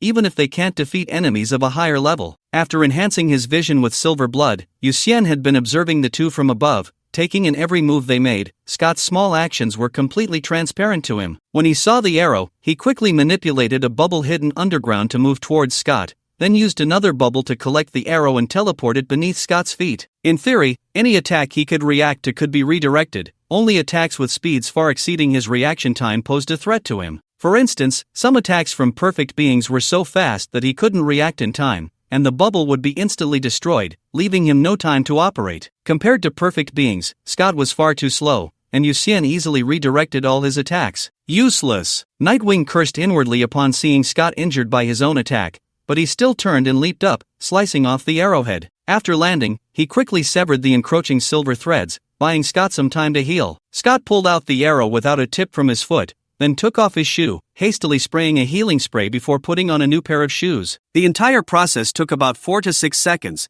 and once everything was done, the two tacitly continued their breakout. Their synergy wasn't due to frequent collaboration or familiarity, but rather a shared understanding of combat born from rich battle experience, a silent consensus. Now both knew the enemy was in the air, but the problem was that neither had flying abilities. Among extraordinary beings, flying abilities weren't particularly rare, but not everyone possessed them. About 30% could fly using their own powers, while another 20% could combine their abilities with technology or ride pets to fly, leaving the rest to run on the ground. Scott and Nightwing had means to counter aerial threats, but without flying abilities, their margin for error was low, and both were running while looking for opportunities to counterattack. Moreover, the counterattack had to be quick, precise, and ruthless. Otherwise, in a matter of moments, the enemy could redirect their attacks back at them, as Scott's foot was a prime example. Xianyu, the bombs you wanted, I've got them all. Should I teleport them to you now? As the two searched for an opportunity, Yuxian heard Zhang Shou's voice in his ear bubble. Before coming to intercept the two, he had sent Zhang Shou back to the office to help fetch more bombs from the equipment room. He had discovered that bombs were indeed very useful, especially when combined with his spatial bubbles, leaving the enemy with no chance to dodge. The bombs made by Qilin were powerful, but the only issue was that they couldn't hit people. Using them too close could easily harm allies, while being too far made them too obvious. With the reaction speeds of most extraordinary beings, they could escape before the explosion. Therefore, these bombs were generally only effective against low IQ extraordinary creatures or large extraordinary beings with slow movement speeds, unless in certain special terrains. Otherwise, their effectiveness against human extraordinary beings was very poor. Currently, the Navy was the most frequent user of bombs, as extraordinary creatures in the sea were often massive, and tossing out a few bombs could easily flip them over. Alright, send them all over, Yuxian immediately responded, having used all the bombs he previously took to blow up perfect beings. For a moment, more and more bombs were being delivered, and he immediately stored various bombs into his storage space. With these bombs, his lack of lethality was well compensated. His silver threads couldn't even kill the relatively weak Scott, let alone the dual-wielding Nightwing. He even suspected that Nightwing, even without his dual blades, might be able to withstand the silver threads created by the blood of silver. Just as a person feels an instinctive fear upon seeing an adult tiger, Nightwing's every move carried a similar intimidation. It was clear that Nightwing was very powerful, possessing at least the strength of a wolf, if not a tiger. At that moment, the two on the ground suddenly split apart, one running to the right and the other to the left. Their plan was simple. After separating, the enemies in the sky could only focus on one target, allowing the other to take the opportunity to attack. Sometimes, the simpler the plan, the more effective it is. Unless Yuxian had a wide-range perception ability, he could only focus on one person. Normally, he would definitely target the more threatening Nightwing, but he had a gut feeling that Scott was actually more dangerous. So after the two separated, he locked onto Scott and manipulated the surrounding silver threads to quickly surround him. Damn it, he's targeting me. Is it because I used the killing intent tracking arrow that alerted him? On the ground, Scott dodged an attack from a silver thread, frowning slightly, thinking to himself. Just as Yuxian had judged, although Scott's strength was not as great as Nightwing's,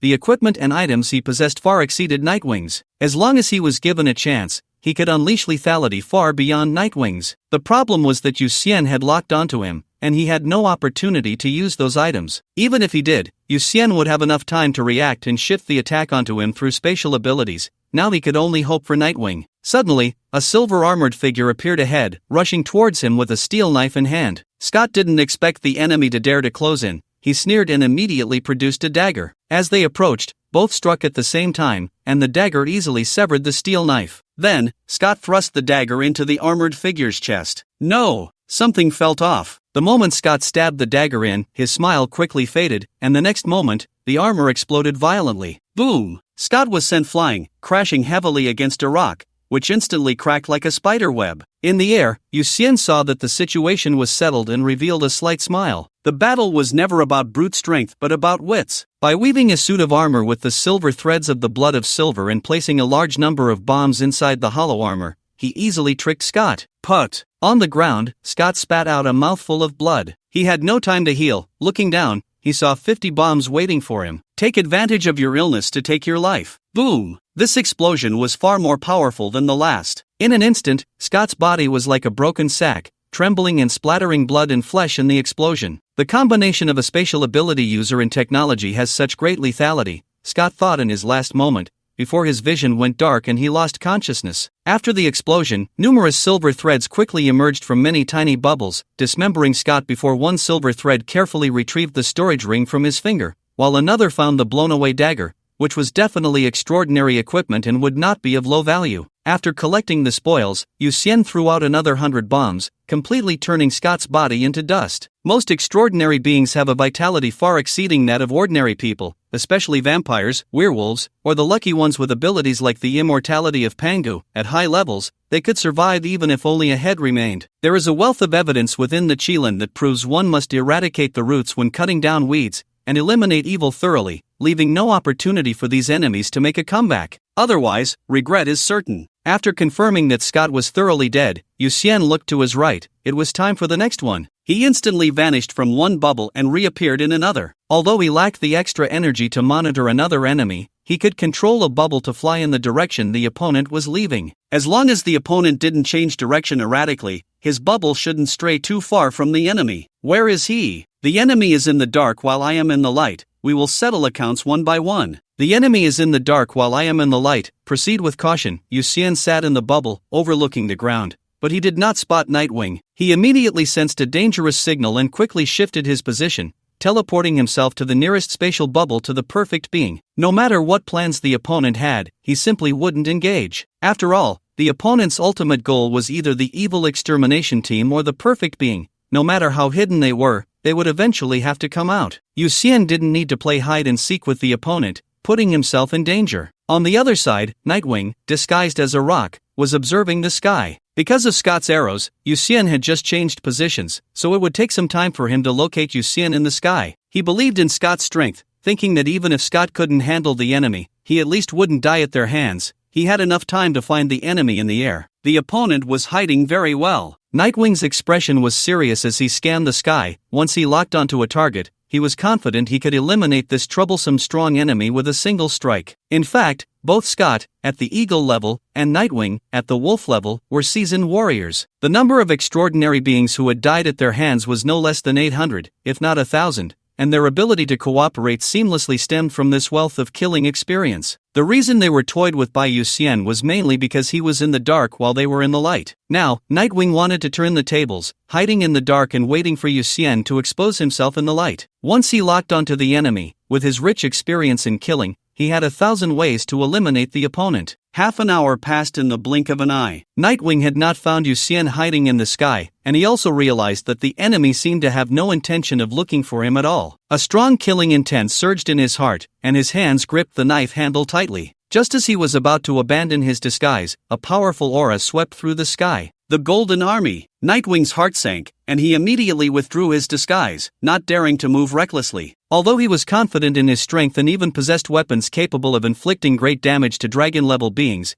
those were tools meant for the perfect being. The tools for dealing with the Qilin side were with Scott. After the Golden Army left, he lay low for a full 10 minutes. When he stood up again to leave, a huge seagull flew overhead. Nightwing shrank back again. That seagull was Rear Admiral Ohuchin, who was also a formidable enemy with tiger-level strength. Now, Nightwing began to worry about the situation on Scott's side. If Scott encountered a strong opponent dispatched by the Qilin, unless he used his trump card in advance, he would undoubtedly die. He felt that the possibility of completing the mission was getting lower and lower. According to the original plan, he and Scott would ambush the enemy, with Scott deploying treasures capable of suppressing dragon-level beings, while he would use dragon-level weapons that could inflict great damage on the perfect being. After incapacitating the perfect being, the two would kill the Qilin's people as quickly as possible and then retreat with the perfect being. However, before they even reached the target location, they were ambushed first, stuck in a precarious position. If they activated their treasures, the mission would fail, and if they didn't activate them, it would be difficult to take down the enemy in a short time. In the end, the entire plan was disrupted. 5 more minutes passed, and after confirming that the Qilin should have no reinforcements coming, Nightwing prepared to emerge from his disguise. At that moment, a huge seagull flew back, and he froze again. Before he could react, a fist came crashing down from the sky, instantly smashing him into the ground. Then, a series of water arrows pierced through his body, pinning him to the ground, the whole process so fast that he didn't even have a chance to draw his sword. A bubble appeared next to the seagull, and Yu Xian looked at Nightwing on the ground and said, "That's right, Colonel Jean, Colonel O, it's this guy. Don't let him die easily." "Don't worry, both old O and I are professionals in this area," Jean Dajuan laughed. The two then collaborated to unleash a flurry of attacks on Nightwing, swiftly and decisively breaking his spine, pelvis, and various joints, rendering him completely incapable of resistance. After confirming that Nightwing's recovery ability wasn't particularly strong, they decided to break his bones again every hour. Only then did Yu Xian slowly descend to the ground. Nightwing glared fiercely at Yu Xian, wishing he could eat him alive. He never expected to fall at the hands of a little brat. However, Yu Xian merely smiled happily at Nightwing's furious gaze. He had originally planned to wait for an opportunity, but Jean Dajuan and Oh Huchen arrived one after the other. With powerful allies backing him, he immediately reported the enemy's situation to the two. Coincidentally, when Oh Huchen transformed into a seagull flying across the sky, he had actually noticed Nightwing's presence, but at the time, he thought it was one of their own. Upon realizing it might be an enemy, he returned with Jean Dajuan. One must say, it's good to have a big tree to provide shade. The enemy Yu Xian needed to deal with carefully was quickly resolved by Jean Dajuan and Oh Huchen. "Where's Scott?" Nightwing rasped. Yu Xian approached Nightwing and smiled. "If you're talking about the other one, of course, he's dead. You don't think he has a way out, do you?" Although he was very close, he was actually ready to teleport at any moment, stepping forward just to test whether Nightwing still had the ability to resist. After confirming that Nightwing could no longer move, Yu Xian revealed his fangs and, under Nightwing's incredulous gaze,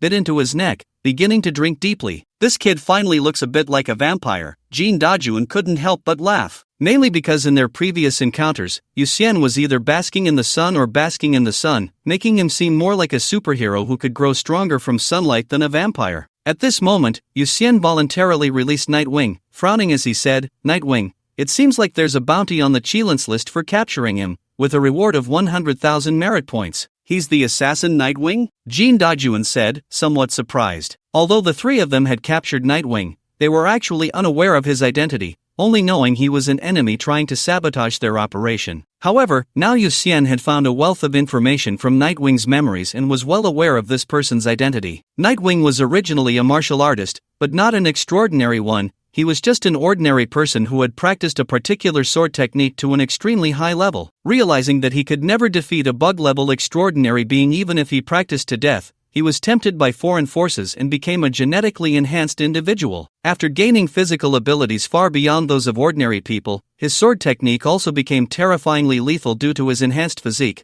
making it difficult for even extraordinary beings with special abilities to gain the upper hand against him. From then on, he began to serve foreign forces, and to practice his swordsmanship, he also became an assassin, completing tasks for foreign forces while taking on various assassination contracts to earn money. Yu Xian recounted all of Nightwing's information, and Jean Dajuan immediately stepped forward and slapped Nightwing's face twice, cursing, "Damn it, turns out he's a traitor. Take him back. We are also researching genetic enhancement technology. This type of technology is far ahead of us abroad, and perhaps we can collect some good samples from this guy," Ao Chiching said. After speaking, he stepped forward and pressed down on Yang, and in the next moment, his ability activated. Yang's body slowly shrank, and amidst a burst of green light, he gradually transformed into a pig. He showed a look of terror, but when he opened his mouth, all that came out were grunts and snorts. "This is the Panga transformation divine ability," Yu Xian exclaimed in surprise. Jean Dajuan nodded and said, "Yes, Old O is one of the lucky ones who awakened the Panga transformation divine ability. This ability is truly enviable. This divine ability isn't as powerful as you think. Even turning a weaker target into another animal requires a lot of physical strength. In fact,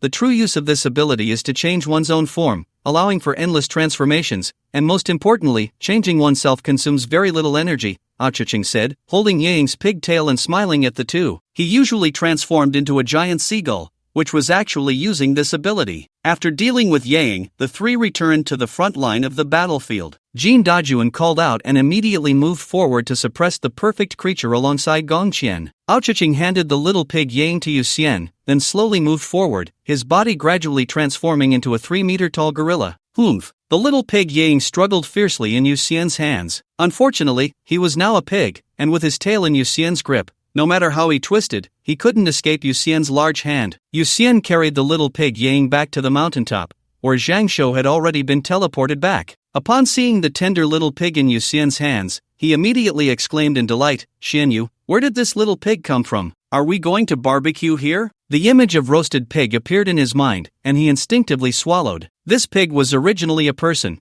just transformed into this state by Colonel O using the Panga transformation divine ability. "Are you sure you want to eat it?" Yu Xian asked with a smile. Upon hearing it was a person, Zhang Shou immediately shook his head and said, "Then forget it." Actually, theoretically, a creature transformed by the Panga transformation divine ability has already undergone changes at the cellular level. "It is indeed a pig now, that much is true," Qingniao said, suppressing a laugh. Zhang Shou looked at Qingniao and retorted, "Then Sister Qingniao, would you dare to eat it?" "I don't like eating meat," Qingniao replied immediately. Yu Xian created a bubble and tossed the little pig Yang inside, laughing, "Even if you dared to eat, you can't do it now. His body still has research value. After the research is done, you can consider it then." "Who would consider that?" Zhang Shou scoffed. Qingniao looked at the three in the distance who were cooperating to beat the perfect creature and asked, "Xianyu, do we just wait here? What else can we do?" Yu Xian took out a storage ring from his pocket and looked up at Qingniao, asking, "If they dared to go up now,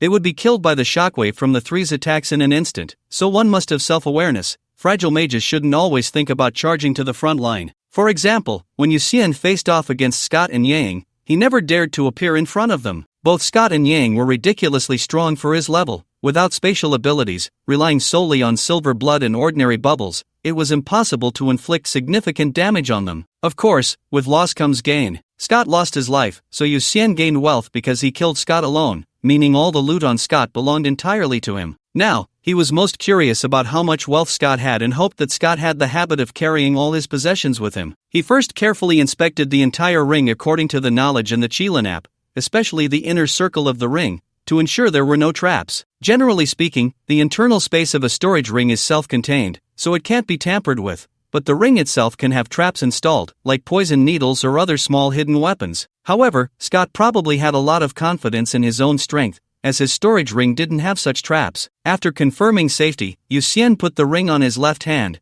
mainly because his right hand already had a storage ring. Once he wore the ring, he focused on his left hand and immediately sensed a vast space. The capacity of this storage ring was surprisingly larger than that of his own. "This is too exaggerated." Yu Xian first saw stacks upon stacks of money in the space. He roughly estimated that there were at least tens of millions, and the first thought that popped into his mind was that this amount of money was more than enough to buy back the family's small factory. When his father didn't sell the factory to seek medical treatment, it was partly because even selling the factory wouldn't raise enough money, and partly because he wanted to leave the factory to Yu Xian, so Yu Xian wouldn't have to struggle for money. After Yu Xian was diagnosed with ALS, he decided to sell the factory because the old Yu family had only him left. If he couldn't survive, the factory would eventually be reclaimed by the government anyway. Rather than that, it was better to fight for it. However, he didn't expect that after all the twists and turns, not only did he survive, but now he also had the money to redeem the factory. But after hesitating for a moment, he still gave up the idea of redeeming the factory.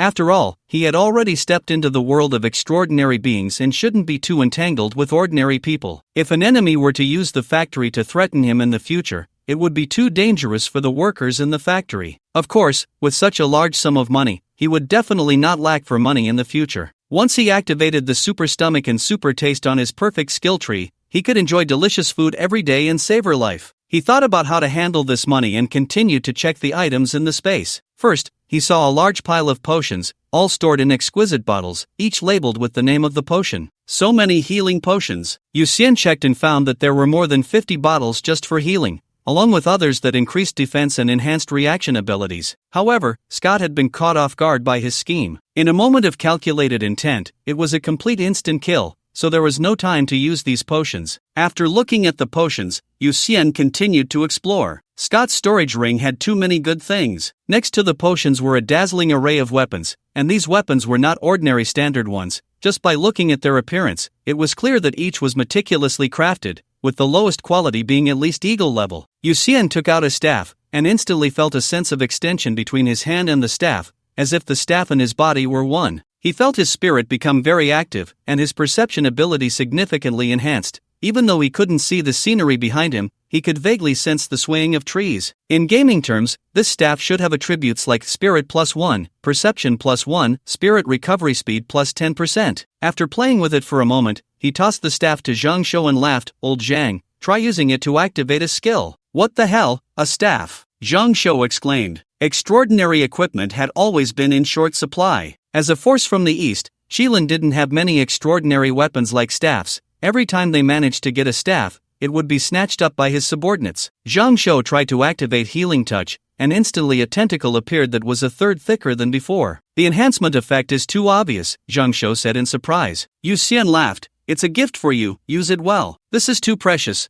I should return the favor," Zhang Shou said seriously. Usually, treating each other to meals was fine, as it didn't cost much, but this staff was worth too much. He also brushed the Qilin app every day, learning various knowledge about the extraordinary world, so he knew very well that if this staff were sold in Qilin, it might not reach 100 million, but it could at least sell for 70 to 80 million, although that price would definitely be marked up. "Just use it for now. We can talk about it when you have more flexibility later," Yu Xian said casually. He continued to examine Scott's storage ring, feeling almost like a treasure hunter. This guy had too many good things. Indeed, without the night grass, horses wouldn't grow fat, and without unexpected wealth, people wouldn't get rich. Yu Xian soon discovered a large amount of gold in Scott's storage ring, estimated to be at least 100 pounds. The price of gold had been rising steadily, ranking alongside silver as one of the most expensive metals, although silver was artificially inflated by the Blood Clan's capital, while gold was genuinely rare. Gold was the most important medium in alchemy. Products like magic stones and philosopher's stones required a large amount of gold. Yu Xian calculated that if he sold all this gold, he would directly become a billionaire. Although the so-called billionaire was merely a small wealthy person who had just reached a minor goal, Yu Xian was already thinking about buying a new house. The community he currently lived in was ultimately a place for ordinary people,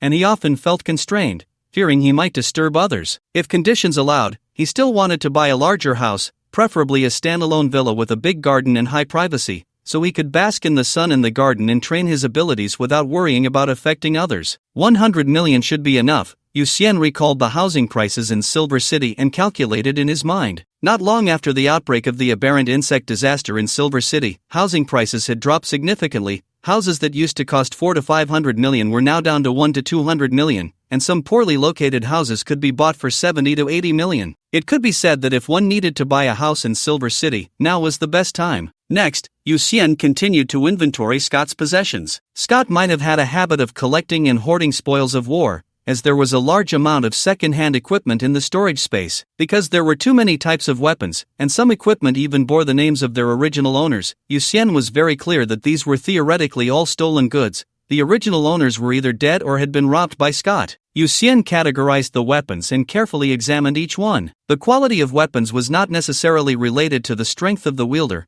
A weakling could also possess a divine artifact, and even a newly graduated adventurer could have a good sword. In fact, there were indeed some good items among these weapons and equipment. For example, a certain second-generation newcomer used a dragon-level sword. After Scott killed the opponent, he collected the sword and had never used it since. After inventorying these pieces of equipment, Yu Xian estimated that if he sold them, he could earn at least 5 to 600 million. He felt a bit numb. Killing a Scott made him so wealthy, and if he killed a few more in the future, wouldn't he become the richest person in Silver City in no time? Killing an arson for a golden belt. Yu Xian decided to keep the gold and not sell it, selling all the unusable equipment to the headquarters instead. Shilin had been recovering various extraordinary equipment, mainly because the teams were in dire need of extraordinary level weapons and gear. According to the process, weapons and equipment confiscated from criminals would first be publicly announced to extraordinary individuals, while also contacting the original owners or the victims' relatives to inform them that the murderer had been dealt with and to inquire if they wanted to redeem the weapons and equipment. If the other party did not want to pay for the redemption, the weapons would enter the official mall, or members of various teams could purchase them. In the world of extraordinary beings,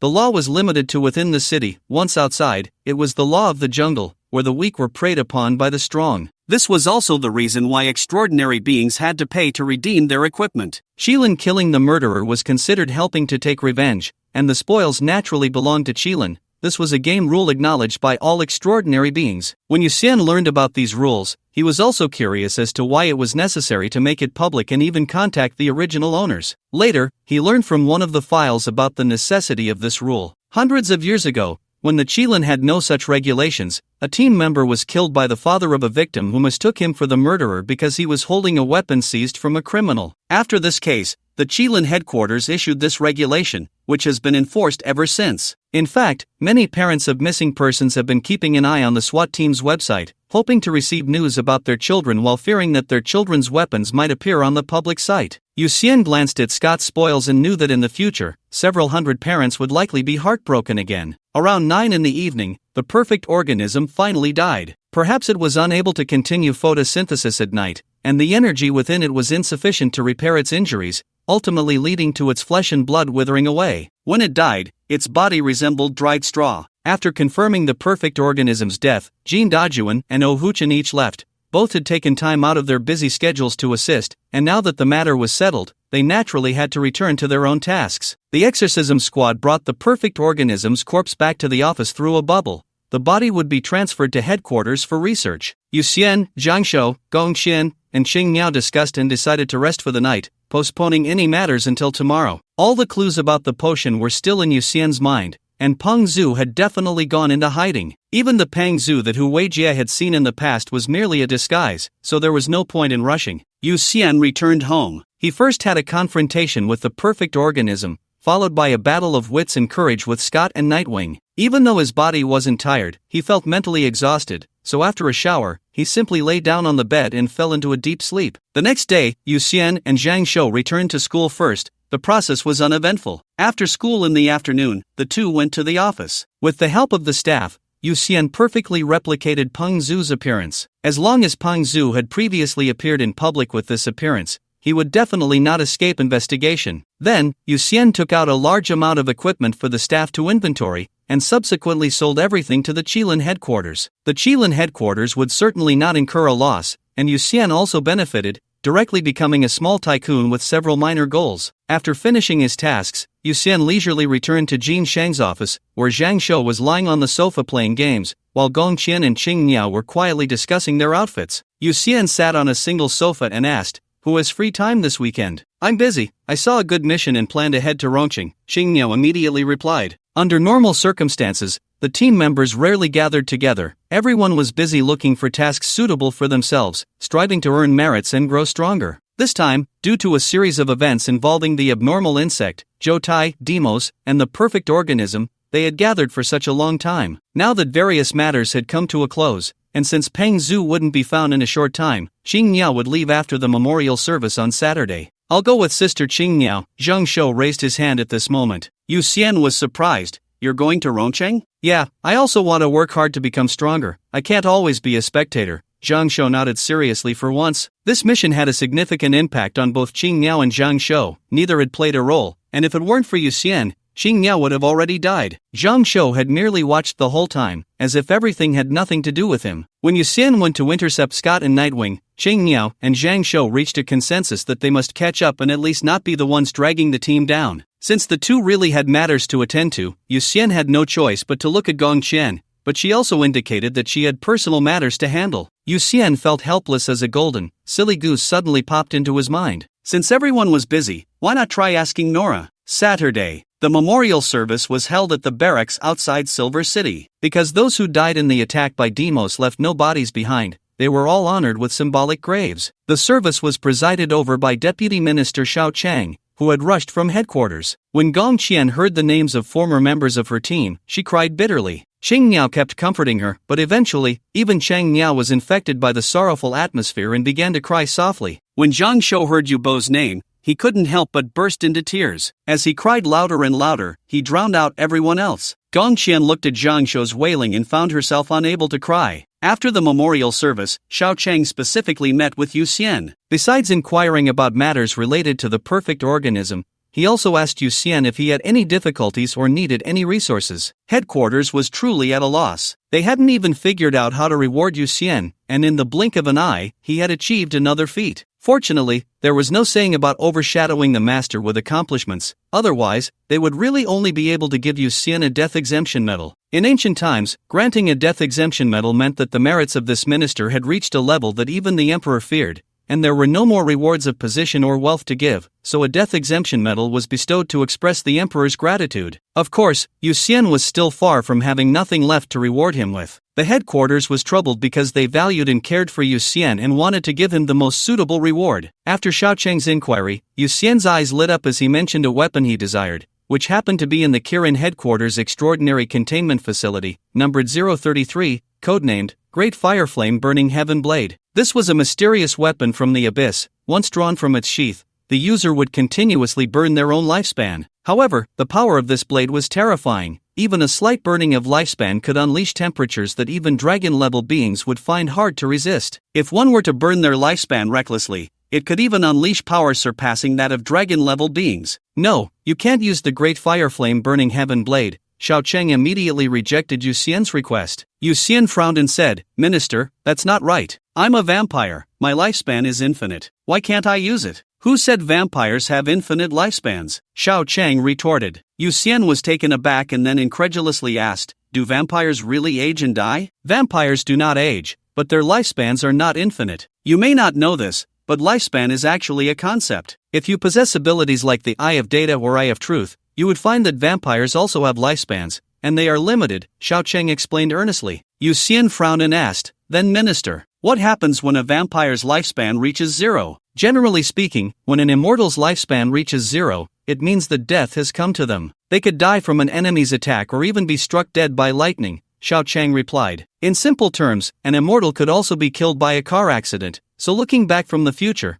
they actually have a lifespan limit, which is from their birth to the moment they are killed by a car. They may live longer, but that doesn't mean their lifespan is infinite. For example, the progenitor of the blood clan is now over 500 years old. If he were killed today, his lifespan would actually be just over 500, not infinite. "Minister, does that mean the Great Fireflame Burning Heaven Blade burns the ethereal concept of fate?" Yu Xian couldn't help but ask after hearing Xiao Cheng's words. Xiao Cheng nodded. "It can be understood that way, as it indeed brings you closer to death." "Then minister, does headquarters have any special blood with abilities like the Eye of Data or Eye of Truth?" Yu Xian immediately decided to change his target. Even if they gave him the Great Fireflame Burning Heaven Blade now, he wouldn't dare to use it. However, he was interested in the Eye of Data or the Eye of Truth. If he could see his own lifespan, perhaps he could find a way to extend it. He was very afraid of death, very afraid. He had thought that becoming a vampire meant he would never die, but it turned out that vampires were not truly immortal either. It was disheartening. There is no Eye of Data or Eye of Truth, but there is a dragon-level universal identification skill book. You can also see your lifespan with it. "If you want, I can help you apply for it," Xiao Cheng replied. Yu Xian's eyes lit up, and he nodded, saying, "Thank you, minister. I want that skill book." "Alright, on Monday, the skill book will be sent from headquarters," Xiao Cheng said with a smile. Yu Xian then inquired about the skill book, mainly curious about its source and whether there were any other skill books available. To be honest, headquarters had quite a few skill books, which originated from No. 023, codenamed the Death Game Machine. This was a power generated after a gaming otaku bit into the forbidden fruit. He could create a game machine that existed permanently and obtain skill books, weapons, and even money through the game. However, he did not know that the characters in this game machine only had one life. Once a character died in the game, the player would die as well. The final outcome was predictable. The gaming otaku died due to a misoperation while fighting a boss. Moreover, the monsters in the game would respawn infinitely. If no one played the game machine for a period, and the number of monsters exceeded the machine's capacity, the monsters would descend into the real world. It was precisely because of the suddenly appearing monsters that the authorities discovered this game machine. Initially, to verify the machine's capabilities, dozens of death row inmates died, and after understanding the machine's function, it was sealed away. Each time the monsters overflowed, they would clear the monsters that descended into reality. These monsters that descended into reality would also drop various equipment and items,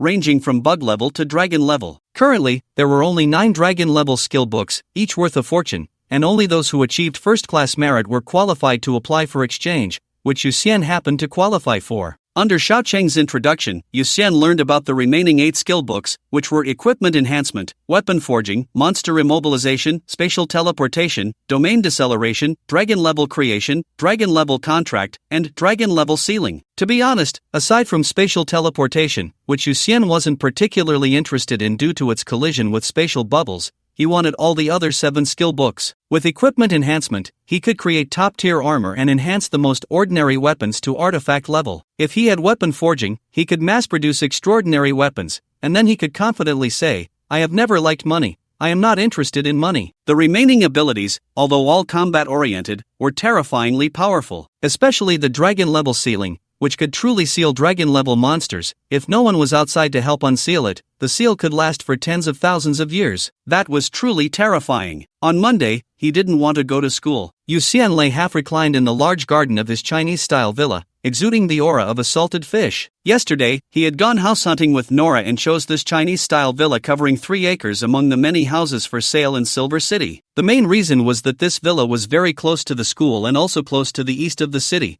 and it was already furnished, ready for immediate move-in. If he had to mention a downside, it would probably be the high asking price, which was equivalent to 2 small goals. Before Yu Xian became a vampire, he couldn't even afford this luxurious villa even if he sold himself. Fortunately, he had sold the spoils from Scott's collection, and now he was considered a small wealthy man. After buying this villa, he still had enough left for 2 small goals. 2 small goals were more than enough for him to live a lavish life. Sometimes, life's opportunities are just that magical. Fortune can come from misfortune, and misfortune can come from fortune. No one can clearly articulate the capriciousness of fate. Ever since his father fell ill, a series of unfortunate events had befallen him, but now that the worst seems to have passed, it was time for Yu Xian to enjoy himself. Currently, he was working on activating the super stomach to store energy. In a few days, once the super stomach was activated, he would continue to activate super taste, and he also planned to activate super smell. The main reason for activating super smell was that it was an extremely perverse search ability. A perfect being could detect Hu Weijie from several kilometers away,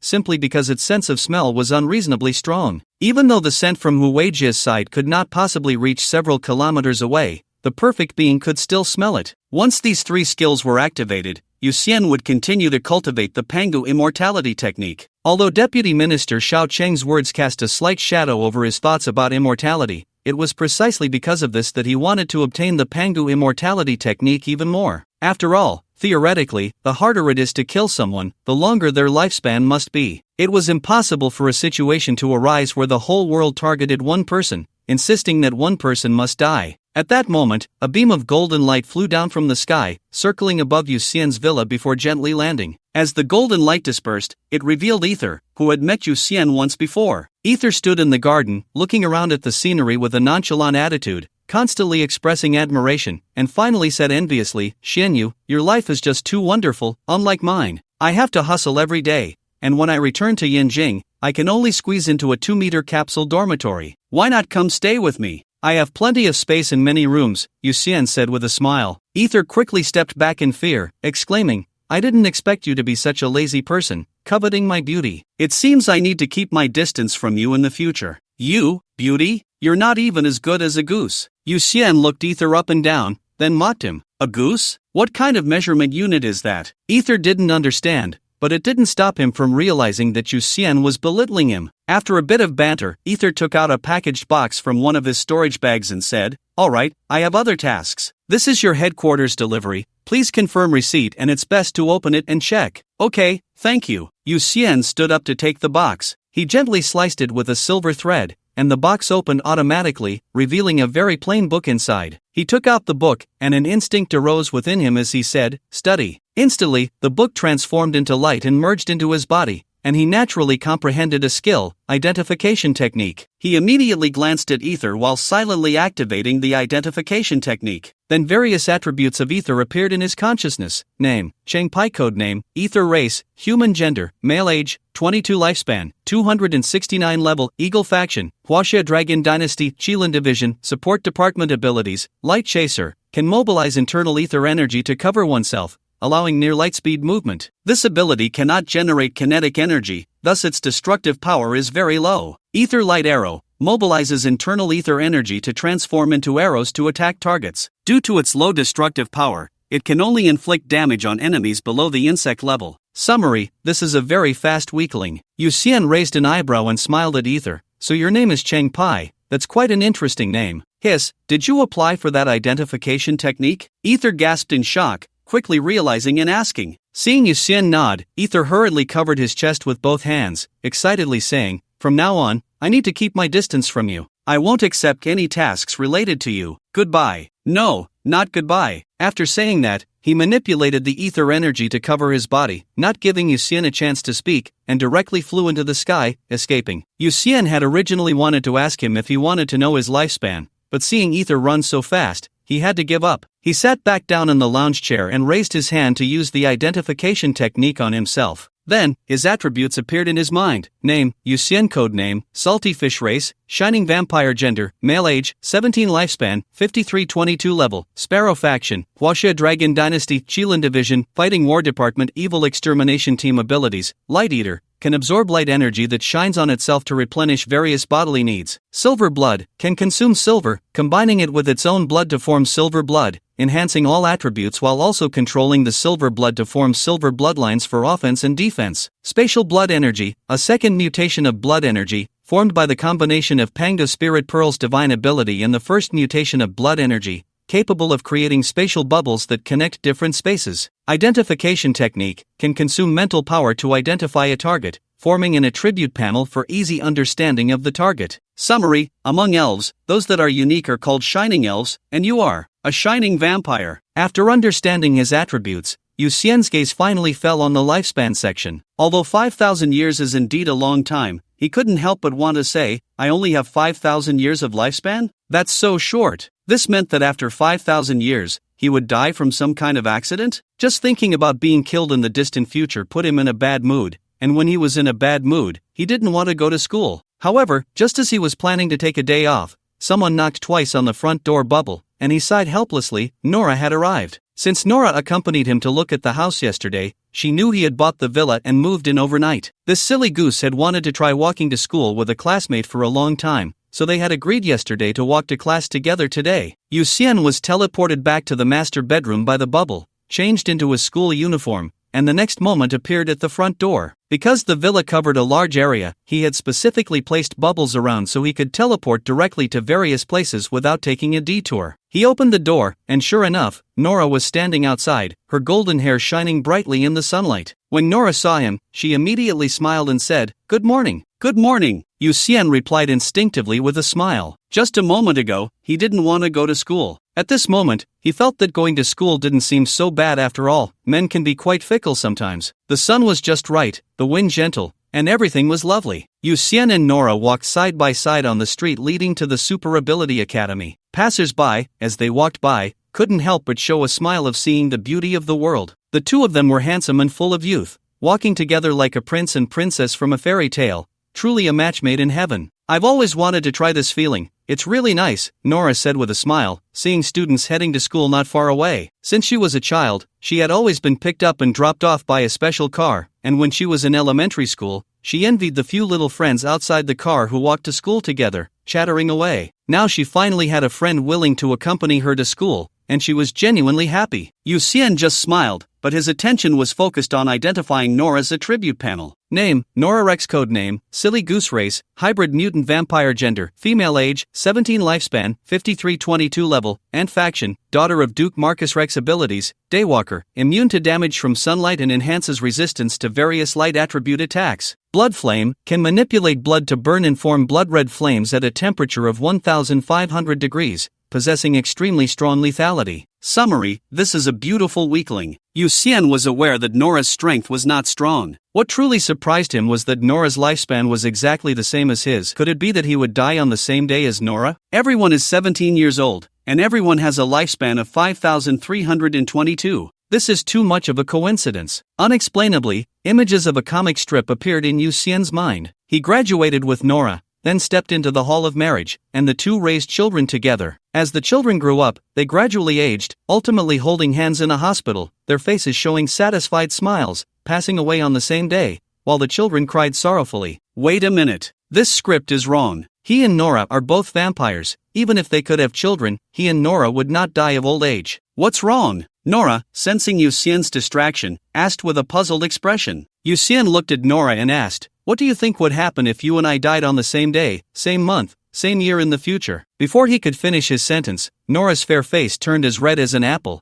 her eyes sparkling as she looked at him. The scene was so beautiful that he forgot what he wanted to say next. The atmosphere suddenly became a bit ambiguous, and the two walked forward in silence. For the next half-month, Yu Xian went to school and returned home as usual, occasionally patrolling the night with Zhang Kai. He first activated Super Stomach, then Super Taste, and as he expected, he regained the ability to eat ordinary food. However, it wasn't without its flaws. The Super Taste was too sensitive, leading to high demands for food. If he took a bite of something loaded with additives or poorly prepared, he would spit it out because it was too awful. At night, Yu Xian sat in a police car while Zhang Kai drove. Looking at the fish balls in Yu Xian's hand, he asked, "Yu Xian, I noticed you really like fish balls." He had seen Yu Xian holding a small box of fish balls for 2 consecutive days. "These fish balls are delicious," Yu Xian replied. Among the many extraordinary food shops in the east of the city, only one fish ball shop not only used real ingredients but also handled the ingredients almost perfectly, making it so delicious that one could eat it endlessly. Of course, being delicious also meant it was expensive. A small box contained only 6 fish balls and cost 320 yuan. Yu Xian wasn't short on money, so he ate them every day. In fact, he originally had another layer of expectation for the super stomach, which was to replenish energy through eating, thus awakening his talent abilities faster. But after truly activating this ability, he found that the super stomach could only digest food to replenish stamina,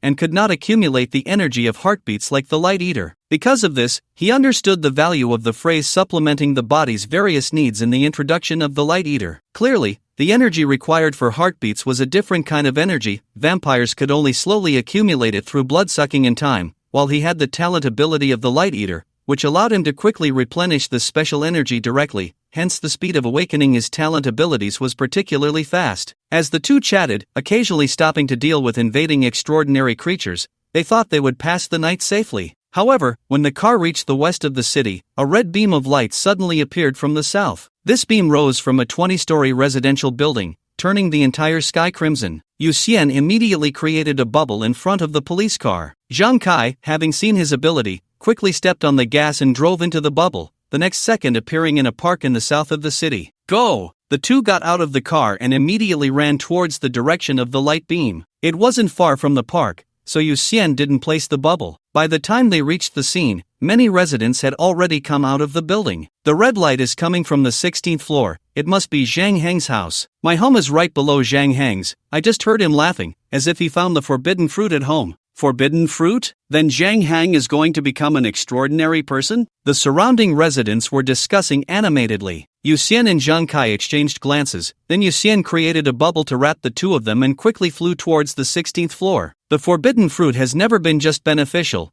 There are far too many tragic examples in the Kirin app's records of those who have suffered from consuming it. Zhang Kai sat in the bubble, continuously issuing orders through his phone to the arriving riot police to disperse the crowd and seal off the entire area to avoid potential major casualties. On the 16th floor, in the kitchen, a man floated in midair, radiating a red light that pierced through all matter, forming a thick beam of light in the sky. "I don't know what his wish is, but this is too exaggerated," Zhang Kai couldn't help but say. Yu Xian frowned and said, "I have a bad feeling about this. I'll directly transfer him outside the city. Team leader Zhang, you go inside to investigate and see if he has a diary or something. It's best to clarify his wish. Alright, be careful. If you really can't handle it, retreat quickly. With your abilities, no one can keep you here if you want to run." Zhang Kai nodded. There is an unspoken rule about forbidden fruit. The greater the commotion, the greater the cost. This beam of light could be seen throughout Silver City, and since the other party didn't know what power he wanted, Yu Xian felt that this person might not be able to afford the price of his wish. Zhang Shou believed he had been very restrained, yet he was still brought to the brink of death by the forbidden fruit. Although Zhang Shou didn't say it, one could imagine that the taste of death was definitely unpleasant,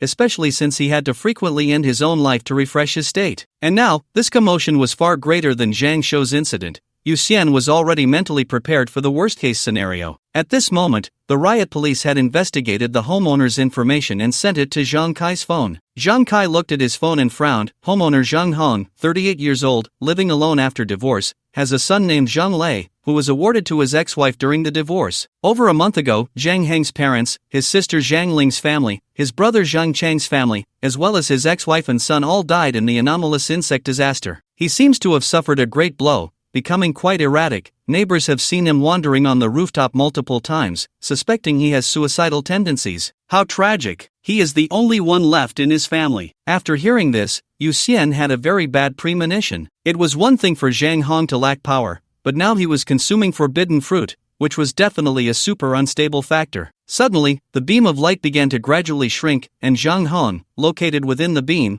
was gradually covered by a red substance. He clearly twisted his face in pain but let out a maniacal laugh. Amidst the laughter, he gradually transformed into a 2-meter-tall blood-red monster. He landed on the ground, twisted his neck, and then reached into his abdomen to pull out a massive blood-colored scythe, his eyes fixed on Yu Xian and Zhang Kai outside. At this moment, his eyes held no emotions of a normal person, giving the impression of a cold hunter. Just a glance was enough. Then he withdrew his gaze, seemingly uninterested in Yu Xian and Zhang Kai. Yu Xian remained very calm and immediately used identification on Zhang Hong. Name, Zhang Hong. Codename, Anomalous Insect Hunter. Race, Ghostman. Gender, male. Age, 38. Lifespan, 0 level, wolf level. Faction, lawful neutral. Abilities, Insect Slayer. When the enemy is an insect race, combat desire increases by 200%, and for each insect killed, strength increases by 1%. Insect hunting scent, it can smell scents that make it angry and excited, relentlessly pursuing the target until death. Ghostly body, a cursed body that sacrifices everything.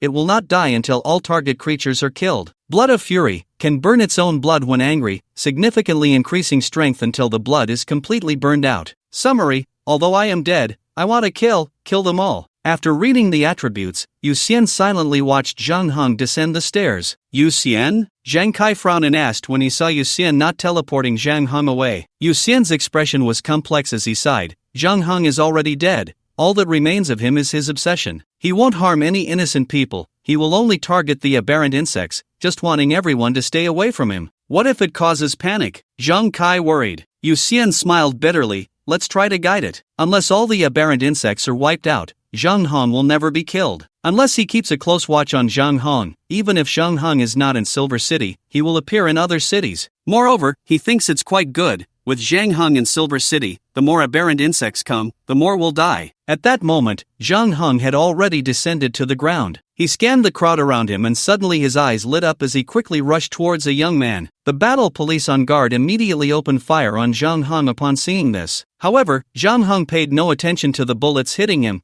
He bypassed a battle police officer and swiftly struck, instantly splitting the young man's head in two with a scythe. A brainworm crawled out from the young man's skull, extending its tentacles to attack Zhang Hong, but in the next second, Zhang Hong grabbed it with his hand, and then blood-red flames engulfed the brainworm, turning it to ashes in an instant. Under the terrified and astonished gazes of countless people, he turned to scan the distance, seemingly locking onto something, and began to move in a predetermined direction. His hatred for the aberrant insects really is an endless grievance, Zhang Kai remarked after watching the entire process. Yu Xian sighed. In the end, he is also a pitiful person. Zhang Kai couldn't refute this, then took out his phone, instructing the battle police not to attack Zhang Hong. However, for safety's sake, he still ordered 3 battle police officers to follow Zhang Hong closely to ensure he didn't indiscriminately kill innocents. After that, the two returned to the police car. Zhang Kai didn't rush to drive. For a while, he felt guilty, saying, Zhang Heng's tragedy is actually due to our battle police not doing well enough. If we had discovered and dealt with it earlier, perhaps his family wouldn't have died. Don't blame the battle police, and certainly don't blame the country. The real culprit is. Yu Xian took out a soda from his storage ring and handed it to Zhang Kai, then took one for himself. He twisted off the cap, and upon hearing Zhang Kai's words, he paused and slowly began to speak. He didn't finish his sentence, but Zhang Kai knew he was referring to Peng Zhu, the mysterious force. Now the whole country was hunting for Peng Zhu, but the problem was that Peng Zhu's appearance was likely disguised, so there were no leads to follow. After finishing their sodas, the two continued their night patrol. Passing by a trash can, they even stopped the car to see who could throw their soda bottle into the bin more accurately. As expected, both of them managed to throw their bottles into the trash can, ending in a tie. Sometimes, a man's happiness is that simple. Because of this little game, their moods improved significantly. The next morning, Yu Xian returned home. After taking a shower and putting on his school uniform, he appeared at the door, and sure enough, Nora bounced over. "Good morning." When Nora saw him, she immediately broke into a radiant smile. Yu Xian responded and then walked to school with Nora. As they walked, Yu Xian found a box of soup dumplings in his hand. He ate while walking, making Nora crave it so much that she simply took out various pastries that vampires could eat from her storage ring. She had never eaten anything on the road before because it was very unladylike, but ever since Yu Xian started eating, she had been led astray. "Nora, let me ask you a question." After swallowing a soup dumpling, Yu Xian used a bamboo skewer to snatch a piece of pastry from Nora,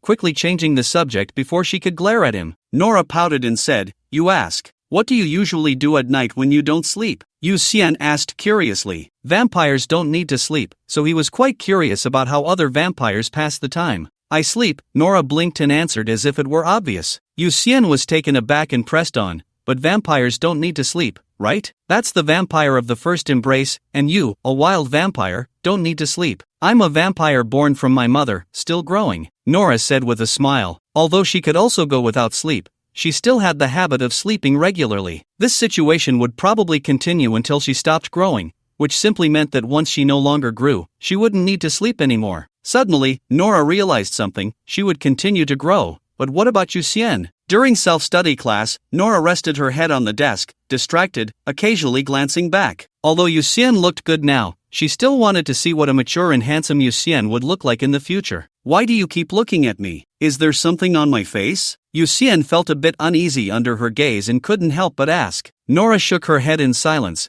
then turned away to sleep. Yu Xian blinked and could only look to Chen-Ling for help, his eyes conveying the message, "Your Majesty, please use your unbeatable gossip skills to help me." "Xian Yu, are you never going to grow up again?" Chen-Ling blinked, receiving the distress signal, and asked. Yu Xian's eyes widened in surprise as he looked gratefully at Chen-Ling. He finally understood why Nora was sulking. He wouldn't grow anymore, but Nora would continue to grow. He had known this for a while, but it seemed Nora only realized it this morning. No wonder she was feeling down. He immediately answered a bit louder on purpose. "Theoretically, I won't grow anymore, but I should be able to adjust my appearance as I wish in the future, changing to whatever age I want." "Is it through magic?" Nora couldn't help but look back and asked quietly. Yu Xian shook his head. "It's not magic, but the ability needs to be kept secret. Anyway, it's a real physical change, not an illusion or a temporary spell, but a permanent alteration of appearance." What he was referring to was actually the Panga transformation divine ability. The abilities of the Pango series need to be kept confidential, so he couldn't reveal specific information,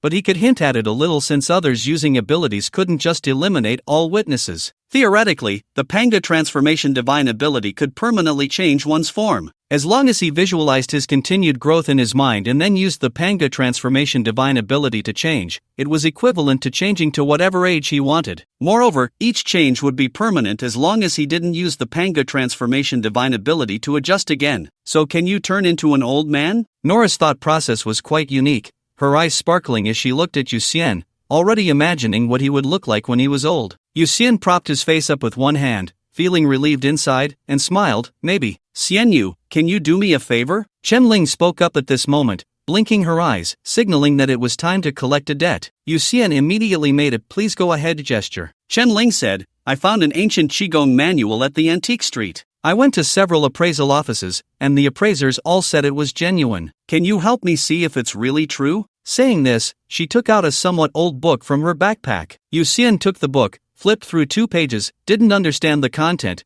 and after getting Chen-Ling's consent, he took a photo with his phone and sent it to the discussion board of the Qilin app. Moments later, someone replied that this Qigong manual was genuine and quite common. The manual was called Hunyuan Yikigong, which had no requirements for the practitioner's talent, but the progress in cultivation was extremely slow, belonging to a trash technique that might not even allow one to break through to the insect level after a lifetime of practice. Yu Xian scanned the entire book, and after confirming that it was complete, he returned it to Chen-Ling, saying, "The Qigong manual is indeed genuine, but for an ordinary person to practice it for a lifetime, it would probably only have the effect of prolonging life. Unless one is a super genius, relying on it to become extraordinary is nothing but a pipe dream." "Then what if you vampires practice?" Chen-Ling first felt a bit disappointed, then curiously asked. Yu Xian quickly shook his head to indicate he wasn't interested. He was already of Pango bloodline and vampire lineage, adding another energy technique would be too terrifying to imagine, feeling like he could explode at any moment. Nora, why don't you give it a try? Chen-Ling then looked at Nora. Nora hesitated. Can vampires practice energy techniques? I don't know, don't look at me, Yu Xian said quickly as he noticed Nora instinctively looking at him. He truly didn't know if vampires could practice energy techniques, but after saying that, he felt a bit worried that Nora might actually try something reckless, so he hurriedly asked his comrades in the Kirin for information on this matter. Vampires can indeed practice energy techniques, but most vampires can only practice techniques related to cold ice, lunar energy, and so on, while techniques like the fire god technique or the nine yang true scripture would harm vampires. However, I've always had an idea that Kumasi's daughter, Nora, might be very suitable for practicing this type of technique. I happen to have a technique called sunflower facing the sun, and if she's interested, I could teach it to her. At this moment, a member with the codename Bat sent a message to Yu Xian. Yu Xian thought for a moment and replied, "Thanks, I'll ask her." This Bat clearly knew his codename, but coincidentally, he also knew this Bat because the other party was the vampire Nora had mentioned before, who had escaped persecution from the Blood Clan by joining Kirin. They could be said to be the only two of their kind in Kirin. Nora, do you know Bat? Yu Xian asked her. Nora's head popped up with a question mark as she placed the Hunyuan Ichi technique on the table and asked, "Who is Bat? Didn't you tell me before that a wild vampire escaped the Blood Clan's pursuit by joining Kirin?" "Bat is him," Yu Xian explained. Nora suddenly realized and then shook her head. "Oh, you mean him? I don't know him. Then why did he ask me to give you a technique manual?" Yu Xian muttered in confusion. But then he couldn't be bothered to guess and directly asked the other party on his phone, and the answer was very simple. Out of curiosity, I am a researcher specializing in the development and study of techniques. Nora and you are both very rare individuals. Then why not ask me? Yu Xian continued to inquire. Bat replied, "You are too unstable. I've never heard of a vampire being able to rise from insect level to sparrow level in just a few dozen days. Although the Pangdo bloodline plays a role, I don't think you are suitable for adding more unstable factors, while Nora's situation is clearly much more stable than yours. Stability means safety." Although Bat had said it very subtly, Yu Xian understood his meaning. Simply put, Bat thought of him as a bomb that could explode at any time, so he didn't dare to act recklessly. Therefore, he focused on Nora, hoping to connect with her through Yu Xian to conduct his own experiments. The energy technique in Chen-Ling's hands, did you give it to her? Yu Xian squinted slightly and asked in the phone. Bat replied, "Yes, consider it a gift. I hope you like it. I'm a straightforward person, so I'll just say it plainly. I don't really like your way of doing things. If you dare to scheme against my friends like this again, I will come and beat you up." Yu Xian typed unceremoniously. He had previously found it a bit strange. Even if the Hunyuan Ichi technique was common, it shouldn't be so easily obtained by ordinary people. Otherwise, with so many delusional youths, this type of technique would have spread among ordinary people long ago. Clearly, Bat understood his social relationships very well and knew that he had been attending school during this time. He simply sent Chen-Ling a nameless Qigong manual, which prompted Yu Xian to inquire about Qigong and Qilin, and then he took the opportunity to make contact, throwing out the sunflower facing the sun divine skill. It won't happen again, after all. We already know each other, right? The Bat seemed to anticipate Yu Xian's displeasure and sent a smiling bat emoji, then assured him. Although Yu Xian was a bit annoyed, he wasn't at the point of being furious or shouting for blood. After all, the Bat was quite honest. After his inquiry, he didn't hide anything and instead openly admitted to using a scheme, so now it could only be a one-time exception. Next was Nora's choice. Nora actually had ambition. After discussing with Chen-Ling, she decided to give the sunflower facing the sun divine skill a try. Many vampires in the Blood Clan practiced other systems of power,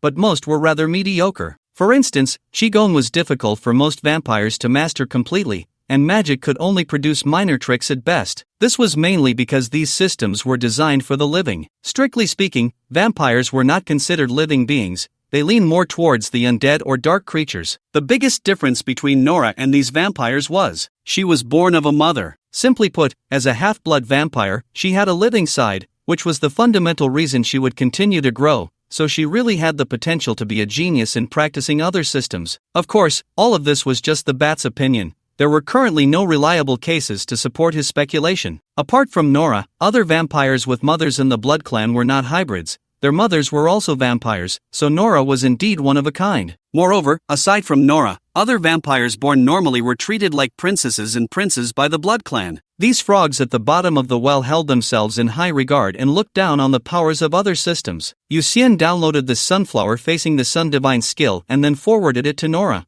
who immediately opened her phone and read it carefully. The Super Ability Academy still had some substance. At least they taught knowledge about the 8 extraordinary meridians in elementary school. Yuxian couldn't understand the techniques, but Nora, as a half-foreigner, surprisingly understood them all. Seeing Nora and Chen Ling studying the techniques, Yuxian continued to bask in the sun. From time to time, he could hear Chen Ling quietly asking Nora about the location of a certain meridian, followed by Nora's detailed explanation, even demonstrating on Chen Ling. By the way, since the blood energy has mutated into spatial blood energy, can I try to learn spatial magic? Yuxian looked at the scenery outside the classroom, and suddenly a thought popped into his head. If it were just ordinary blood energy, it might only be used to cast blood spells, but spatial blood energy had space in front and blood energy behind, clearly indicating that the spatial attribute had surpassed the blood attribute. He immediately opened his phone and searched for spatial magic or spatial spells in the database. Since mages and sorcerers were relatively numerous extraordinary professions, it mainly depended on personal aptitude,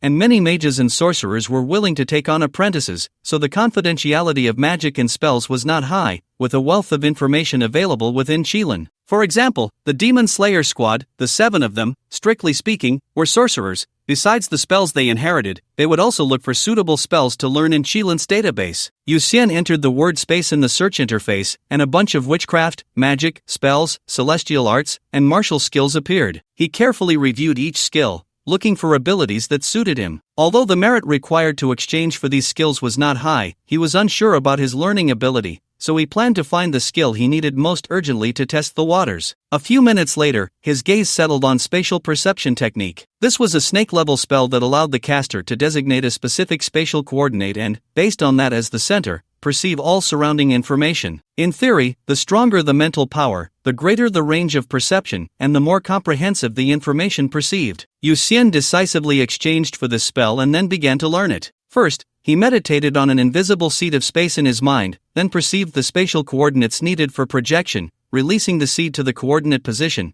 allowing it to take root and sprout, blooming into a flower of space that could perceive everything. Yuxian frowned, carefully examining the meditation technique, then simply closed his eyes, imagining the invisible seed of space in his mind. Wait, invisible? How could one imagine that? Yuxian felt this was somewhat contradictory. He could not visualize such a seed in his mind. When the class bell rang, he helplessly opened his eyes and decided to ask in the discussion section, but all the answers he received were "you ask me, I want to know too." There was also an honest person who specifically told him that this spatial perception technique had been recorded in the Qilin database for over 500 years, and throughout history, no one in the entire Qilin had successfully learned this spell. Yuxian was dumbfounded after reading this. He had finally found a spell to observe from afar, but it turned out no one had ever learned it. This spell couldn't possibly be a fake, could it? Yuxian angrily contacted Xiao Chang, feeling frustrated. "Minister, I want to apply for a refund. No one can learn the spatial perception technique. I want my money back." "Refund? Don't even think about it. I can assure you, kid, this spell is a genuine dragon-level spell. Its true name is the divine art of observing other places, originating from the land immortal Kong Kong from 500 years ago. If you can't learn it, it's definitely because your realm isn't sufficient," Xiao Chang said bluntly. After saying that, he hung up the phone directly, and Yuxian looked at his phone with a helpless expression. Although the merit for exchanging spells wasn't much, the feeling of not being able to learn it felt like a loss. Yuxian thought for a moment and simply opened the cultivation method for spatial perception, reading it word for word. However, after finishing, he was still full of questions. "Nora, Chen Ling, I have a question for you. How can I imagine an invisible seed?" Yuxian couldn't help but ask the two in front of him. Chen Ling shook her head. "I don't know. That's completely contradictory. Does it have to be invisible? If it's really impossible, then why not just imagine a visible one?" Nora asked back, looking confused. Yuxian was taken aback. Right, since he couldn't meditate on an invisible seed, he might as well try to meditate on a visible one. He decided to do just that, finding a picture of a seed on his phone, memorizing it, and then starting to meditate. At first, it didn't go smoothly, but gradually he began to enter a state, the image of the seed appearing in his mind. At the same time, he discovered that the spatial blood energy in his dantian was being mobilized, naturally forming a small blood-colored seed. With a thought, the seed instantly appeared in a spatial bubble outside Silver City, and then the seed quickly took root and sprouted, growing robustly, forming a blood-red flower of the other shore in the space. Then, a large number of petals from the flower fell off and began to drift around. These petals were like extensions of Yu Xian's perception. He could see ants on the ground foraging, grasshoppers hidden on the underside of the grass waving their antennae, and an aphid munching on a leaf. Suddenly, a snake seemed to see the petals of the flower. It stopped to look and then turned and slithered away. It can see it? Yu Xian was stunned. If even ordinary creatures could see the petals of the flower, then the meaning of quietly scouting was lost. He immediately meditated on another seed, then created a spatial bubble with his index finger, placing the seed inside. Soon, a flower of the other shore appeared in the bubble. He manipulated the petals of the flower to drift out of the bubble, looked up at Nora and Chenling's backs, and said, "Nora, Chenling, turn around and take a look." The two girls turned around simultaneously, and then they both exclaimed in surprise, "Wow, so beautiful." Yu Xian's expression immediately fell. Indeed, he could see it. But it was normal to see it. After all, the seed he had meditated on was the visible seed, not the original invisible seed. "Xianyu, is this your new superpower?" Chenling asked curiously. As she spoke, she tried to touch the petals floating in the air with her hand, but her fingers passed right through them, clearly indicating that these petals were not physical entities. "What are these petals for?" Nora was evidently more focused on practicality. Yu Xian sighed and said, "These petals are like my eyes. Wherever they float, I can see that scenery." "Then you still control them to float down, you pervert." Nora quickly covered her skirt, her face turning red. Yu Xian hurriedly defended himself. "I swear, I didn't control these petals just now. They have their own ideas and are floating around randomly." "Poof." Nora shot Yu Xian a glance and turned back to continue studying the sunflower facing the sun technique. Indeed, only those who are not innocent know how guilty they are. Yu Xian sighed, leaned on the table, and opened his phone. Since he had already learned spatial perception, he figured he might as well learn a few more spells since it seemed quite simple. The class bell rang, and Yu Xian immersed himself in the vast world of spatial spells. Spatial jump technique allows one to jump back and forth between two coordinates within a short distance, using mental power as an anchor point. Spatial dimension gate constructs a stable spatial gate between two coordinates, allowing multiple people to enter. Spatial vortex technique disturbs the space within a certain range, annihilating all matter located within this space. Spatial folding technique folds two spaces together, creating an infinitely looping space. Spatial maze technique, based on the spatial folding technique, folds space on a large scale to form a complex maze with no exit, trapping enemies. Spatial expansion technique can expand part of the space, creating a larger area, one of the basic skills for making storage bags. Shrinking the earth to an inch compresses space beneath one's feet, allowing one to travel 1,000 miles in a single step, bringing distant places within reach. Sleeve universe permanently widens space, forming an independent small world, with the universe contained within. Yu Xian decided to start with the easier spells, exchanging for the spatial jump technique, mainly because he needed to return to the spatial bubble first before he could perform spatial teleportation. Although this was just an extra step, in battle, just one extra step often meant the difference between life and death. The spatial jump technique perfectly compensated for this flaw. He could preset anchor points in many spatial bubbles, and even if he wasn't inside the bubble, he could return to it at any time, thus avoiding most attacks. 10 minutes later, his body flickered in the original position, and in just a few seconds, he had traversed through dozens of bubbles, finally returning to the classroom. He still wore an incredulous expression. This spell seemed a bit too easy. Am I a spell genius? Yu Xian stroked his chin, feeling a bit pleased with the thought. After all, it was too easy. Anchor points could be formed with just a bit of mental power, especially the anchor points located inside the bubbles, which were as simple to construct as opening one's mouth to eat. He couldn't help but ask in the discussion board whether spatial spells were difficult to learn, and within just a few minutes, a flood of complaints appeared under his question. Codename Tianquan, are spatial spells difficult to learn? Yes, they are really fucking hard. I learned the simplest spatial expansion technique. Do you know how long it took? 10 years, a full 10 years. Do you know how long I took to learn the spatial jump technique? 15 years, a full 15 years, and I still haven't mastered it. Codename Fairy, let's put it this way. For those without spatial talent, learning spatial spells is like a fish trying to learn to run on land, or a birdless person wanting to soar in the sky. Do you think that's easy? Codename Baldy, look at my codename. I am Baldy who studies spatial magic. I have no talent for sensing space, and just calculating coordinates gives me a headache. I really envy those geniuses who don't have to calculate coordinates. Codename Orange, to learn the dimension gate, my head has been squished into a rectangle. I really regret joining the support division. I really regret studying spatial magic. Why does spatial magic even exist in this world? Yu Xian looked at the complaints of others and felt completely unable to resonate with them. What? You've been studying spatial jumps for 15 years and still haven't mastered it? What? Space still needs coordinate calculations? Isn't it just a matter of feeling to locate? What? The dimension gate is difficult and can squish your head? The corners of Yu Xian's mouth curled up. According to the fairies, he really seemed to be a genius in the field of space. I smile proudly, I smile proudly, I smile proudly. He happily read through the many complaints of his comrades, his smile growing brighter. So this is what it feels like for a top student to look at a bottom student.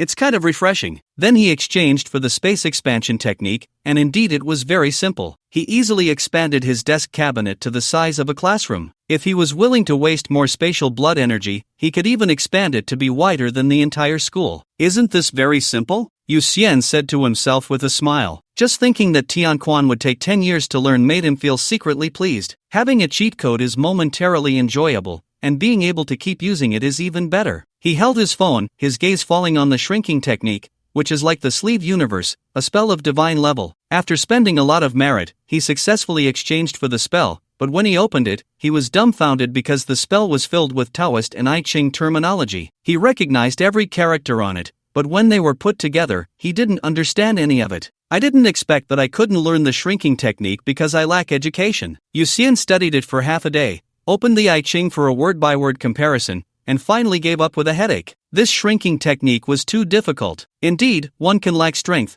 but one absolutely cannot lack culture. Otherwise, even if the secret manual is right in front of you, you can't learn it if you don't understand it, and it's still useless. He reluctantly flipped through the cultivation insights of others and found that the shrinking technique not only required education but also a certain level of understanding. It really couldn't be learned. What Tao follows nature? What unity of heaven and man? What empty humility? He was only 17. What level could he possibly have? He hadn't even figured out love yet. The concept of level was too far from him. Night. Yu Xian sat in the hexagonal pavilion of his garden, continuously trying to meditate, constructing a not-so-complex magical circuit in his consciousness. Compared to the meditation for spells, constructing a magical circuit was clearly a bit more difficult, and this time he was trying to construct a magical circuit not for spatial magic, but for light and shadow magic. Spells are centered around meditation, making the guidance of spatial blood energy relatively simple, while magic is the opposite, focusing more on guiding spatial blood energy, with meditation serving more as an aid in constructing the circuit. Xin Guangfen Xin Shu. When Yu Xian successfully constructed the magical circuit in his consciousness, he immediately shouted loudly. Magic places great importance on the sense of belief. When the caster loudly calls out the name of the magic, it greatly enhances the spell, almost increasing its power by a third. Although Yu Xian thought this was stupid, completely reminding his opponent of what he was about to do, he still obediently followed through in order to successfully release the magic. However, after waiting for a while, a cool breeze blew by, and there was no movement around him. Failed? Clearly, there was nothing wrong with the magical circuit I constructed. Yu Xian, unwilling to give up, carefully checked his surroundings. He searched the hexagonal pavilion, the goldfish pond, and the flowers and plants nearby, but there was not even a shadow of a clone, let alone a ghostly figure. During the day, he still thought of himself as a genius in spells, but at night, he was directly slapped in the face by himself. What genius in spells? There was no such thing. The mirage clone technique is the simplest light and shadow magic. It essentially uses the principle of mirages to create a large number of light and shadow clones of oneself in the surroundings. Yu Xian originally planned to learn this magic in 10 minutes,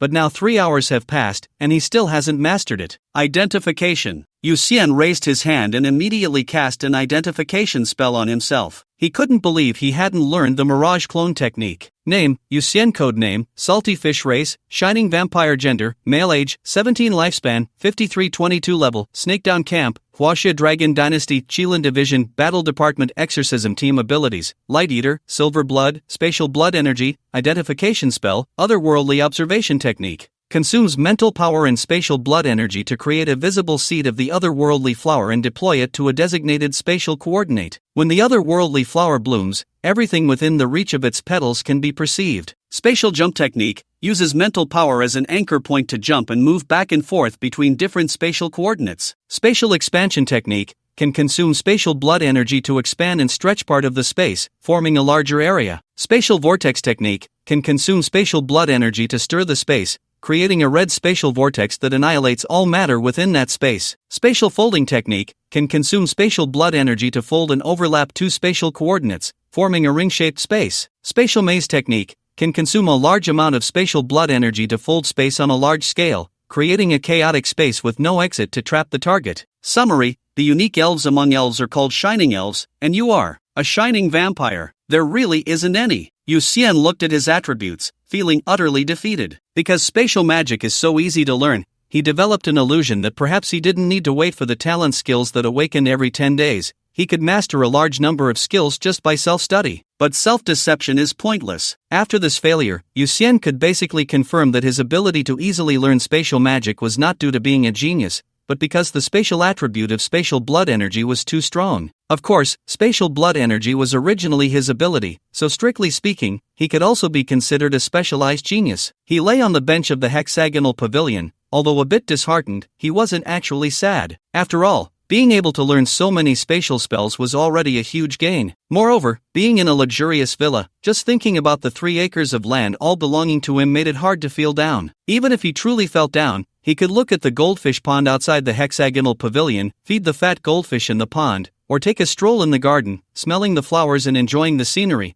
and his mood would quickly improve. Sometimes, one has to admit that having money can indeed reduce many worries. Since other spells are difficult to master, I'll focus on studying spatial magic. Yu Xian quickly came to terms with it. After all, spatial magic is the top-tier magic, only comparable to spells like time and fate. Others might struggle to learn it, but he could easily master spatial magic, which was already great. Although he lost the diversity of spells, spatial magic is powerful. The only regret is that the Qilin division has relatively few spatial skills recorded, as spellcasters with spatial talent are rare, and naturally, the inheritance and development of spatial magic are also limited. The Qilin division can record dozens of spatial skills, which is considered a strong foundation among extraordinary forces in various countries. The vast majority of extraordinary forces in small countries might not even have a single spatial spell to offer, which is the norm. The long night is indeed a good time for focused study. Yu Xian opened the Qilin app on his phone and began to grapple with the 64 hexagrams of Fushi. He had to first fill in the gaps in his cultural knowledge, otherwise, even if a secret manual of divine skills were placed before him,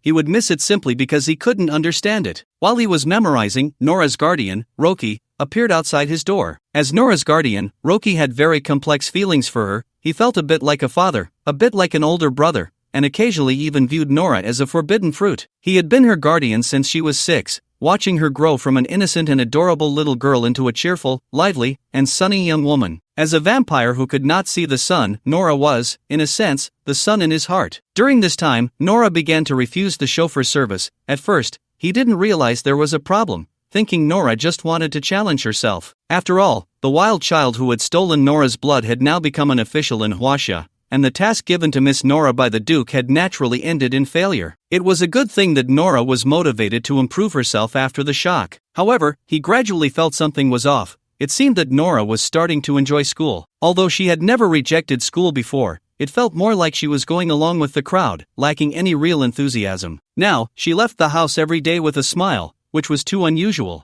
Especially today, Nora had even started practicing internal energy. Where had she learned this internal energy? Could there be hidden dangers? Roki immediately summoned the human bodyguards who secretly protected Nora, and after some intimidation, he learned that Nora was actually going to and from school with that wild child every day, and she had even asked the bodyguards to keep it a secret. Ah, that damn wild child. The fact that the Blood Clan had shown mercy by sparing Yu Xian's life was already exceptionally generous, and Yu Xian actually dared to lay a hand on Miss Nora. Roki's entire being twisted in rage. The villa's front door was cleaved open, and the wall blocking his path was kicked to pieces. Roki exuded a chilling murderous aura as he strode toward the main building of the villa. At that moment, Yu Xian appeared out of nowhere in front of the building. Upon seeing Roki, he frowned and said, "A vampire? You wild child, I warn you, stay away from Miss Nora from now on." Roki, seeing Yu Xian, suppressed his anger and intended to give him a warning. However, before he could finish his sentence, Yu Xian interjected. According to Huaxia law, extraordinary beings who violently break into private residences and threaten the homeowner can be sentenced to a minimum of 100 years in prison, and at most, death without mercy. You bastard!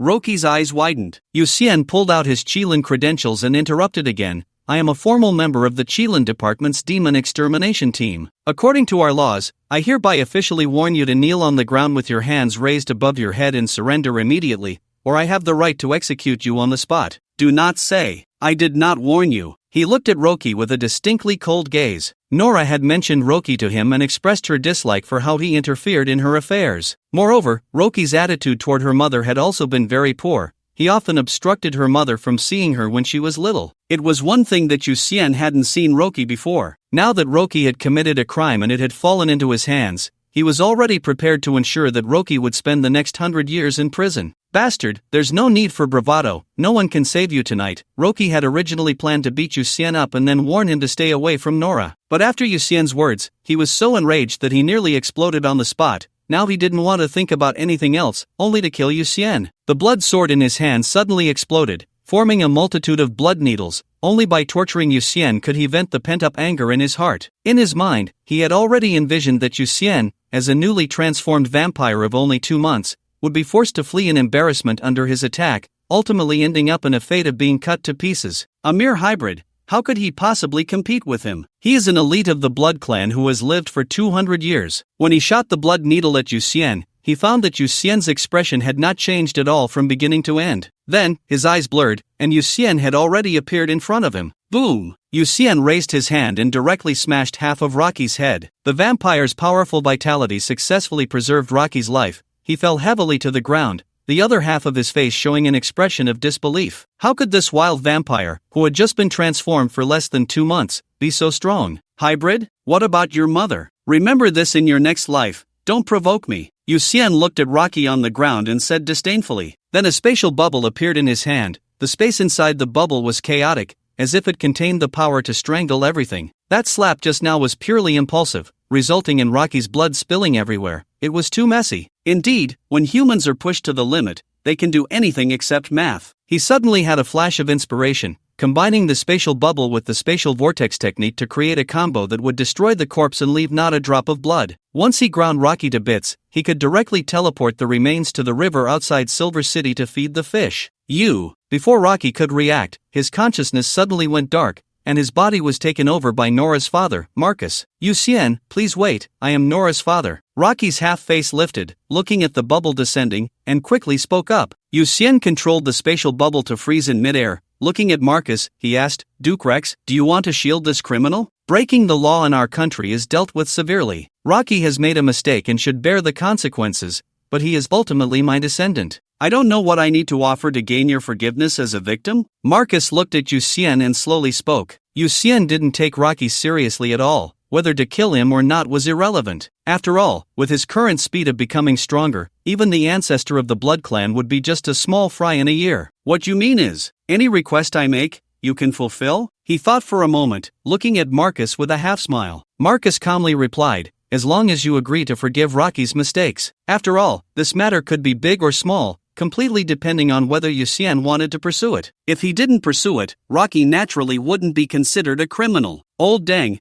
I want Nora. A bold thought flashed through Yu Xian's mind. However, being a pure 17-year-old boy, he hesitated and said, I want blood magic. I wonder if Duke Rex can provide it? I can give you 3 blood spells. Marcus pondered for a moment and nodded in agreement. Yu Xian immediately instinctively bargained, not enough. I want 5 blood spells. All right, deal. Marcus immediately agreed. Yu Xian suddenly felt a sense of loss, but since they had already come to an agreement, he can only accept it. The blood spells, I will have Nora bring them to you, so, farewell. Marcus controlled Rocky's body to stand up, instinctively brushing off the dust on his clothes. Then he looked at Yu Xian and said. Yu Xian nodded, allowing Marcus to control Rocky's body to leave. His home was filled with cameras. If Marcus dared to go back on his word, he could go knock on the door tomorrow and let Rocky and the others experience how violent the institutions of Huaxia could be. My door, my shadow wall. After Rocky completely disappeared, Yu Xian painfully walked to the front door, looking at the door that had been split open by a sword and the shattered shadow wall, feeling a pain that made it hard to breathe.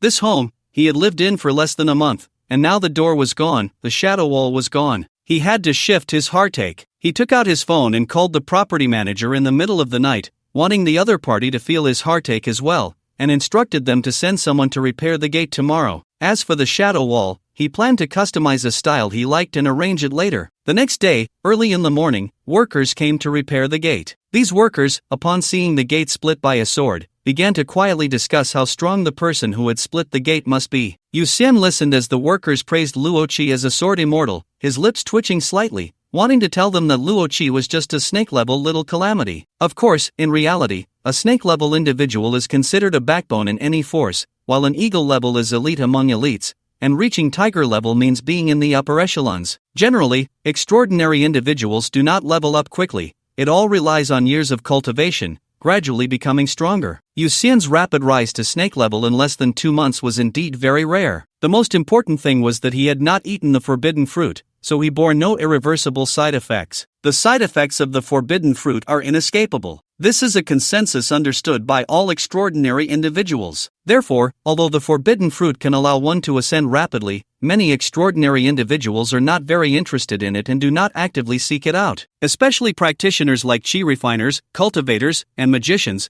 they avoid the forbidden fruit, with only those of very poor aptitude considering using it to change their fate. On the way to school, Nora walked alongside Yu Xian. Here, Nora discreetly handed Yu Xian a small black box and then quietly observed his reaction. What is this? Yu Xian took the box, looked at it, and turned to Nora with a puzzled expression. In fact, Nora was more curious about why Yu Xian had contact with her father. Seeing that Yu Xian really seemed not to recognize the box, she shook her head and said, I don't know. Today my dad suddenly controlled Luo Qi and gave me this box, saying to give it to you. Do you know my dad? I guess I know him, Yu Xian replied. Although he had never met Marcus, he had indeed gotten to know that old man last night. He examined the black box and found that one side could be opened, but upon opening it, there were 2 strange interfaces, indicating it was an electronic product that required a specific type of connection cable to use. What an old antique! Yu Xian took out his phone and snapped a photo, quickly searching to figure it out. This black box was a solid-state drive that had been obsolete for hundreds of years,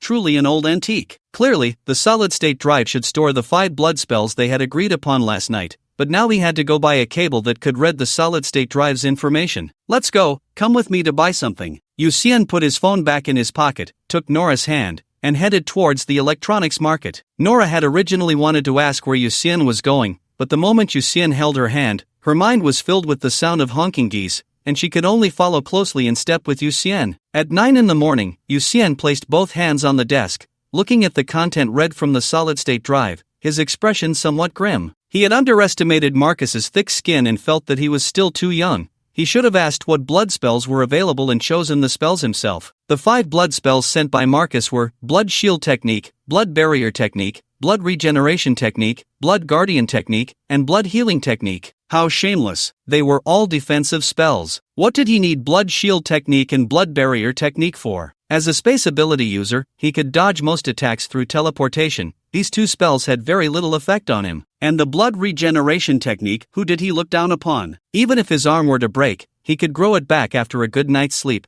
He had no use for this regeneration technique at all. Fortunately, Marcus did not make things absolute. At least he provided the 2 relatively useful spells, Blood Guardian and Blood Healing. Blood Guardian is actually a spell used to resist mental damage, such as memory theft, hypnosis, and other mental attacks, all of which can be countered by Blood Guardian. Then there is Blood Healing, which has effects similar to Zhang Shou's Healing Touch, both being spells that remove negative states. With this ability, he no longer has to fear the vast majority of toxic damage, although he originally did not fear most toxins. In fact, due to his super stomach, he could even absorb toxins as nutrients. On the podium, the bald math teacher was explaining a new type of question that might appear on the college entrance exam, and the students were listening attentively, occasionally lowering their heads to take notes. Yu Xian was listening to the class while distractedly practicing spells. His hand was placed in the expanded space of the desk cabinet, practicing the simplest blood shield spell. This blood spell could be considered an entry-level spell. However, for most fragile vampires,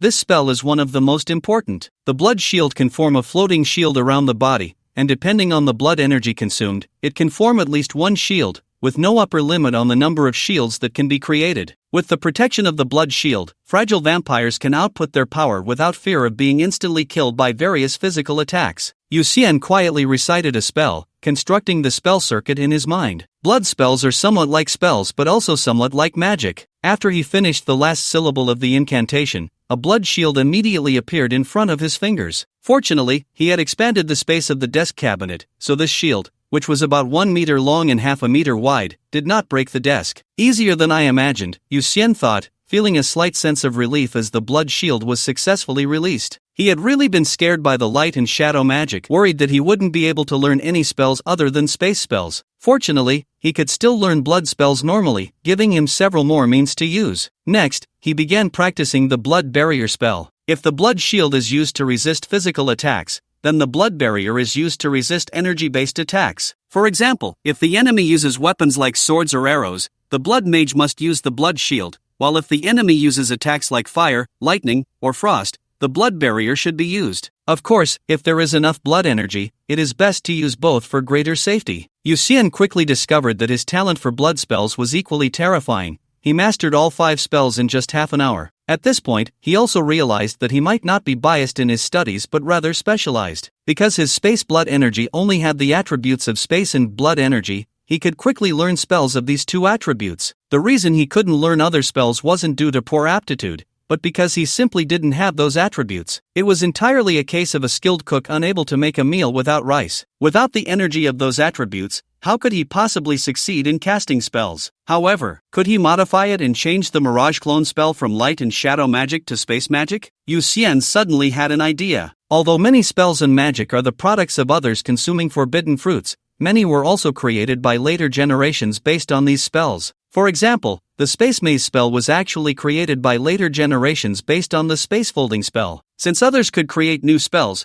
why couldn't he, Yuxian, create his own spells? After identifying his goal, Yuxian began to study the magical circuit of the Mirage Clone spell, while combining his currently limited spell knowledge to attempt to transform light and shadow magic into space magic. First, the basic principle of this magic is to use the refraction of light to form many clones around. The medium of the Mirage Clone spell is actually the water molecules in the air. This is not purely light and shadow magic, it also hides a bit of water magic. The problem is that I don't possess either of these attributes. I lack both light magic energy and water element magic energy, so the only medium I can utilize is space. Yuxian quickly sorted out his thoughts but encountered a major issue: space cannot carry light and shadow. Wait, if pure space won't work, what about space bubbles? Yuxian immediately thought of an idea. He could use space bubbles as a carrier, perhaps achieving a similar effect to the Mirage Clone technique. He immediately tried to operate according to the magic circuit of the Mirage Clone technique, then used a space bubble as the casting medium. Pop! The first attempt failed. Then Yuxian adjusted the circuit. He actually didn't know the function of each circuit, so he adopted the simplest yet most suitable method for him: dismantling each circuit one by one and testing the spell. Although most of the results from dismantling the circuits ended in failure, occasionally, the space bubble would burst due to the spell's influence. By around 3 in the afternoon, he created a chubby clone. After dismantling several circuits, the space bubble was affected by the spell, resulting in a humanoid shape resembling a balloon figure. The surface of the space bubble even had his expression, but after being stretched, it looked nothing like him. However, this was clearly a very good start. He immediately continued to adjust the magic circuit but couldn't replicate the previous effect. After trying all possibilities, he could only revert to the previous circuit. It seems the magic circuit can no longer be adjusted. Can the space bubble be adjusted? Yuxian looked at the pile of chubby versions of himself he had created in the cabinet, pondering for a long time. Since he couldn't change the circuit, he would change the bubble. He tried to alter the shape of the bubble, which did create a slimmer clone to some extent, but the surface was too smooth, making it look quite ridiculous, easily identifiable as a balloon person.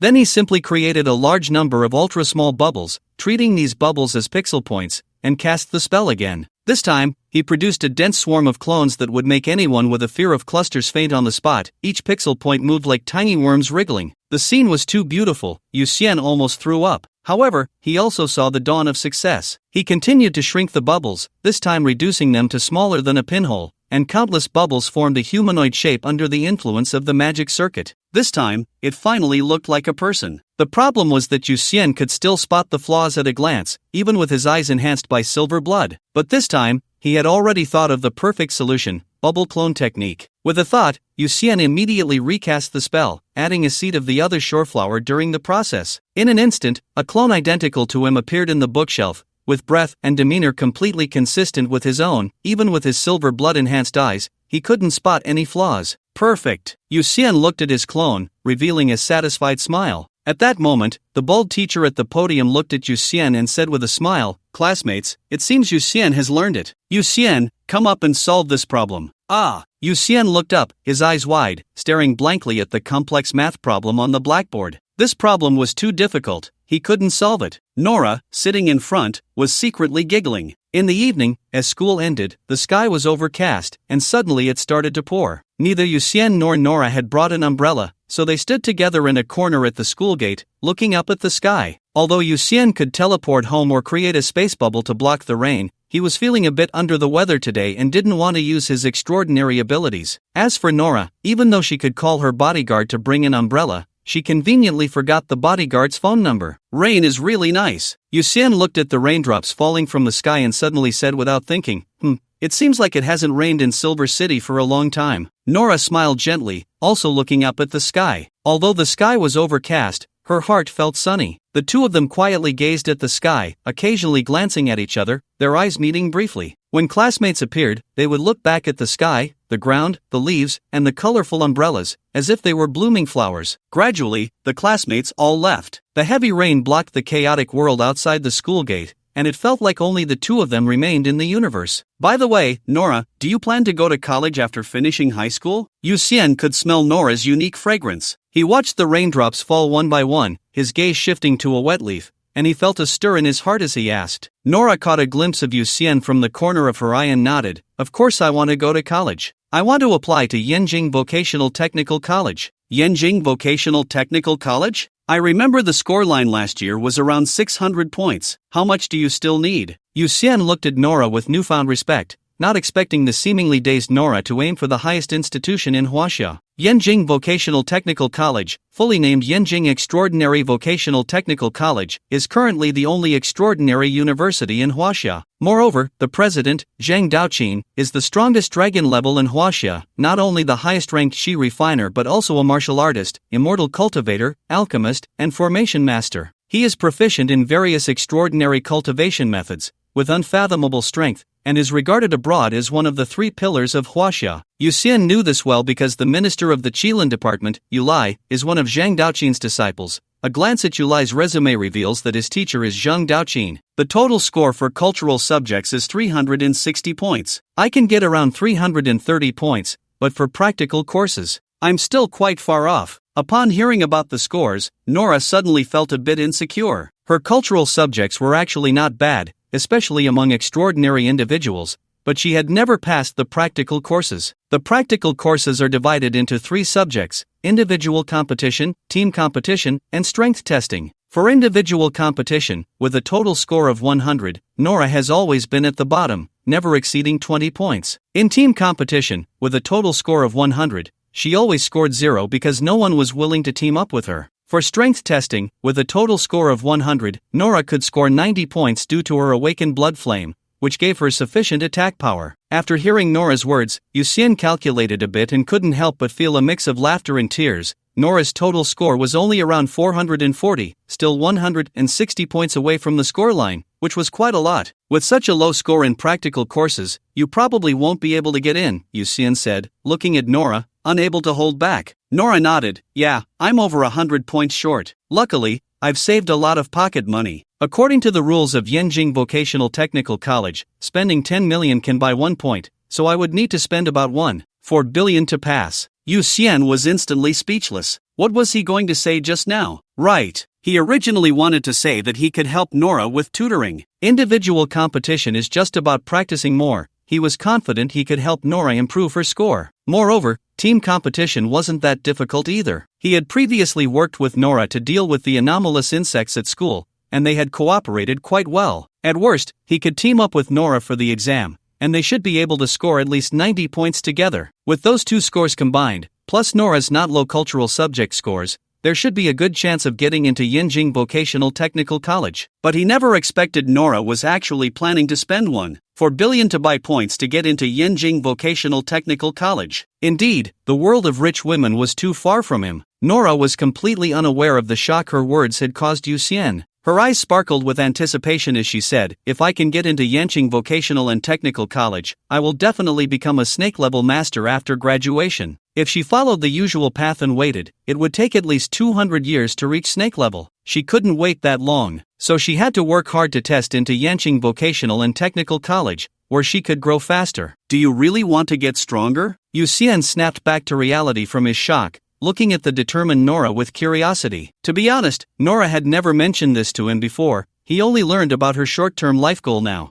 Yes, because my dad said that once I reach snake level, he won't interfere with my personal life anymore, and he won't send guardians or bodyguards to follow me. At that time, I will be truly free. I can go see my mom whenever I want, travel wherever I want, and meet whoever I want. Nora nodded and said seriously. Her mother was from Huaxia and had never married Marcus. Her existence was entirely an accident. Is your mom in the country now? Yu Xian asked. Nora glanced at him and replied, yes, she should be working in Ice City now. Ice City? That's in Heilongjiang. So far away. Yu Xian thought for a moment and couldn't help but sigh. No wonder it was difficult for Nora and her mother to meet. In ancient times, without extraordinary beings wreaking havoc, one could easily fly between Silver City and Ice City, but now flights were extremely rare, and each flight required a tiger-level master for protection, with prices that were outrageous. Moreover, the planes were not like the ancient ones that could carry hundreds of passengers, but rather small planes that could only accommodate 20 to 30 passengers. So it wasn't easy for Nora's mother to come and see her. Rock really deserves to die. Yu Xian finally understood why Nora disliked Rock. If it were him, anyone who dared to stop his mother from seeing him would be dealt with by any means necessary. At that moment, the rain stopped. The two stood still, not wanting to leave. Yu Xian looked at the water stains on the ground and invited, "Want to grab a bite? I know a place where vampires can eat too." Nora immediately agreed.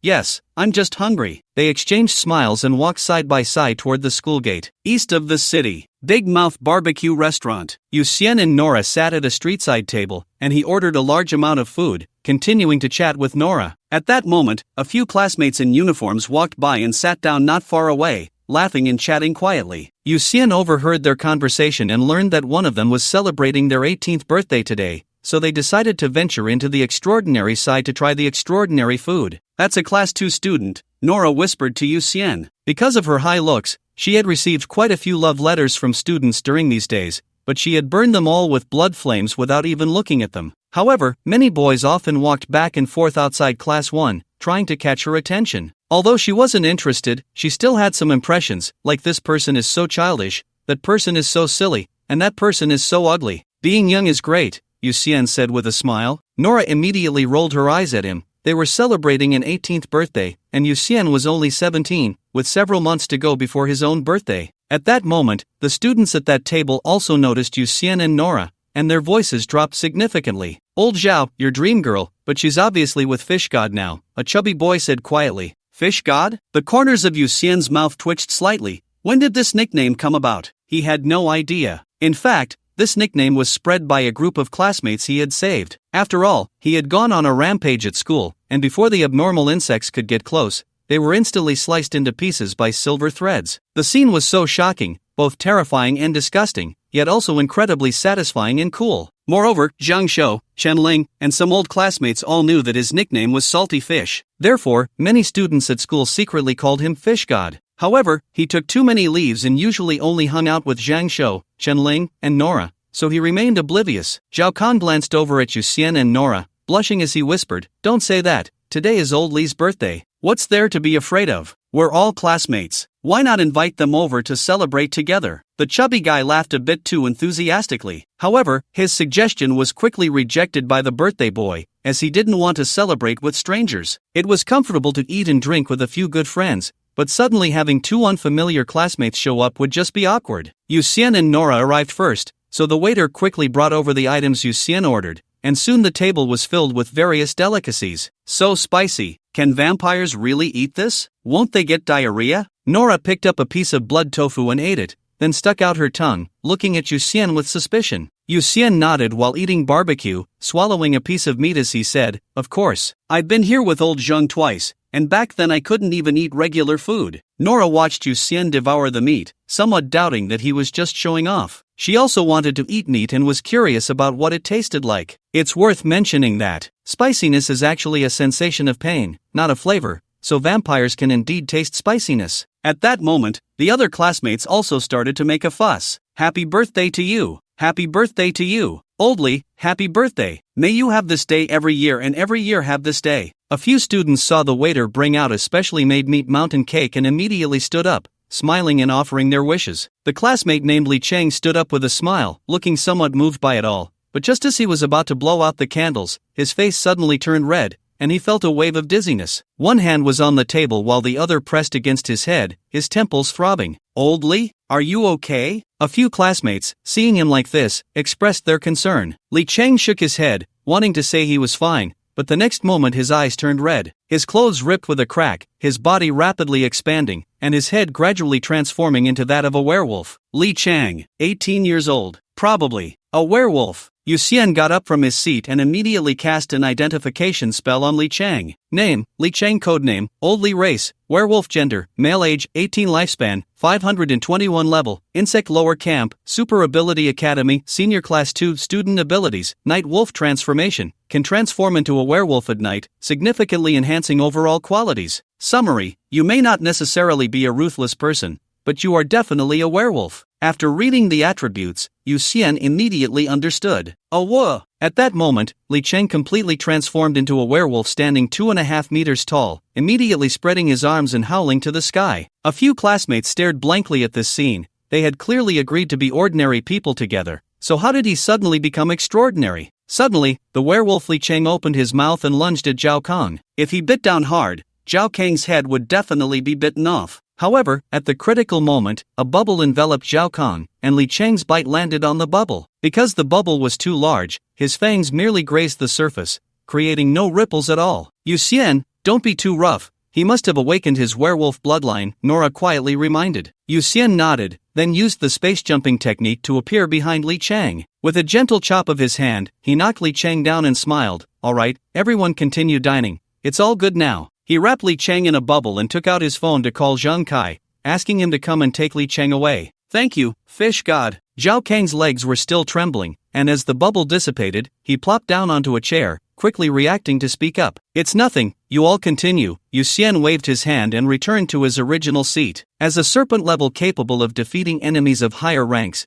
dealing with a mere bug level posed no pressure at all. Many diners laughed at this moment, some marveled at Li Cheng's luck, while others discussed Yu Xian's strength. In contrast, Zhao Kang and the others had lost their appetite and sat in silence. The birthday celebrant was unconscious. What were they supposed to do now? Moreover, with Li Cheng suddenly turning into a werewolf, would he become an extraordinary being in the future? It's my first time seeing a bloodline awakening, Nora said while eating, addressing Yu Xian. Yu Xian smiled, me too. In fact, I used to fantasize about whether my ancestors had any special bloodlines that awakened in my generation. What if there really is? Nora laughed. Yu Xian shrugged. Such things were indeed unpredictable. After all, many extraordinary bloodlines gradually faded into obscurity due to the difficulty of awakening. According to Qilin statistics, about 20% of the population in Huaxia possesses latent extraordinary bloodlines. This is already very close to 1/3. But among these people, only about 1 in 10 million can successfully activate the power of their bloodline and transform from ordinary people into extraordinary beings. The werewolf bloodline has the highest awakening rate. Extraordinary bloodlines are divided into explicit and implicit. For example, the nine-tailed fox bloodline of Hu Weijie and Hu Tuer is a very stable explicit bloodline, with descendants born possessing the power of the nine-tailed fox. However, many bloodlines are implicit. They are ordinary at birth and require specific conditions to activate the power within. The werewolf bloodline falls into this category. The descendants of werewolves are not necessarily werewolves. If they do not activate their bloodline by the age of 18,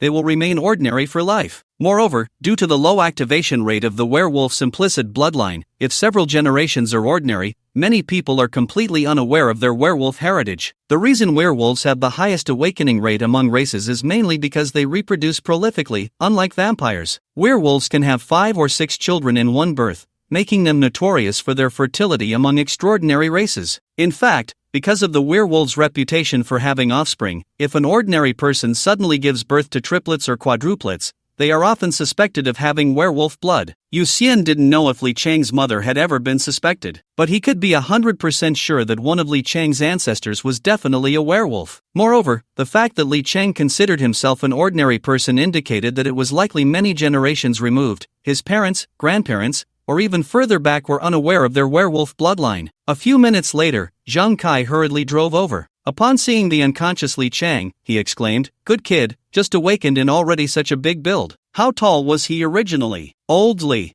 No, Li Cheng seems to be about 1.85 meters tall, a chubby classmate of Li Cheng quickly answered. Zhang Kai nodded and then said to Yu Xian, "I'll take this kid away." Don't think about snatching him from us. Our unit is really short on people right now. Naturally, the number of awakened extraordinary beings in Silver City is not high. Most extraordinary beings have orderly inheritances, either they have extraordinary parents or masters, and they would never join the combat police force. If it were Qilin, these talents would seriously consider it. Zhang Kai's mind was racing. The combat police force is currently in dire need of manpower, and he wanted to recruit Li Cheng into the force, believing that given time, he would undoubtedly become a trump card for the combat police. Although werewolves are not considered a powerful race, they are at least stronger than ordinary battle police, and most importantly, werewolves can evolve. The first stage of a werewolf is the night wolf, then it evolves into the silver wolf, and further up are the very rare battle wolf, demon wolf, and wolf king. With each evolution, a werewolf's strength significantly increases. As long as Li Cheng can evolve a few more times, the overall strength of the battle police force in Silver City will definitely rank among the top 10 in the country. Captain Zhang, this is not up to me. Qilin has the responsibility to register extraordinary beings, and you definitely can't keep it a secret, Yu Xian said with a faint smile, clearing himself of any involvement. I don't care. I want to secure this kid, Zhang Kai stubbornly insisted, hoisting Li Cheng into the car and driving off. Be careful on the way, and don't let him wake up, Yu Xian reminded helplessly as he watched the excited Zhang Kai. Generally, when an ordinary person awakens their werewolf bloodline, they will experience a 24-hour ancestral period due to the surge of bloodline power, which means they are dominated by their beastly instincts and turn into a wild beast that only knows how to attack and destroy. This was also the reason why Li Cheng attacked Zhao Kong immediately after awakening his bloodline. At that time, he was completely lost to his beastly nature and had lost all rationality. Once the surge of bloodline power gradually calms down, Li Cheng will slowly regain his self and begin to master the extraordinary powers of a werewolf. Yu Xian was not sure how long his hand chop would keep Li Cheng asleep. If he woke up on the way back, it would be quite a spectacle. Can he really afford to take in a werewolf? Nora asked Yu Xian quietly after Zhang Kai drove away. Yu Xian chuckled. Brother Zhang definitely can't afford it. If he really manages to recruit Li Cheng, he will probably cry poor every day. The first evolution of a werewolf is very costly. The night wolf needs to consume a large amount of silver to evolve into a silver wolf. The silver fur of the silver wolf contains silver elements, making it very effective against vampires. However, since the vampire clan has driven the price of silver extremely high, werewolves need to spend a lot of money to advance to silver wolf, which is why werewolves despise vampires. Whenever there is an opportunity to take advantage of a vampire, most werewolves will not refuse. After that, Yu Xian and Nora stayed in the shop for a while longer, waiting for Zhao Kong and the others to finish their bill before they left. The bright moon hung high, and the stars shone brilliantly. The sky after the rain was clear and bright, draping the earth in a layer of soft silver gauze, gentle and tranquil. Yu Xian and Nora walked slowly, but eventually arrived at Nora's doorstep. They exchanged smiles, and Nora said, "I'm going back. Be careful on your way." "Yeah, go ahead, and sleep early," Yu Xian nodded and smiled. After watching Nora enter, he turned and stepped out, instantly teleporting back to the villa. After taking a shower, he sat on the balcony chair, took out his phone, and opened the album. He had secretly taken quite a few photos of Nora on the way, especially the last one, where Nora caught him taking a picture. Her blushing face was too cute. He smiled as he looked at the photo, and after a while, he sighed deeply, placing the phone on his lap and gazing steadily at the sky. In fact, when Nora mentioned her mother, the longing in her eyes deeply touched his heart. He also had loved ones he missed but could never see again, so he really wanted to help Nora reunite with her mother. At that moment, a strong impulse arose in his heart, but deep down, he hesitated, feeling afraid. He even felt uneasy about this impulse. Yu Xian felt like a sailor about to embark on his first long voyage, looking out at the boundless ocean, filled with both anticipation and fear. From Silver City to Ice City, no one knows what they will encounter. The wilderness hides too many dangers,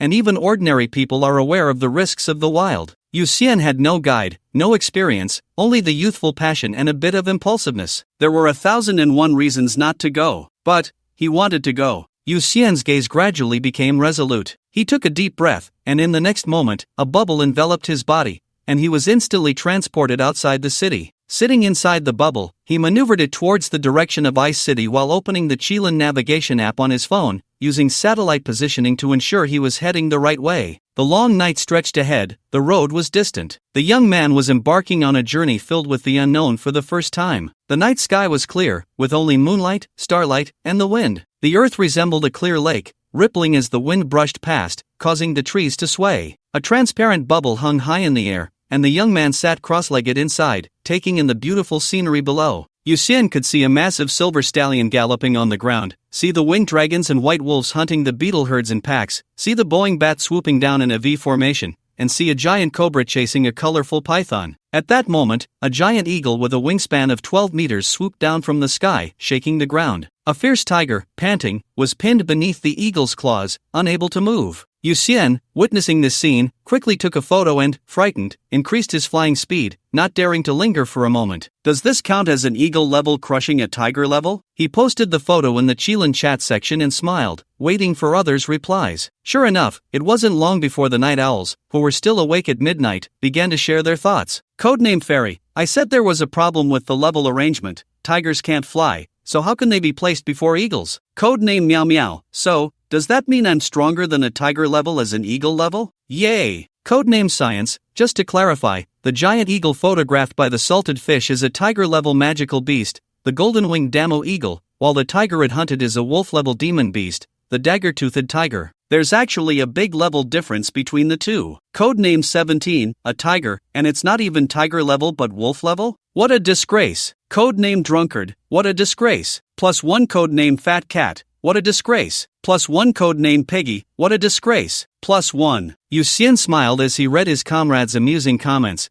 then saw that the rest were all what a disgrace. +1, and since no one had derailed the conversation, he put away his phone and continued flying. In fact, everyone was just looking for a bit of fun amidst their busy lives. Not to mention a wolf-level tiger, those tigers without extraordinary powers wouldn't even qualify as insect level, which is even more disgraceful. At this moment, Yuxian saw lights in the distance and felt a slight sense of relief. After leaving Silver City, he finally encountered his first other city. He glanced down at his phone's navigation and realized the city ahead was Bamboo City. Bamboo City was a small city with a population of less than 10 million, famous for its bamboo products, and every household grew bamboo, coexisting with iron-eating beasts. In short, every family raised pandas. And these pandas were not ordinary pandas, they were all extraordinary beings. Among them, the city lord even raised a tiger-level giant panda, whose combat power was not inferior to that of a dragon level. Therefore, although Bamboo City was small, it was extremely stable. As Yuxian flew over Bamboo City, many pandas lying in the bamboo forest looked up,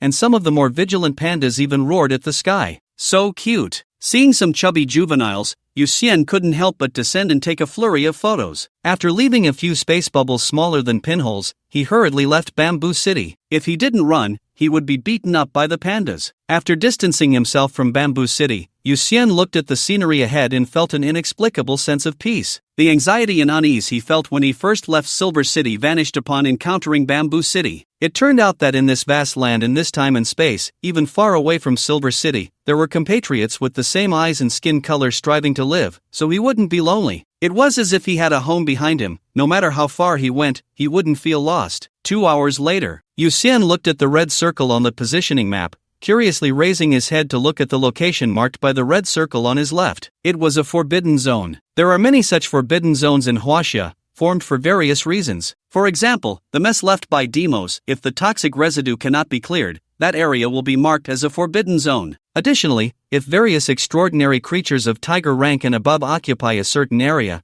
it will also be marked as a forbidden zone for safety reasons. Furthermore, some ancient battlefields and the graves of dragon-level powerhouses will be marked as forbidden zones. Lastly, there are the abyss. Any area with an abyssal rift is marked as the highest level of forbidden zone, where not only will there be stationed troops, but also dragon-level powerhouses guarding it. Yuxian tried to enhance his eyesight to see what was inside the forbidden zone. As his vision improved, he looked down from the sky at the forbidden zone and, from a distance, he saw a 100-meter-tall three-legged golden toad. No, that wasn't a golden toad. Its enormous dragon horns and the large ingot on its forehead clearly distinguished it from a three-legged golden toad. Yuxian frowned slightly and tried to use identification magic. Name: Dragon King Golden Toad. Codename: Nun. Race: Dragon Palace Treasure Toad. Gender: Male. Age: 833. Lifespan: 5322. Level: Dragon Rank. Faction: Neutral. Abilities: Wealth and Treasure. Possesses the power to suppress fortune. Where it resides must be filled with gold and silver mountains, treasures everywhere. Dragon King's Roar: condenses dragon might to unleash a roar that can suppress all beings weaker than itself,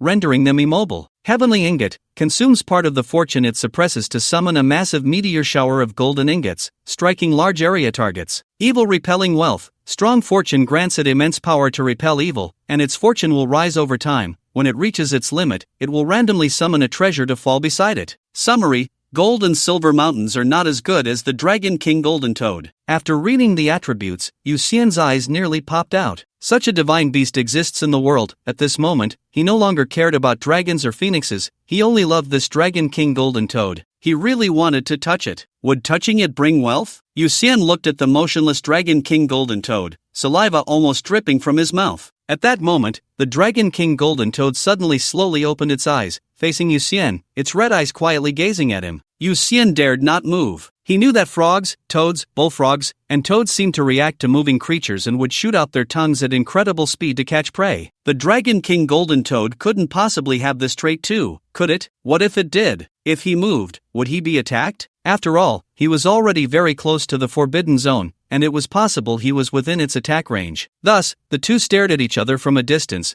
the Dragon King Golden Toad's eyes showing no emotional fluctuation, while Yu Xian gritted his teeth, determined not to blink, staring hard at the Dragon King Golden Toad. After about 3 hours, the Dragon King Golden Toad slowly closed its eyes, and Yu Xian finally breathed a sigh of relief. But at that moment, the Dragon King Golden Toad suddenly flicked its tongue out, moving towards the bubble at a speed Yu Xian couldn't react to, but it stopped just before hitting the bubble, less than a centimeter away. Yu Xian's eyes widened in terror as he looked at the enormous tongue. When he realized the Dragon King Golden Toad had no intention of attacking him, he came to his senses and noticed a knife stuck to its tongue. It was a straight knife nearly 2 meters long, with its sheath embedded with 2 purple gems and covered in numerous lightning patterns. Yu Xian knew without identification that this was definitely a treasured blade. The question was this a gift for him? He instinctively glanced at the Dragon King Golden Toad, but it still had its eyes closed, not looking at him. Oh, he understood. Yu Xian suddenly realized, a proud smile spreading across his face. This was a contest to see who would blink first, and since the Dragon King Golden Toad blinked first, it conceded defeat and thus gifted him a treasure, acknowledging his prowess. Thanks,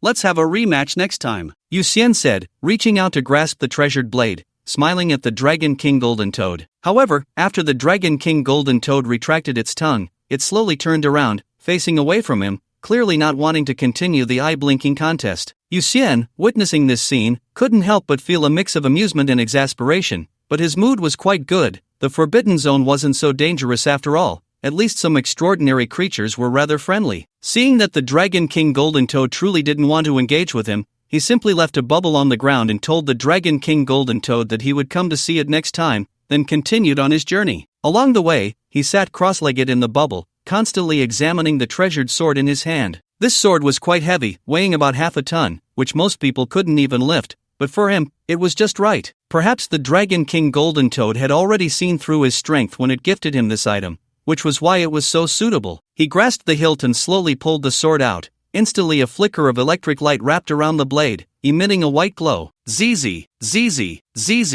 As he fully drew the sword, the blade continued to emit the sound of electricity, and then both the electric light and sound gradually faded, leaving the blade seemingly adorned with a flowing lightning. This was definitely a treasure. Yu Xian looked at the sword and immediately cast an identification spell on it. Lightning blade of 10,000 characters level, dragon ability. Each time this sword is swung, the body will receive an enhancement from lightning, increasing the speed by 1% for the next swing, up to a maximum of 2,500%, and the blade will become sharper. Summary: too slow, too slow, too slow, too slow, // cannot live without madness. Truly worthy of the Dragon King Golden Toad. The treasure it gifted was extraordinary, this was too powerful. Although the attributes of the lightning blade of 10,000 characters were very singular, it was extremely strong. Once the speed was fully stacked, the attack frequency would reach a terrifying level. Moreover, Yu Xian also possessed spatial abilities, and once combined, he could definitely take down small fry with a single strike. He sheathed the lightning sword, leaned against the bubble, and gazed at the sky, but his mind involuntarily flashed back to the image of the tongue attack.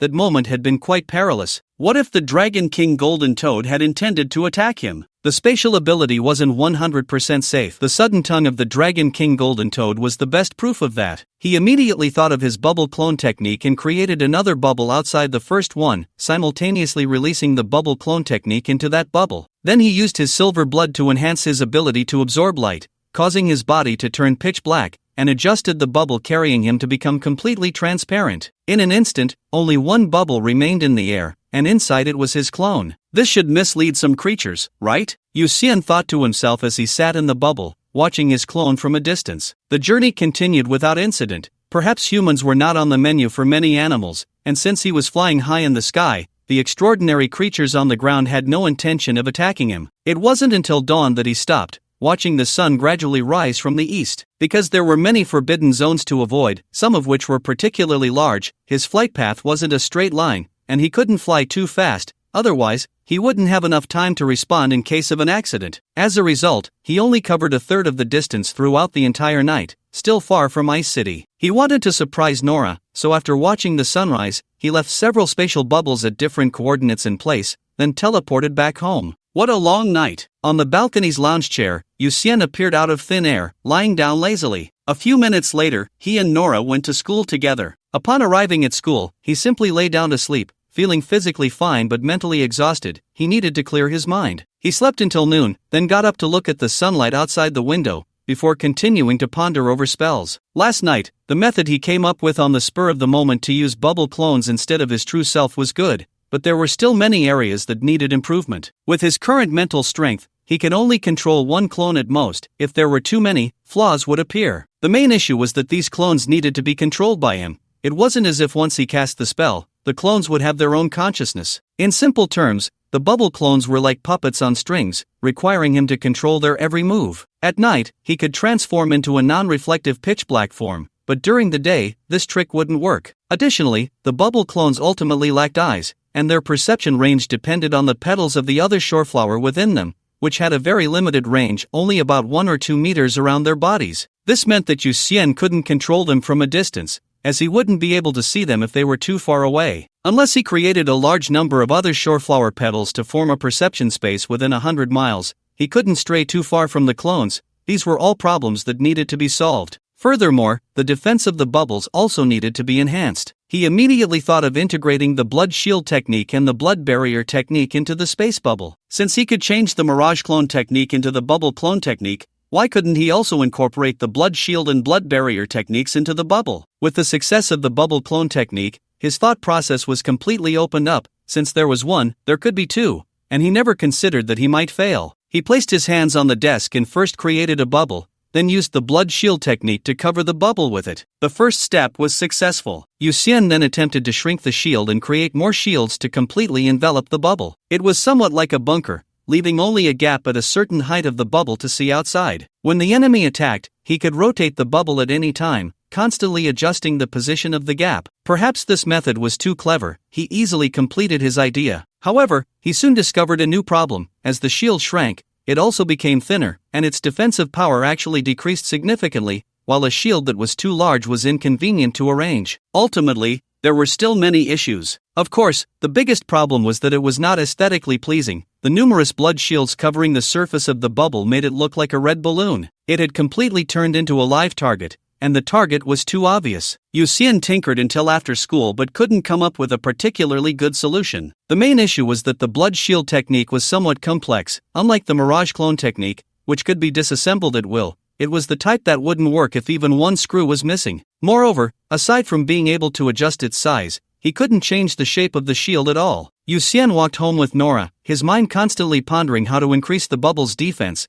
and he was somewhat inclined to give up on the blood shield technique. "You seem very tired today. Did you encounter some difficulties?" Nora asked, unable to help but notice that Yu Xian was walking without paying attention to his surroundings. Yu Xian sighed and said, "There's a spell I want to modify, but I can't seem to do it. It's indeed a bit difficult. I don't understand spells, but when you encounter difficulties, sometimes it's better to set it aside for a while. Perhaps things will resolve themselves when the time comes." Nora comforted him with a smile. Yu Xian couldn't help but laugh. "That's true, I won't think about it for now. By the way, have you started practicing your internal skills? Haven't you noticed? I've been secretly practicing every day." Nora revealed a sly smile, her expression like that of a big white goose that had successfully snatched food. The sunflower yang skill could only be practiced during the day. The progress made at night was very poor, even worse than sleeping, so after trying it once, she didn't continue practicing at night. "How does it feel to practice?" Yu Xian asked curiously. Nora thought for a moment and replied, "It feels like soaking in a hot spring.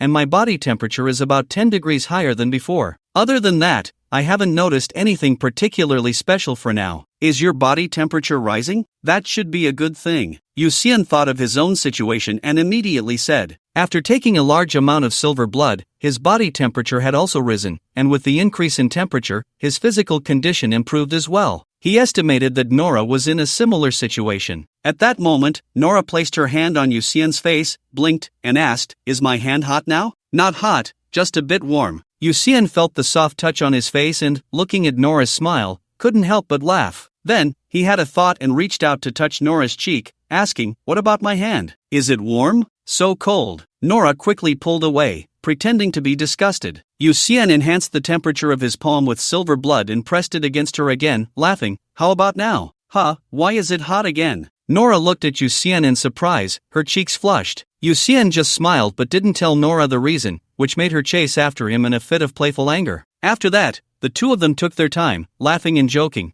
and the journey that should have taken 5 minutes ended up taking more than half an hour. After sending Nora home, Yu Xian teleported back to his own house. After taking a shower, he opened the fridge, took out some fresh beef, and prepared to cook a stir-fried beef dish. Ever since he could eat, he had no intention of torturing himself, so he bought a lot of meat and froze it, allowing him to cook whenever he didn't want to eat out. In fact, his cooking wasn't bad. In the past, to take care of his father, he had self-taught quite a few dishes. He might not compare to a professional chef, but his skills were definitely better than average. Moreover, now that he had super taste, as long as he was willing to try different flavors, it was impossible for his food to be bad. Half an hour later, he sat in the living room with a plate of stir-fried beef and a bowl of white rice. Feeling that it was a bit too quiet, he turned on the TV and connected to the Qilin app, preparing to see if there were any big news updates inside. Flying zombies have appeared again at Gemini West Mountain, and a search is currently underway. All Eagle level and below team members are advised not to approach Gemini West Mountain. The battle department has added 6 more captains, and the awarding ceremony will be held in Yanjing. The nationwide inspection of the brainworm has been completed. Currently, all victims controlled by the brainworm are under surveillance,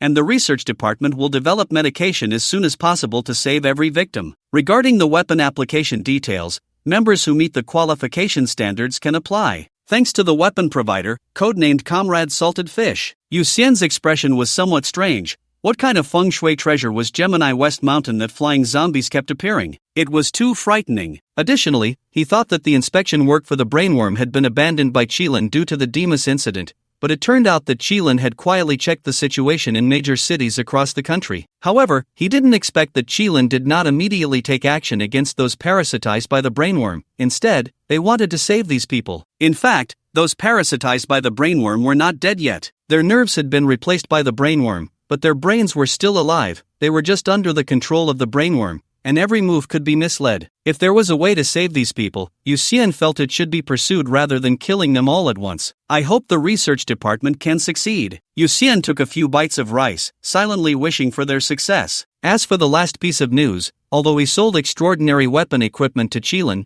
it was at standard market prices. The problem was that extraordinary weapon equipment had always been in short supply. So many pieces of equipment, if sold on the market, would far exceed the market price. Moreover, the quantity of weapons and equipment he sold significantly alleviated the supply pressure on the logistics department, which was why the logistics department specifically expressed their gratitude to him. He clicked on this news, and sure enough, many comrades below were expressing their thanks to Salted Fish. After seeing so many people's gratitude, he felt a bit pleased. He finished his meal in one go and then prepared to continue his journey. Although last night's trip was somewhat tiring, a bit dull, and even a little dangerous, it was mostly filled with curiosity about the unknown and anticipation for the scenery ahead. He had started to enjoy that feeling. In an instant, he appeared at the marked location from last night, and then he maneuvered the bubble to continue flying forward. The sky was not completely dark yet. The sunset cast a red glow on the horizon, and the clouds looked like flames burning in the sky, while the dimly lit mountain peaks flickered like lurking monsters. Yu Xian adjusted the navigation and slightly changed the flight direction, then began taking photos with his phone,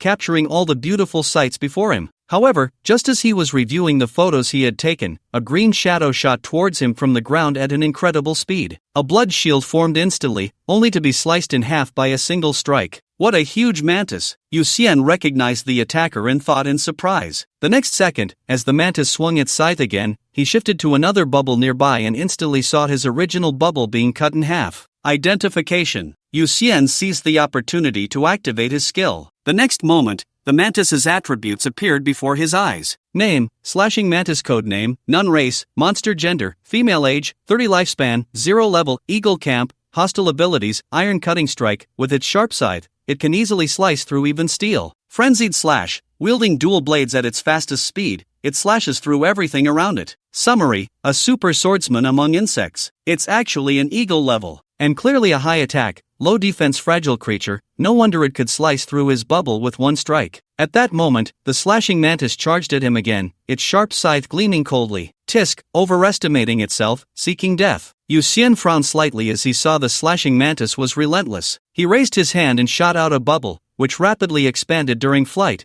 while the internal space became chaotic and distorted. The slashing mantis was caught off guard and crashed into the chaotic space bubble, its body seemingly stirred by a tremendous force. It couldn't hold on for even a second before exploding into a swirling green mist. It came quickly, died quickly, and did so cleanly. Yu Xian looked at the green blood in the bubble and suddenly felt curious. If he absorbed this blood, could he gain a new skill tree? But then, wouldn't the chaotic space bubble turn into a juicer? Perhaps the essence of humanity is truly fragrant. I will never absorb blood again. Blood of Pangu. Truly fragrant. Blood of the perfect being. Truly fragrant. After absorbing the blood of Pangu and the perfect being, Yu Xian wanted to try sucking the blood of any animal he saw, to see if he could grow a new heart. Although the slashing mantis's blood looked unappealing and seemed toxic, he couldn't suppress his curiosity. So he approached and collected a little blood in a cup. He grew vampire fangs and took a small sip from the edge of the cup. Then his entire face scrunched up. Ugh, so disgusting. Moreover, the memories of the slashing mantis were too revolting. Especially the memories of eating made Yu Xian want to vomit up the dinner he had just eaten. It turned out that vampires don't just absorb any animal's blood. At least, most vampires should not be interested in the blood of a mantis. Yu Xian took a while to recover, feeling a bit green in the face. Fortunately, this time the blood absorption was not without gain. At least through the memories of the slashing mantis, he saw some interesting content. Behind the mountain ahead,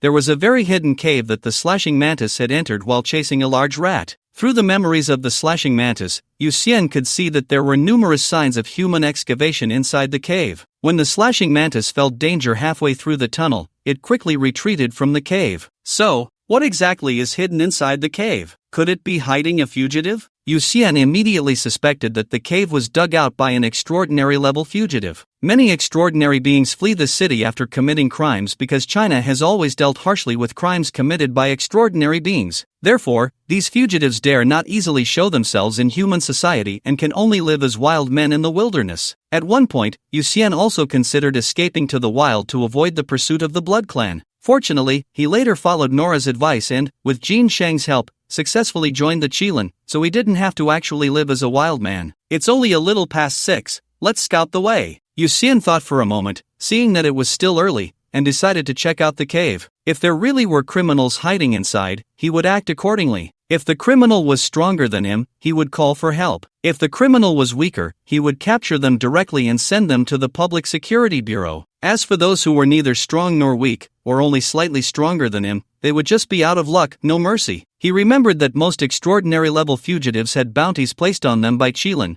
with higher levels commanding higher rewards, and he didn't mind earning a little extra cash. A minute later, he flew to the entrance of the cave. After confirming that the cave looked exactly like it did in the slashing mantis's memory, he quickly maneuvered his bubble into the cave. The cave was pitch black, but to him, it was no different from daytime. He observed the walls of the tunnel, and indeed, they were artificially excavated, and it had likely been a long time. He silently passed through the tunnel, and ahead, it opened up into a spacious stone chamber. The chamber contained only a stone bed. At that moment, a middle-aged man was meditating on the stone bed. When Yu Xian's gaze fell upon him, he immediately opened his eyes and was taken aback upon seeing Yu Xian. This was because Yu Xian had been floating in the air the entire time, and the spatial bubble was self-contained, so no aura was leaked, causing the middle-aged man to be completely unaware of anyone entering. It was only when Yu Xian's gaze landed on him that the middle-aged man sensed someone was there. And at the moment the middle-aged man opened his eyes, Yu Xian also recognized his identity. This guy was a wolf-level wanted criminal, Zhong Wuliang. 8 years ago, Zhong Wuliang, due to road rage, brutally killed hundreds of ordinary people in Ta City and then fled outside the city, disappearing without a trace. However, Shilin had always placed a bounty on Zhang Wuliang and had never given up on pursuing him. Now, Zhang Wuliang's bounty had reached 50,000 merit points and a reward of 2 million yuan. Zhang Wuliang did not ask who Yu Xian was but instantly entered a combat state, a purple gold heavy hammer appearing in his hand as he swiftly swung it at Yu Xian. The purple gold heavy hammer struck the surface of the bubble with a thud. Boom! The bubble burst on the spot, but Yu Xian had already teleported away, leaving several bombs to fall to the ground. Rumble! The entire stone chamber shook violently, and Zhang Wuliang was charred black. Zhang Wuliang was a martial artist with a strong foundation, having cultivated the 8 Treasures Town elephant skill to the 7th level, possessing wolf-level strength. Although the bombs were powerful, he managed to block most of the direct damage with another purple gold heavy hammer,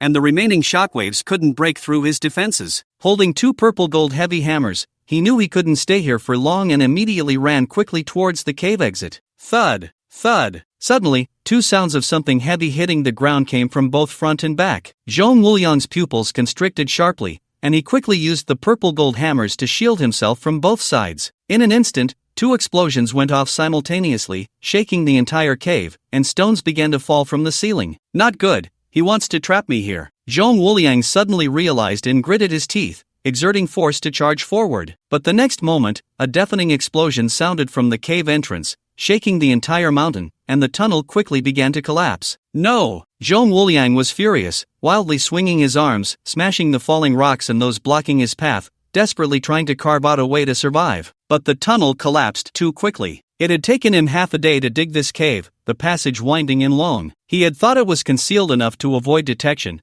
but now it had buried him instead. Zhang Wuliang watched helplessly as the passage ahead was solidified by the fallen rocks. He knew that to break through these rocks would take at least 2 hours, and despair washed over him. Boom! At that moment, several bombs appeared out of nowhere, landing not far from him. Bastard! Bastard! Bastard! Zhang Wuliang's forehead was bulging with veins as he furiously swung around, only to be engulfed by an explosion the next second. This environment and terrain were truly perfect for bombs. Zhang Wuliang figured he hadn't considered that his enemy would be an extremely rare space ability user when he was digging the tunnel, and his caution had instead harmed him. But that was normal. Space ability users were indeed extremely rare, likely not exceeding 50 worldwide. Who could have guessed he would be so unlucky? After the explosion, Zhang Wuliang was covered in wounds, but they were all superficial. The body of a martial artist was robust. Even enhanced bombs struggled to inflict significant damage on him. However, Yu Xian didn't lack bombs, and there were plenty to go around. Zhang Wuliang gasped for breath, realizing that Yu Xian wouldn't let him off, so he recklessly began to dig through the surrounding rocks, trying to carve out a path to survival as quickly as possible. Boom! Boom! Boom! More and more bombs fell, and none of them exploded. Out of the corner of his eye, Zhang Wuliang caught sight of the bombs on the ground, cold sweat covering his forehead, and he swung the purple gold heavy hammer even faster. If it were 1 bomb or a dozen, he wouldn't be afraid of being blown up, but with hundreds of bombs, even he, a martial artist, couldn't withstand it. Especially in such a confined space, the power of the bombs would be greatly amplified. Just thinking about so many bombs exploding simultaneously made his scalp tingle. Zhang Wuliang had considered running back, escaping to the stone chamber. The problem was that the way back had just collapsed, and now he had only a tiny area to move, leaving him no room to dodge. Moreover, after the tunnel collapsed, digging became extremely difficult. As soon as he hammered through some rocks and dirt, new rocks and dirt would fall from above, making the efficiency very low. Even with Zhang Wuliang's incredible strength, his potential couldn't burst forth quickly enough between life and death, especially when he had barely dug a short distance before a massive rock fell, becoming the last straw that broke the camel's back. I surrender, I give up. Zhang Wuliang turned to see more and more bombs and finally felt fear. He placed the purple gold heavy hammer on the ground, quickly knelt down, raised his hands, and shouted to the surroundings. Boom! Boom! Boom! The bombs continued to appear out of thin air. The pressure on Zhang Wuliang grew heavier, his eyes bloodshot as he watched the bombs gradually pile up into a small mountain, shouting, I've already surrendered, what more do you want? What good does it do you to kill me? Boom! Boom! Boom! The bombs kept falling. Zhang Wuliang knelt on the ground, crying, Big brother, sir, I really surrender. If not, I'll break my own arms and legs. You should believe me now, right? Above the cave, Yu Xian had no idea that Zhang Wuliang had already surrendered. To be safe, he planned to drop 500 bombs, directly blowing Zhang Wuliang into the sky. This was his first time dealing with a martial artist, and he had no experience at all, so he thought he should be conservative and not take risks easily. After placing enough bombs, he pulled the safety pin from the last bomb and casually tossed it into the spatial bubble, the grenade disappearing the next second. Boom! In an instant, the entire mountain below shook, the location of the cave resembling a volcanic eruption, with a large amount of rocks, soil, and dust shooting into the sky. In the enclosed space, the power of the bomb indeed increased tremendously. Yuxian looked at the ground and happened to see an arm blown off, finally landing on a rock, blood flowing from the severed end. Suddenly, a dark shadow leaped out from the explosion pit, fleeing into the distance at an incredible speed. Is he not dead? Yuxian's eyes widened in shock. The reason Zhong Wuliang was not killed in the explosion was mainly that in his despair, he curled himself up with many rocks blocking the front, and then used a purple gold heavy hammer to shield himself. However, he still underestimated the power of the bomb Yuxian had deployed. The arm holding the purple gold hammer was blown off, and the other arm was fractured. Run! He had to run quickly. Zhong Wuliang had considered hiding in the pit to ambush Yuxian. The problem was he had no confidence at all. Yuxian was a space ability user, and he feared that as soon as he made a move, Yuxian would teleport away. That pit created by the bomb was too suitable for a second bomb deployment. After weighing the pros and cons, he decided to escape first. If he couldn't get away, he would find a suitable terrain to fight the enemy. But as he ran, he began to feel something was off. He suddenly stopped, turned to look at a nearby tree, and looked down to see his blood dripping from his severed arm, sticking to the trunk. He had just run past this tree. How had he circled back? Thud! A bomb landed at Zhong Wuliang's feet. He looked down at the bomb, and a smile that was uglier than crying gradually appeared on his face. The opponent was clearly a fragile space ability user and would absolutely not believe a single word he said. Even if he broke his own limbs, the opponent would probably still suspect he was using a ploy to lure them in,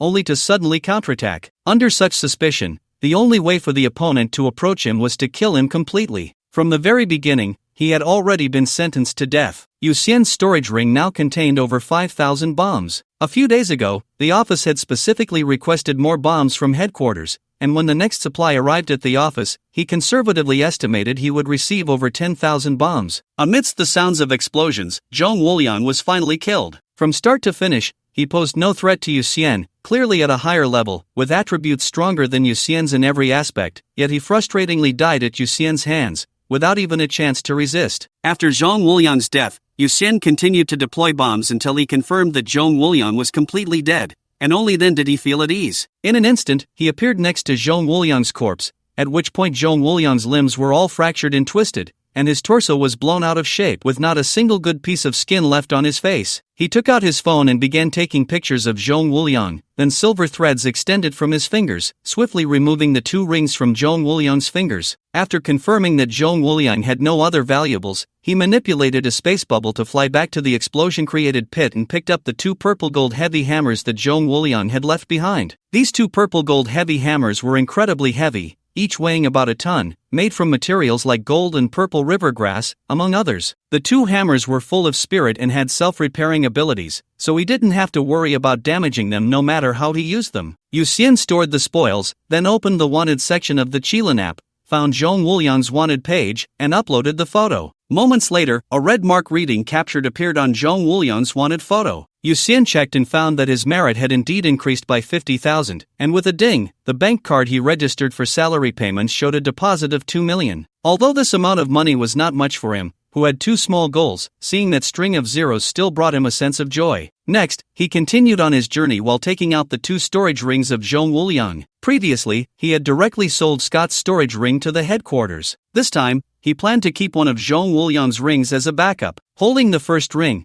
he confirmed that it didn't contain any hidden traps before putting it on to check what was inside the storage space. Meat. A large amount of meat. Yuxian first saw a big pile of processed meat, and next to it were 2 knives used for cutting meat. This meat was probably Zhong Wuliang's food. Clearly, Zhong Wuliang had been very low-key to avoid being wanted by the Huaxia authorities. He probably didn't dare to leave his cave. In fact, this was not much different from being imprisoned. However, thinking about the people he had killed, Yuxian felt he deserved it. Huaxia did not simply suppress extraordinary individuals. Otherwise, it would only lead to all extraordinary individuals becoming disloyal. In fact, as long as extraordinary individuals had reason, they could also protect their own rights. Otherwise, wouldn't extraordinary individuals be subject to ordinary people's schemes every day? Although the law was stricter on extraordinary individuals, it still had to be fair and just while protecting the weak, so that everyone could accept it. Ding dong! At that moment, Yu Xian's phone rang with a notification. Xian Yu, don't waste Zhong Wuliang's corpse, sell it to me, and I can give you 3,000 merit points. Yu Xian picked up his phone, opened it, and saw a bizarre message from Bat. What did he mean by not wasting the corpse? That was too frightening. He frowned slightly and quickly asked via voice message,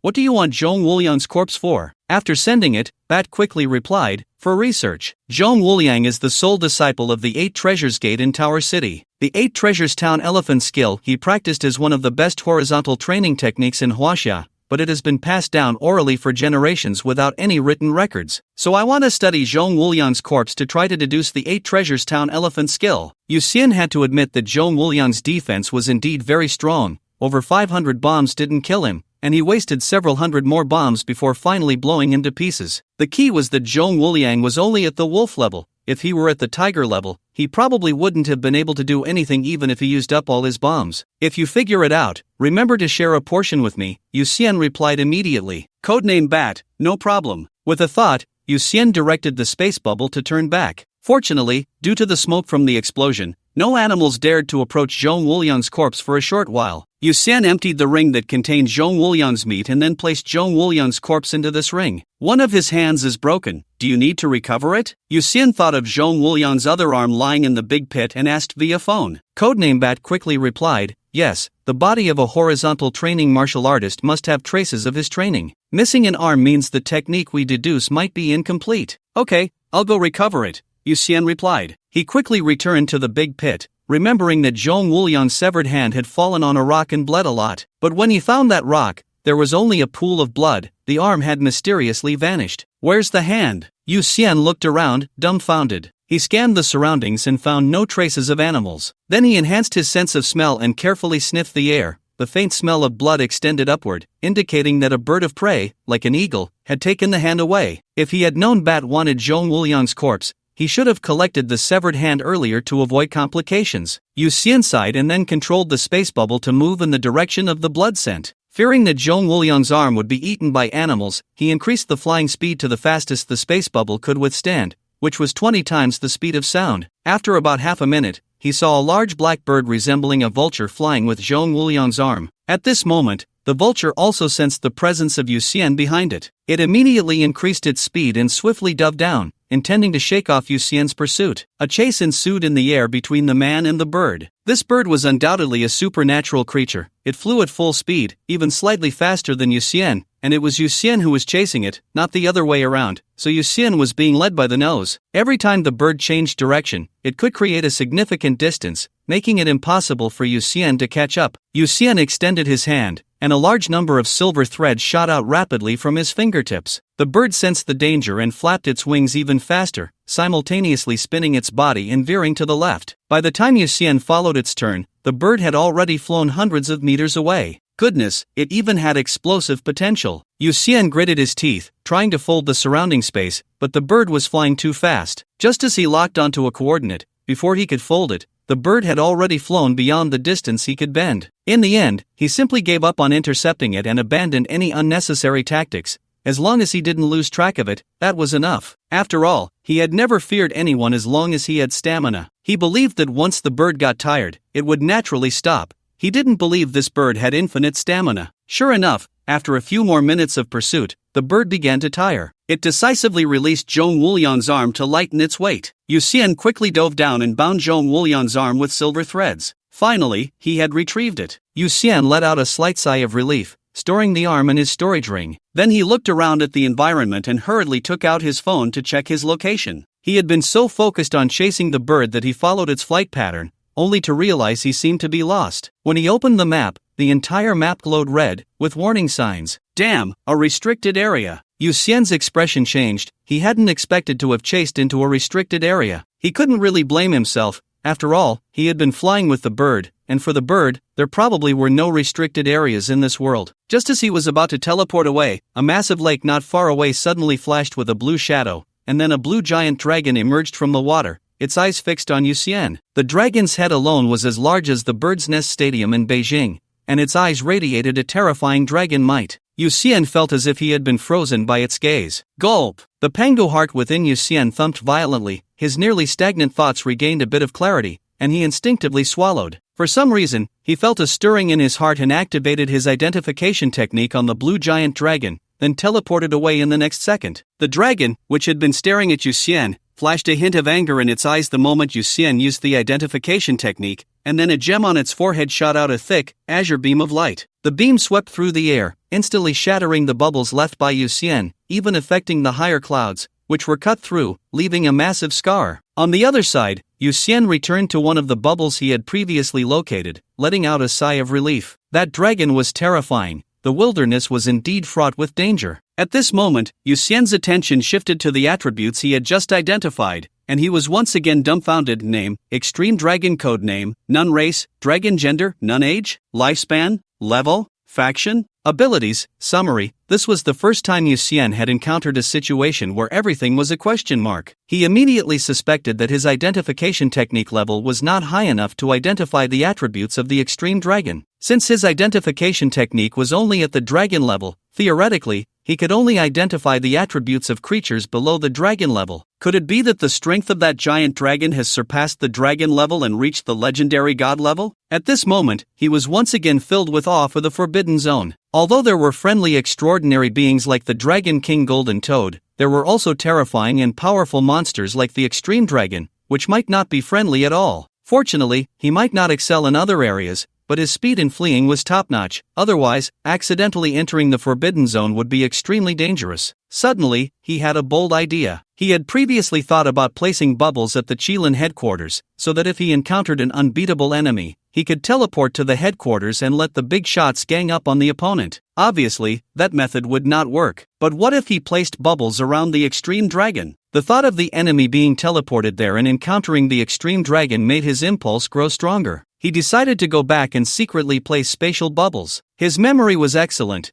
He clearly remembered the route from the big pit to the Forbidden Zone where the Extreme Dragon resided. This had nothing to do with vampires. He had always had a good memory since childhood, and even without studying hard, he could generally maintain an average score above the middle tier. He first returned to the previous big pit, then flew towards the Forbidden Zone of the Extreme Dragon. Of course, this time he definitely did not dare to enter the Extreme Dragon's Forbidden Zone. He planned to place a few bubbles on the outskirts and then control them to slowly move closer to the Extreme Dragon. Half an hour later, he reached the edge of the Forbidden Zone. It was really on the edge. From his position, he couldn't even see the lake where the Extreme Dragon resided. He could only see layers of overlapping peaks, estimating that he would have to go several thousand meters deeper to see that lake. But that was enough. He truly did not dare to get any closer. Start! He extended his hand, and tiny bubbles quickly gathered in his palm. Then he manipulated these bubbles to swiftly move towards the location of the Extreme Dragon, moving close to the ground. At first, he could still see the bubbles, but as he progressed, he could no longer see them. He could only condense the seeds of the other shoreflower and place them inside one of the bubbles. Once the other shoreflower bloomed and its petals spread forward,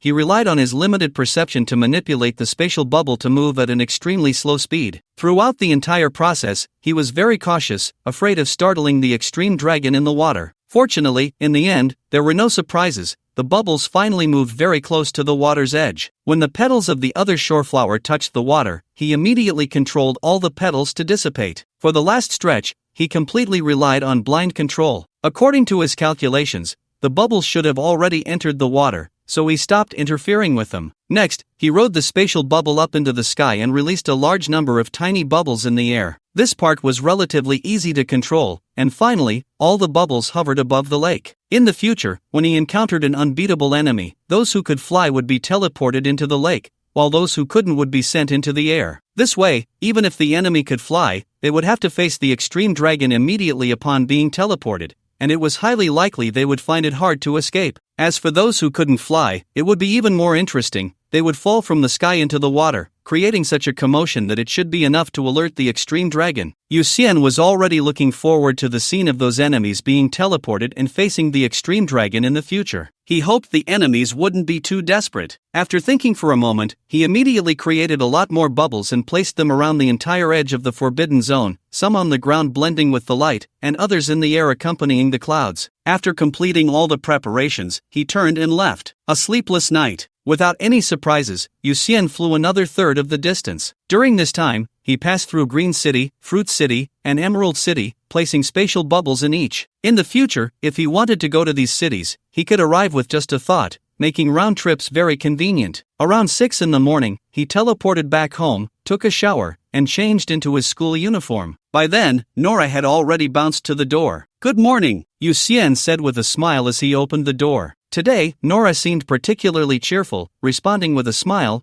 good morning. The two of them walked to school together, and Nora occasionally showed a happy smile, which caught Yu Xian's attention repeatedly. Nora didn't keep it a secret and laughed. "My dad transferred Rocky away, and the new guardian is a very easygoing sister. She just started last night, and we talked all night." "Congratulations, now you have more freedom," Yu Xian replied with a smile. He wasn't surprised that Marcus transferred Rocky. After all, Rocky had come to see him that night, and his behavior was already very suspicious. Yu Xian couldn't help but doubt Rocky. For instance, would Rocky have inappropriate thoughts about his daughter? Yu Xian secretly despised Rocky, finding it somewhat amusing as he looked at the happy Nora. When he flew to Ice City tonight, Nora would definitely be even happier tomorrow. "By the way, my mom heard that Rocky was transferred and booked a flight for tonight. I'll be able to see my mom tomorrow, and finally, there won't be any annoying people getting in the way," Nora continued happily. Yu Xian's smile suddenly faltered, and he forced a laugh. "You mean, your mom is coming?" "Yeah, the flight is tonight, and she should arrive tomorrow," Nora nodded, her eyes filled with anticipation, radiating joy. Yu Xian could only smile and say, "Congratulations, tomorrow is Saturday, so you can spend some quality time with your mom." This was a bit awkward. He had planned to surprise Nora tomorrow, but now her mom would arrive in Silver City first. According to his original plan, he would prepare a space bubble in Ice City tonight, then go find Nora tomorrow, use the space bubble to transport her to Ice City, and then go meet Nora's mom together. Just thinking about that scene was beautiful. Who would have thought that plans would change? The transfer of Rocky triggered a chain reaction, and the entire plan was ruined. "What's wrong?" Nora asked when she noticed Yu Xian looking a bit down. Yu Xian forced a smile and said, "It's nothing, just a bit tired from last night. I'll take a nap once we get to school." The two arrived at school, and after entering the classroom, Nora happily shared her joy with Chen Ling, the two girls whispering secrets together. Yu Xian didn't eavesdrop. He rested his chin on his hand, contemplating whether he still needed to go to Ice City. Although he couldn't give Nora a surprise, he felt a bit disheartened and disappointed. But after the journey of the past 2 nights, he had grown fond of the feeling of adventure in the wilderness, unrestrained and free. Once, wandering the world with a sword was just a dream. Now that the dream had become reality,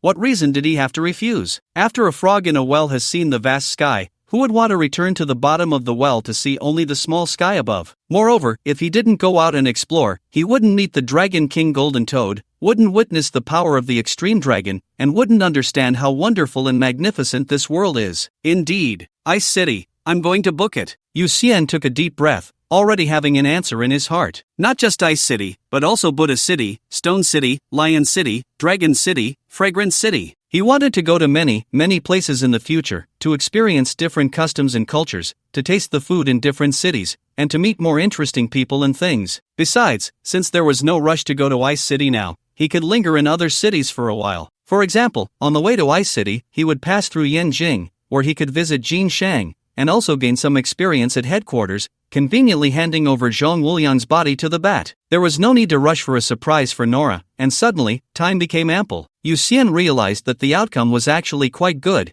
at least he felt freer. In the evening, in a corner of the bamboo forest in Bamboo City, Yu Xian appeared out of nowhere and happened to see a giant panda with a round little panda. He actually loved pandas very much. If it hadn't been for the time constraint, he would have insisted on petting the panda's head and feeding it bamboo. Now that he wasn't in a hurry, he planned to teleport home after taking a shower and have some fun with the pandas. "Aunt Panda, I really like Xiaomei, so please let her come with me." Yu Xian cautiously approached the giant panda, then put on a dramatic act, looking serious as he spoke to the panda, and finally gazed affectionately at the little panda. The giant panda sat on the ground, calmly breaking bamboo and leisurely eating it, while the little panda lay behind its mother's backside, curiously watching Yu Xian perform. "Aunt Panda, since you don't object, I'll take Xiaomei with me." Yu Xian immediately pressed his luck, slowly walking towards the giant panda, and then he saw one of the panda's paws loosen its grip on the bamboo and start to clench into a fist. Without a second thought, he jumped away through space. This giant panda had eagle-level strength.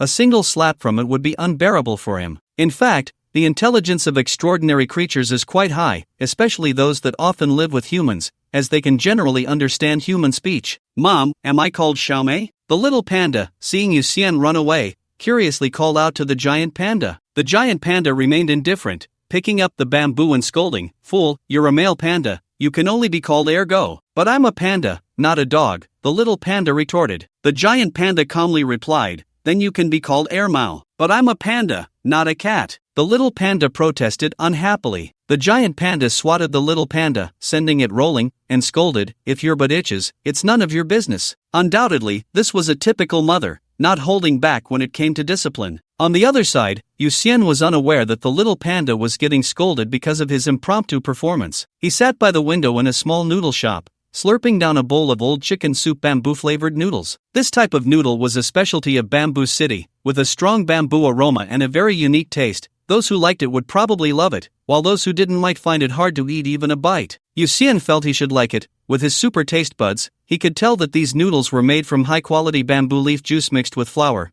and during cooking, a sweet chicken broth was used as a base, complemented by various high-quality ingredients, making the flavor exceptional. After finishing 8 bowls in one go, Yu Xian walked out of the noodle shop with a satisfied expression. Speaking of which, vampires actually detest the smell of garlic. Staying in a closed space filled with garlic for a long time could even make them faint. However, after awakening his super stomach and super taste, Yu Xian seemed to have become immune to this weakness. At least now, he could eat garlic with great enjoyment, feeling no discomfort at all. Next, he tried to chat up a few little pandas, but without exception, they were all chased away by the giant pandas as if they were ghosts. After playing around for about 10 minutes, he teleported to Emerald City and then flew towards Ice City. Midnight, a city without walls appeared before Yu Xian. This city was so vast that he couldn't see its boundaries even while flying. Even though it was already midnight, the entire city was still brightly lit, with traffic flowing like an endless river of light. He had arrived in Yanjing. Yu Xian slowly descended, and instantly several mental energies swept over him. He immediately looked towards a tall building not far away,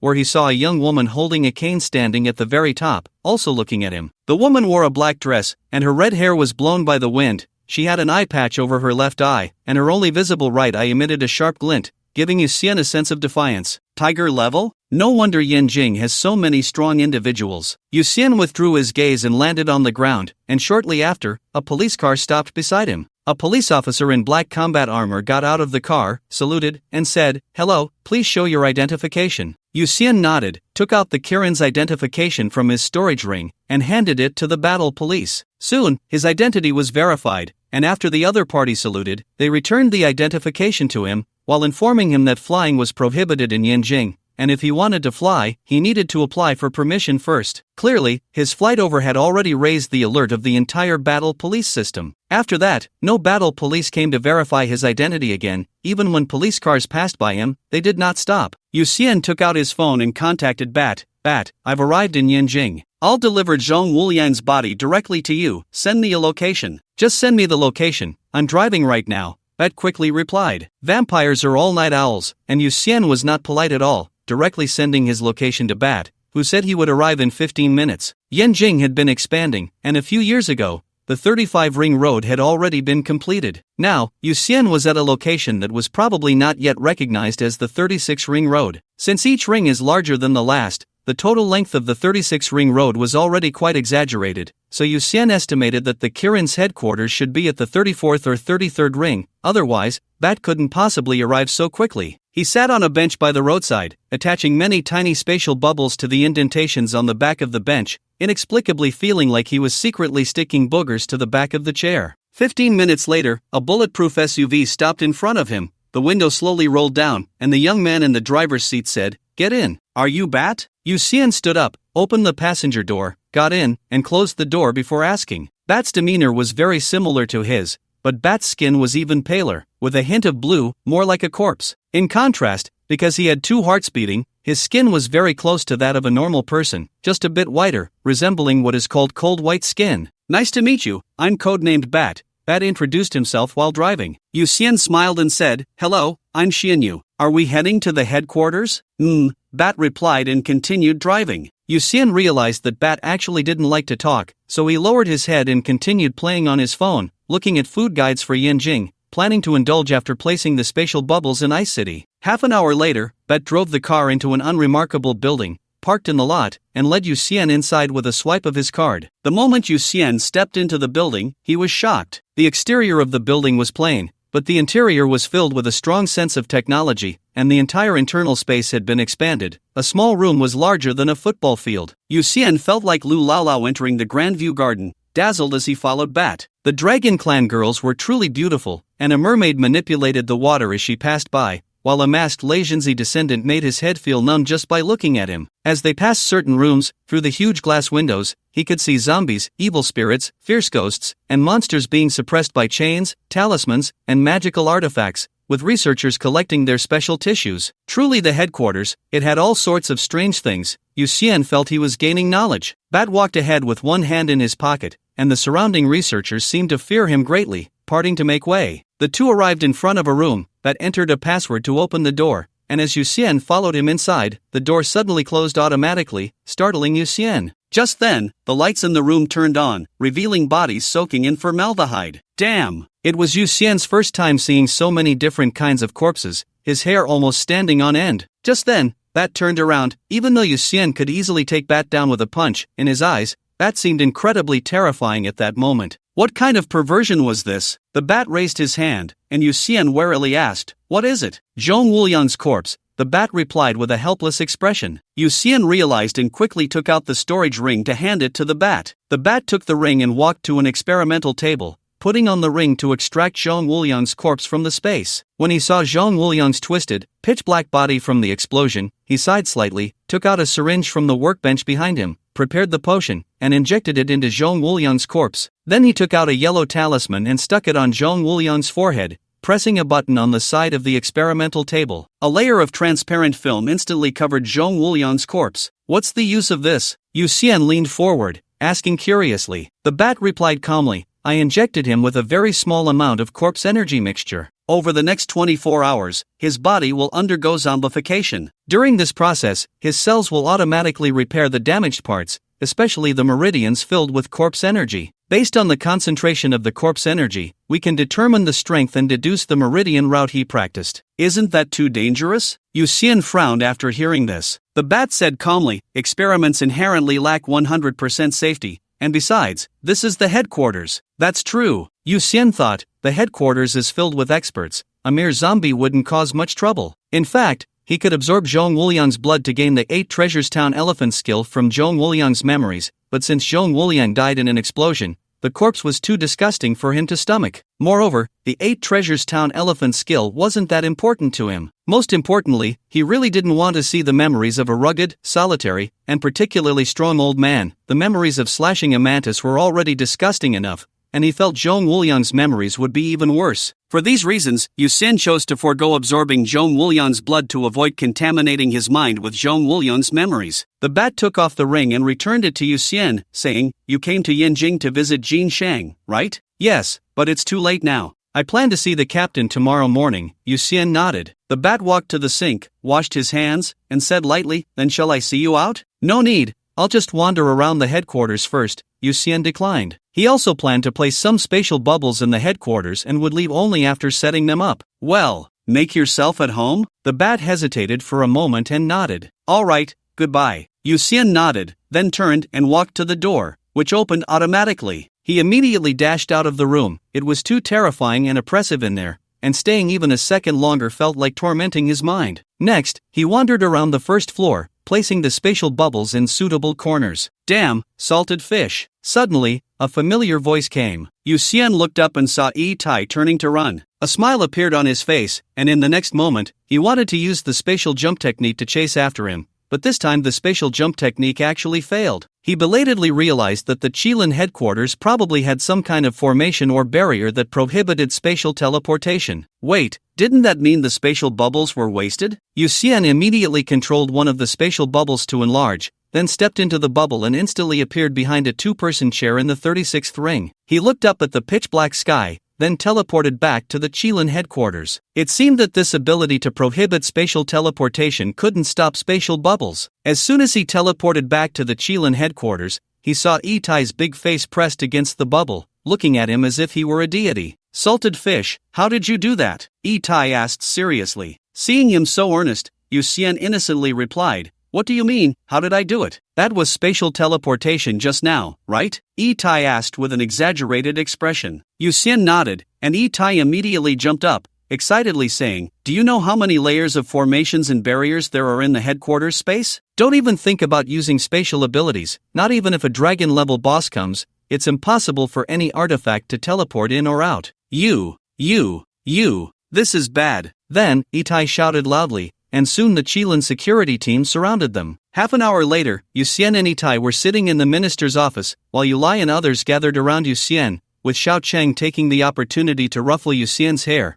making it a mess. "Little fish, try teleporting again," Yulai said, looking at Yuxian. Yuxian innocently responded with an "oh," then created a spatial bubble and instantly teleported to his home in Silver City through the bubble. He patted his chest, feeling scared. The last time was so stressful, it was the same situation. After a while, his phone rang. Yulai sent him a message telling him to hurry back. "Sigh, what is a blessing is not a curse, and what is a curse cannot be avoided," Yuxian sighed, grimacing as he teleported back to Yulai's office. "Good kid, this ability. I don't even know what to say," Yulai smiled, patting Yuxian's shoulder, looking at him with admiration. Xiao Cheng analyzed, "Little fish's spatial bubble likely has an internal space that is unaffected by the external space, belonging to a very high-level self-contained space, so he can teleport freely within that space. Can we use this principle to develop a more stable teleportation array?" a bald-headed strong man asked. Then everyone began to discuss animatedly, also debating how to handle Yuxian's situation, as his ability was too overpowered,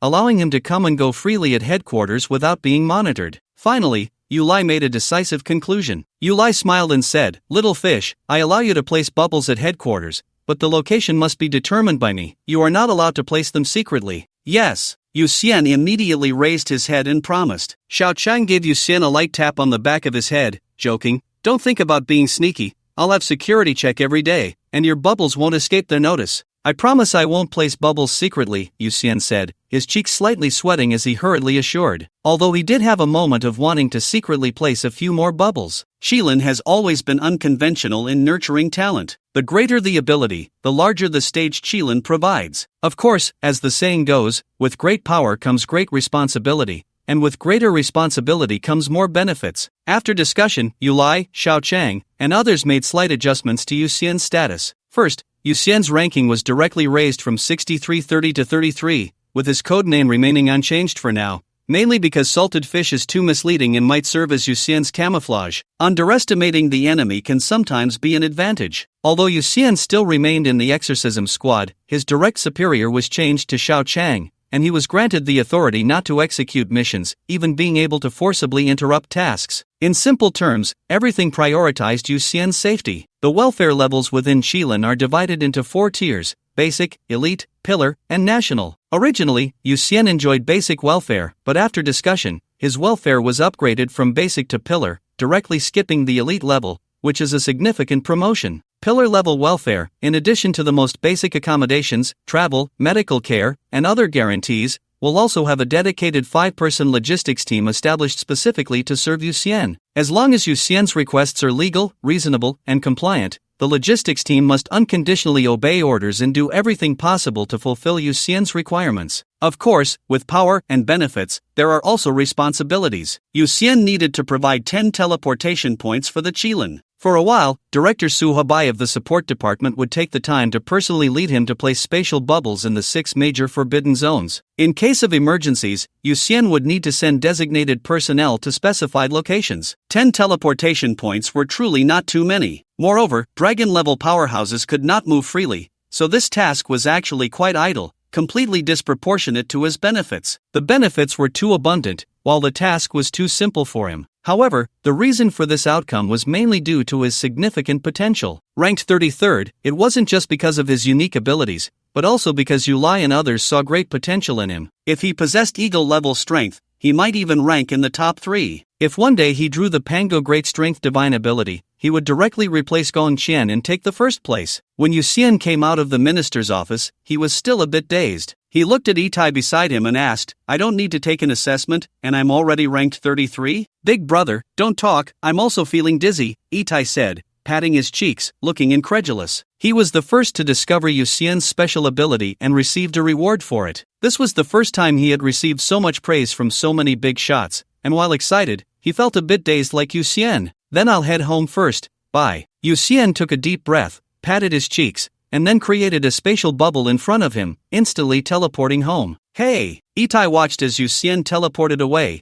realizing it a moment too late. The minister clearly said not to use bubbles recklessly at the Qilin headquarters, only at designated locations, so how did Yu Xian use one? At that moment, Director Su Habai of the support department came out, patted Itai on the shoulder, and smiled. It's fine, if he uses it for himself, let him be. Now, Yu Xian could be said to be the freest person in Huaxia, truly able to go wherever he wanted, as the headquarters had no intention of restraining him. Talents cannot be retained by rules. Over the centuries, Qilin had produced countless talents, most of whom ended up in the abyss never to return, but many who were willing to stay were not retained by rules or power, but by mutual understanding. One cannot deny someone the ability to use their skills. Yu Lai and others only restricted Yu Xian from leaving too many bubbles within Qilin. Yu Xian returned home. He simply lay on his bed, checking the benefits of the beam level on his phone. After reviewing all the benefits, he let out a long sigh. The benefits were truly too good, so good that he felt a bit guilty, even fearing whether he had enough awareness to match these benefits. At the same time, he felt deeply moved. Yu Lai, Xiao Chang, and the other big shots genuinely cared for him, not offering false kindness with small benefits. This time, the Qilin headquarters truly gave him all the benefits they could, without holding anything back. Generally, extraordinary forces would reserve a third of their rewards and benefits to prevent running out of things to give in the future, but Qilin exchanged sincerity for sincerity, never considering future issues. He opened the page for the extraordinary shelter, carefully searching for something useful to him. One of the benefits of the beam level was that each month he could apply to use one item with side effects for which a solution had been found. Item number 034, codename, Doom Foreknowledge Dream. It was essentially a bottle of sleeping pills that, when taken, allowed one to dream of the future. The problem was that the foreseen dreams were inevitably nightmares, and the outcomes could not be altered. They would be exactly as depicted in the dream. According to research from the Qilin headquarters, this sleeping pill would inevitably lead to the death of the user or someone close to them, but it also had a special function, to glimpse information about the future. In short, it was a very ominous item, and how it was formed remained an unknown mystery. Researchers later discovered that there is a way to resolve precognitive death dreams, which is to act them out. For example, if one dreams of someone's death, they should perform a scene of that person's death. As long as it is completely consistent with the images in the dream,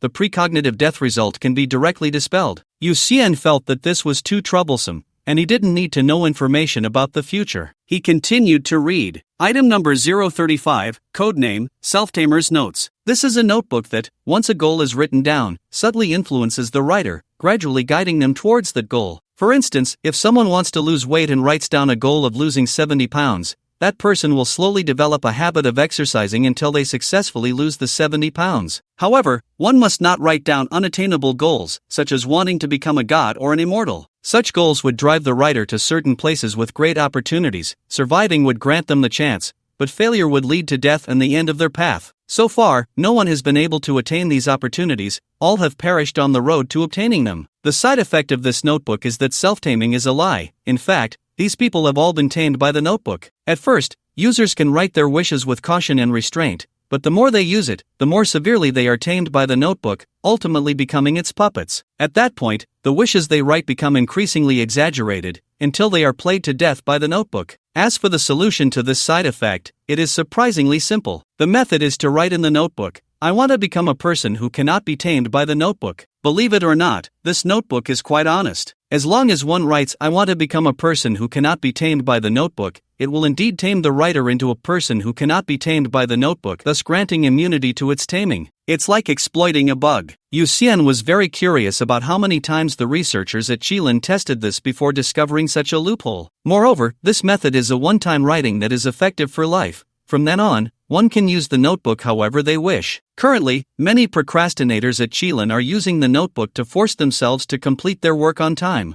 Yu Xian felt that he probably wouldn't need the notebook for now, so he continued to look at the next containment item. He read for an entire night and realized that he was quite a wealthy person. After looking at hundreds of containment items, not a single one caught his interest. It wasn't that the items were bad, but rather that his own abilities were too strong, so he didn't really need the assistance of these external objects. Wait, why have I been looking down the list? Yu Xian realized at dawn that he had seen item number 034 because he had previously looked at item number 033, the Great Fireflame Burning Heaven Blade, and since he had browsed it, he jumped directly to item number 034. But in fact, there were still many powerful containment items before that. He quickly opened item number 032, but unfortunately, the page displayed that it was unavailable, clearly indicating that a solution to its side effects had not yet been found. In fact, the Great Fire Flame Burning Heaven Blade was also a containment item that was not allowed to be used under normal circumstances. If an ordinary person used it once, they might lose their entire lifespan in just a few minutes. Yu Xian continued to look further. Item number 031, item number 030, item number 029. Indeed, the further up he went, the more bizarre the contained items became, but the side effects were equally terrifying, and most of the side effects had not yet found a solution. However, when Yu Xian saw item number 020, his eyes suddenly lit up. Item number 020, codename, Bronze Divine Tree. This is a very ancient artifact, with 9 branches of the divine tree each having a bronze bird at its tip. Anyone who drips blood on the bronze bird will have the bird transform into a golden crow that forever hangs above the blood dripper. One golden crow is equivalent to a noon sun. If a person is continuously exposed to the noon sun,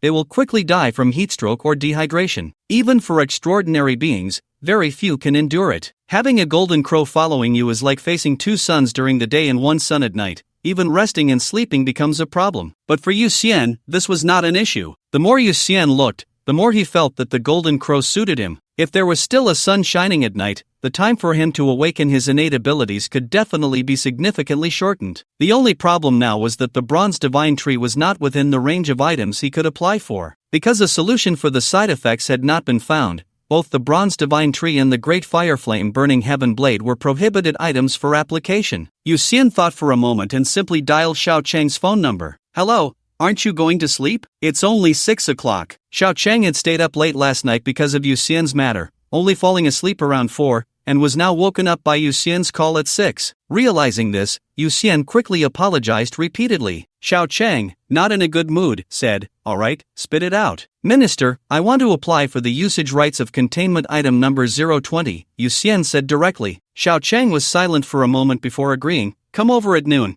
I'll take you to collect it, that's it." After saying that, he hung up the phone. Yu Xian had prepared a whole bunch of reasons, all stuck in his throat. He didn't expect Xiao Chang to agree so easily. Because of the Great Fire Flame Burning Heaven Blade incident, he thought Xiao Chang would refuse him like last time, and completely without negotiation. Instead, this time Xiao Chang simply agreed. Could it be that Minister Xiao also knows identification techniques? A thought flashed through Yu Xian's mind, but no, perhaps the higher-ups all knew it as well. Even if it wasn't identification techniques, the big shot should have other means to understand his attributes, and it might even be more comprehensive than the information obtained through identification techniques. The reason he was able to attract everyone's attention this time, aside from the incredible ability of the space bubble, might also be his unreasonable growth speed. The last time they met, he was still an ant-level rookie, and now he was already a snake-level little expert. How much time had passed? It was like seeing a baby who hadn't weaned yet today, and the next day, when you see him again, the baby has already become a yellow-haired kid riding a ghost fire. How shocking that must be. At noon, Yu Xian teleported to the Qilin headquarters. He went straight up to the 3rd floor, knocked on the door, and entered Xiao Chang's office. Xiao Chang's office was completely different from what Yu Xian had imagined. First, it was large, and second, it was filled with numerous pits and bumps. Although it was called an office, Yu Xian felt it resembled a battlefield more, with Xiao Chang sitting at a small desk in the corner, working,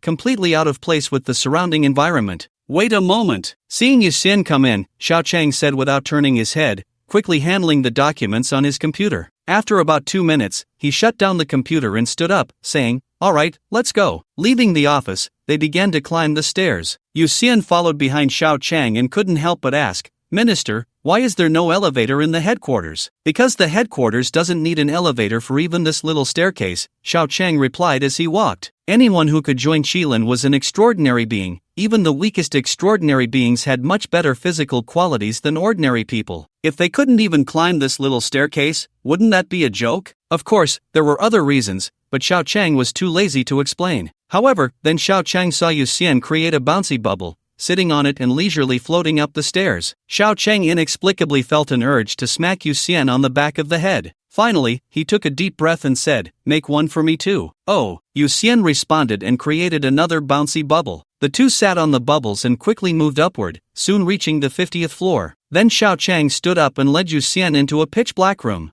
Following Xiao Chang, Yu Xian found that even though he had night vision abilities, the room was still completely dark. In the pitch-black room, as they walked straight ahead, the sense of space and time gradually became chaotic, and even Yu Xian felt a slight change in his weight. Suddenly, the path ahead opened up, revealing a massive, enclosed, all-metal base before Yu Xian's eyes. Unable to help himself, Yu Xian turned to look back, and the room behind him remained shrouded in darkness. "Don't look back, let's go," Xiao Chang said, a slight smile curling at the corners of his mouth as he spoke. However, in the next moment, Yu Xian created a bubble to wrap around himself, and then his eyes widened in disbelief. "Minister, what exactly is this place?" Yu Xian asked, shock written all over his face as he looked at Xiao Chang. In his perception, all the bubbles placed on Earth felt incredibly distant. Although he could still teleport there instantly, that feeling of distance lingered. "This is the extraordinary shelter, located on Kepler star in the Swan constellation, over 600 light-years from Earth. Isn't it stunning?" Xiao Chang introduced proudly. Yu Xian instinctively nodded. It was not just stunning, it was absolutely mind-blowing. "Because you are a spatial ability user, I'm telling you this, remember to keep it a secret," Xiao Chang said with a smile. Although elite members also had the qualification to enter the extraordinary shelter, the vast majority of people had no idea where it was located. At most, they felt a slight change in gravity and thought the place was a bit strange. Only spatial ability users like Yu Xian could keenly perceive the changes in space and even discover the secrets of the extraordinary shelter through spatial coordinates. However, Xiao Chang had already anticipated all of this when he brought Yu Xian here, mainly because Yu Xian was qualified to learn more secrets. "After you mastered the identification technique, you should have noticed, right? This year is 5322. Xiao Chang continued walking, and Yu Xian hurriedly followed after emerging from the bubble, listening as Xiao Chang spoke. He certainly knew this number. He had already seen that many creatures had a lifespan of 5322, and aside from the extreme dragon being a question mark, 5322 seemed to be the lifespan limit for all creatures. 5322 might just be the limit of our world, Xiao Chang said. Yu Xian was astonished.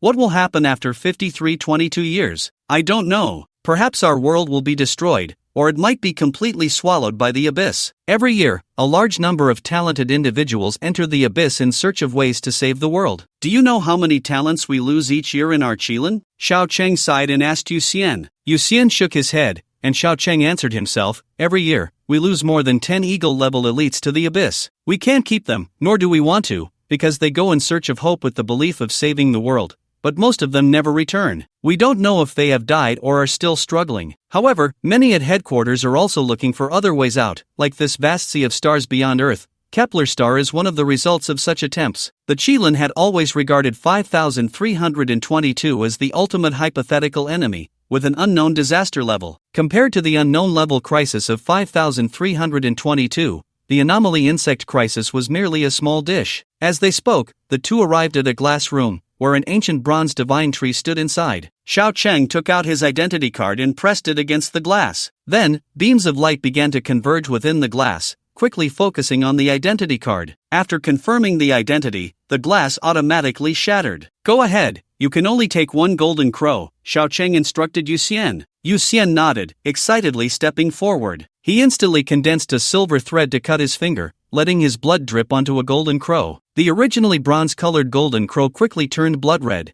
and then the blood color was devoured by gold, its body rapidly radiating light. The golden crow flapped its wings and affectionately flew above Yu Xian's head, circling around. Yu Xian immediately felt as if he were standing under the midday sun, his whole body becoming hot. However, it felt quite comfortable. The talent of the Light Eater was at work. A talent that would normally awaken on the weekend was likely to awaken in just a few hours. Yu Xian walked out of the glass room, and Xiao Chang took his identity card from the light circuit. The glass that had vanished reappeared quickly, protecting the bronze divine tree once more. Follow me, Xiao Chang said, glancing at the golden crow above Yu Xian's head before addressing him. The golden crow would not affect anyone else. It only shone on Yu Xian, and to others, it merely appeared as a small golden bird above his head. The two arrived in an empty room, and Xiao Chang spoke to Yu Xian. Place a few bubbles here as backups. In case another method of transportation fails in the future, at least you have this as insurance. Yu Xian nodded and immediately created a large number of tiny bubbles that adhered to the walls of the room. Since each bubble was very small, he specifically placed several hundred bubbles this time. The consumption of spatial energy was something he could replenish in an hour. After setting them up,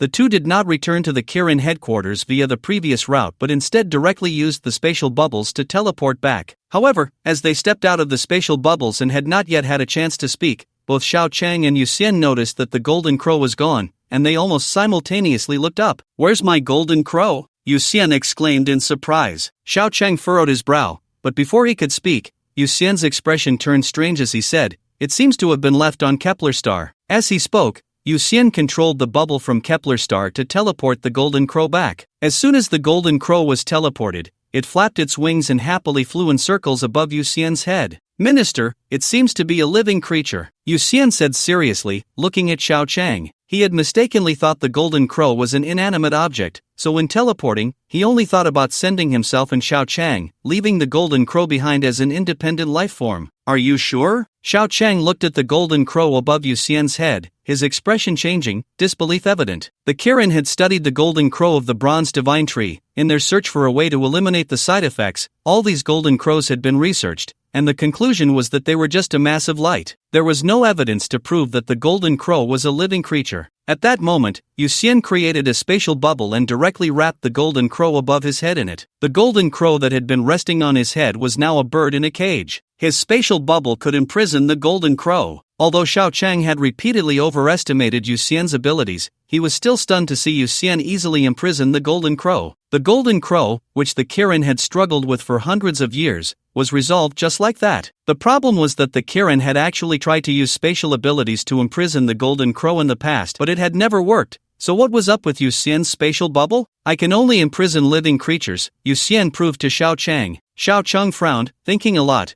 and finally realized that whether the golden crow was a living creature or not was actually of little significance, because aside from Yu Xian, no one else could do anything about the golden crow. He tiredly pinched the bridge of his nose and turned to walk toward the office. "You go play by yourself, I have things to do." "Oh, then goodbye, Minister." Seeing Xiao Chang's fatigued expression, Yu Xian thought he hadn't rested well last night, so after saying goodbye, he simply teleported away. In Silver City, Yu Xian returned home and directly imprisoned the golden crow in a spatial bubble. He held the bubble in his hand, watching the golden crow continuously bump against the bubble, and laughed, "Little thing, be good and stop bumping." However, the golden crow couldn't understand his words and continued to crash against the bubble. "Well, this is a silly thing." It was highly likely that it regarded him as its mother, which was why it kept hovering above his head. However, thinking of those mothers that had been scorched to death by the golden crow, Yu Xian decided that this golden crow would be named Fool, for short, Little Fool. In the afternoon, Yu Xian sat in the garden basking in the sun. From time to time, he would confine Little Fool in a spatial bubble, only to release it again when it became anxious. At first, Little Fool would frantically bump against the spatial bubble, but after several attempts, it gave up. This indicated that Little Fool was indeed a living creature, not an inanimate object. It had its own thoughts, even a temper, and could be trained. However, Little Fool did not live up to the name Yu Xian had given it. Even when Yu Xian repeatedly placed it on his shoulder through the spatial bubble or tried to coax it into flying to a designated target, he failed every single time. Aside from flying around above his head, it spent the rest of the time slacking off in the spatial bubble. Just as he decided to give up on further training, his heart,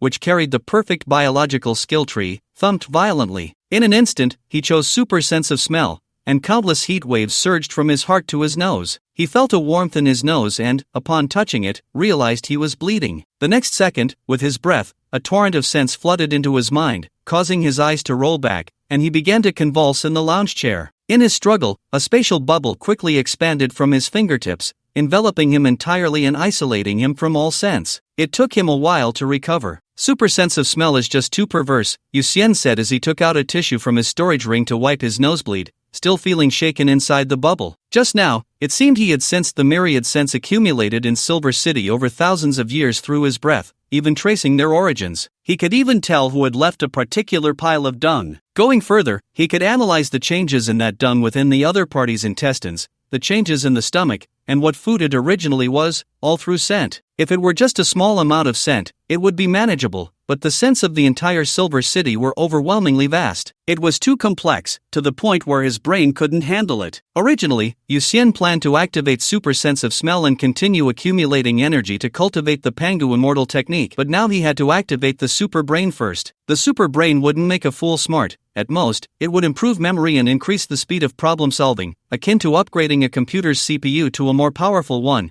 but the software inside wouldn't change. For instance, perfect biological entities come with a super brain, but they are still not intelligent, they simply process information faster. Now, Yuxian needed the super brain to handle the massive information brought by the super sense of smell. If he couldn't solve this problem, having super sense of smell would become a burden. For now, he could only use the spatial bubble to block various scents. Otherwise, if his brain was continuously occupied by scent information, he didn't know if he could hold out until the day the super brain was activated. Or rather, even if he could activate it, by then his brain would be filled with junk information. Would he still have the self-awareness to select his innate abilities? However, super sense of smell was not entirely unusable. Yuxian manipulated the spatial bubble, trying to first include the scents within a 1-meter radius. Instantly, his brain sensed the fresh fragrance of leaves and the earthy smell of grass. Delving deeper, he detected earthworms beneath the soil, along with various insects whose names he couldn't recall. Although his brain wasn't a super brain, as an extraordinary being, his brain was quite capable. At least, his information processing ability was far superior to that of an ordinary person. 1 meter was not a problem. Next, Yuxian tried to include scents within a 10-meter range, detecting rusty nails buried underground and the broken shoes left by workers during construction. Yuxian frowned, realizing that there was quite a bit of construction waste buried beneath his own home. He even discovered some food remnants left by the workers. Inexplicably, he knew these remnants were from a certain day 5 years ago. Through a faint scent, he could tell how these bones had been cooked. Indeed, his super sense of smell was incredible, completely beyond the realm of normal olfaction, resembling a superpower. Subsequently, Yuxian continuously tried to expand the range of scents he could perceive, from 10 meters to 50 meters, then from 100 meters to 1,000 meters. Ultimately, he determined that the maximum amount of information he could currently handle was limited to 1,000 meters. Beyond that, his brain struggled to process it. 1,000 meters was actually not bad. Yuxian sat in his bubble, flying out of the villa, perceiving everything around him through scent: snakes hiding by the river, people driving, passengers quietly passing gas, lifeless pedestrians. He slowly moved towards a more populated area, and when the scent information became dense, he had to reduce his range from 1,000 meters to 500 meters. Is that Nora's scent? Yuxian suddenly caught a whiff of a familiar sweet aroma on a street. Then he detected another scent somewhat similar to Nora's, but this one was more complex. There were at least 2 men involved. Nora's mother? A thought stirred in Yuxian's mind. He enhanced his brain with the blood of silver and took another deep breath of the surrounding air. In an instant, a large amount of scent information was categorized by his brain, even allowing him to deduce images from the molecular structure of the scents. For example, when someone smells the scent of roses, images of roses naturally appear in their mind. When they smell roasted chicken, images of roasted chicken come to mind. His super sense of smell could easily transform vast amounts of information into such images, enabling the host to see the prototypes of these scents. Of course, this required a sufficiently capable brain. A less capable one would crash due to the overwhelming influx of information. Currently, Yuxian could only use this ability under the enhancement of the blood of silver. It was likely that only by activating his super brain would this ability become a regular skill he could use freely. At that moment, Yuxian seemed to see Nora, dressed in a white dress, walking alongside a middle-aged woman who bore a slight resemblance to her, amidst a crowd several hundred meters away. There were also quite a few bodyguards around them, all armed. Indeed, it is Nora's mother. Yuxian opened his eyes, looking down at the ground, instantly locking onto Nora and her mother. Initially, Yuxian thought Nora's mother must be an extraordinary person, but it turned out she was an ordinary person, albeit with a very special aura, possessing a demeanor of someone in a higher position. However, being involved with a bloodline duke, Nora's mother could not possibly be an ordinary person. Even if she wasn't extraordinary, she belonged to a special class among ordinary people. Moreover, if Nora's mother wanted to become extraordinary, it would likely not be difficult, yet she had not done so, which was quite thought-provoking. Either her mindset was sufficiently open-minded, or she harbored greater ambitions, pursuing a more grand future. Regardless of which it was, Yuxian felt that Nora's mother was quite remarkable. Yuxian did not disturb the reunion of Nora and her mother. After observing the two for about half a tea's worth of time from a distance, he then teleported back to the villa. He felt that his super sense of smell still had great potential to be explored, especially after linking it with his super taste. He vaguely sensed even more information. Snakes collect scent particles from the air with their tongues, and what snakes can do, super taste can also achieve. However, in the past, even when Yuxian collected scent particles, he had no way to discern the information contained within them. But with his super sense of smell, the two abilities complemented each other. Yuxian returned to his garden. This time the spatial bubble only contained the scents from within the villa. The blood of silver enhances the brain, activating both super sense of smell and super taste. With his eyes closed, he felt as if he had become a higher dimensional being, the past unfolding like an onion, layer by layer, in his mind. It was as if there was a progress bar in his head that he could adjust at will, allowing him to see everything that had happened here in the past. Buyers visiting the villa, workers building the villa. Hundreds of years ago, this place was a slum, with chaotic wooden houses housing dozens of families. The further back he looked, the more information was missing, and the faces and voices of people became increasingly blurred. After a while, Yuxian opened his eyes, as if he had traveled through hundreds of years and returned to this moment. He let out a long sigh and couldn't help but complain. A perfect being actually uses this ability for hunting. What a waste. Super brain, super sense of smell, super taste, these three abilities combined were simply extraordinary. Yuxian returned indoors, knowing the origin of every piece of furniture in his home, which worker had moved it in, and even that the person had smoked before moving it, he knew it all clearly. To be honest, it was quite unscientific. He had only smelled the scent on the furniture, but his brain automatically connected it to a furniture factory on the outskirts of Silver City. It was like quantum entanglement. Upon understanding one end, he automatically understood the other. Although it was very unscientific, Yuxian had to admit it felt like a superpower. The bed has to go. These 3 pairs of underwear are no good anymore. Damn, who's so disgusting to sell a bowl that fell in dog poop after just washing it? Yuxian checked everything in his house and found that many items, upon tracing their origins, were completely unusable. The bed he usually slept on, which was clearly newly bought, was actually a refurbished second-hand item, and the previous owner was a player. Sometimes, knowing too much leads to less happiness. Anyway, everything Yuxian looked at now felt a bit off. Night fell. Yuxian went back and forth, replacing many things in his home. A police car stopped in front of the villa gate, and Yuxian instantly teleported into a bubble outside the gate. Zhang Kai, sitting in the car, laughed and said, "Let's go, it's a holiday today, let's grab a meal, my treat. TSK, the Iron Rooster is finally plucking feathers, let's go." Upon hearing he could get a free meal, Yuxian immediately shrank the bubble's range and floated happily into the car. Zhang Kai looked at Yuxian inside the bubble, curious, "Are you training your ability?" "No, quite the opposite. There's a problem with my ability, so I can only do this for now," Yuxian sighed. Zhang Kai asked with concern, "Is everything okay? Do you need to find an ability correction specialist?" "No need, it'll be fine in a few days," Yuxian replied. An ability correction specialist is like a psychologist for the extraordinary. Some extraordinary beings may experience deviations while cultivating their abilities, such as going into a frenzy, leading to psychological shadows. This is when they need the specialist's help to guide and correct their ability deviations. Zhang Kai drove to a small tavern, and the two got out and entered. Zhang Kai immediately ordered skillfully, clearly a regular at this tavern. "I love 3 dishes from this place. The lamb chops are incredibly tempting, and the tendon and dongpa pork are also quite good," Zhang Kai said with a smile. Yuxian replied, "Hold on, I have super taste, let's see how it goes, I should have the final say." "Hey, I know you have super taste, which is why I brought you to this place. Do you know what abilities their chef has?" Zhang Kai asked proudly. Yuxian remained silent, waiting for Zhang Kai to finish. "The chef here is said to have the legacy of a food god, and one of his abilities is the tongue of the food god, which can discern the subtlest changes in the taste of ingredients," Zhang Kai introduced seriously. Yuxian retorted, "Across the country, there are at least 800,000 places claiming to have the legacy of a food god, give me a break. It's different, I just feel this one is genuine," Zhang Kai said with a relaxed smile. At that moment, 2 waiters brought the lamb chops to the table, and Zhang Kai immediately urged Yuxian to start eating. After Yuxian took a bite and nodded to indicate it was delicious, the 2 of them quickly fell into a lively atmosphere as they began to eat. "Waiter, bring me a bottle of green plum wine." "Oh, right, you're not yet 18, so bring a can of juice instead," Zhang Kai said as the braised pork and 2 vegetable dishes were served. Yuxian picked up a slice of lotus root, just about to open his mouth to eat, when he suddenly froze. He sniffed the lotus root slice and said, "Zhanggo, after we finish eating,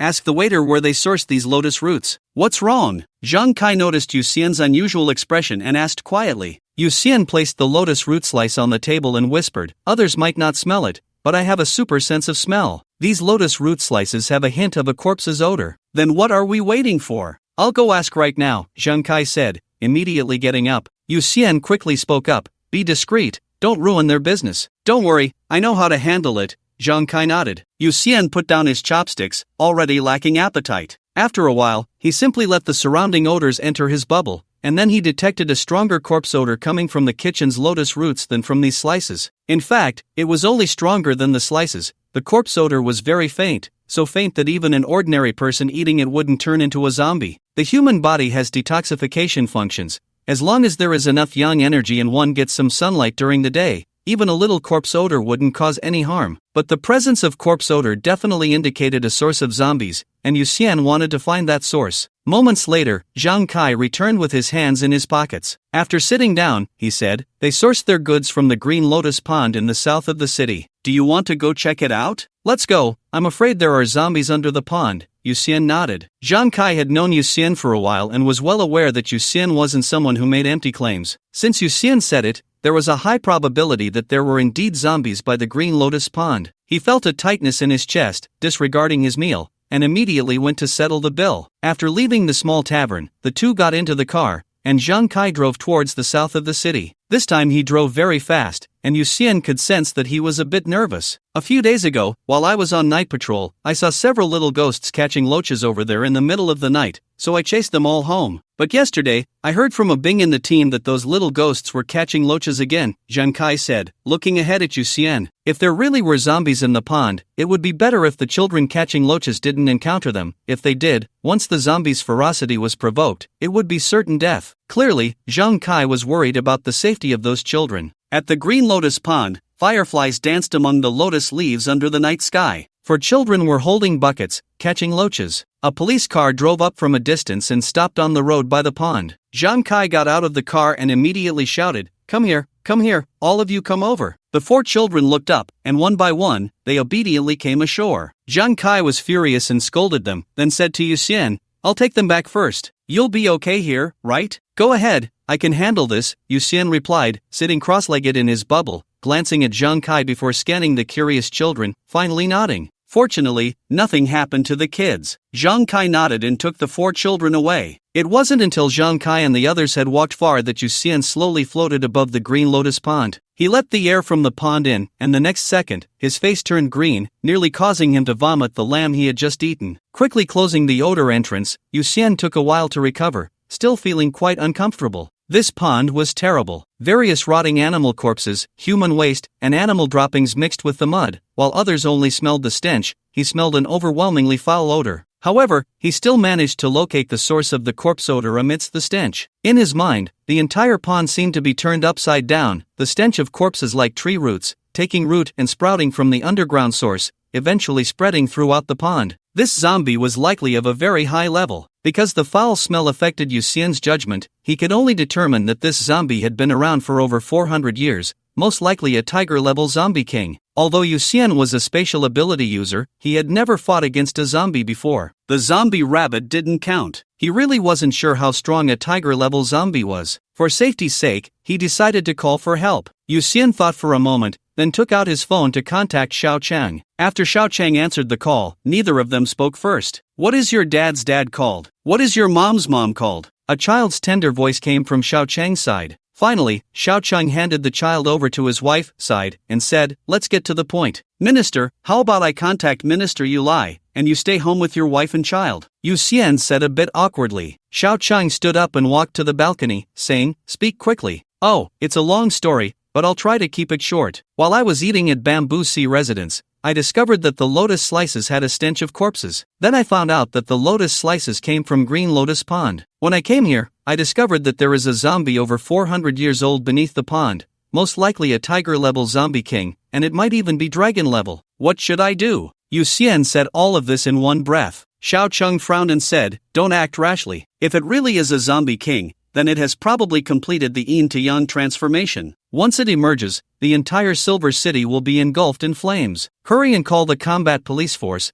put everyone on alert, and don't let anyone approach Green Lotus Pond. Without biological stimulation, the zombie king won't wake up so easily. Understood. Yu Xian nodded. Xiao Chang continued, once you've made arrangements on your end, immediately teleport back to headquarters. We'll discuss how to deal with it. Okay. Yu Xian replied. After they hung up, Yu Xian immediately called Zhang Kai, confirming that Zhang Kai had sent a few children home, and then instructed him to take the combat police force to set up a 1,000-meter quarantine zone centered around Green Lotus Pond, relocating all residents within that range to a nearby gym for shelter. About an hour later, the combat police force was fully mobilized, turning Green Lotus Pond into a restricted area, prohibiting anyone from entering. After confirming that everything was in order, Yu Xian immediately teleported back to headquarters, just as Xiao Chang arrived from home. The two went upstairs together and entered the conference room. Other senior officials arrived shortly after, and when the last, Yu Lai, arrived, the meeting officially began. Little Fish, can you confirm that the zombie is tiger level? Director Hua Chang of the combat department asked. Yu Xian nodded, saying, the zombie beneath Green Lotus Pond is definitely at least tiger level. I even suspect it has reached dragon level. Then let's clarify the level first. After all,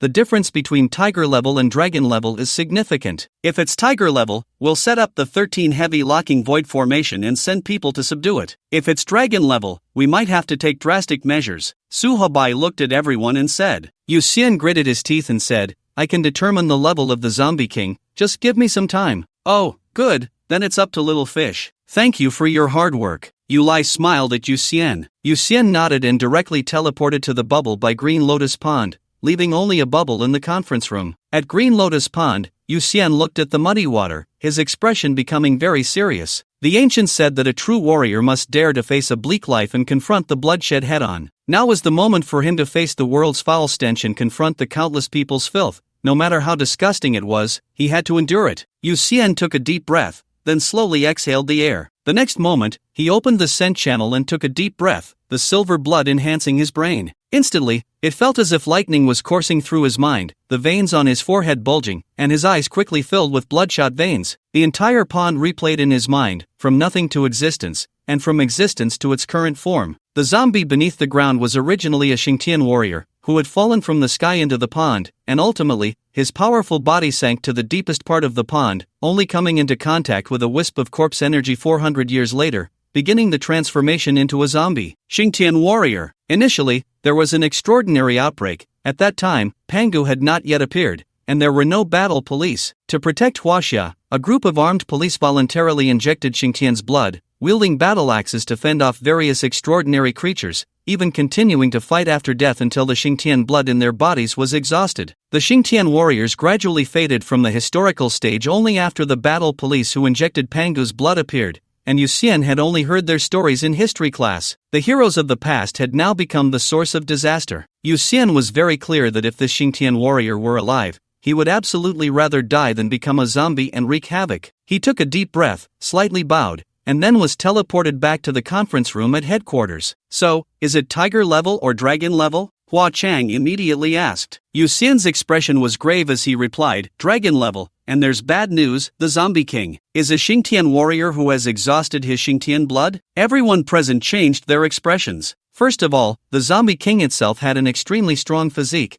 If the zombie king was already extraordinary before becoming a zombie, it would be even more terrifying. The Xingtian warrior was precisely a warrior with an extremely powerful body. Even a Xingtian warrior who had exhausted his blood would still have a body impervious to blades and bullets. One could imagine how terrifying the zombie king they would face was. Moreover, Xingtian warriors were all heroes. What they were about to face was a monster transformed from the remains of a hero. At this moment, Yu Lai tapped the table. When everyone looked at him, he said seriously, since the zombie king is a Xingtian warrior, we should be even more proactive in resolving this without causing any casualties. We should believe that this hero absolutely does not wish for his remains to harm anyone. Yes, the minister is right. We should approach this with the mindset of absolutely not allowing the glory of the hero to be tarnished and do our utmost to resolve this hero's concerns. Xiao Chang nodded in agreement. Yu Xian clenched his fist and said, I can try to teleport the zombie king to the outskirts, but I can't guarantee 100% success. Although the zombie king is immune to sunlight damage, fighting during the day would at least reduce the zombie king's strength by 1 or 2 levels. I believe tomorrow at 10 o'clock is the best time to act, said Chun Kaitian, the director of the drug research department. Su Habai gave Yu Xian a thumbs up and smiled, give me 10 hours, and I will lead all personnel from the support department to set up the formation as quickly as possible. In case the teleportation fails, I can ensure that the zombie king won't cause too much damage to Silver City. Coincidentally, 2 generals are returning from the abyss tonight. We can call on them to participate in the battle tomorrow. Hua Chang immediately added. Yulai nodded. Very well, then tomorrow we will act together to send off the hero and relieve his concerns. Following this, everyone began discussing various details of the plan, spending half an hour perfecting the entire strategy. This operation would be personally commanded by Yulai, with all senior officials participating, and the operation was codenamed Honoring the Heroes, Guarding the Glory. After finalizing the plan, Yu Xian became the teleporter, first sending supplies to Silver City, and then sending the members of the support department one by one. He was busy until after 3 in the morning before he finally had time to rest. He returned to the Public Security Bureau in the southern part of Silver City, where large crowds were being guided by armed police to evacuate to other districts, and many extraordinary individuals stood atop buildings watching everything, speculating about what had happened. The support department was setting up formations, with that kid Tai flying back and forth in the air at an astonishing speed. Yu Xian observed for 10 minutes, seeing everything proceeding smoothly, then flew high into the sky to stand by, closing his eyes to conserve his energy. Tomorrow would be the real main event. If he could teleport the zombie king of Xingtian outside the city before the battle began, the losses in the city could be reduced by at least 90%. He had to give it his all to complete the mission. The next day, at 9 in the morning, beams of light from various formations rose continuously, centered around the Green Lotus Pond. The Great Formation of Unity, the Great Formation of Yin and Yang, the Three Talents Formation, the Four Symbols Formation, the Five Elements Formation, the Six Harmonies Formation, the Seven Stars Formation, the Eight Trigrams Formation, and the Nine Heavens Demon Ceiling Formation. Numerous formations enveloped the heavens and the earth. At this moment, Yulai and the others were teleported over one by one through Yu Xian's bubble. With Yu Xian's spatial bubble, they could travel back and forth to Yanjing in a very short time, allowing them to take action. Otherwise, they would only be anxiously waiting at headquarters in such a situation. This alone showed how important Yu Xian was to the Qilin. Little fish, come here. These two are General Gao Wei and General Su Ao. First, teleport the two generals to another battlefield. If you successfully send the zombie king of Xingtian to another battlefield, the two generals will be responsible for holding it back. Yulai called out to Yu Xian. Gao Wei was indeed very tall, with a square face and a pair of eyes that exuded authority without anger. He seemed to have just returned from the abyss, carrying a fierce aura. He nodded slightly to Yu Xian without speaking. Su Ao, on the other hand, smiled. He was quite the opposite of Gao Wei, being shorter, around 1.68 m, with two whiskers resembling catfish antennae on either side of his face, giving him a shrewd and worldly air. Generals, please step into this bubble. I will teleport you over, Yu Xian said, popping out a bubble that instantly grew larger. Having just experienced the teleportation from headquarters, Gao Wei and Su Ao did not hesitate and stepped into the bubble, which instantly transported them to a wilderness several dozen kilometers away. Old Gao, how about warming up first? Su Ao said with a smile, looking at the surrounding trees. Gao Wei nodded. Sure, let's clear the battlefield first. Do you really believe that kid can teleport the zombie king over? Su Ao asked in surprise. Gao Wei replied calmly, I trust Minister Yu, he has never misjudged a person. In the inheritance of Guanjinku, if he ranks second, no one dares to claim the first. Su Ao thought for a moment. Indeed, most of Qilin's talents were unearthed and cultivated by Yulai. Among the many disciples of Zhang Daoqin, Yulai resembled him the most, both having a garden full of peach and plum trees. He nodded and smiled. Well then, let's get to it. In the next moment, he transformed into a giant dragon and soared into the sky, manipulating a large amount of water to form sharp blades that fell, cutting down the surrounding trees, and all the extraordinary creatures hidden within suffered devastating blows. Seeing Su Ao take action, Gao Wei's body was enveloped in a layer of golden light, and then his body began to expand, transforming into a golden giant spirit. He took a long-handled axe from his storage ring and swung it around, unleashing a terrifying gale that swept across the area, sending countless trees and animals flying, their flesh and blood dissolving in the process. In just a few moves, the two cleared a large area, and countless creatures in the distance sensed danger and began to flee in a frenzy. Meanwhile, Yu Xian and the others gathered at the edge of the Green Lotus Pond, where Yu Xian created a bubble with a diameter of 5 meters, slowly maneuvering it down to the ground. At this moment, Yu Xian had closed his eyes, concentrating all his senses on the spatial bubble, while everyone around remained silent, not daring to disturb him. The spatial bubble continued to descend. As the soil passed through the bubble, Yu Xian could perceive the shape of every grain of dirt. Suddenly, the bubble enveloped a few strands of hair. In an instant, he felt as if he had fallen into a sea of fire. The zombie king of Xingtian, transitioning from yin to yang,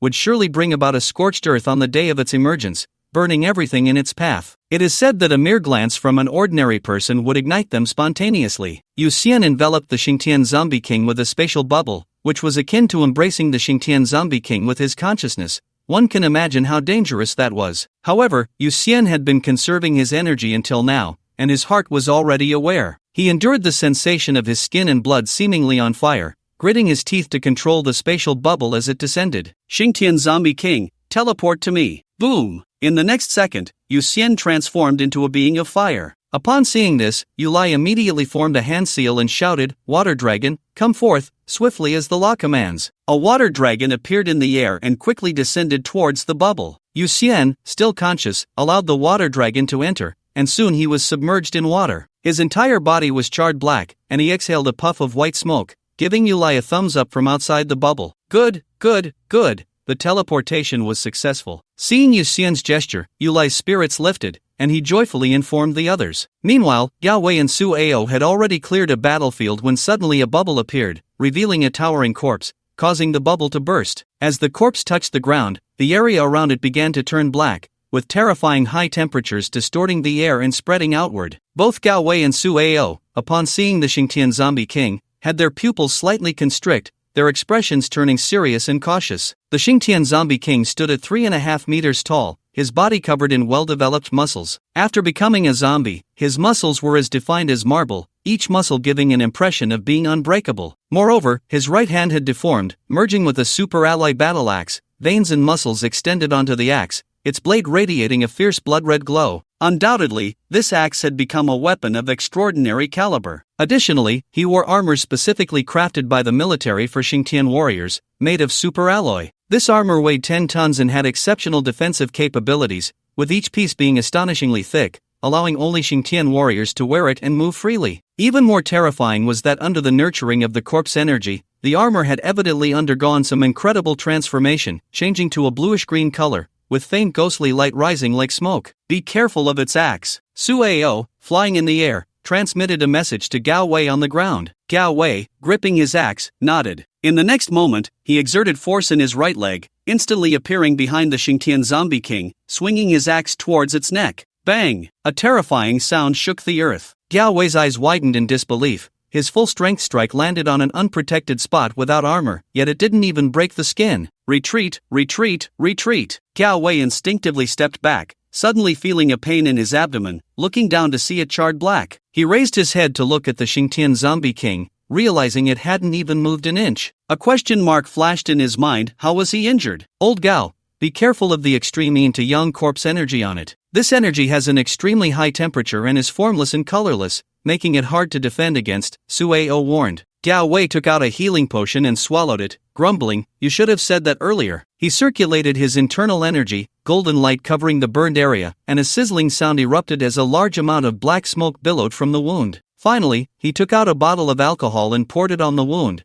causing the black smoke to turn into white smoke and quickly dissipate, healing his injury in an instant. "Do you think it's a dragon or a god?" Su Ao asked Gao Wei, looking at the Xingtian Zombie King. Gao Wei, also gazing at the Xingtian Zombie King, replied, "A dragon, probably infinitely close to a god. Luckily, we discovered it early, otherwise, the consequences would be unimaginable." Suddenly, in the distance, the Xingtian Zombie King slightly moved a finger. Perhaps it had been asleep for too long, and its boot-up speed was a bit slow. It finally began to respond. Move! Both Gao Wei and Su Ao sensed the Xingtian Zombie King's movement, and they instinctively sprang into action simultaneously. The true deity of gods and demons, the giant spirit cleaving mountains with an axe. Gao Wei's eyes erupted with a brilliant golden light as he roared, his entire body ablaze with golden radiance. He raised the in his hand, and in an instant, the long handle extended, the axe head shooting straight into the sky. Then, he swung down fiercely at the king of the zombie Tian, the axe head growing larger as it fell, ultimately transforming into the size of a mountain and crashing down. Boom! The ground sank, and countless cracks appeared all around. At that moment,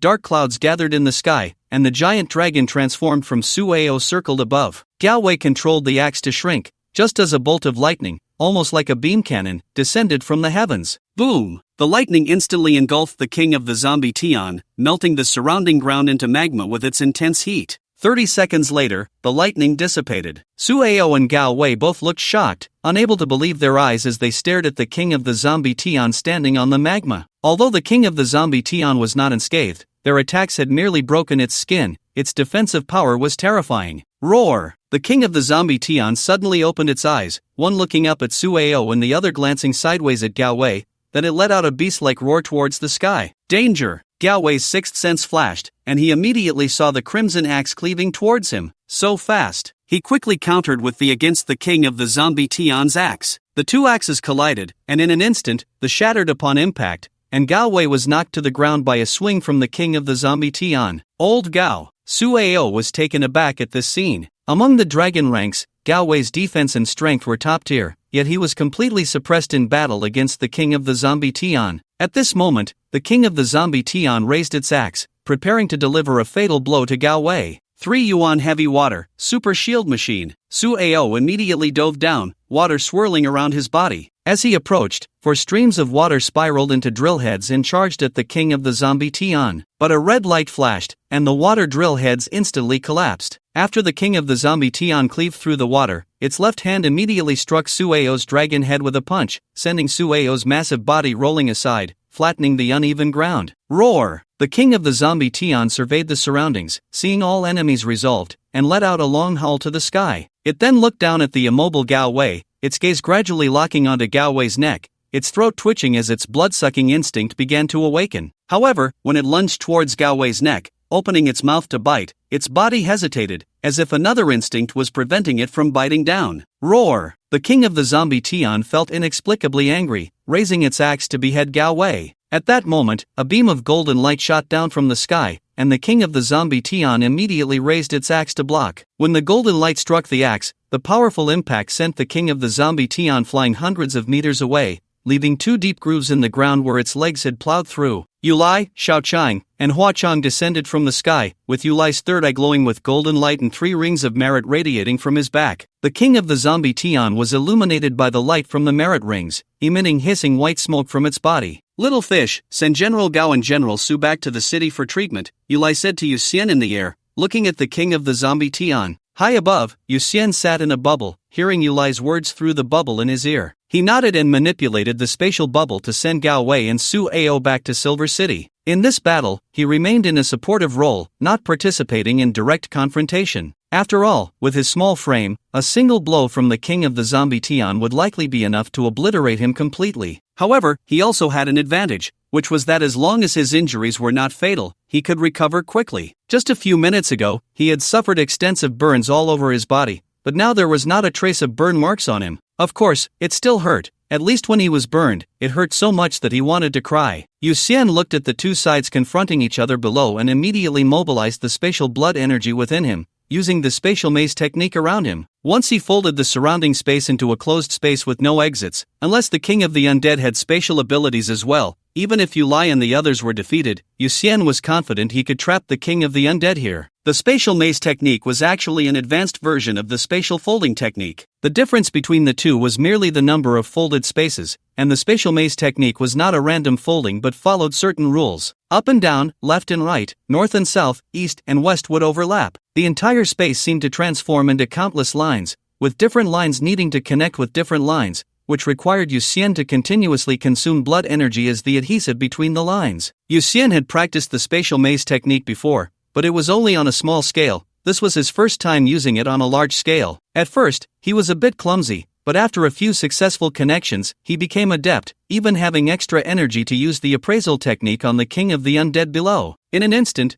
the attributes of the king of the undead appeared before him. Name, Zhou Xiaoyang. Codename, Young Master Zhou. Race, King of the Undead. Gender, male. Age, 23. Lifespan, 0 level. Dragon Lower Camp, Huaxia Dragon Dynasty. Special Tactics Department. King of the Undead Team. Number 7623. Abilities, Body of Xingtian. After death, body defense increases by 1000%. Strength increases by 1000%. Immortal Undead King, greatly enhances self-defense, immune to 80% damage from the same level, immunity increases by 10% for each level lower. Indestructible Corpse, nourishes itself with corpse energy, greatly enhancing defense, can quickly repair injuries using corpse energy after being wounded. Yin to Yang Transformation, corpse energy transforms from yin to yang. Moonlight and sunlight can continuously be converted into corpse energy, while being immune to most yang attribute damage, and the corpse energy carries high temperature. Drop Disaster, can merge various axe-type weapons, increasing their hardness to 200% of its own body, and carries high temperature and toxic attributes. Endless Desolation, explodes all corpse energy within, igniting everything around. Summary, Zhou Xiaoyang, number 7623, attention. After reading the attributes of the King of the Undead, Yu Xian finally understood why Gao Wei and Su Ao were defeated so quickly. Both Su Ao and Gao Wei were at the dragon lower level, although they could unleash attacks at the dragon upper level. Even if their full-powered strike hit the King of the Undead, only 20% of the damage would remain, and this 20% would be further reduced by the various defenses of the King of the Undead. It was already impressive that they could break the skin. Below, the battle between Yu Lai and the King of the Undead had already begun. Yu Lai wielded a dragon-level weapon, the three-pronged double-edged knife, and when it clashed with the King of the Undead's axe, his body was sent floating backward. The King of the Undead attempted to pursue, but Yu Lai's third eye opened on his forehead, and a beam of golden light instantly repelled the King of the Undead. What great strength! And you must never clash your weapons directly with its weapon, Yu Lai said gravely as he landed on the ground. His three-pronged double-edged knife had actually developed a notch from the recent clash. The King of the Undead's axe was too hard and sharp. Fortunately, I don't need a weapon. Xiao Cheng's one eye turned golden, while the white of the other turned black, and his pupils became white. As he finished speaking, he condensed a ball of gray energy in his hand and, like throwing a bowling ball, hurled the gray energy toward the King of the Undead. In fact, everything happened very quickly. In just a few seconds, the King of the Zombie, Xing Tian, had just been repelled by the golden light shot from Yu Lai's heavenly eye when Xiao Cheng's attack came rushing in. It immediately swung its axe to slash at the gray energy. In an instant, the gray energy exploded, forming a field with a diameter of about 10 meters. This field was called the Days Like Years field. Once trapped inside, anything that could be done in 1 second would be stretched to take an hour. Although the field could only last for 24 seconds,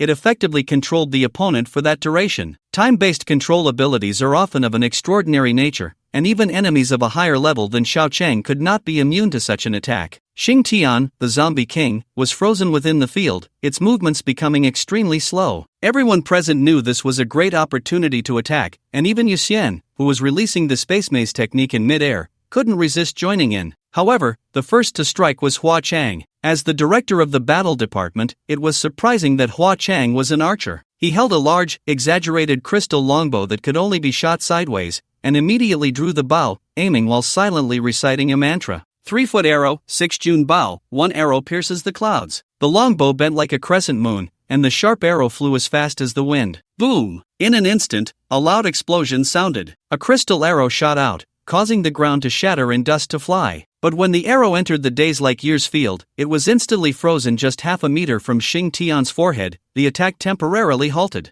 Comet strike! Following Hua Chang's attack was Su Huabai, who was flying rapidly through the air, draped in stars, and finally threw his spear with all his might at Xing Tian, the Zombie King. Countless stars surrounded the spear as it fell. Although Su Huabai was not a combatant, his attack was equally impressive. After entering the Days Like Years field, it visibly slowed as it approached Xing Tian, with the stars swirling around the spear continuing to spin at full speed. Then others began to act, and Yu Xian took the opportunity to launch a chaotic space bubble at Xing Tian. Finally, Yu Lai's heavenly eye opened at his forehead, and with hands forming seals, he shouted, Xin Gung Platinum Divine Light. Boom! His heavenly eye shot out a thicker white beam, continuously bombarding Xing Tian within the Days Like Years field. The others were not idle either. 24 seconds was a long time for everyone present, enough for them to attack dozens of times. When the 24 seconds were up, the Days Like Years field suddenly dissipated. Xing Tian was immediately hit by Hua Chang's arrow, causing its body to involuntarily fall back,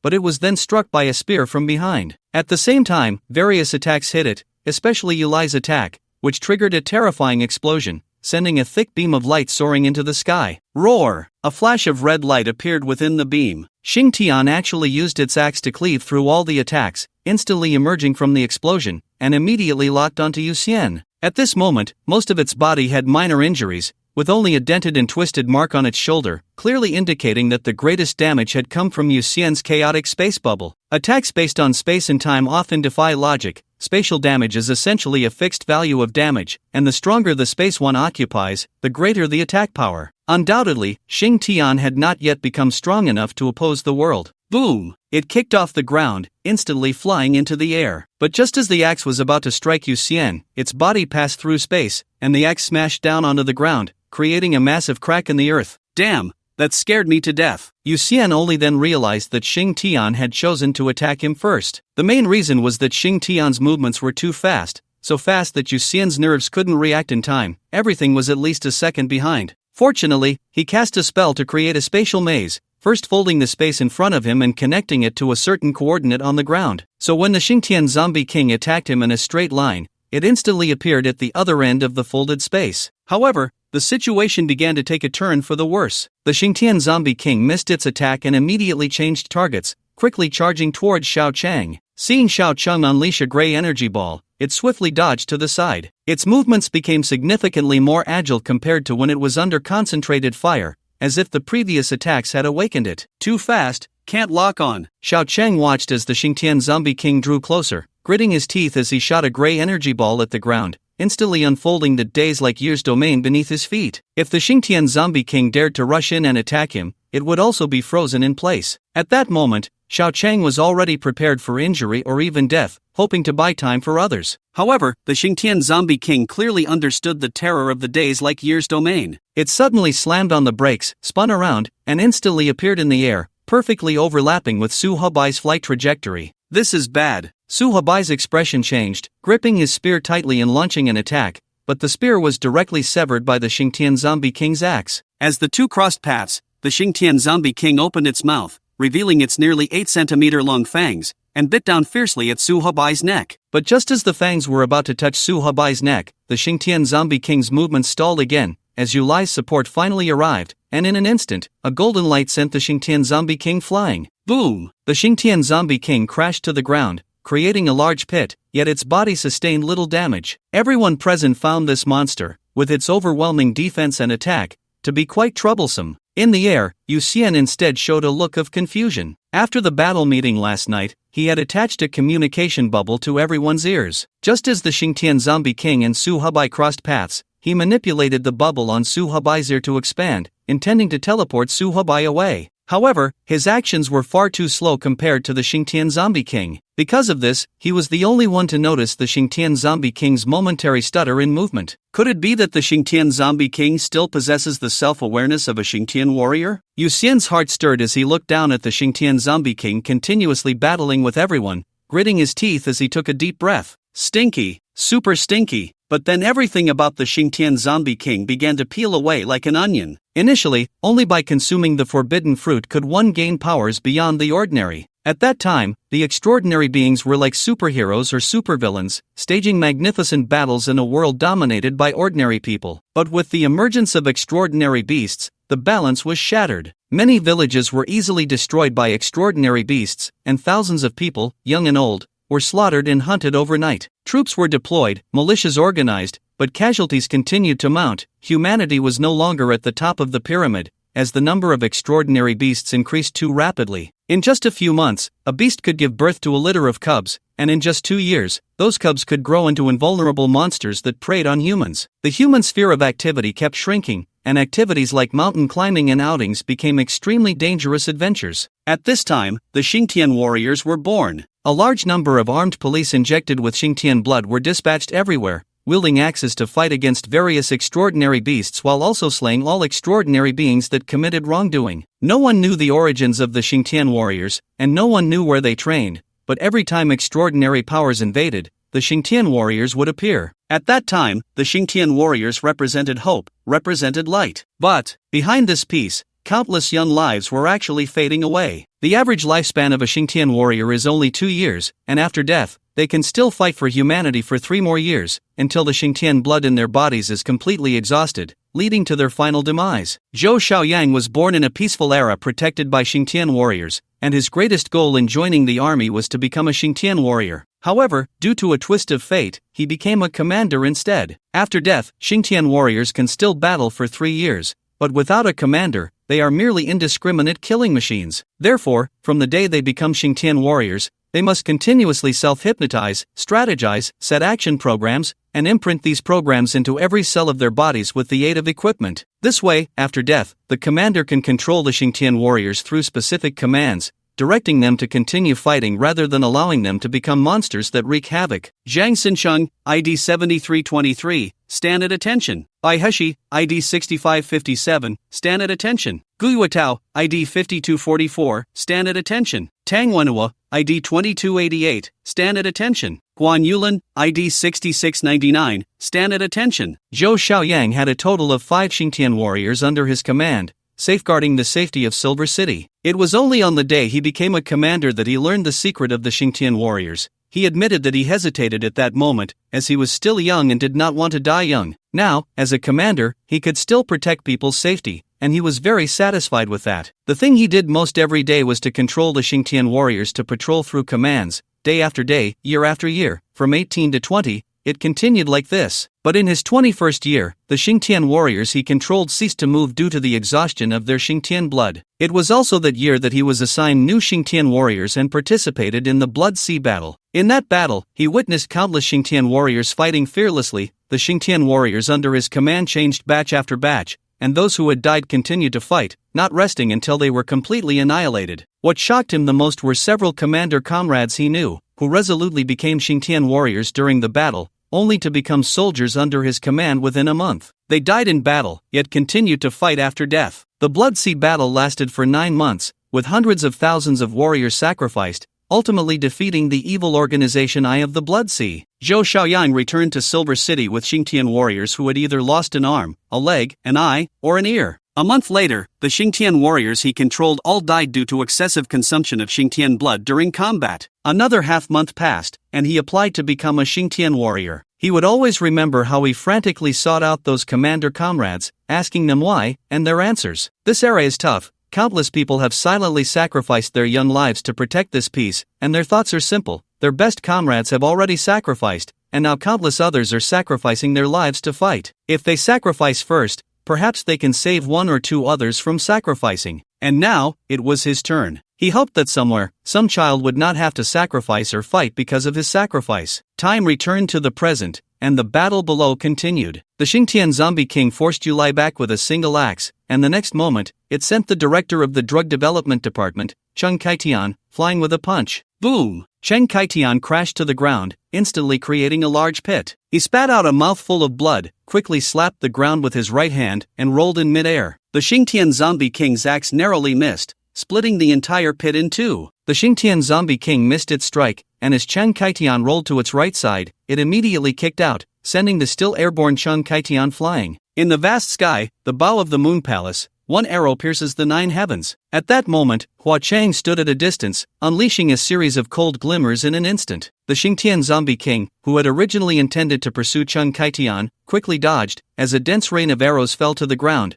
turning the earth into a glacier in the blink of an eye. I will gather the moon from the sky, and bend it into a bow. Hua Chang shaped his longbow into a crescent moon and shot another arrow. But this time, the Xingtian zombie king had already noticed Hua Chang. It swiftly swung its axe to shatter the arrow, bursting forth from the terrifying white flames, and in just a few steps, it seemed to teleport right in front of Hua Chang, delivering a powerful downward strike aimed at him. Suddenly, a beam of golden light shot towards the Xingtian zombie king, attempting to break the siege. However, the Xingtian zombie king seemed to have anticipated this. It agilely spun its body, circling around to Hua Chang's back, the momentum of its axe undiminished. This is bad. Yu Lai did not expect the Xingtian zombie king to be on guard against his heavenly eye. At that moment, Yu Xian above suddenly opened his eyes, and upon seeing this scene, he shouted, "Zhou Xiaoyang, ID 7623, stand at attention." In fact, the speed of sound could not keep up with the speed of the Xingtian zombie king, but fortunately, Hua Chang had Yu Xian's bubble hidden in his ear, allowing the sound to reach the Xingtian zombie king's ears through the bubble. Boom! The axe was only a centimeter from Hua Chang's head, but the shockwave sliced through his scalp, blood flowing down from his head. The Xingtian zombie king's eyes trembled wildly, its body shaking from the resistance, but no matter how hard it tried, it could not move. Then, its body, no longer under the control of the zombies slowly raised its head and straightened its chest, standing tall. This was not a spell, but an unchanging steel belief, an unwavering obedience to the command, fighting for the country and the people. Zhou Xiaoyang, ID 7623, stand at attention. It really works. Yu Xian thought in surprise. He was actually taking a gamble. Just now, through the scent, he had seen everything the Xingtian zombie king had experienced in the past. Perhaps because the Xingtian zombie king was originally a commander, after becoming a Xingtian warrior, its obedience to commands was extremely high. Yu Xian had seen the Xingtian zombie king in its past as a Xingtian warrior, where every move was governed by commands, which is why he tried shouting the command. At this moment, he looked at the upright Zhou Xiaoyang, feeling both shocked and sincerely respectful.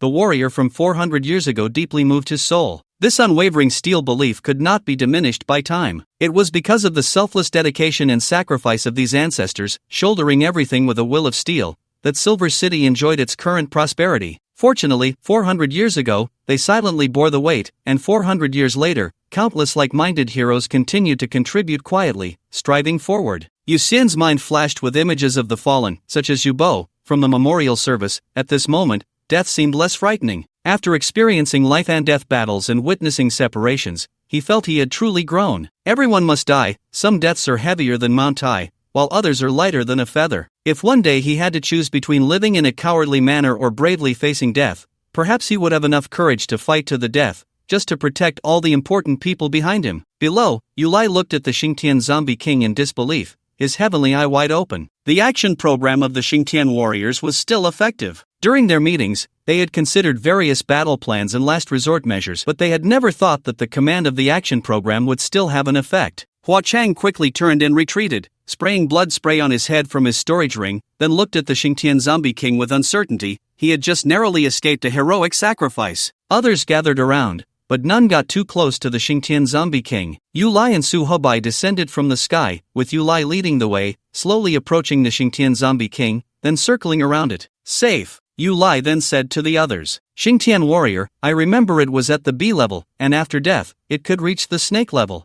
I didn't expect the Xingtian warrior to become a zombie king, becoming this powerful. I thought the martial artist zombies and the superpowered zombies were already tricky enough, but there's always a higher mountain. My arrows didn't even pierce its bones. Luckily, little fish was smart. I almost met a heroic end. Everyone stepped forward, looking at the Xingtian Zombie King in amazement. Although they were all at the dragon level, the gap was too vast. They all unleashed their attacks on the Xingtian Zombie King, but aside from many scratches on its armor, it was almost unharmed. Even the minor wounds healed automatically in a short time. The question before everyone now was how to deal with the Xingtian Zombie King. Without new orders, the Xingtian Zombie King would remain standing at attention. The group saluted the Xingtian Zombie King, then left one person to guard while the others returned to headquarters through Yu Xian's bubble. Back in the conference room, after a discussion, the Xingtian Zombie King was arranged to be sent to the extraordinary containment facility. Until the zombie will within Zhou Xiaoyan was resolved, the Qilin would not throw the Xingtian Zombie King into battle. Yu Xian, having discovered the command for the Xingtian Zombie King in time, avoided Hua Chang's heroic sacrifice, and also managed to transport the Xingtian Zombie King to the outskirts, so this time he was sure to receive a first-class merit. Little fish, what do you want this time? As long as the headquarters can get it,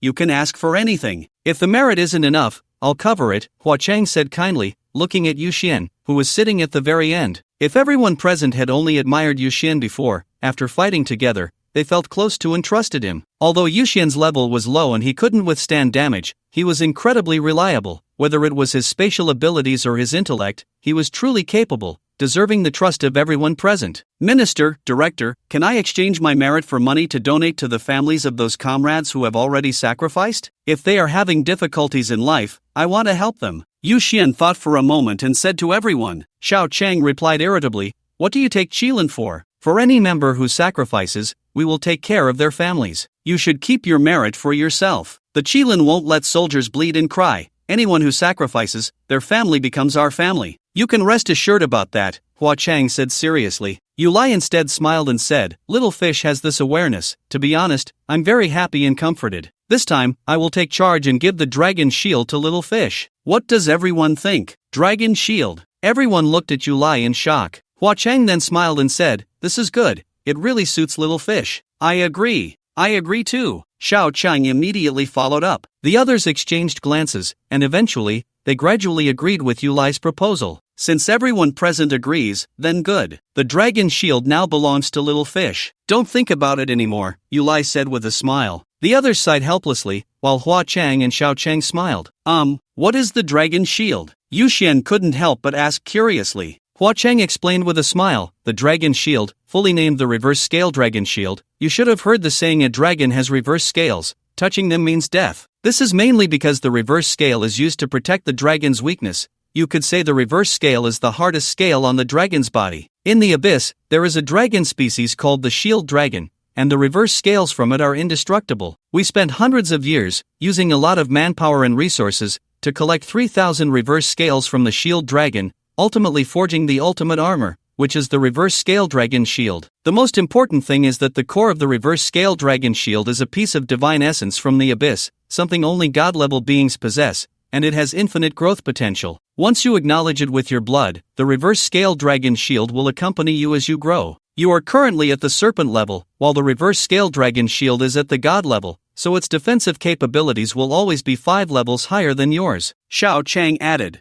After hearing this, Yu Xian was indeed very moved. He couldn't find the words to refuse, but he was also afraid that he wasn't worthy of the dragon shield. It was certain that Qilin had painstakingly crafted the dragon shield for someone extremely important. Did he truly have the qualifications to possess it? Alright, since everything that needed to be said has been said, the meeting is adjourned. Xiaoyu, come with me, Yu Lai said as he stood up and smiled at everyone. As Hua Chang was leaving, he patted Yu Xian's bubble and said, "Don't feel burdened. Right now, you are the most important talent in our Qilin, even more strategically valuable than Xiaoyi. You deserve the dragon shield. Take it with peace of mind. This is a unanimous decision from everyone," Xiao Chang added, giving Yu Xian's bubble another pat. Su Hebai followed suit, also patting Yu Xian's bubble and smiling at him. Then it was Chen Kaitian, and then, after everyone had left, Yu Lai smiled at Yu Xian and said, "Follow me." Upon exiting the conference room, the two did not ascend but instead descended the stairs. Yu Xian followed Yu Lai, vaguely sensing that the space was changing. Although they were going down, they were continuously shifting positions, and even with his spatial talent, he began to feel confused. He even started to doubt whether he was still on Earth. Could it be that he had ended up on a planet hundreds of light years away? Minister, who was the dragon shield originally intended for? Yu Xian asked as he flew forward alongside Yu Lai, unable to contain his curiosity. Initially, the plan for the dragon shield was to serve as the highest tribute for the millennium of nation building. However, that individual learned of this and believed that it was a waste of precious extraordinary resources to expend so much manpower and material for a mere ordinary person's protection, so he directly refused. But the design and core materials were already prepared, so after several meetings, it was decided to create it first, and all the young talents from various departments were eligible to compete. Originally, the most likely candidate for the dragon shield was Xiaoyi, but you clearly need the protection of the dragon shield more than Xiaoyi does now, and you are even more important, so the dragon shield is yours alone, Yu Lai explained as they walked. Yu Xian did not expect the specifications of the dragon shield to be so high. Yu Lai smiled instead and said, "Don't feel burdened. Hua Chang is right, you are now the most important talent in our Qilin, even more strategically valuable than Xiaoyi. You deserve the dragon shield. Yes, I will strive to be worthy of it and will not let the minister's trust down." Yu Xian nodded earnestly. The two continued walking, and after about 15 minutes, they finally entered a room that required multiple verifications. When they walked through the last door, Yu Xian saw a massive red dragon coiled in the center of the room. Suddenly, the dragon dispersed into countless flying scales, and in the center was a red gem. The scales sometimes formed the dragon, sometimes transformed into numerous small dragons swirling around the gem, and then they would scatter and reassemble, changing in countless ways. It was breathtaking. The ultimate equipment crafted with the power of a nation was beyond what an individual could imagine. Yu Xian was completely mesmerized. This was no ordinary equipment but a perfect work of art, with not a single flaw to be found. "Go ahead and drop your blood on the core of the dragon shield," Yu Lai said with a smile to Yu Xian. Yu Xian swallowed hard, nodded, and slowly maneuvered his bubble forward. Since the dragon shield was an unclaimed object, it did not prevent him from approaching. He used a silver thread to cut his finger and let his blood drip onto the floating red gem. After the gem absorbed the blood, the originally dull red gem gradually emitted a red glow. In the next moment, the ruby suddenly crashed into Yu Xian's chest, while the surrounding scales followed closely, swirling around him. At times, they transformed into a giant dragon wrapping around him, and at other times, they scattered into countless disordered scales, moving around Yu Xian erratically. Yu Xian felt as if he had gained an additional organ. These scales did not require his control and could autonomously defend against all attacks, yet he could also manipulate them freely. If I inject spatial blood energy into the core, he could feel the core crafted from divine essence slowly absorbing his physical energy. At that moment, an idea struck him, and he mobilized the spatial blood energy within him to replace his physical energy and inject it into the core. The previously chaotic scales began to shimmer. They had actually gained the ability to traverse space, continuously jumping around him. Yu Xian extended his hand, and a reverse scale instantly teleported to his fingertip. The scale was roughly the size of 2 thumbnails, about 4 centimeters long and estimated to be half a centimeter thick. It felt soft to the touch, surprisingly not hard, making it hard to imagine that these reverse scales possessed extremely strong defensive power. With a thought, all the scales stopped swirling around him and instead began to flicker around the bubble erratically, resembling twinkling golden dots. He turned back to Yulai, who looked at the shimmering scales in astonishment and said, "Is this spatial ability?" "Yes, I tried injecting the energy from my body into the core, and as a result, all the reverse scales gained the ability to jump through space." Yuxian nodded. "Let me try." Yulai attempted to punch the bubble, and instantly, over 50 reverse scales formed a shield that appeared in front of him, perfectly blocking his punch. Wow! Yulai became intrigued, increasing the speed of his attacks, but the scales moved even faster, perfectly blocking each of his strikes. In the end, he even opened his heavenly eye, shooting countless beams of golden light at Yuxian, but every beam was blocked by the suddenly appearing scales, leaving no openings whatsoever. If the original dragon shield required a slight amount of time for the scales to move, which could be considered a flaw, then the dragon shield with spatial abilities represented a truly perfect defense. As Yulai's attacks grew faster, Yuxian could no longer see his movements clearly. He relied entirely on the autonomous defensive capabilities of the dragon shield. When Yulai finally stopped attacking, he only then realized through the feedback from the core how many times he had been attacked. "Good, very good. The dragon shield truly belongs to you. Perhaps everything is predestined. You are the most suitable candidate for the dragon shield," Yulai said happily. Yuxian was completely stunned. Just moments ago, Yulai had attacked over 1,000 times, even using the Heavenly Eye's golden light, yet the dragon shield could block even lightspeed attacks. It was incredible. This defense, this reaction speed, was filled with a sense of security. On the way back to headquarters, Yulai spoke up, "Little fish, now that you have spatial abilities and the capability to resist attacks below the dragon level, I have a task for you." "Minister, please go ahead," Yuxian replied earnestly. Yulai smiled and said, "I hope you can conduct a nationwide inspection, identifying potential threats similar to the Xingtian Zombie King in various cities as much as possible, so we can address them early." Before Yuxian could respond, he continued with a smile, "This task has no time limit. You can do it alongside your studies. If you find one, resolve it, and we can take our time, no need to rush. By the way, little fish, are you planning to take the university entrance exam? I am considering applying to Yanjing Vocational Technical College, but I'm not sure if I can get in," Yuxian said, taken aback by how quickly Yulai changed the topic, feeling a bit embarrassed as he spoke. Yulai was immediately delighted and said, "Good, having this thought is already very good. Remember, you must go to university. Life is not just about strength on a physical level, the strength of the mind is equally important, and the strength of the mind comes from one's cultural background and all experiences. Everything you have gone through will ultimately become the nourishment for your soul, making you even stronger." When he spoke of university, his eyes were filled with nostalgia, as if reminiscing about his lost youth. I will work hard." Yuxian nodded in response. He actually had complete confidence in his cultural subjects. Once he activated his super brain, he should be able to score over 300 points with ease. The problem was the practical classes. He had never participated in practical classes before, and he would need to find time to practice with Nora later, so they could improve together. In fact, he hadn't thought about going to university before. This idea only slowly emerged after talking with Nora. The thought of continuing to be classmates with her made this idea grow stronger. Now that he had Yulai's affirmation, he had already made up his mind. He wanted to apply to Yanjing Vocational Technical College. On Monday, Yuxian waited for Nora at his doorstep. He held a bouncy bubble in his hand, occasionally tossing it outside the spatial bubble. The bouncy bubble would land on the ground, then bounce onto a drumstone, then onto the eaves, and finally back to the drumstone behind Yuxian. Just as the bubble was about to bounce towards his back, it suddenly teleported back into his hand. If one observed closely, they would notice that the surface of the bouncy bubble was covered with a layer of red energy. This energy was not spatial blood energy but a special energy formed after the dragon shield core absorbed spatial blood energy. Yuxian had been studying the dragon shield since he returned home that night. He discovered that each dragon scale was actually covered with a layer of red energy,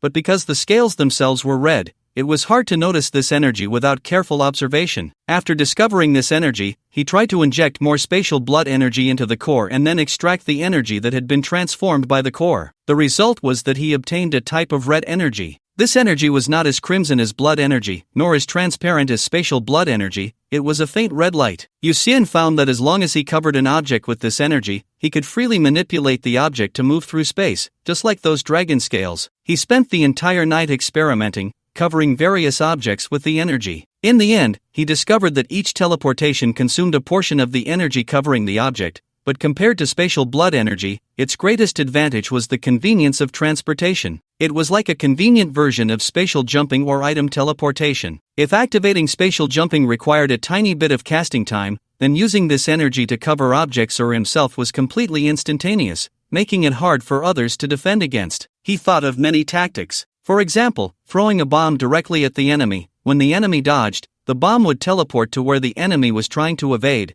resulting in the enemy colliding with the bomb. There were also flying knives, thrown from the front and then teleporting to attack from behind. After practicing all night, Yu Xian realized that what limited his ability to perform was actually his reaction speed. As long as he could react, he could easily dodge any attack and hit any enemy. The only weakness was whether he could keep up with the enemy's speed. Just like when Yu Lai attacked thousands of times in an instant, he couldn't react at all. No matter how fast his spatial ability was, it was useless. At that moment, Nora, dressed in her school uniform, walked briskly towards him from the right. The uniform, which looked unappealing on other students, appeared full of youth and vitality on her. Indeed, it was always the person who looked bad, not the clothes. "Good morning, big salted fish classmate," she said, noticing Yu Xian lying in the bubble, blinking her eyes and stepping forward to greet him. "Morning, big silly goose." Yu Xian looked at Nora's golden retriever and smiled slightly. However, Nora stepped forward, curiously poking Yu Xian's bubble with her finger, and retorted, "I'm not a big silly goose. Don't you think you look lazy right now, just like a big salted fish drying in the sun?" Yu Xian suddenly realized why Nora had called him a big salted fish today.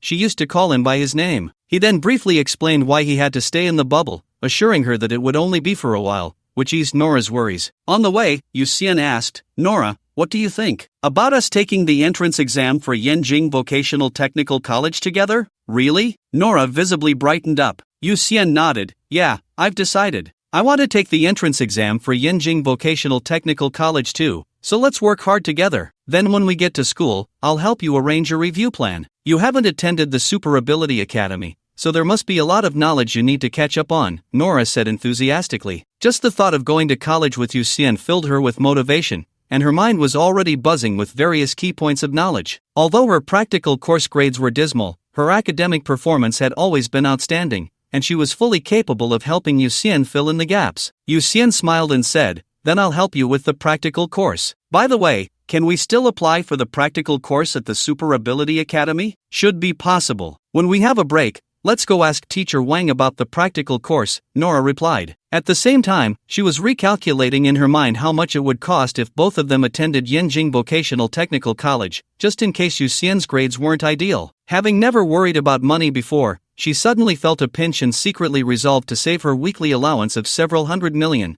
cutting back on random online shopping. When they arrived at school and entered the classroom, Nora took out her textbooks from the first year of middle school to the third year of high school from her storage ring and turned to Yu Xian, saying, "You can look at these books first, and later I'll help you highlight the key points." "Thank you." Yu Xian took the books and placed them on the desk, picking up the first one. Sure enough, the textbooks from the Super Ability Academy were completely different from those of an ordinary high school. The first book was Extraordinary Knowledge for the First Year of Middle School. He opened the first page and read carefully. The content on the first page was about the classification of realms and the characteristics of each realm. After reading it, he realized that the classification of realms wasn't arbitrary. There was actually some logic to it. The reason the bug level is called the bug level is not just to make extraordinary beings aware of their weakness, it also contains the metaphor that the bug is the beginning of transformation. Every person who becomes extraordinary has the opportunity to transform into a butterfly. The ant level actually means that one possesses strength beyond their weight, and weight and size are no longer indicators of strength. In the world of ordinary people, if the competitive levels of both sides are not very different, then the greater the weight, the greater the advantage, which is why different weight classes are needed. However, in the world of extraordinary beings, even a little girl can possess the strength to blow up a mountain, and a baby can easily topple an adult who weighs more than them. Weight and size do not matter. This is the true meaning of the ant level. Just like ants, which can lift objects over 400 times their own weight, the bee level can be considered a watershed moment. Most extraordinary beings only consider themselves to have entered the realm after reaching the bee level. Just as wasps have their stingers as a trump card,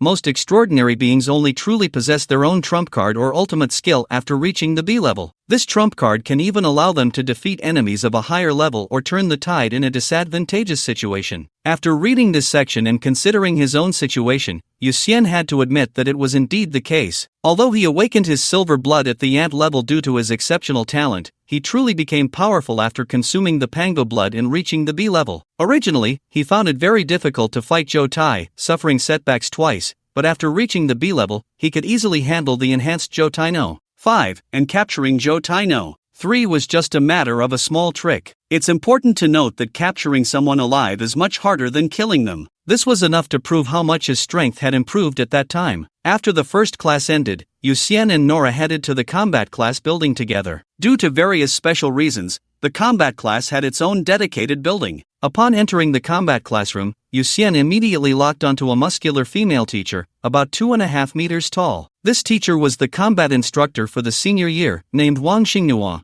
and was known to be a body refining practitioner, also known as a physical cultivator. Yu Xian's heart stirred, and he activated his identification technique instantly. Name: Wang Xingnua. Codename: Mighty Gorilla Race. Human gender: female. Age: 49. Lifespan: 677 level. Snake faction: Huaxia Dragon Dynasty. Super ability: Academy abilities: Changshan Dragon Concealment Breathing Technique. By using a specific breathing frequency, mobilize the body's vital energy to enhance oneself, gradually improving various attributes in all aspects. At full mastery, the bones are as strong as a dragon, and the vital energy flows endlessly. Great Accomplishment 8 Extremes Fist. The Great Accomplishment 8 Extremes Fist is powerful and domineering. A single punch can alter the universe. 8 steps to catch a galloping horse. Within 8 steps, catch up to a galloping steed, and agilely leap to stand on the back of the horse as it runs. Divine Dragon Spear Technique. Wielding a spear like a dragon in chaos, the spearhead is elusive and unpredictable, making it hard to defend against. Martial Wolf Fist Intent. I have a pearl, long locked by worldly troubles, now the dust has settled and the light shines,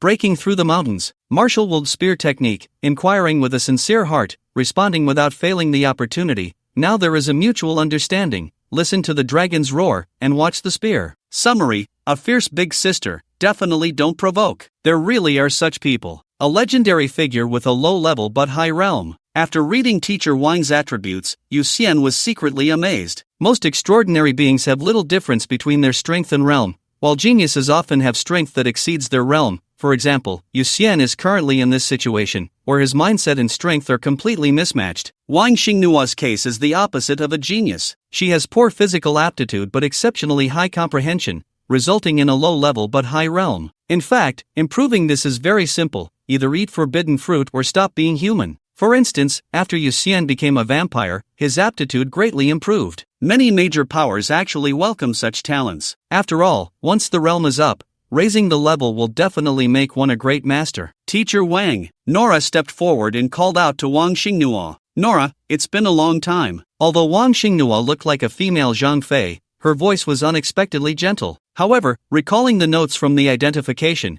Yu Xian was 100% certain that this gentleness was definitely a disguise. Teacher Wang, this is Yu Xian. Both Yu Xian and I want to apply to Yanjing Vocational Technical College. Can we continue attending combat classes during this time? Nora asked very directly. Wang Xingnua looked at Nora in surprise, then turned to Yu Xian and asked, "You both want to apply to Yanjing Vocational Technical College?" Her expression was a mix of astonishment and disbelief, as if she had heard 2 underachievers say they wanted to apply to Peking University. Yes, both Yu Xian and I have decided to apply to Yanjing Vocational Technical College. Nora nodded seriously and said firmly. Wang Xingnua hesitated for a moment and said, "How about this? I'll give you a test first. If you pass the test, I'll agree to let you attend the class, okay?" "Okay." Nora looked at Yu Xian, who nodded in agreement. Wang Xingnua turned and said, "Follow me." With that, she led the two to a corner of the combat training room, opened a heavy rectangular machine, and said, "This is a force tester, capable of withstanding impacts of up to 100 tons. You two can try it first and see how much force you can generate. Do you want to go first, or should I?" Yu Xian asked Nora. Nora knew very well that Yu Xian's strength was definitely much greater than hers, and if she went after him, it would be quite embarrassing. So, she replied, "I'll go first." With that, she stepped up to the force tester and threw a punch at the striking area with all her might. Bang! After the punch, the numbers on one side of the machine changed rapidly, finally stopping at 1,268 kilograms. Nora was at the ant level, possessing around 1.2 tons of strength, which was a fairly normal value. Wang Xingnui nodded slightly and then looked at Yu Xian. Boom! Yu Xian stepped forward, gathered a bit of strength, and threw a punch, causing a loud bang at the striking area. The numbers beside it began to roll rapidly, finally stopping at 25,999 kilograms. Wang Xingnua's eyes widened in disbelief as she looked at Yu Xian. The main reason was that Yu Xian's appearance was very misleading. His looks were not masculine enough to be described as handsome, yet not feminine enough to be called beautiful. He had a mix of both, so he could only be described as pretty. Moreover, Yu Xian had always been sitting in a bubble, giving off an impression of being delicate and fragile. Wang Xingnua had thought that Yu Xian's strength would only be slightly stronger than Nora's,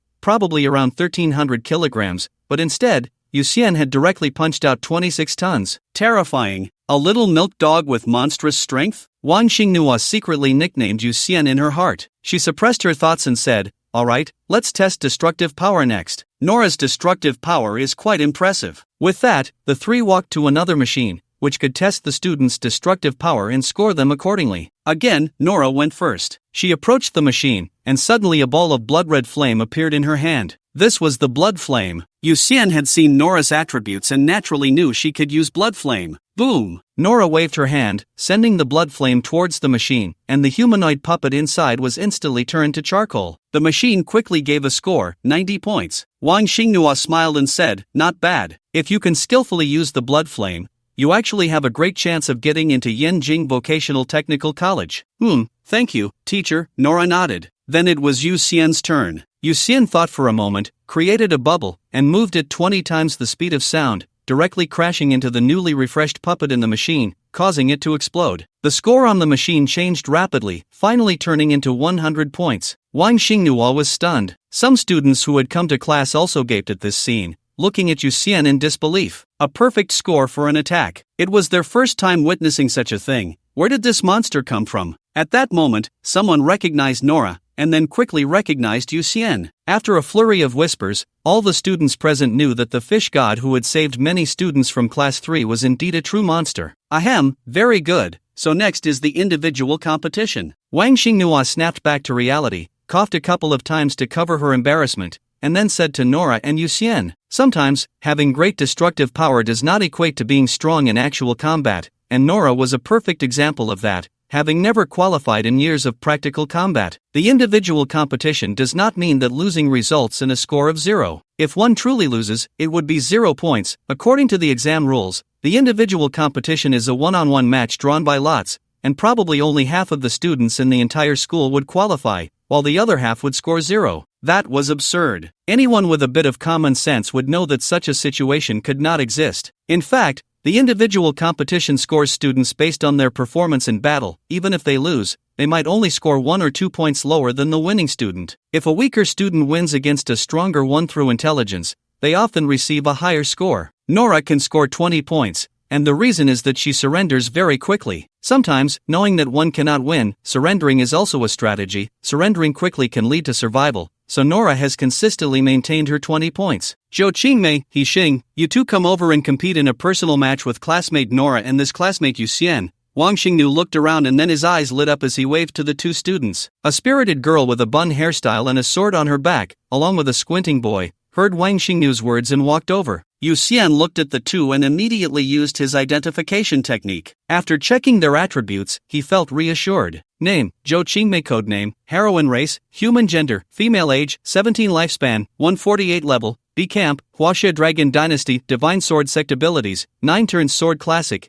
Each turn of cultivation allows one to comprehend a unique sword technique. The higher the aptitude, the stronger the sword technique comprehended. Sword control technique. Use one's own spiritual power to drive a flying sword that intertwines with life to attack the target. The stronger the flying sword in spiritual power, the greater the power, with no upper limit. Summary: strike the sword before striking the person. Striking the sword is equivalent to striking the person. Zhou Qingmei is clearly one of the top students at the Super Ability Academy. Unfortunately, Yu Xian, who is used to grand scenes, thought that while Zhou Qingmei might seem like a big shot to ordinary students, to him, she was just a novice. Name, He Xing. Codename, Peach brother race, Kwafu descendant gender, male age, 17 lifespan, 580 level, B camp, Huaxia dragon dynasty abilities, Peachwood body, the body can transform into peachwood material, and it grows when it encounters water. Speed of the sun chaser, runs at an unimaginable speed, able to chase stars and catch the moon, pursuing the sun and light. Left yellow right green, the left hand can transform into a yellow snake, capable of detoxifying, healing, and removing abnormal states. The right hand can transform into a green snake,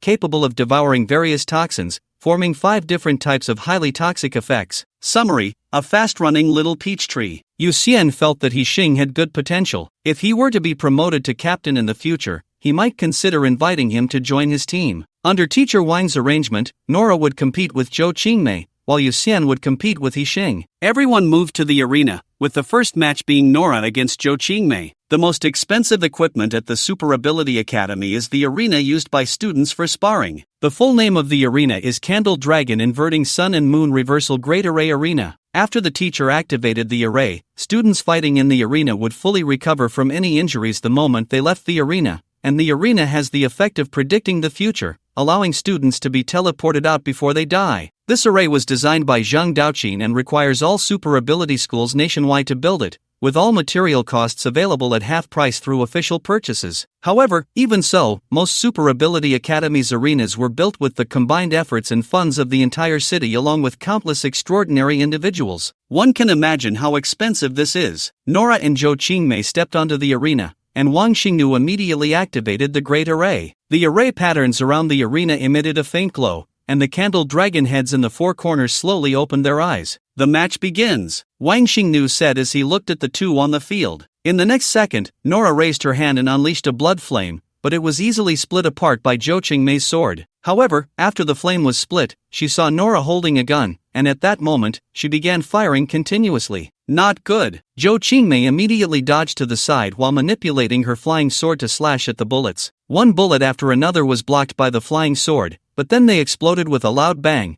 and bullet fragments scattered chaotically. A fragment instantly cut Zhou Qingmei's cheek, blood flowing down her face. She wiped the blood off her face, and with her left hand, she quietly formed a seal, creating a sword finger. Her flying sword was actually a pair of dual swords, with a smaller flying sword hidden within the larger one. At this moment, feeling the financial assault from the wealthy player, she had no choice but to use the hidden flying sword to strike back. In fact, Nora had considered surrendering, but the thought of attending university with Yu Xian made her instinctively want to save money. Saving money meant not spending recklessly and also achieving higher scores. The higher her scores, the less she needed to buy points, which could save her a significant amount of money. If Yu Xian's scores weren't enough, she could still use her money to help him buy points. This was her reason for choosing to fight. Ever since experiencing the anomaly bug crisis at school, she had been contemplating how to fight. Although she had been diligently practicing the sunflower facing the sun technique, the time was too short, and she estimated that she wouldn't be able to form combat power for several years, so in the end, she chose to spend money. Since firearms could pose a threat to the anomaly bugs,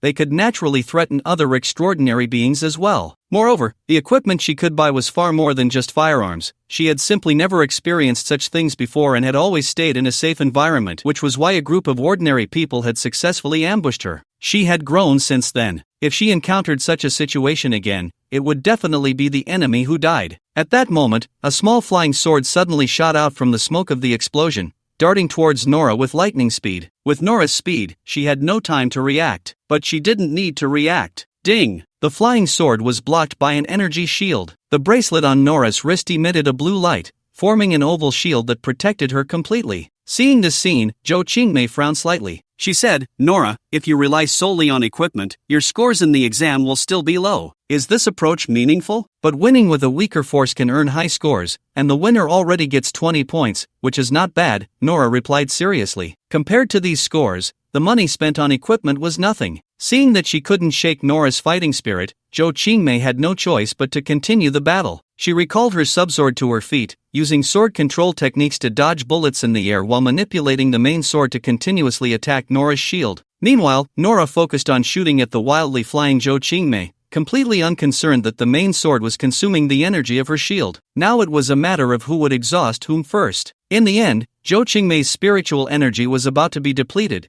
and she had no choice but to helplessly land on the arena, saying, "I concede." Continuing to fight was meaningless. she would definitely lose. Nora's bullets were too powerful, and the shrapnel from the explosions had already cut her cheeks, arms, and calves. Continuing would only result in more injuries. Once her spiritual energy was exhausted, Nora could easily finish her off with a single shot. This time, she truly experienced the feeling of being crushed by the equipment of a wealthy player. Wang Xingnu closed the formation, and the candled dragons at the corners slowly closed their eyes, instantly healing all of Zhou Qingmei's injuries. Then Wang Xingnu announced, in the first match, Nora wins, Zhou Qingmei loses, Nora 68 points, Zhou Qingmei 55 points. Nora felt a bit happy, while Zhou Qingmei was somewhat speechless. Mainly because Nora had consistently scored 20 points, so getting 68 was a significant improvement, but Zhou Qingmei had always been a 90-point player, and suddenly scoring 55 felt too painful. At that moment, Zhou Qingmei silently vowed to earn money to buy equipment as well. Nora, you rely too much on equipment. It's hard to score high this way. It's best to find a way to integrate your abilities with the equipment, so the judges will give you higher scores, Wang Xingnu said seriously to Nora after they stepped down from the arena. Zhou Qingmei also used equipment. Her flying sword was equipment, but she could still score high mainly because her sword control technique complemented the equipment. If Nora could combine her abilities with firearms, she could also achieve high scores. Nora nodded to indicate she understood. Next, it was time for Yu Xian and He Xing to compete. Under Teacher Wang's signal, the two walked onto the arena together. The formation activated, and the candled dragons at the corners opened their eyes again. The match begins, Wang Xingnua said to the two on the stage. In the next moment, He Xing's body quickly transformed into peach wood, cautiously observing Yu Xian, who was encased in a bubble. He then took a flying knife from his waist pouch and threw it tentatively towards the bubble. Yu Xian showed no intention of dodging. He was deep in thought about how to score higher. From the recent match between Nora and Zhou Qingmei, it was clear that relying solely on equipment, even if victorious, would yield at most over 60 points, and the evaluation would not be very high. Purely overpowering the weak would likely score around 70 to 80 points. To achieve 90 points or even a perfect score, one would have to suppress their strength to match their opponent's level and win through skill and intelligence. Ding! The flying knife struck the spatial bubble and then fell to the ground, its tip already deformed. He Xing felt a slight heaviness in his heart upon seeing this. The defense was too strong. He was unaware that Yu Xian had contracted a stronger dragon shield within the bubble, otherwise, the flying knife would have collided with the dragon scales and likely turned into a lump of scrap metal, like tofu hitting an iron plate. At this moment, Yu Xian slowly stood upright. His legs landed on the stage, and the bubble that had enveloped him rapidly shrank, finally just covering his head. He then looked at He Xing and said, "Sorry, I was just distracted. The match starts now." As he spoke, he bent down to pick up the flying knife on the ground, raising an eyebrow slightly. The blade was coated with a layer of silver, clearly indicating that He Xing knew he was a vampire. "You're strong, but you're too complacent." Taking advantage of Yu Xian's bent posture, He Xing rushed forward, kicking towards Yu Xian's cheek. His speed was incredibly fast, and the kick produced a sonic boom. However, to Yu Xian, it was too slow. He shrank back while gently tossing the flying knife forward. As He Xing's attack missed, his calf was instantly pierced by the flying knife. In pain, he immediately performed a series of backflips to create distance between them. Then, his right hand transformed into a green snake that quickly elongated, its head revealing fangs as it lunged at Yu Xian's arm. His green snake had been infused with dozens of poisons, now synthesized into two types of extraordinary toxins.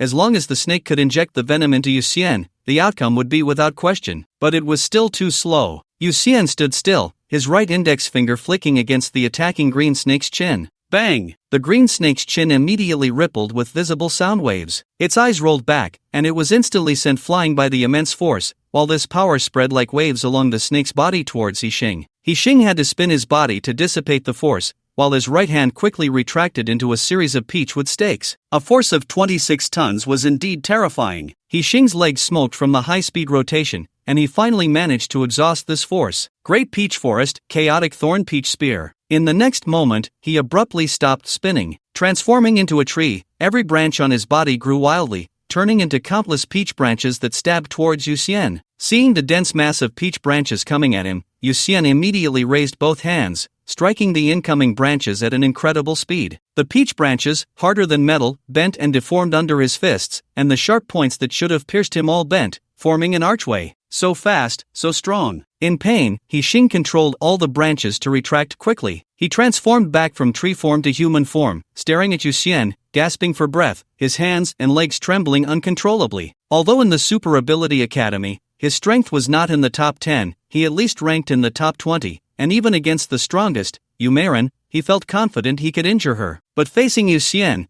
his only feeling was helplessness. Xing swallowed hard, beads of sweat forming on his forehead. After catching his breath for a moment, he looked down at his calf, then bent down to pull out the flying knife lodged in it. His left hand transformed into a yellow snake that bit his calf, and in an instant, the wound on his calf healed. Wasting energy, Yu Xian commented inwardly upon witnessing this. Now Xing is a peachwood body, and the wounds from the flying knives won't affect his movements at all, so there's no need to waste energy on healing. Moreover, he is far stronger than Xing. He is at the serpent level, while Xing is only at the B level. The difference in their levels is too great. Even if he doesn't use any abilities, his physical prowess alone is enough to crush Xing. But this is also his dilemma. How should he demonstrate his combat awareness and wisdom? Clearly, he could solve it with a mindless punch, but does he have to perform? Alright, the match is over. At this moment, Wang Xingnuo suddenly spoke up. Xing was still thinking about tactics and was taken aback by Wang Xingnuo's words. Then he said, "Teacher, I haven't lost yet." "You lost the moment you said that," Wang Xingnuo said to Xing with a helpless look, very straightforwardly. Xing froze, his face turning pale. At that moment, he realized that he had subconsciously accepted his defeat. "Classmate Yu Xian, can you tell me your level?" Wang Xingnuo asked Yu Xian. Yu Xian wrapped his body in bubbles again and sat in the bubble, replying, "My level is serpent lower, indeed much higher than classmate Xing." Serpent lower. Xing looked at Yu Xian in disbelief, unable to help but murmur. At this moment, he felt somewhat better. After all, he had just been competing against an opponent 2 levels higher than himself, so losing wasn't that surprising, right? Next, can the teacher be your opponent? Wang Xingnuo asked Yu Xian. Yu Xian nodded, saying, "That would be great. After all, if the opponent is too weak, I won't be able to score high." Classmate Yu Xian, you might have misunderstood. Personal competition is ultimately a contest of strength. What you need to do is showcase your own power. Being strong is the only correct answer, Wang Xingnuo said seriously as she stepped onto the stage. Yu Xian asked, "So I don't need to deliberately suppress my strength?" "Of course not. If you can defeat the enemy in an instant, why go in circles?" Wang Xingnuo countered. Without waiting for Yu Xian's response, she answered herself,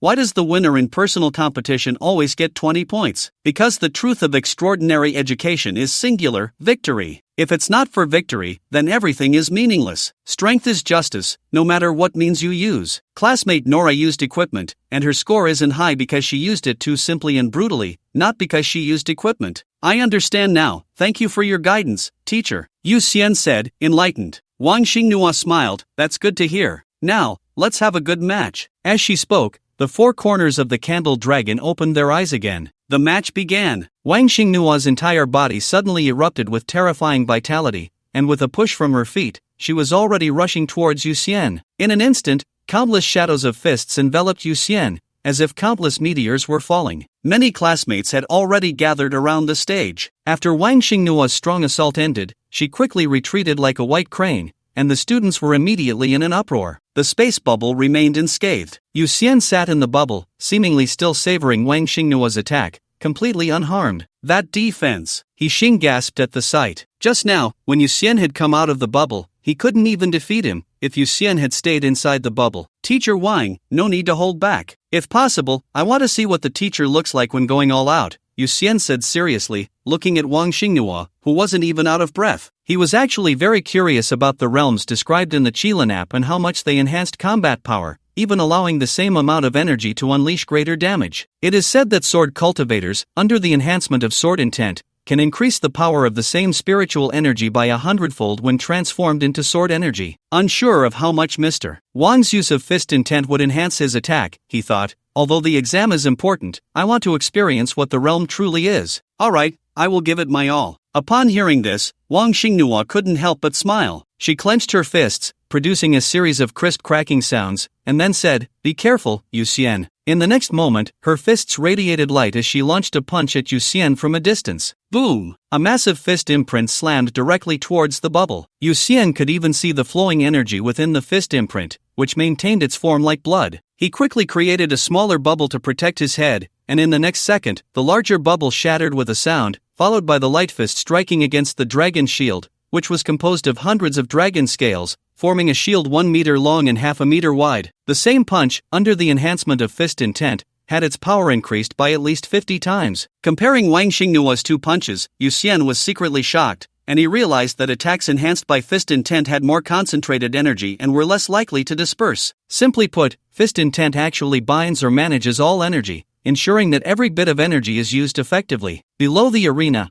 all the students were dumbfounded. Wang Xingnua's attack was terrifying, and Yu Xian was able to withstand such a level of assault. So Mr. Wang is that strong. The fish god is truly strong. That punch was terrifying. Who could withstand it head-on if it were someone else? Do you think President Yu and Boss Qian could beat the fish god? Not long ago, someone said the fish god was just lucky, that any student could have saved the person. This must have slapped them in the face. I wonder if the fish god has joined a team. It would be great to team up with him. The crowd began to discuss animatedly, with many students even taking photos with their phones. He Xing stood beside Zhou Qingmei, sighing bitterly. He had been thinking that if he were on the same level as Yu Xian, he might be able to defeat him. But after seeing that punch, he knew it was impossible. Even if he were on the same level as Yu Xian, he still wouldn't be his match. The world was too vast, and the Super Ability Academy was too small. There are heavens beyond heavens, mountains beyond mountains, and people beyond people. The top 20 he was proud of meant nothing on a broader stage. Wang Xingnua threw a punch and immediately focused her gaze on the dragon's shield. Amidst the students' discussions, she took a deep breath, allowing her breathing technique to flow naturally,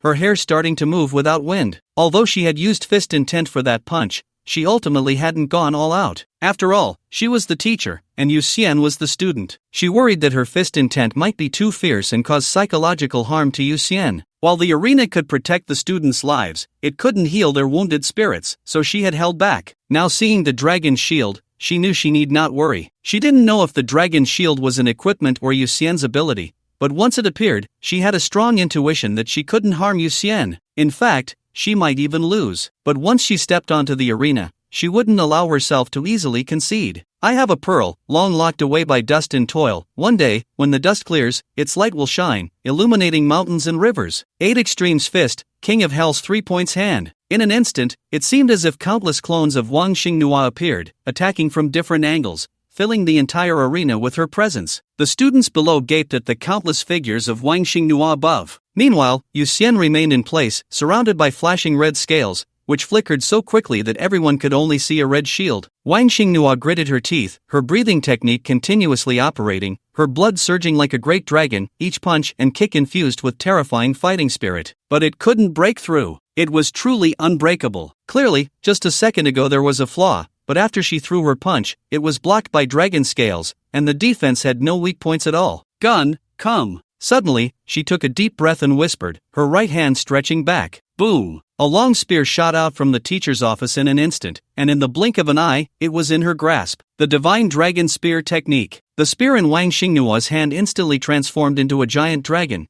covering the entire arena with its shadow. The furious dragon attacked Yu Xian wildly. Without the dragon's shield, Yu Xian would have to rely on spatial teleportation to dodge, and he would need to create enough distance. The problem was that the arena was only so big, and he really couldn't create too much distance. On the arena, without the dragon shield, I'm afraid I'm not a match for Teacher Wang. However, if it were in the wild, the situation would be quite the opposite. Teacher Wang probably wouldn't even catch a glimpse of me. Yu Xian looked at the impenetrable dragon's shadow around him, mentally simulating the situation without the dragon's shield, and finally came to a conclusion. At this point, he had felt enough. With the enhancement of fist intent and spear intent, although Wang Xingnua was only at the serpent level, her attack power far exceeded that of a normal serpent level, even stronger than that of an eagle level, probably around the wolf level. This was already quite terrifying. After all, Wang Xingnua had no extraordinary bloodline and no external aids. Her strength came entirely from her diligent cultivation. Finally, Wang Xingnua began to tire, the dragon's shadows around her gradually dissipating. One hand gripped the spear while the other pressed against her thigh, gasping for breath,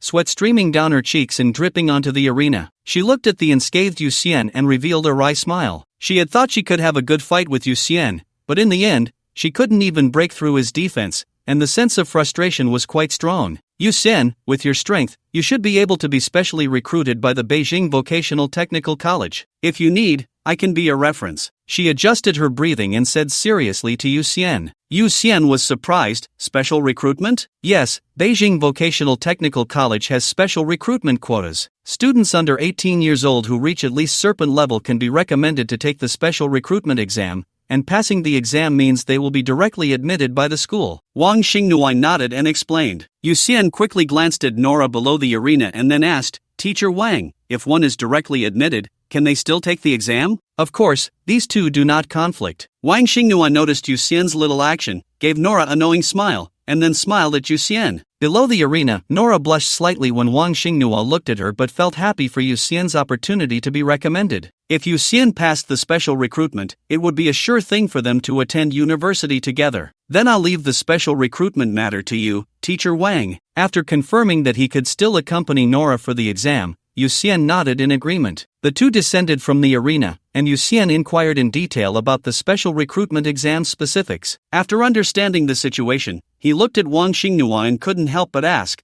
Teacher Wang, what exactly is martial will? Martial will is actually a deeply rooted thought, whether right or wrong. Just as we can all look up and see the sun, some people see the sun as a big fireball, while others see hope, and some see life. Different people have different feelings and understandings of the sun, and when these feelings and understandings become profound, even touching the soul, that is probably what is called martial will. Wang Xingnua had clearly been asked this question many times by students. She smiled slightly and shared the answer she had given countless times with Yu Xian. After listening to Wang Xingnua's words, Yu Xian nodded naturally, but in reality, he completely didn't understand. Although he knew what this passage meant, he still had no idea how to specifically cultivate martial will. Of course, everyone has their own path to walk. Having the will of martial arts is nothing more than possessing the ability to defeat enemies of a higher level, and Yu Xian's spatial ability also has the lethality to kill enemies beyond his level. Additionally, the Pangu's great strength is even more perverse than the will of martial arts. Due to the existence of forbidden fruits,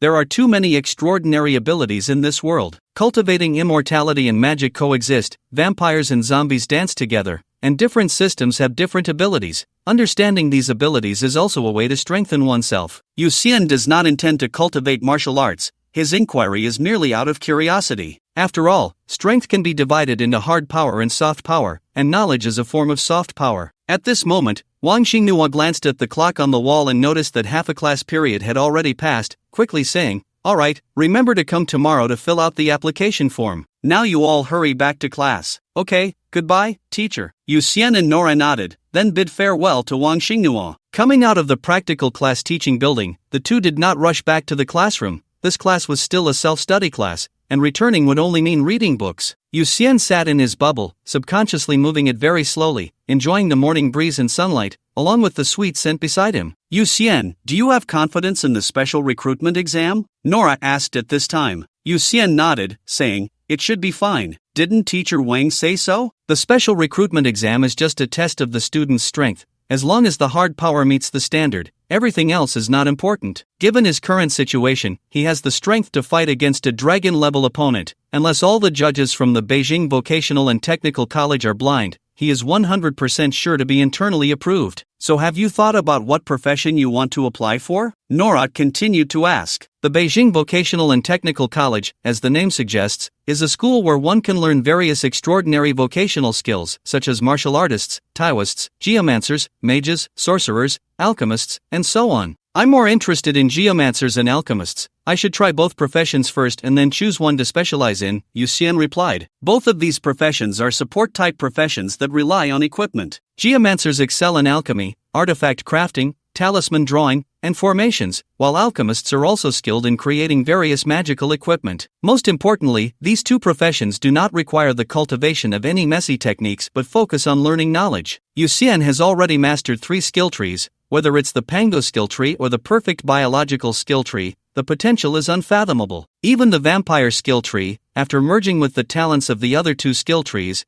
has limitless potential. Blood energy is the best example. After merging with the Pango Spirit Pearl's divine ability, the spatial attribute is extraordinarily strong, making it difficult for most spatial ability users to catch up. As long as he continues to bask in the sun, the activated skills will inevitably increase, and he may even merge to create abilities more perverse than spatial blood energy. Just mastering these abilities requires a significant amount of energy and time, so there is no need to add any burdens to himself. Moreover, geomancers and alchemists are knowledge-based professions. Once he activates his super brain, these 2 professions will be very suitable for him as a pastime outside of honing his abilities. Additionally, he can create more powerful bombs, using his spatial abilities to give enemies a little surprise. What about you? What profession do you want to choose? After answering, Yuxian glanced at Nora and asked. Nora was still thinking about geomancers and alchemists. Upon hearing Yuxian's question, she hesitated and said, "What do you think about me becoming a martial artist?" Being a martial artist requires a lot of reaction ability.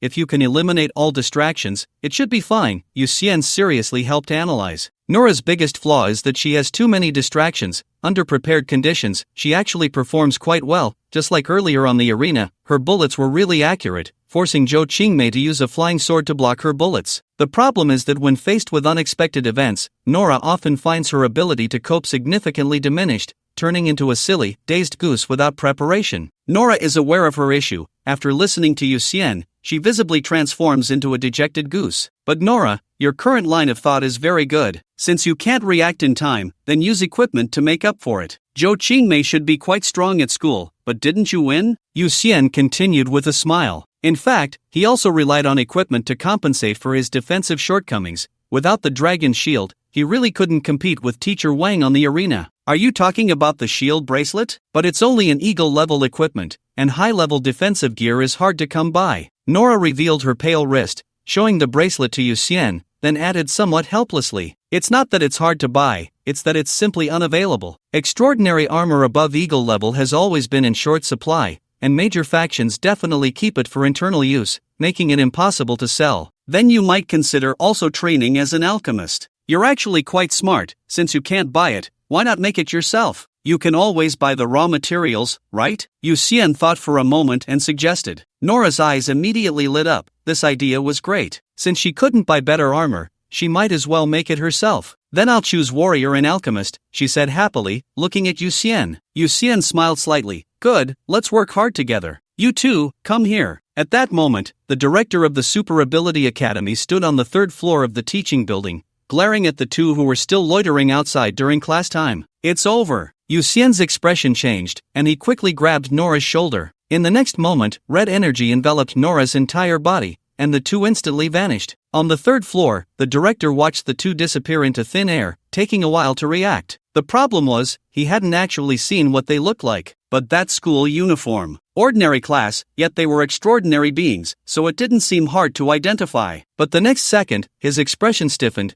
Yuxian's face flashed in his mind, someone from Qilin, not to be trifled with. Then Nora's face flashed by Marcus's daughter, also seemingly not to be trifled with. Forget it. Better to avoid trouble than to seek it. Time for tea, back to tea. In fact, most terrifying upright apes are intermittently ambitious, continuously living off their wits. For the next 3 days, aside from going to find Teacher Wang to fill out application forms, Yuxian spent all his time slacking off. One could only say that slacking off is momentarily enjoyable, and continuing to slack off is always enjoyable. During this time, Zhang Shou also contacted him, asking if he wanted to go to Twin West Mountain to fight zombies together, but having just finished off the Xingtian Zombie King a few days ago, Yuxian had no interest in ordinary zombies, so he simply declined. But he couldn't help but sigh. Twin West Mountain was indeed a treasure trove, with zombies appearing endlessly. Just after dealing with the flying zombies, a whole bunch of hairy zombies popped up again, forcing Qilin to issue a high-reward group task internally, leading Qingniao and Zhang Shou to rush to join the fun. In fact, over 100 years ago, the Qilin headquarters had sent a research team to investigate the entire Twin West Mountain, even conducting detailed surveys underground, but they found no human corpses at all. All the zombies seemed to have appeared out of nowhere. At that time, a researcher couldn't help but complain that this cursed place was just like a monster spawn point in a game, continuously generating new zombies. In summary, no one knows why Twin West Mountain spawns zombies. There are far too many unsolved mysteries in this world, and like everyone else, Yuxian is curious about the true answers to these mysteries, but if he had to investigate personally, he would rather not. In the third period of the morning, a math teacher, busy to the point of balding between several classes, was explaining a math problem. Yuxian lay on the desk, munching on snacks while reading the high school extraordinary textbook that Nora had given him. He had already finished the meridian section and was now looking at the human acupoint section. Suddenly, the heart within him, belonging to a perfect being, thumped violently, and a surge of energy erupted from the heart, coursing through his bloodstream and ultimately converging in his brain. His brain seemed to glow, countless neural nodes were strengthened, and every brain cell became extremely active. Those long-forgotten memories and everything from the past came flooding back to him. He could even clearly recall his memories from his mother's amniotic fluid. Moreover, through these memories, he could deduce many secrets he did not know or had forgotten, using clues he had overlooked as a child. When he was little, his family had a puppy, which mysteriously disappeared one day. He asked where the puppy had gone. His father replied that the puppy missed its mother and had gone to find her. In kindergarten, he had a good friend who suddenly stopped coming to school one day. He asked the teacher why his friend was absent. The teacher said he had transferred to another school. At the age of 5, he found a little bird under a bird's nest in the park and took it home to care for it, but one day it mysteriously vanished. He asked his mother where the bird had gone, and she replied that the bird wanted to be free and had flown away. Now, after awakening his super brain, he pieced together from his memories that the first move was triggered by the neighbor next door killing his puppy. His mother and father had privately confronted each other about it, even nearly coming to blows. However, at that time, he was taking a nap, and his brain automatically recorded the sounds of the argument,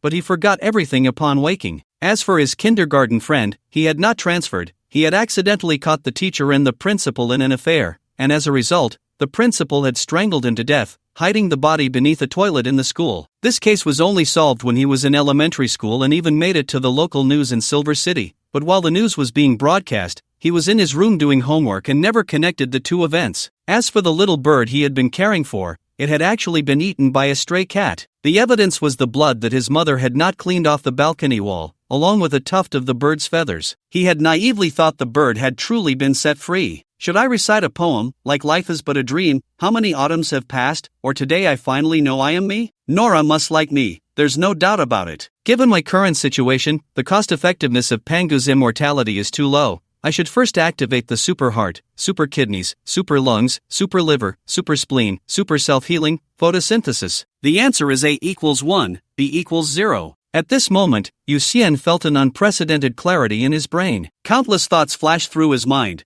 and even a casual glance at the math problem on the blackboard allowed his brain to quickly calculate the answer. His brain was functioning exceptionally well. However, Yu Xian felt overwhelmed by too many thoughts. If he continued like this, he would end up like Nora, a dullard. This wouldn't do, so he worked hard to focus his thoughts, and gradually his brain began to self-regulate various ideas, simultaneously establishing a vast memory maze and tracing the origins of each thought to understand his innermost feelings. In fact, people are constantly receiving various external and internal information. This information forms a variety of thoughts in the brain, and sometimes it is difficult for people to determine which thoughts are more important and which are less so. For example, when seeing a beautiful woman, the eyes first convert the image into information that is transmitted to the brain, allowing you to recognize the presence of a beautiful woman or handsome man. Then, due to the information about the beauty, hormones in the body are stimulated, leading to impulses. When these two pieces of information combine, you develop the idea of pursuing the beautiful woman or handsome man, and then you decide to take action. This is a complete chain of action,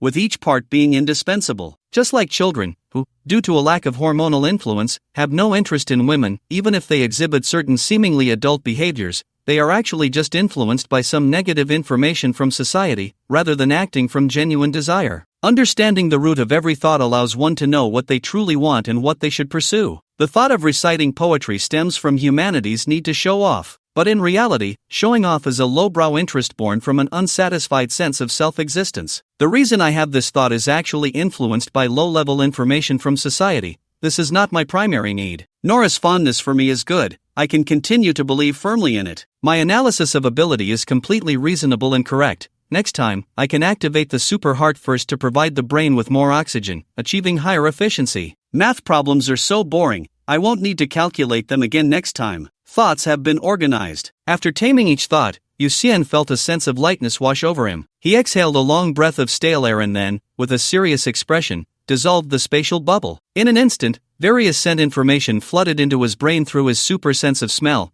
and his super brain began to operate at high speed, categorizing countless sense signals, ultimately forming a model of a silver city in his consciousness. This was a miniature dynamic city, almost reflecting every movement within the city. The director in the office was drinking tea, Teacher Wang, who reprimanded students like an irritable gorilla. Outside the Super Ability Academy, a vendor was preparing grilled sausages and turkey noodles, and several of Nora's bodyguards were patrolling. One of the bodyguards asked his companion for 2 cash notes, then walked over to the vendor and ordered 2 servings of turkey noodles. Although Yu Xian had always known that Nora had bodyguards providing protection around her, it was the first time he observed these bodyguards so clearly and thoroughly. Further away, workers were repairing the road, women were buying groceries, chefs were cooking, and a police squad was ambushing criminals. Divine clarity, keen observation, an unprecedented state of alertness, an unprecedented brilliance and might. Yusian felt as if he had the entire city in the palm of his hand. As long as he wished, he could appear anywhere. Previously, he needed to use spatial bubbles for positioning. Even spatial jumping required the coordinates of spatial bubbles to lock in his location,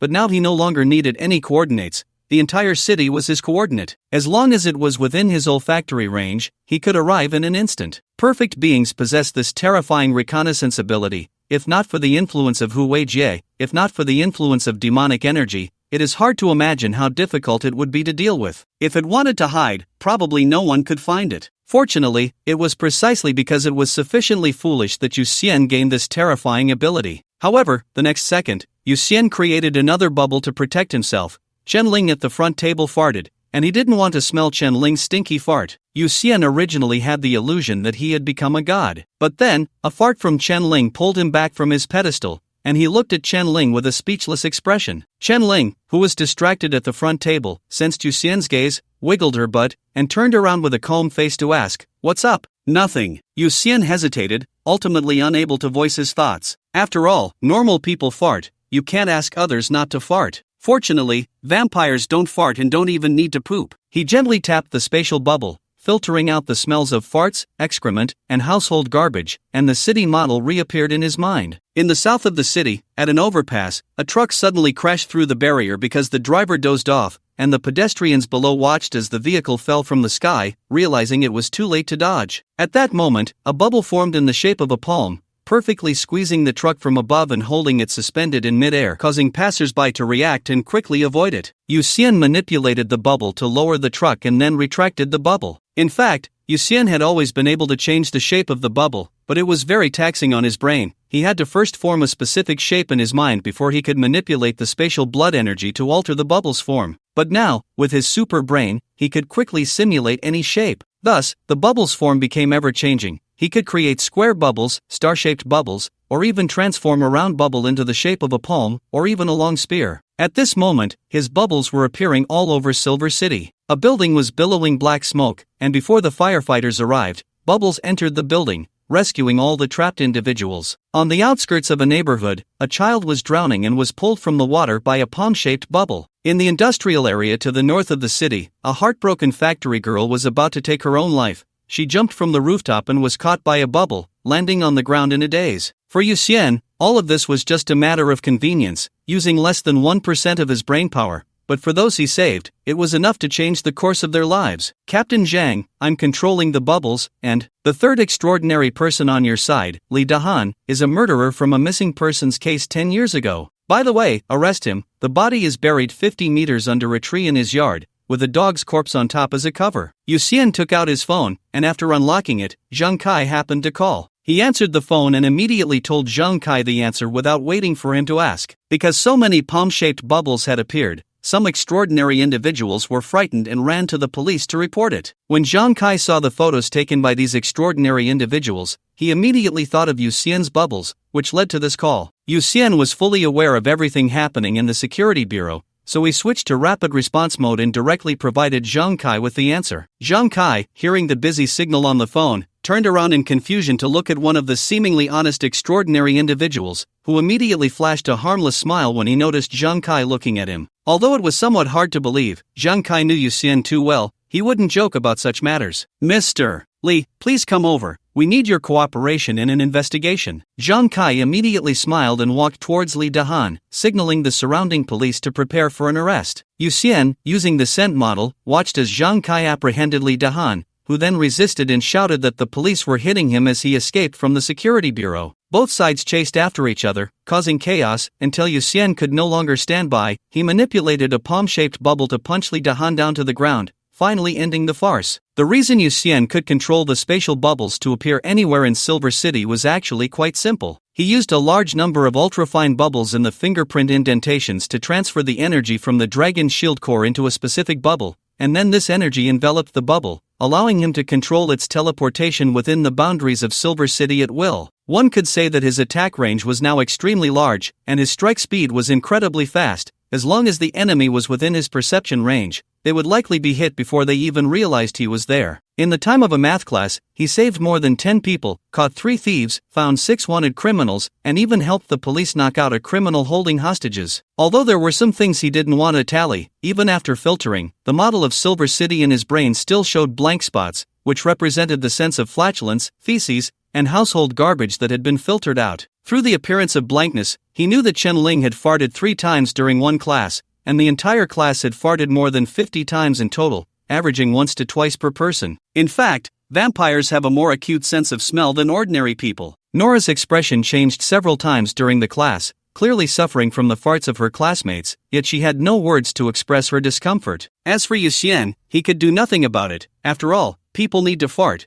and even gods cannot stop it. The bell rang for the end of class. After the bald math teacher left the classroom, Chen Ling hurriedly went to the bathroom. Just then, a gust of wind blew in through the window, refreshing the air in the classroom. Nora sighed in relief and turned to see Yu Xian with his eyes closed, so she closed her eyes as well and began to practice the sunflower facing the sun technique. Although Yu Xian had his eyes closed, he actually knew that Nora wanted to talk to him, but his attention was focused on a large waste treatment plant in the north of the city. Here, he had to thank Chen Ling's farts. If it weren't for Chen Ling's farts, Yu Xian wouldn't have blocked out various odors and wouldn't have discovered that there was a problem with this waste treatment plant. After blocking out various smells, many blank areas appeared in the city model in his mind, especially in the 4 waste treatment plants in the city, where the blank areas were quite numerous. Silver City has 4 large waste treatment plants and many small recycling stations. With so many blank models to reference, even though there were many blank areas, it was still possible to deduce what was in the garbage piles. However, in the large waste treatment plant in the north of the city, after blocking out various household waste, some abnormal outlines appeared. In other waste treatment plants, the outlines of the garbage piles were chaotic and lacked any pattern, but in this waste treatment plant, after excluding the blocked parts, there was vaguely a part of a regular outline, seemingly a huge closed rectangular space. Taking advantage of the fact that the last class had not yet started,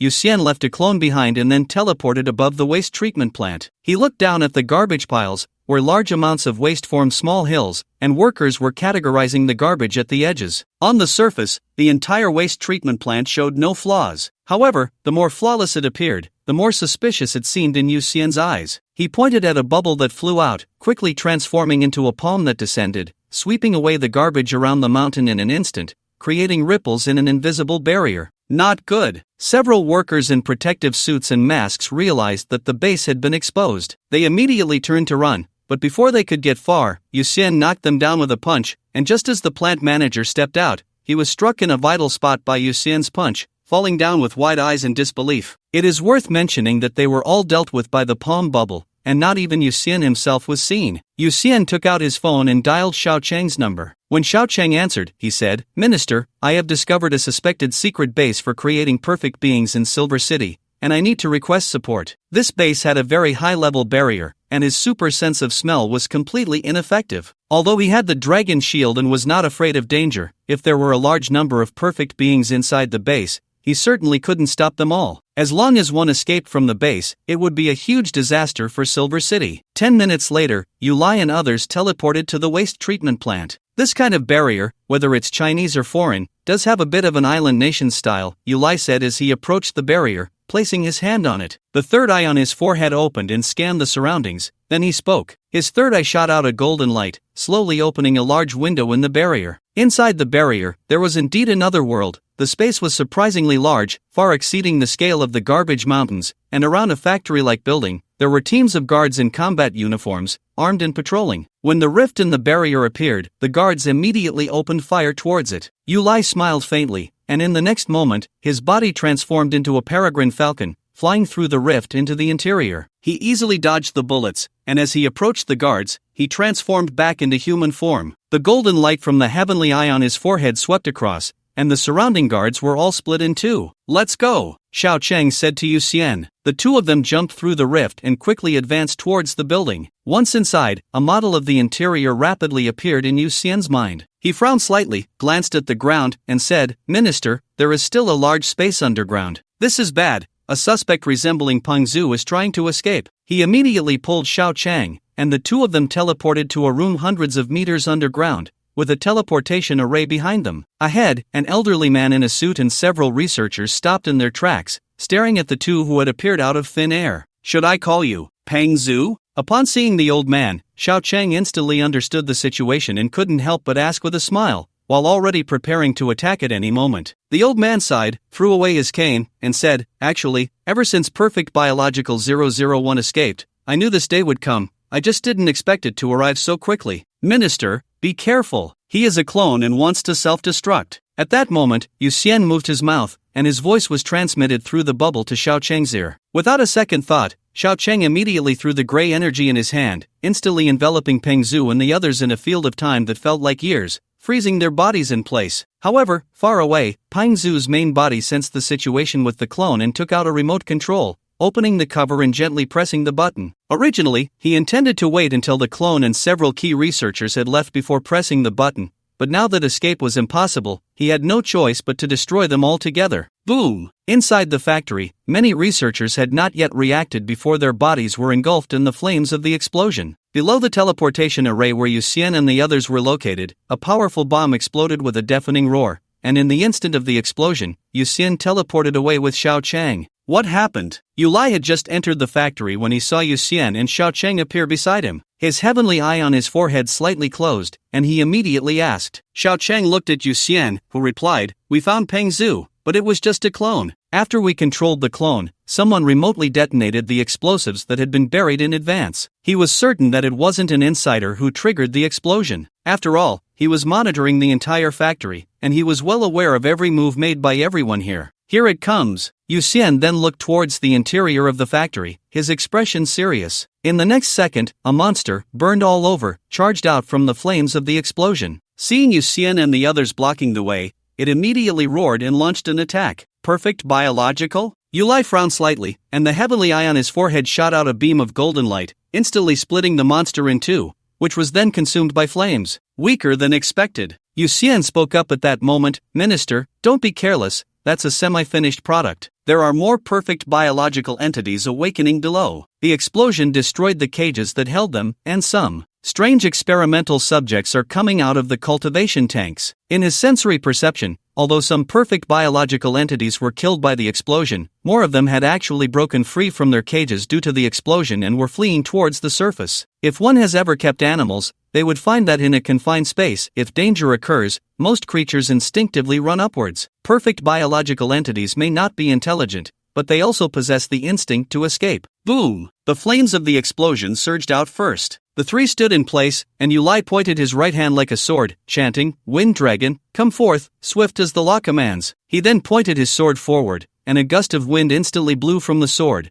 pushing back the flames that were surging toward him, sending them back into the factory. Many of the perfect biological prototypes that could have escaped fell directly into the high temperatures generated by the flames being recycled. However, these upper-tier perfect biological prototypes were merely appetizers. Not long after they fell, dozens of severely burned perfect beings rushed out from the flames. Upon seeing the three blocking their path, one of the perfect beings, covered in abnormal insect-like tentacles, opened its mouth and spewed forth a large amount of high-temperature corrosive green liquid. This time, all three acted. Yu Lai reacted the fastest, and his heavenly eye shot out a beam of golden light, immediately splitting the green liquid in two. Although the perfect being that sprayed the liquid dodged quickly, many of its tentacles were severed by the golden light that cut through the green liquid. Then, Xiao Cheng took out a staff and gently pointed it at the ground, causing numerous electronic circuit-like lights to appear on the surface. Any perfect being hit by the light moved in slow motion. Yu Xian launched the final attack. His attack had an extremely large range, high accuracy, and tremendous destructive power. The spatial bubbles hidden in the indentations of his fingerprints appeared above each perfect being, then expanded, filled with chaos and distortion, and finally crashed down, bursting all the perfect beings into a mist of blood. Just as this batch of perfect beings was killed, a creature resembling a goat's head, with a body like a bat and limbs like octopus tentacles, slowly emerged from the raging flames. It opened its mouth and inhaled, sucking in all the surrounding blood mist, then roared at the three with its mouth full of dense teeth. "Watch out, it's a tiger level," Yu Lai warned the two. The defective products of those perfect beings were at most wolf level, but this was a tiger level. Just as the three were about to act, the floor suddenly exploded, and a thick arm grabbed the tiger level perfect being. Although the tiger level perfect being struggled and attacked the arm, it only left some minor scratches. Then it was pulled beneath the floor, and soon the three heard a crunching sound. This time, both Yulai and Yuxian showed expressions of shock. Yulai's heavenly eye had completely failed to detect the monster underground, and Yuxian's scent model had no trace of that monster. Clearly, this monster possessed a very high level of stealth ability. In Yuxian's mental scent model, there were no monsters below, only a chaotic array of equipment and raging flames, not even a blank space. He confirmed this again and again, finally gravely stating, "Minister, that monster seems to completely not exist on a perceptual level. They really have managed to create something extraordinary," Yulai said, his expression equally serious. Originally, he hadn't even drawn his weapon, but now he took out a three-pronged double-edged knife from his storage space and held it tightly in his hand. Boom! The large hole made by the monster's outstretched hand was suddenly torn open, and a creature resembling a crocodile but also like a dinosaur crawled out of the hole, its cold vertical pupils scanning the three. Yuxian immediately used his identification technique on it. In fact, with his super sense of smell and super brain, he was already familiar with most creatures, making the use of identification unnecessary, but this monster required it. At that moment, the monster's attributes rapidly appeared in his mind. Name, Divine Beast Aggregate Code, Perfect Being No. 006 Race? Gender, none. Age, 3. Lifespan, 0. Level, Dragon Upper Camp, Neutral Evil Ability, Existence Interruption. Unless it appears directly in front of the enemy cannot perceive its existence. Super Brain, Super Vision, Super Sense of Smell, Super Hearing, Super Taste, Super Heart, Super Bones, Super Skin, Super Muscles, Super Organs, Super Blood, Super Nerves, Super Teeth, Super Scales, Super Absorption, Super Imitation, Super Self-Healing. Dragon's Power, contains the bloodline of a giant dragon, greatly enhancing strength while being immune to fire attacks below 10,000 degrees. Summary: eat, eat, eat. This fool only knows how to eat. After Yuxian finished reading the attributes of No. 006, he immediately informed Yulai and Xiao Chang. Existence Interruption. I feel like I've heard of it somewhere. Yulai frowned slightly after hearing this. Xiao Chang reminded, Existence Interruption is Bai Zai's ability. But isn't Bai Zai the hardest to capture and encounter? It may not be the real Bai Zai. There's a girl in our school who was influenced by Bai Zai and awakened Bai Zai's ability, Yuxian said at this moment. The ability of the student council president of the Super Ability Academy, Yumei, is said to have awakened after she dreamed of Bai Zai. Since there is one, there must be two,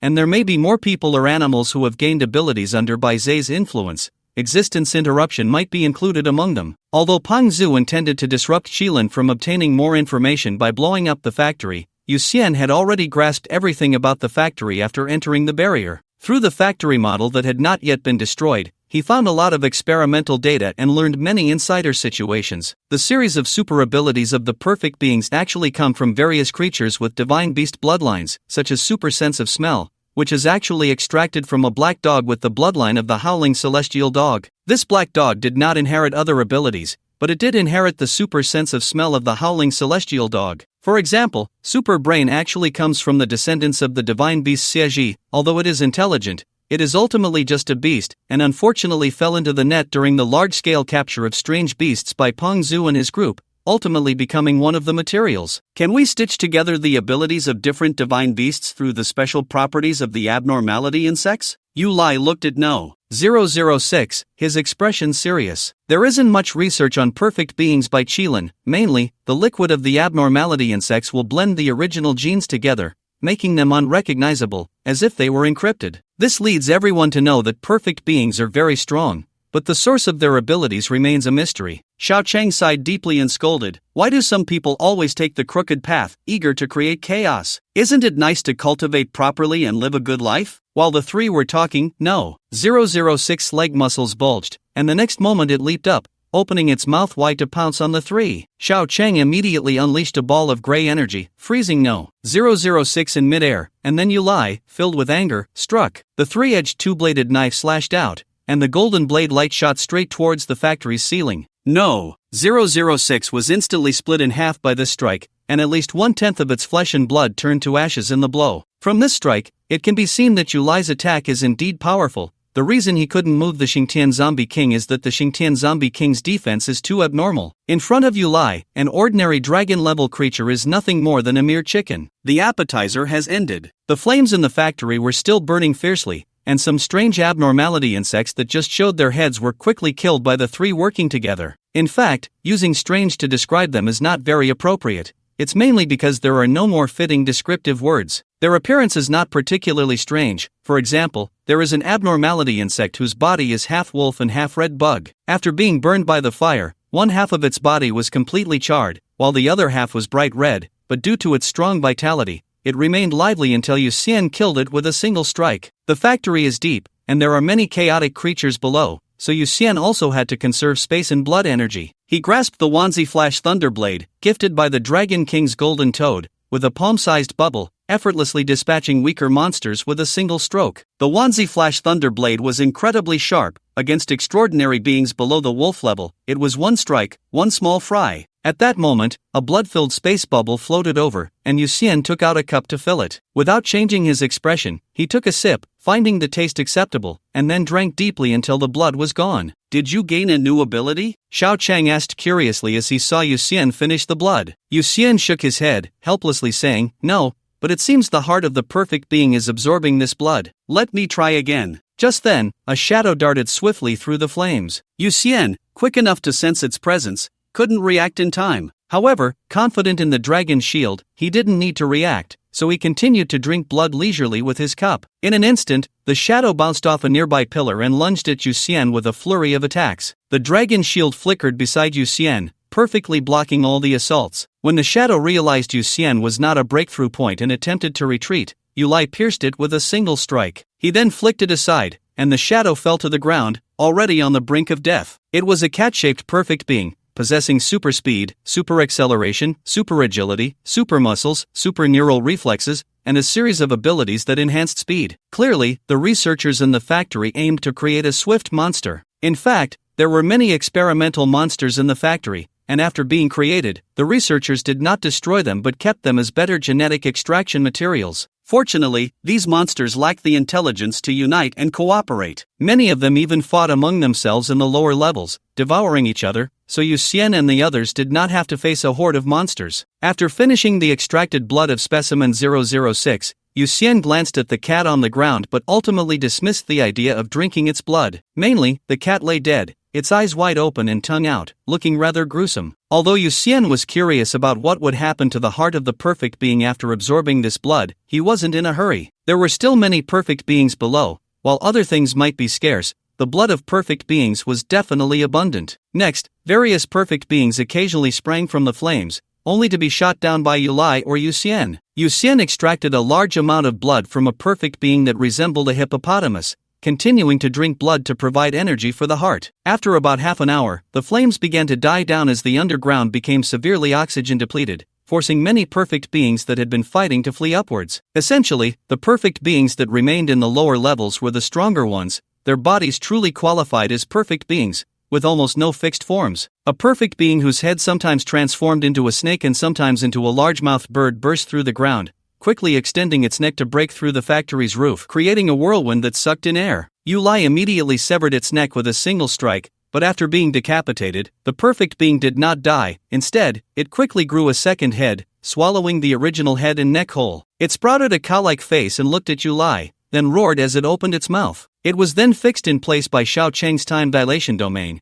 and Yulai attacked from different angles. Once all the attacks entered the time dilation domain, Xiao Cheng tacitly withdrew the domain. Boom! The perfect being was immediately bombarded by a barrage of attacks, its body crashing heavily to the ground. Meanwhile, Yuxian, who had been idly watching, quickly used a space bubble to extract blood from the perfect being, then poured a cup and leisurely drank beside Xiao Cheng. To deal with monsters below the wolf level, he could still use the 10,000 characters Flash Thunderblade, but for monsters above the tiger level, he had to use the Chaos Space Bubble. However, this would waste too much spatial blood energy. It would be better to let the two ministers handle these monsters. Yuxian continued to drink blood, and every time a large perfect creature fell, he would draw some of its blood. As he kept drinking, the heart belonging to the perfect creature in his chest gradually became redder. Finally, when he absorbed the blood of the 35th perfect creature, his heart punctured and transformed into a 7-orifice Linglong heart. This heart began to beat slowly, with blood entering and flowing out of the 7 orifices. It inhaled the original silver blood, but the blood that flowed out became something even more extraordinary. He could even vaguely sense that the blood from one of the orifices appeared and disappeared out of thin air, as if exchanging blood across an extremely distant space. He immediately used identification technique on himself and checked his abilities. 7-orifice Linglong heart, blood can be converted into the final source blood through the 7 orifices. All my blood descendants shall be part of me. Final source blood. Any creature possessing the final source blood will obey the host's will 100%. The source blood is indestructible and will never betray. Yu Xian closed the attributes. He took a deep breath and continued to drink blood to calm his excited heart. There was no doubt that he had gained a very powerful ability. Although he didn't know what level of creatures the final source blood could actually control, the results of the identification indicated that these two abilities were incredibly strong. The 7 orifice Linglong heart likely originated from the bloodline of the god of wealth Bygone, but the final source blood was harder to define. The skill trees of perfect creatures were mostly haphazardly pieced together, leading to many abilities mutating. Who would have thought that the super sense of the howling celestial dog, combined with the super brain of the divine beast Xieji, could form a terrifyingly effective perception ability? Perhaps the 7 orifice Linglong heart had mutated with one of his abilities, resulting in the special blood that could originally communicate with all things in the world and break all illusions with its gaze, transforming into the current final source blood. But the process didn't matter. What mattered was the result. Deep in the ocean, in a secret base belonging to the ancient sage society, number 2 Zhoutai slowly opened his eyes. He glanced at his arm, a faint smile appearing on his face. The final source blood was truly amazing, as it had flowed over to his severed arm from afar. A glint of red light flashed in number 2 Zhoutai's eyes,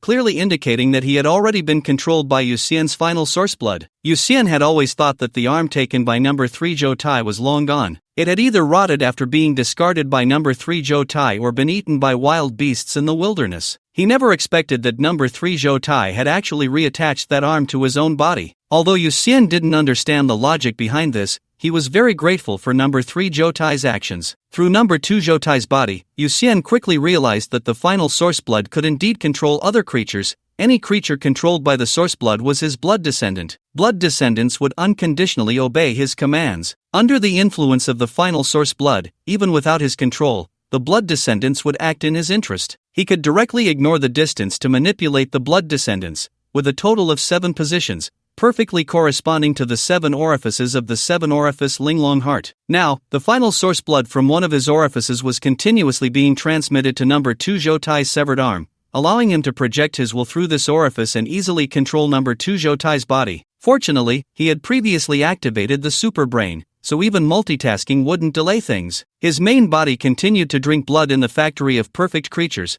while his brain controlled number 2 Zhoutai's body like a remote-controlled car, reading number 2 Zhoutai's memories. Indeed, there were foreign forces involved back then. Is the Ancient Sage Society a purely power-seeking organization? Each member uses the names of ancient sages as their code names. The 13th seat is Abe no Saimai, the 12th seat is Plato, the 11th seat is Van Gogh. Yu Xian flipped through the memories of Zhoutai no 2, feeling a bit puzzled. Is Abe no Saimai really considered a sage? He should be classified as a charlatan. But never mind. After all, the 13th seat is from the island nation, so it's not surprising to use Abe no Saimai as a codename. But isn't the 11th seat a bit problematic, using the name of a painter with bipolar disorder as a codename? Is that really a sage? Unfortunately, Zhoutai no 2 can only be considered a peripheral member of the Ancient Sage Society. He has only seen these 3 members so far, and he doesn't know who is above them. If Zhoutai no 2 had information about all the members of the Ancient Sage Society in his head, Yu Xian would definitely take the experts from the Qilin headquarters to wipe them all out. Given the current situation, Zhoutai no 2 can only continue to lurk within the Ancient Sage Society, infiltrating and developing bloodlines while investigating more information about the society. After reading Zhoutai no 2's memories, Yu Xian returned control of the body to him. Great Lord, your humble bloodline no 2 is here to pay respects to you. No 2 will serve you wholeheartedly. Your greatness surpasses the brilliance of the sun and moon. I wish I could fly to your side immediately, to serve you and bow down with utmost dedication. As soon as Zhoutai no 2 regained control of his body, he immediately knelt on the ground, muttering in an abnormal manner. Yu Xian, who was drinking blood, felt goosebumps all over from Zhoutai no 2's flattery, and he quickly ordered him to stop through the final source blood, making it clear that such behavior was absolutely not allowed next time. Even if the pervert is influenced by the final source blood, he remains a pervert. Yu Xian couldn't help but silently complain as he waited for Zhoutai no 2 to get up. Fortunately, he only had one pervert under his control. If there were more, just thinking about it was terrifying. Then, under his command, Zhoutai no two walked out of the room, heading to the laboratory with familiarity. Upon entering the laboratory, huge cages appeared before him, each containing various giant beasts, all controlled by the brainworm, digging for the hidden power within their bloodlines. Is this the giant wolf Fenrir from Western mythology? Yu Xian thought to himself as he looked through Zhou Taino, Tu's eyes at an absurdly large wolf in one of the cages. What are you doing here? No. Tu, the giant wolf suddenly looked at Zhou Taino, Tu outside the cage and asked, Zhou Taino. Tu smiled and said, nothing much, just bored and came to take a look. How much of Fenrir's power has awakened? About 3%, after all, the bloodline power is too weak. The giant wolf answered directly without suspicion. Zhou Taino. Tu nodded, said nothing further, and walked towards another cage, where a flaming phoenix was contained. No, Tu, am I beautiful? I feel like I can burn everything to ashes. I really want to burn something. The phoenix spoke as soon as Zhou Taino. Tu approached. Zhou Taino. Tu frowned and said, no. 3, you'd better be more stable. This is not the time for nonsense. How much of the phoenix's power has awakened? Humph, pretending to be serious. I can do much more than no. 8, the phoenix's power has fully awakened. Soon I can go find my little brother to play. The phoenix excitedly said, flames swirling around its wings. Zhou Taino. Tu replied indifferently, the little brother you mentioned is the owner of this arm? Of course, that's my trophy, don't lose it. The giant bird lowered its massive head, looking at Zhou Taino. 2, Zhou Taino. Tu nodded and said, rest assured, I will take good care of your trophy. You should talk to No. 3, he can hardly hold back, always shouting about wanting to slaughter the city. Silver City is so much fun, why would he want to slaughter it? No. 3 Zhou Tai nodded in satisfaction and then said to Zhou Taino. 2, he was referring to the third one, who was actually No. 9 Zhou Tai. No. 2 Zhou Tai nodded and continued walking forward. The other cages contained various monsters from mythology.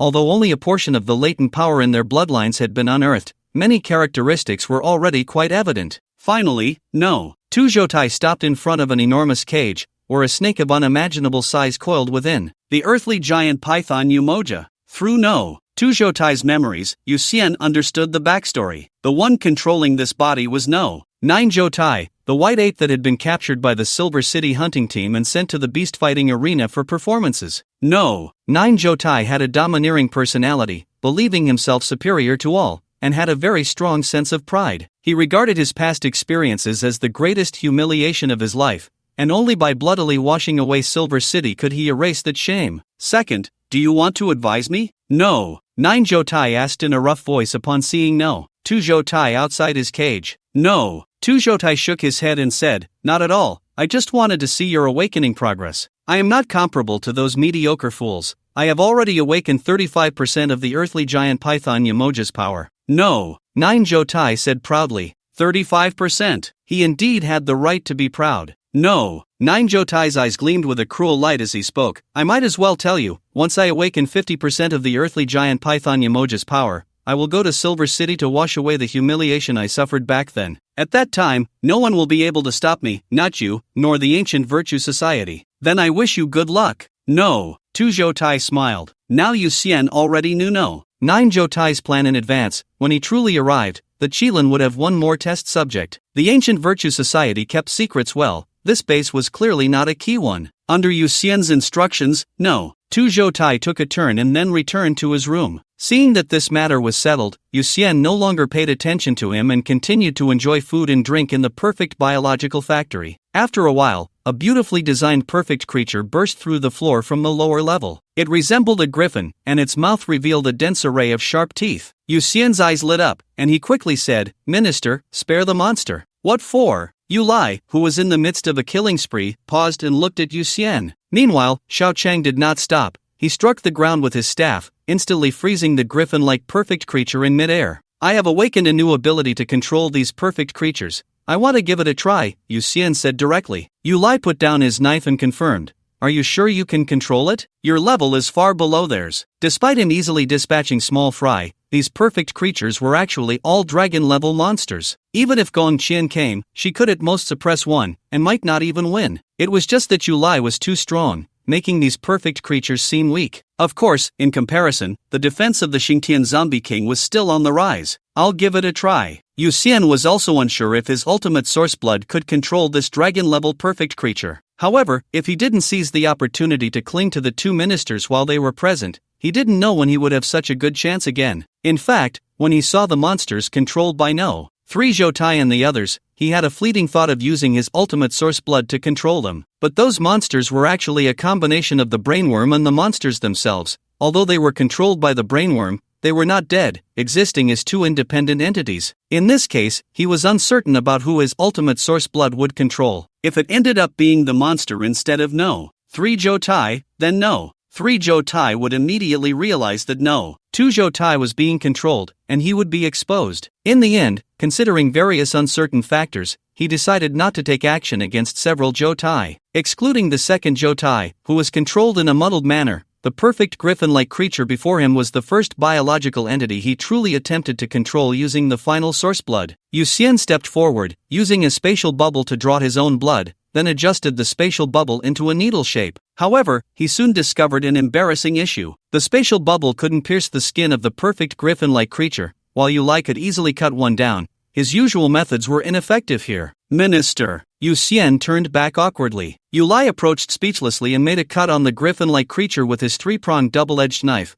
allowing Yu Xian to inject the final source blood into its body through the wound. The three then stepped back, and once Xiao Chang released his ability, the griffin-like creature immediately began to wildly shake its head, even slamming its head against the ground. Are you okay? If not, I'll just kill it, Yu Lai asked. Yu Xian could sense the final source blood invading the creature's brain and nodded, no problem. It won't struggle for long. By comparison, he concluded that the weaker the creature, the faster the control by the final source blood, the stronger the creature, the slower the control, and it might even fail. At that moment, the griffin-like creature began to bite its own neck, seemingly trying to gnaw the final source blood out, but this was ultimately futile. After struggling for about 5 minutes, the griffin-like creature's body trembled slightly, then it approached Yu Xian like a pug, even rolling on the ground and exposing its belly. Clearly, in the griffin-like creature's perception, this was a sign of submission. Get up, Yu Xian said to the griffin-like creature. The next moment, the griffin-like creature immediately stood up, lowering its head to look at Yu Xian. The griffin-like creature stood about 5 meters tall, with well-developed muscles and various super abilities. Yu Xian even suspected it was a monster created by some researcher aiming for a griffin. Otherwise, it wouldn't look so similar. From now on, you will be called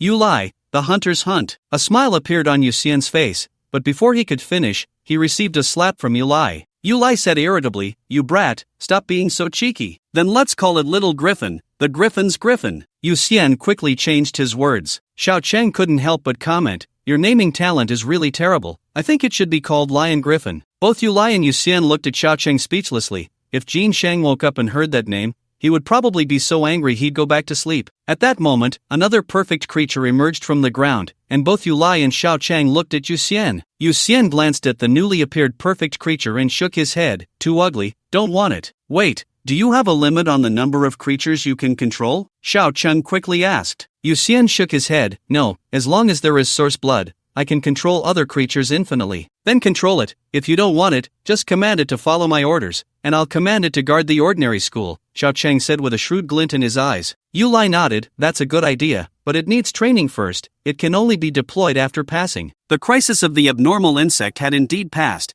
but there was no guarantee that other crises wouldn't arise in the future. If every ordinary school in every city had a dragon-level extraordinary creature guarding it, it would undoubtedly greatly increase the students' chances of survival. However, for safety's sake, Yu Lai inquired about many details of this ability and even planned to conduct several more tests to ensure 100% safety before putting it into use. Next, the three collaborated, continuously subduing the perfect creatures that ran out, transforming them into Yu Xian's bloodline through the final source blood. Even later on, the three of them no longer needed to take action. Once a perfect creature showed its head, dozens of perfect creatures would rush forward, directly suppressing the newly appeared perfect creature and finally binding it with their tentacles to present it before Yu Xian. After a busy session, Yu Xian managed to capture more than 50 perfect creatures. Except for one with a relatively special ability that was only at the tiger level, the rest were all at the dragon level. However, among these perfect creatures, aside from the visually appealing griffin and one that resembled a western dragon, he handed over the less attractive perfect creatures to the Qilin. He believed they would shine in their roles and protect more people in the future. The afternoon was mostly self-study. After resolving the issues at the perfect creature factory, Yu Xian quietly returned to his seat. He closed his eyes, carefully sensing the changes in his body. Although it was quite safe with Yu Lai and Xiao Cheng present at the Perfect Creature Factory, he didn't dare to be completely careless, so he hadn't thoroughly checked his body's condition. Now, he needed to conduct a comprehensive examination of himself to determine his state. First, the silver blood and the final source blood could not merge together. He currently had two types of blood in his veins. One was silver blood, and the other was final source blood. Although the final source blood was transformed from silver blood through the heart of a perfect creature, the two were distinctly separate, flowing in his veins like two differently colored rivers. Yu Xian tried to merge the two types of blood, but no matter how they intertwined, as soon as he lost control, the blood would automatically separate. Moreover, the total amount of blood in his body remained unchanged. The more blood transformed into final source blood, the less silver blood there was. Additionally, the newly generated blood was not silver blood but merely ordinary vampire blood. When Yu Xian tried to see if the ordinary vampire blood could be transformed into final source blood through the heart of a perfect creature, he found it could not. In simple terms, he had to first consume more silver to transform the ordinary blood into silver blood,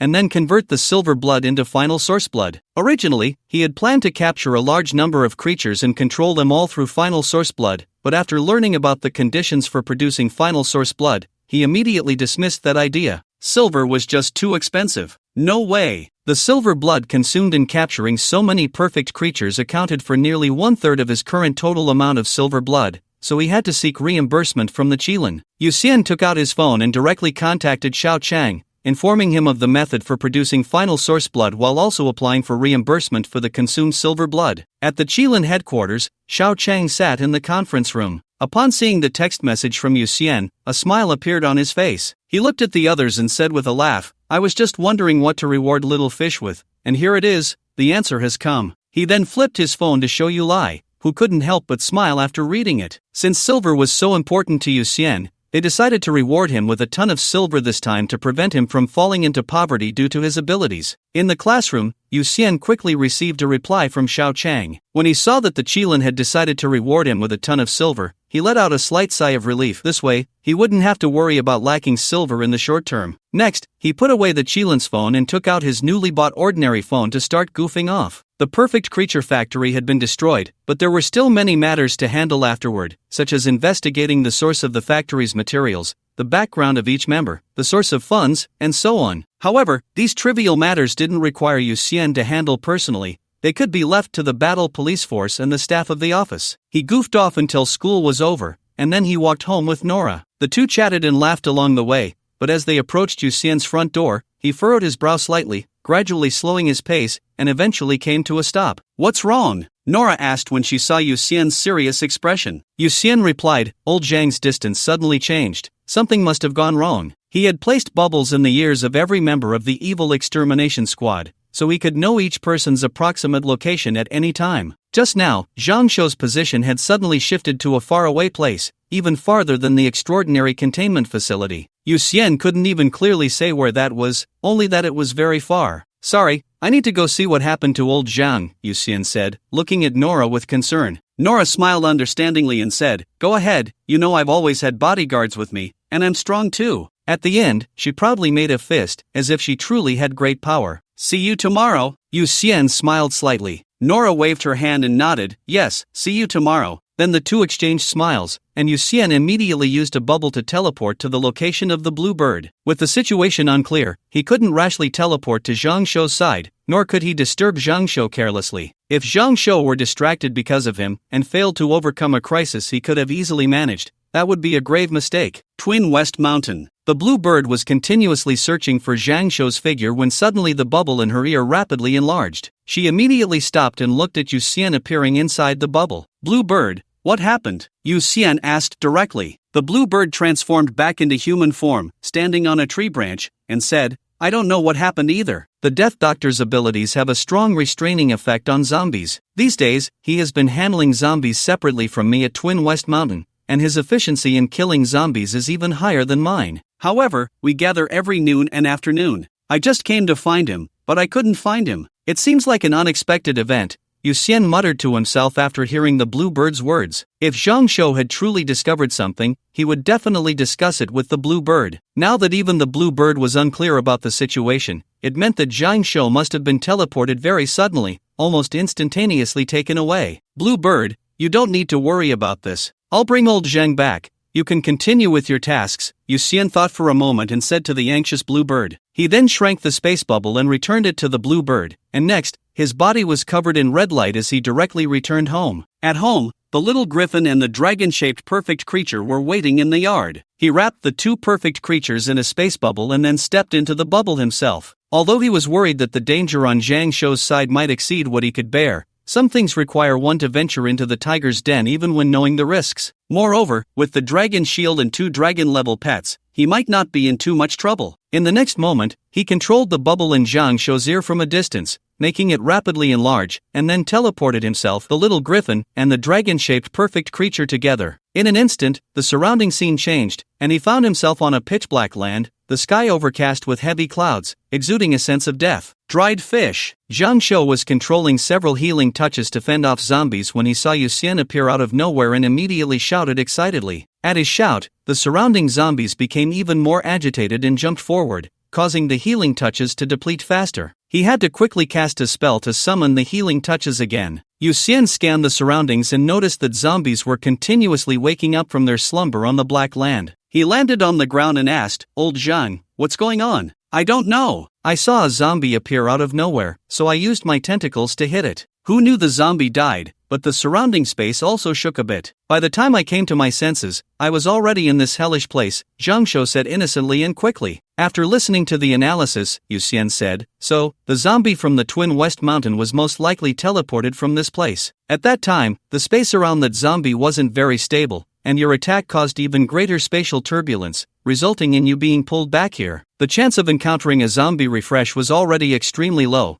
and to trigger spatial turbulence at the same time was just unbelievable luck. So can we go back now?" Zhang Shou immediately asked the question he was most concerned about after hearing Yu Xian's analysis. He wasn't afraid of not being able to return himself, but if it meant that Yu Xian couldn't go back either, he would feel guilty for a lifetime. Yu Xian smiled and said, "Of course we can go back, but there's no rush. Now that we're here, we might as well investigate why the zombies here keep teleporting to the Twin West Mountain. If we can go back, that's good, that's good." Zhang Shou patted his chest and sighed in relief. At that moment, Yu Xian had a thought, and the two perfect beings still inside the spatial bubble immediately descended from the sky. He said, "Kill all the zombies around. Without my command, keep killing." The two perfect beings immediately fell silent and began to act, and wherever they went, zombies were swiftly killed. The highest level of zombies here was only at the sparrow level, while the two perfect beings were at the dragon level, so there was no suspense in the battle at all. "Damn, Xianyu, you've been secretly getting stronger without us,"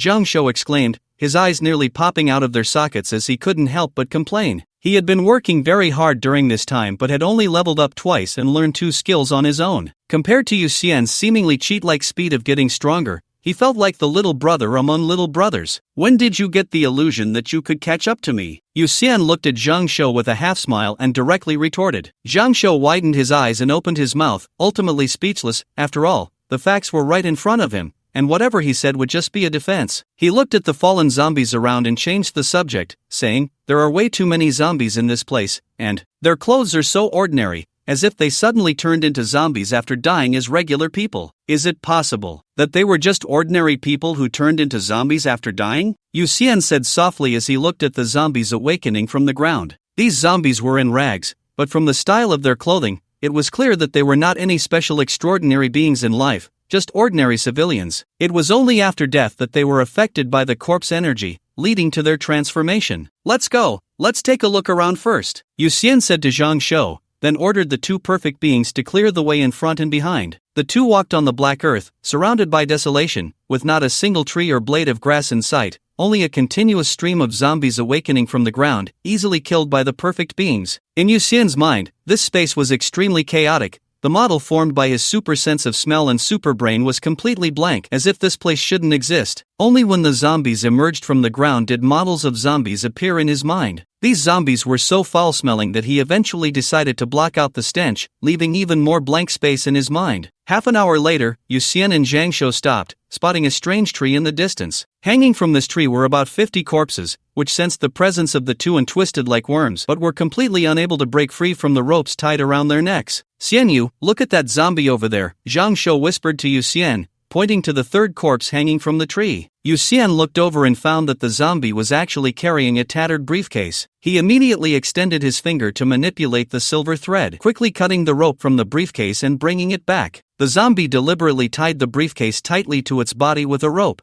Perhaps there was very important information inside. Yu Xian did not touch the briefcase but instead used a silver thread to open it. Sure enough, there were many old documents inside. He took them out one by one to examine, and his brows gradually furrowed. "What's wrong?" Zhang Shou asked curiously. Yu Xian replied, "Look, it's all in Chinese." "What's wrong with Chinese? Isn't that good?" Zhang Shou took out gloves from his storage ring, glanced at the documents, and then said. Yu Xian looked at Zhang Shou and asked, "What if we are actually no longer on Earth, no longer in our original world? How is that possible?" Zhang Shou exclaimed in shock. Yu Xian looked at the documents and sighed. "I wish it weren't true, but all the evidence suggests that this is not our original world. At least, have you heard of the Yanlong Empire?" As he spoke, he pointed to the seal on the documents. Yanlong Empire Research Institute No. 9. Zhang Shou stared at the words on the seal, his eyes wide open. After a while, he exclaimed, "So we have crossed over?" "Yes, we have come to a already dead world."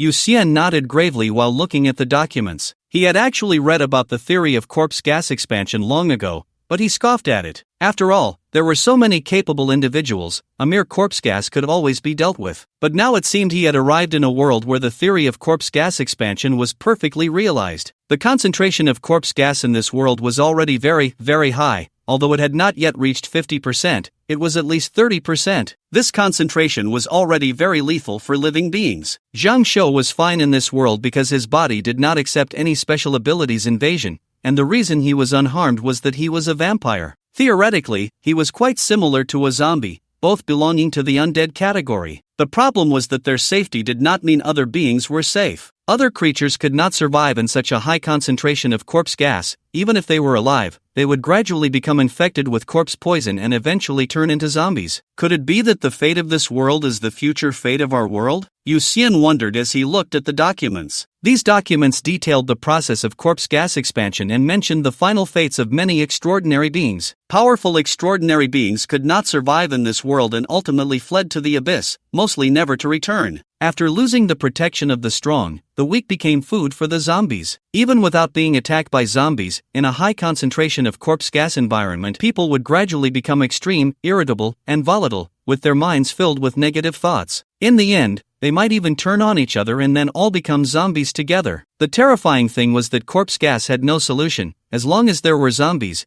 there would definitely be corpse gas. The more zombies were killed, the more corpse gas would be released. Not killing? If they didn't kill, the zombies would only grow stronger and more dangerous. When it reached a point where not killing was no longer an option, the death of a zombie would instead release even more corpse gas. It seemed that as long as the forbidden fruit appeared, as long as someone wanted to become a zombie, this outcome was inevitable, and there was no way to change it. To save this world, the capable individuals in this world tried every possible means. For example, they formed cremation teams. As soon as a corpse was discovered, they would burn it on the spot. From cities to wilderness, members of the cremation teams were everywhere, with no place left untouched. Human corpses, animal corpses, all turned to ash. But the sea soon gave the people of this world a surprise. People despairingly discovered that although burning corpses could slightly slow the increase of corpse gas, the zombie fish in the sea were increasing at an astonishing rate, and the tactic of burning corpses clearly did not work well in the ocean. In addition, a large number of alchemists collaborated to develop a corpse gas conversion device,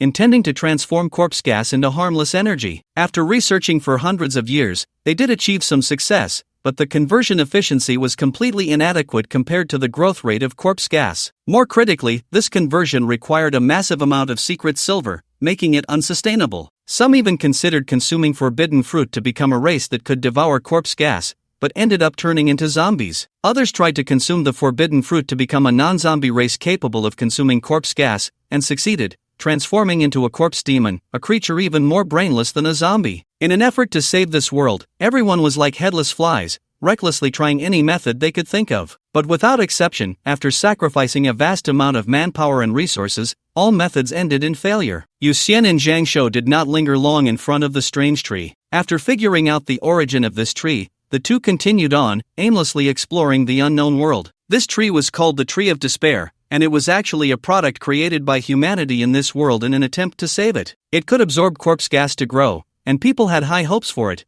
hoping it could improve the increasingly dire environment. However, true to its name, the Tree of Despair only brought a more hopeless future for humanity. When its seeds fell to the ground, they would erupt with a large amount of corpse gas, attracting more zombies. As the zombies instinctively absorbed the corpse gas, the seeds would take the opportunity to enter the zombies' bodies along with the gas, eventually taking root and sprouting inside the zombies, growing with the corpse gas within them. When the zombies were drained and fell, the seeds would burst out of their bodies, take root in place, and grow green vines like ropes to capture approaching zombies. Although it could kill zombies, it had already become a part of the growth cycle of corpse gas, only accelerating the world's destruction. It is worth mentioning that there should be many trees of despair in this world, otherwise, if all the plants died, oxygen would become increasingly scarce, and Yu Xian and Zhang Shou would have felt it. Sure enough, 2 hours later, they saw a forest of trees of despair. The trees of despair were easy to identify, always hanging with corpses of various shapes and sizes, including both humans and animals, all of which had become zombies without exception. Yu Xian,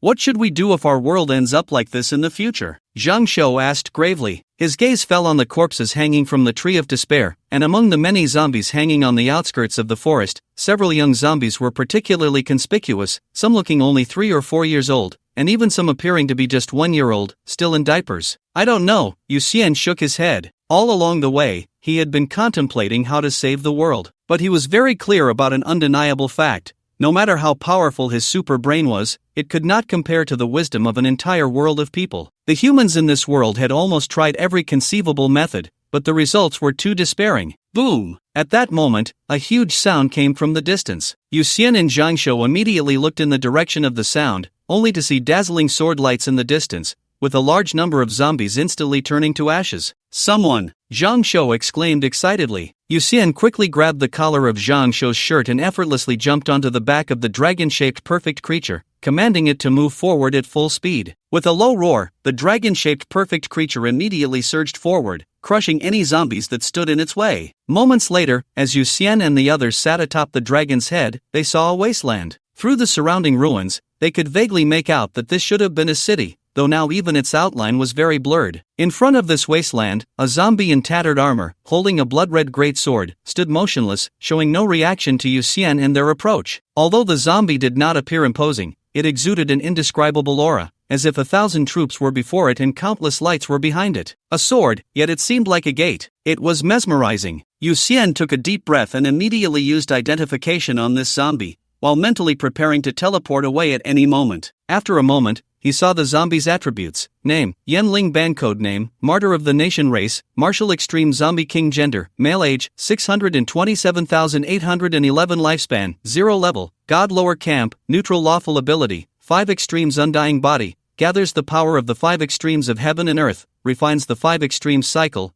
forming an undying body. Indestructible corpse king, greatly enhances its own defense, immune to 80% damage from the same level, immunity increases by 10% for each level lower. Unbreakable zombie body, nourishes itself with corpse energy, greatly enhancing defense, can quickly repair injuries using corpse energy after being wounded. Yin-yang flow, corpse energy transitions from yin to yang, moonlight and sunlight can continuously be converted into corpse energy, while being immune to most yang attribute damage. Corpse energy transitions from yang to yin, carrying extreme cold poison that freezes the soul, making it hard to defend against. Yin-yang limitless, any elemental damage will be converted to the opposite element and rebound to the attacker. Crimson earth for thousands of miles, explodes all corpse energy within, igniting all surrounding matter. Summary, sacrificing oneself for the nation, a true hero. Strong. Yu Xian felt that this zombie was even stronger than the Xingtian zombie king. He swallowed hard and quickly ordered the dragon-shaped perfect creature to retreat. However, the martial extreme zombie king clearly had no interest in him or Zhang Shou, still standing there with its sword in both hands, eyes fixed ahead, seemingly guarding the ruins behind it. Yu Xian recalled the words sacrificing oneself for the nation, a true hero, and vaguely guessed the situation of the martial extreme zombie king. He took a deep breath and did not disturb this admirable strong being,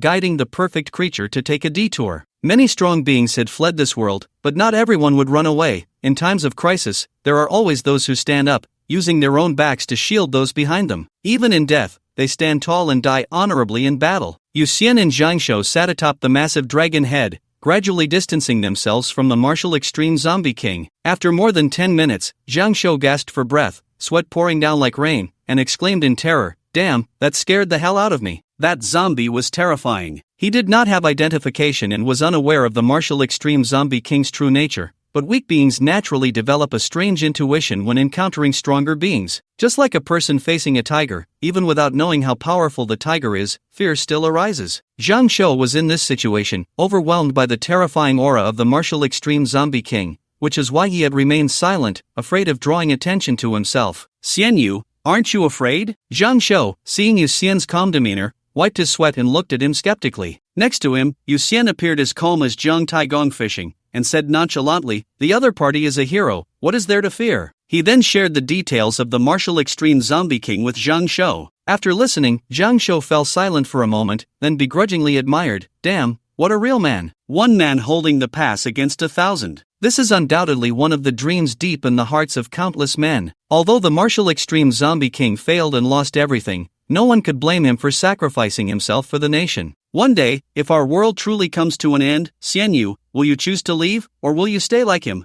Zhang Shou suddenly asked, staring at the dim sky and dark earth ahead, his question seemingly out of nowhere. They both possessed extremely long lifespans and would undoubtedly live to see the end of the world, barring any accidents. "Yu Xian, I don't know. If it were the me of now, I would definitely choose to stay, even if it meant death, to protect Huaxia. But in the future, people can change. If I have too many things that are hard to let go of, I might not be as resolute as I am now. What if he and Nora had children in the future? He absolutely could not bear to watch his child wait and die. Once a person has attachments, they are no longer so pure. In fact, when he said he didn't know, with his super brain, he already knew the answer. He just didn't want to accept it emotionally. Sigh, I suddenly feel so desperate. Zhang Shou exhaled and looked up at the sky. Suddenly, a city gradually appeared on the horizon, the lights of the city making Yu Xian's eyes gradually brighten. He said, "It's precisely because of despair that we need to seek hope even more. The ending of this world may not be the ending of our world. Wow, there's a city, there's light." Zhang Shou also saw the city ahead and excitedly stood up, shouting. Yu Xian fixed his gaze on the city ahead. The city had no walls, the outskirts were all broken eaves and walls, but the closer he got to the center, the more intact the buildings became, many windows shining with hopeful light. Suddenly, he caught a whiff of an unusual scent, and the blank model in his mind quickly unfolded. His eyes gradually widened, and then a bubble rapidly expanded at his fingertips, quickly covering him and Zhang Shou. But just as he was about to teleport, a dark green light shot out from the city, flashing by. Boom! The dragon-shaped perfect creature was instantly split in two, its flesh rapidly dissolving in the light. At the same time, the bubble created by Yu Xian was directly burst,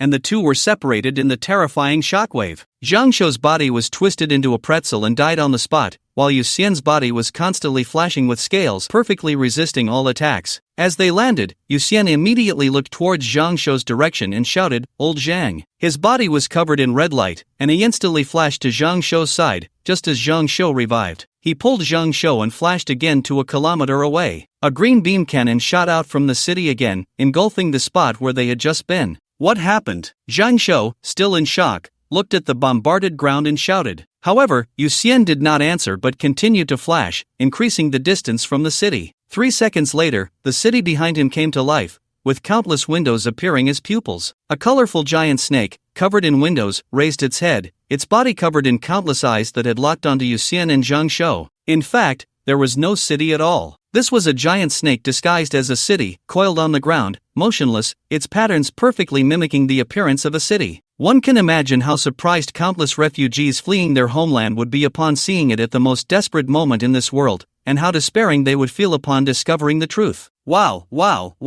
Zhang Shou's eyes nearly popped out when he saw the giant snake drop its disguise, and he cursed continuously as Yu Xian pulled him along like a kite. Yu Xian was still flashing. He didn't dare to stay in any position for too long because the snake's attack speed was too fast. At this moment, the giant snake moved at an incredible speed, swallowing the corpse of the dragon-shaped perfect creature in one bite, then quickly pursued the two. So fast. Yu Xian didn't need to look back. He could sense the giant snake approaching through his sense of smell. He gritted his teeth and accelerated his flashing, but in his perception, the distance between them was getting closer. In this world, without using spatial bubbles, he needed to lock onto the target's position in advance for each flash, relying solely on the special energy of the dragon shield core. Unfortunately, aside from the giant snake, his super sense of smell was not very effective in this world. Most of it was blank, so he could only rely on his own eyes to lock onto the target. As a result, his reaction speed was severely lagging. The flickering was always around 1,000 meters, and that was already the most efficient outcome. As for using the spatial bubble, the recent instance above the dragon-shaped perfect creature's head was the best example. He might not die, but Zhang Shou would definitely die again. More importantly, they still couldn't escape.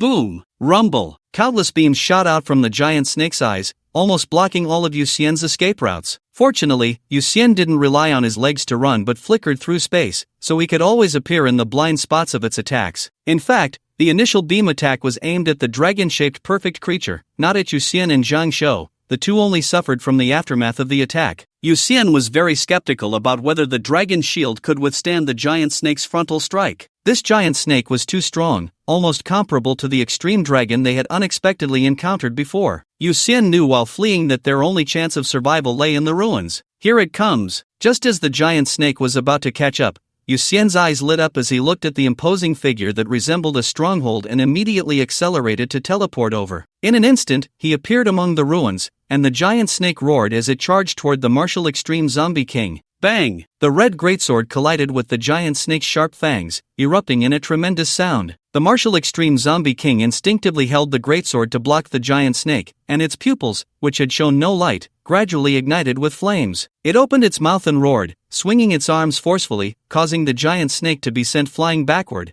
crashing heavily onto the ground thousands of meters away. Not far behind it, Yu Xian let out a sigh of relief. As expected, he was right, the martial extreme zombie king could withstand the giant snake. However, the giant snake had actually underestimated its opponent. It had merely been pursuing Yu Xian and Zhang Shou, and rather than fighting, it was more like hunting. It flipped over, staring at the martial extreme zombie king, opening its massive mouth to emit a menacing roar. But the martial extreme zombie king showed no intention of backing down, still standing firm with the sword in hand. The next second, the real battle began. All the eyes on the giant snake shot out curved beams of light, which converged at the top of its head to form a long horn, and in an instant, it charged at the martial extreme zombie king with its horn. Boom! A loud noise erupted. The martial extreme zombie king was directly struck and sent flying by the giant snake, disappearing beyond the horizon like a shooting star. Fortunately, at that moment, Yu Xian and Zhang Shou had already teleported tens of thousands of meters away, and the aftermath of their battle did not harm them. Identification. Yu Xian then activated the identification technique from a distance toward the giant snake. Instantly, the giant snake's attributes appeared in his mind, and his eyes widened in shock. Name, Code name, Snake God Race, Tong Wangshan Snake Gender, Male Age, 189116655 Lifespan, 0 Level, God Alignment, Neutral Evil Abilities, Illusion of the Heart, when coiled and motionless, can manifest the observer's heart's illusion. 1,000 Eyes, possesses all-around vision, with no blind spots, never deceived. Poison Fire of the Compass, each eye can shoot green poison fire and manipulate its form at will. Body of the Fire God, ignites itself, transforming into the form of the Fire God, significantly immune to physical attacks. The higher its temperature, the lower the surrounding temperature. Fire Thief's Shock, the fire of the Fire God can only be immune to those with a rank higher than the Fire God, all others will burn. God of Deception, holds the power of the strange, terrifying, dreamlike, evil, and seductive. Only those with a firm mind can touch its reality. Summary: an evil god inadvertently trapped in the world of the dead. Not a zombie. This giant snake was actually a creature that, like them, had inadvertently fallen into this world. Yu Xian suddenly understood why the giant snake was relentless in its pursuit.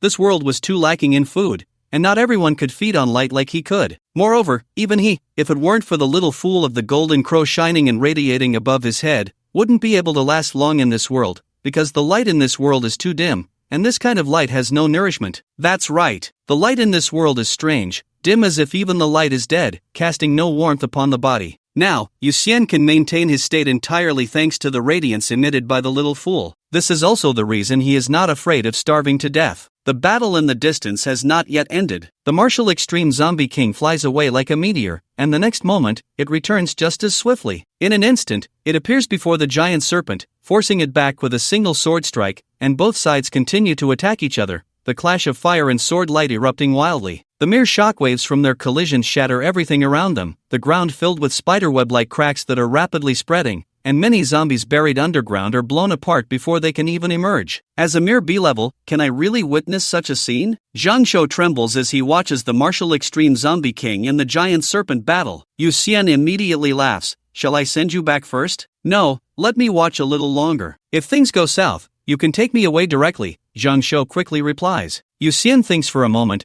controlling the bubble to retreat further back, mainly because he feels they are still too close, not safe enough. In the distance, the martial extreme zombie king and the giant serpent are engaged in a frenzied brawl. Although the martial extreme zombie king is 2 small levels lower than the giant serpent, its body is truly tough. The giant serpent's attacks can hardly inflict any damage on it, while many of its own scales are shattered by the martial extreme zombie king's great sword. Time and again, it uses its size and immense strength to knock the martial extreme zombie king away, but the martial extreme zombie king always manages to adjust its angle and return, launching a more ferocious assault. Finally, after more than 10 minutes of fighting, the giant serpent's eyes burst into green flames, and in an instant, its entire body ignites. If just moments ago it looked like a disgusting monster, now it finally reveals the might of the fire god. Engulfed in roaring flames, its form resembles both a dragon and a serpent, countless eyes opening in the flames, forming special green flames that, from a distance, look like 2 constantly changing dragon whiskers. After it enters the fire god form, the area within 1,000 miles begins to freeze, while its temperature rises rapidly. With a claw made of flames, it punches the martial extreme zombie king away, visibly leaving a huge charred mark on its chest. Although the martial extreme zombie king's Yin-Yang Wujidi can reverse elemental attacks, its rank is clearly not as high as that of the giant serpent, so its abilities are suppressed and rendered ineffective by the giant serpent's power. No ability can be absolutely effective, they are only relatively effective. Boom! The martial extreme zombie king crashes heavily to the ground, causing the earth to instantly sink and form a massive impact crater. The shockwave from the impact blows away all the surrounding soil and zombie fragments, scattering even the dark clouds in the sky. As the thick dark clouds disperse, a chaotic, crimson, disordered vortex-like starry sky, seemingly formed by countless layers of red energy and rock, reveals itself before Yu Xian and Zhang Shou. The shattered world and that chaotic red starry sky are completely out of place, as if 2 worlds have collided, and everyone is shattered like eggshells. The abyssal rift. This is too large, Zhang Shou murmurs as he gazes at the sky. Yu Xian's eyes widen, and he speaks, no, this is not an abyssal rift, this is the abyss. This world has completely fallen into the abyss, and it will likely be fully assimilated by the abyss, becoming a part of it. He suddenly realizes that this world is like a dilapidated ship, floating in the abyss. Perhaps, the death of this world is not solely due to the expansion of corpse chi, but also the invasion of the abyss. The 2 act together, leading to the extinction of all living beings in this world. Roar! On the ground, the martial extreme zombie king rises from the pit. It lets out a low growl and charges at the giant snake again, raising the great sword in its hand to strike at the snake's head. However, the giant snake, now in its fire god form, is faster. Countless flames converge into a sword, and in the blink of an eye, it severs the hand of the martial extreme zombie king that holds the sword. The terrifying flame sword, after cutting off the martial extreme zombie king's arm, extends for hundreds of thousands of meters, leaving a chasm on the earth that is nearly impossible for an ordinary person to cross. This scene is too spectacular, too shocking. Yu Xian and Zhang Shou stare with their mouths agape, filled with dread. If the giant snake had used its full power against them from the start, they would have had no chance of survival. Fortunately, the 2 small fries clearly do not warrant the giant snake revealing its fire god form. At this moment, the disarmed martial extreme zombie king is stepped on by the giant snake. The raging flames quickly engulf the martial extreme zombie king's body, its armor turning to ash in an instant, followed by its crimson skin, and then its muscles. However, the martial extreme zombie king does not lose its ability to move. It continues to punch at the giant snake's claws with one hand, but those claws are entirely made of flames and do not register physical attacks at all. Even the corpse chi cannot inflict any damage on the giant snake's claws, so all of the martial extreme zombie king's attacks are in vain, appearing somewhat tragic. It's over, it's over. Even a real man can't beat it. How about we run first? Zhang Shou snaps back to reality from his shock, feeling a wave of sadness as if witnessing a hero's decline. But then he quickly changes his tone, wanting to make a hasty escape. Yu Xian nods and says, okay, I'll send you back first. See you later. Wait. Zhang Shou's eyes widen in surprise. He wants to ask Yu Xian why he isn't going back together, but before he can finish his sentence, he is directly teleported back to Earth. Yu Xian stays behind, not because he thinks the martial extreme zombie king will lose. According to the assessment results, the giant snake's lifespan has already reached 0. The problem is, the giant snake is not a zombie that has long since died, which means it is destined to die today, and the one most likely to kill the giant snake is the martial extreme zombie king. He is curious, does the martial extreme zombie king have any hidden means? In fact, he currently sees no chance for the martial extreme zombie king to turn the tide. Although every punch from the martial extreme zombie king is immensely powerful, anyone with clear eyes can see that its attacks are completely futile. At this moment, the giant snake swipes one of its other arms at the martial extreme zombie king's head, and its sharp claws instantly sever the martial extreme zombie king's neck. Then it proceeds to cut off all of the martial extreme zombie king's limbs. After doing all this, it looks up in Yu Xian's direction but seems to ignore him entirely. Its target from the beginning was not Yu Xian, the vampire, but Zhang Shou, the living person. To it, Yu Xian is almost like a zombie. Is it disappointed? Yu Xian perceives the emotion in the giant snake's eyes. Originally intending to teleport away, he hesitates. At this moment, the giant snake turns to leave, clearly losing all interest in everything here. However, it has not yet extinguished the flames on its body when the sky suddenly darkens. The dark clouds disperse, exposing the entire land before the abyss. At some point, an enormous, unfathomable monster stands on the extremely distant shore, gazing at this land. Yu Xian cannot see its full form. The moment his eyes instinctively look up, he bleeds from seeing it, and in the blur, he can only make out that it has a pair of exaggerated demonic horns, and its body seems to be covered in strange golden symbols. The moment he sees one of the symbols, his vision goes black, and his eyeballs explode. The monster reaches out its hand toward the earth, pinching the departing giant snake with 2 fingers as if it were grasping a worm. The giant serpent struggled wildly, flames transforming into a massive sword that struck its arm, yet it left no scars. Instead, as it thrashed, the 2 fingers gripping its body tightened their hold, causing it to spurt a mouthful of blood and immediately become listless. When Yu Xian's eyes regained focus, the entire world had once again returned to tranquility. Only the countless spiderweb-like cracks on the ground, the dismembered Wuji zombie king, and the even more shattered sky silently narrated everything. Asoni's, those symbols are part of its name. Whoever can fully recite its complete name can summon it, leading it to the world of the reciter. Yu Xian looked up. The demon had vanished, but while he felt lingering fear, he also sensed a wave of unease. When he saw those symbols, a portion of information flooded his mind, revealing that the symbol meant Asoni's, but that was only a segment of its name. Not knowing Asoni's full name, he could only temporarily refer to the demon as Asoni's. Additionally, he had self-taught a spell. By simply reciting Asoni's, he could intimidate and command all demons below the dragon level. However, he did not intend to use this spell. After all, the spell's origin was too peculiar, and he felt that the more he used it, the greater the connection to Asoni's would become,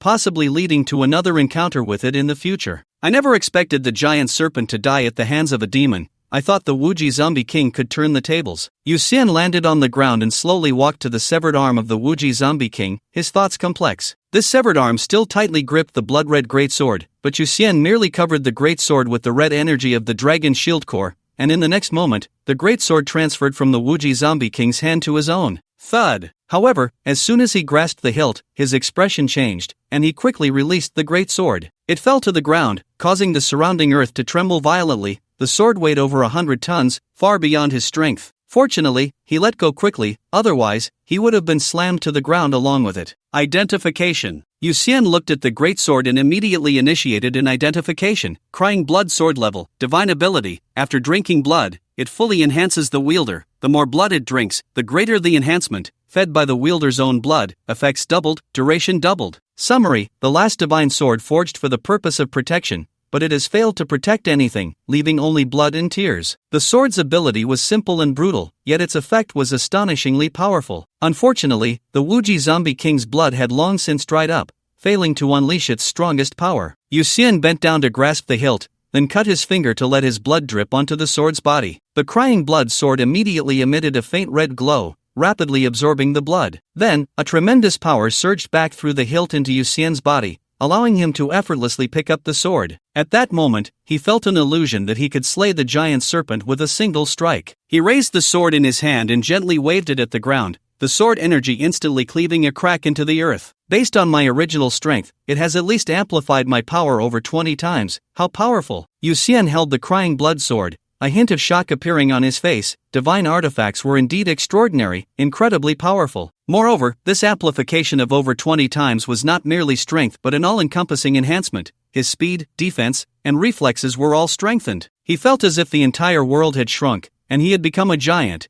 as if he could destroy this fragile world with a mere gesture. Of course, his super brain constantly reminded him that all of this was just an illusion created by the rapid expansion of power. In reality, even if he were amplified 20 times, it was still impossible for him to defeat the giant serpent. Let alone the serpent, even the Wuji Zombie King was still beyond his capability. But the feeling of this power swelling is just too exhilarating. Yu Xian suppressed the urge to howl and simply danced with his sword on the ground, leaving behind a trail of sword marks wherever he went. Suddenly, he stopped in his tracks, his gaze falling on a pool of blood on the ground. This blood did not seep into the earth, instead, it gathered on the surface like jewels, emitting a faint glow. This was the blood that the great serpent spat out when a soreness injured it. Can I absorb it? Yu Xian swallowed hard and decisively stored the Tsong Tian Chishue's sword in his storage ring. Although he felt a tremendous weakness wash over him the moment the sword was stored, his attention was completely focused on the pool of blood. He crouched down and cupped the blood in his hands, feeling as if he were holding a ton of gold. Ever since he was transported to this world, his sense of smell had been erratic,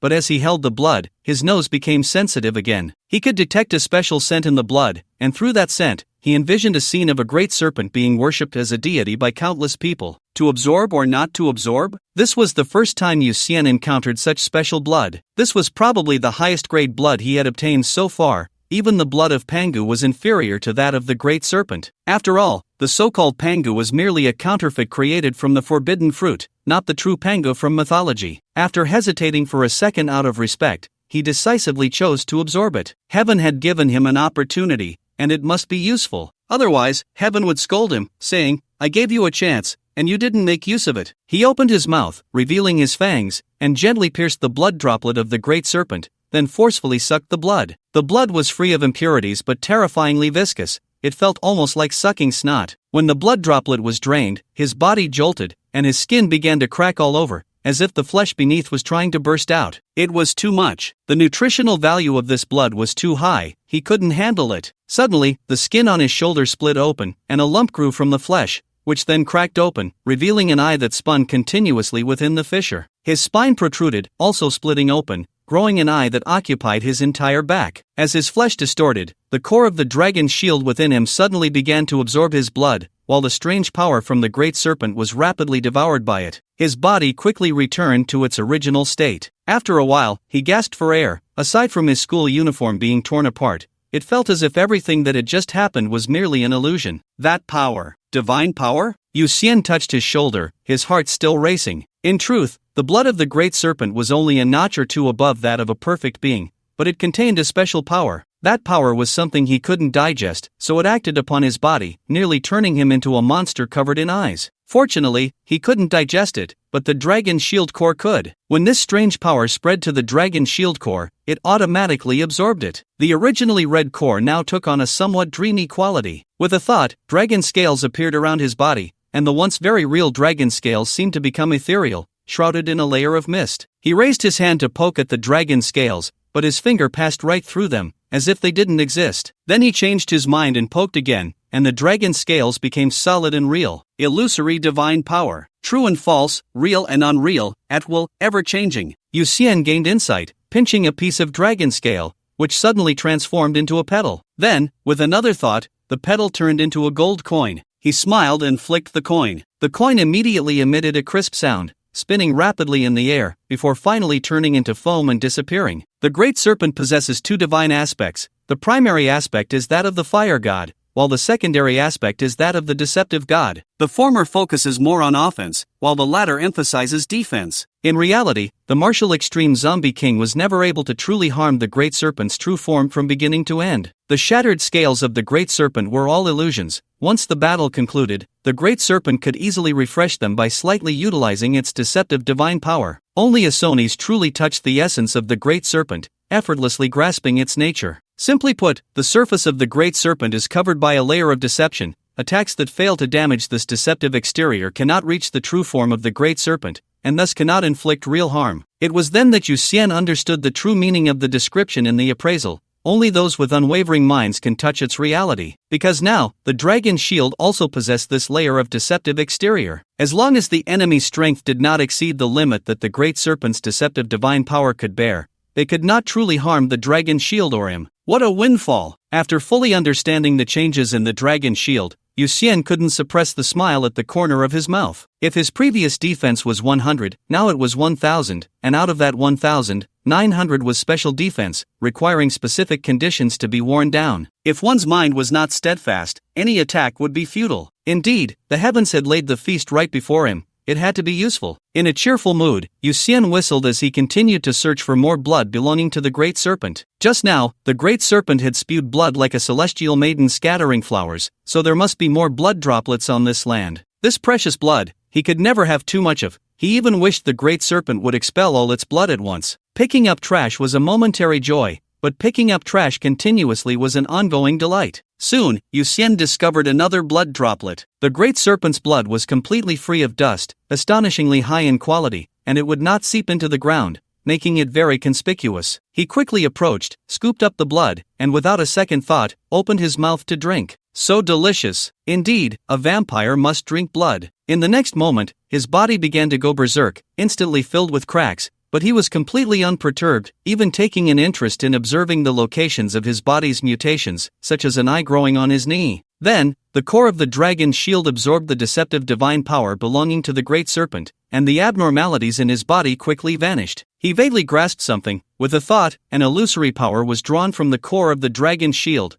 which he infused into his body. Following his thoughts, his body rapidly expanded into a 3-meter-tall cyclopean monster. This was merely an illusion. His body had not changed at all. It was just covered by a layer of deceptive exterior. As long as one could not see through this layer, it could also be real. So that's it. Belief is the core of this power. The first bodily mutation was the most real, while the second seemed less so because I had confidence, Yu Xian muttered to himself, pinching his one-eyed face. The deceptive divine power could also be infused with belief. When belief reached a certain strength, the false could become real, and the real could become false. It was from the sensation of the bodily abnormalities disappearing that he realized another attribute of the deceptive divine power. Clearly, it was even more incredible than he had imagined. The deceptive divine power possessed 5 attributes: bizarre, terrifying, dreamlike, demonic, and seductive. Yu Xian transformed back into his original form, then wiped his hand across his clothes, and the school uniform that had burst from his body's expansion quickly returned to its original state. He seemed to understand a bit about how to utilize this bizarre power. As for the attributes of terror, dream, demon, and seduction, he would need to ponder them slowly. Yu Xian did not waste time. The deceptive divine power could be contemplated later. The urgent task was to quickly recover all the blood the Great Serpent had expelled, leaving not a single drop behind. Due to the aftermath of the battle between the giant snake and the zombie king Wuji, there were no zombies within a radius of 10,000 miles competing with him for blood. He had to quickly gather all the blood to avoid any unforeseen complications. Next, he created a bubble and sat on it, moving swiftly to search for the scattered blood droplets on the ground. Although the giant snake was like a small earthworm compared to Asornis, to Yu Xian, the giant snake was undoubtedly a colossal creature, coiling up to the size of an entire city. The blood it expelled was not much for itself,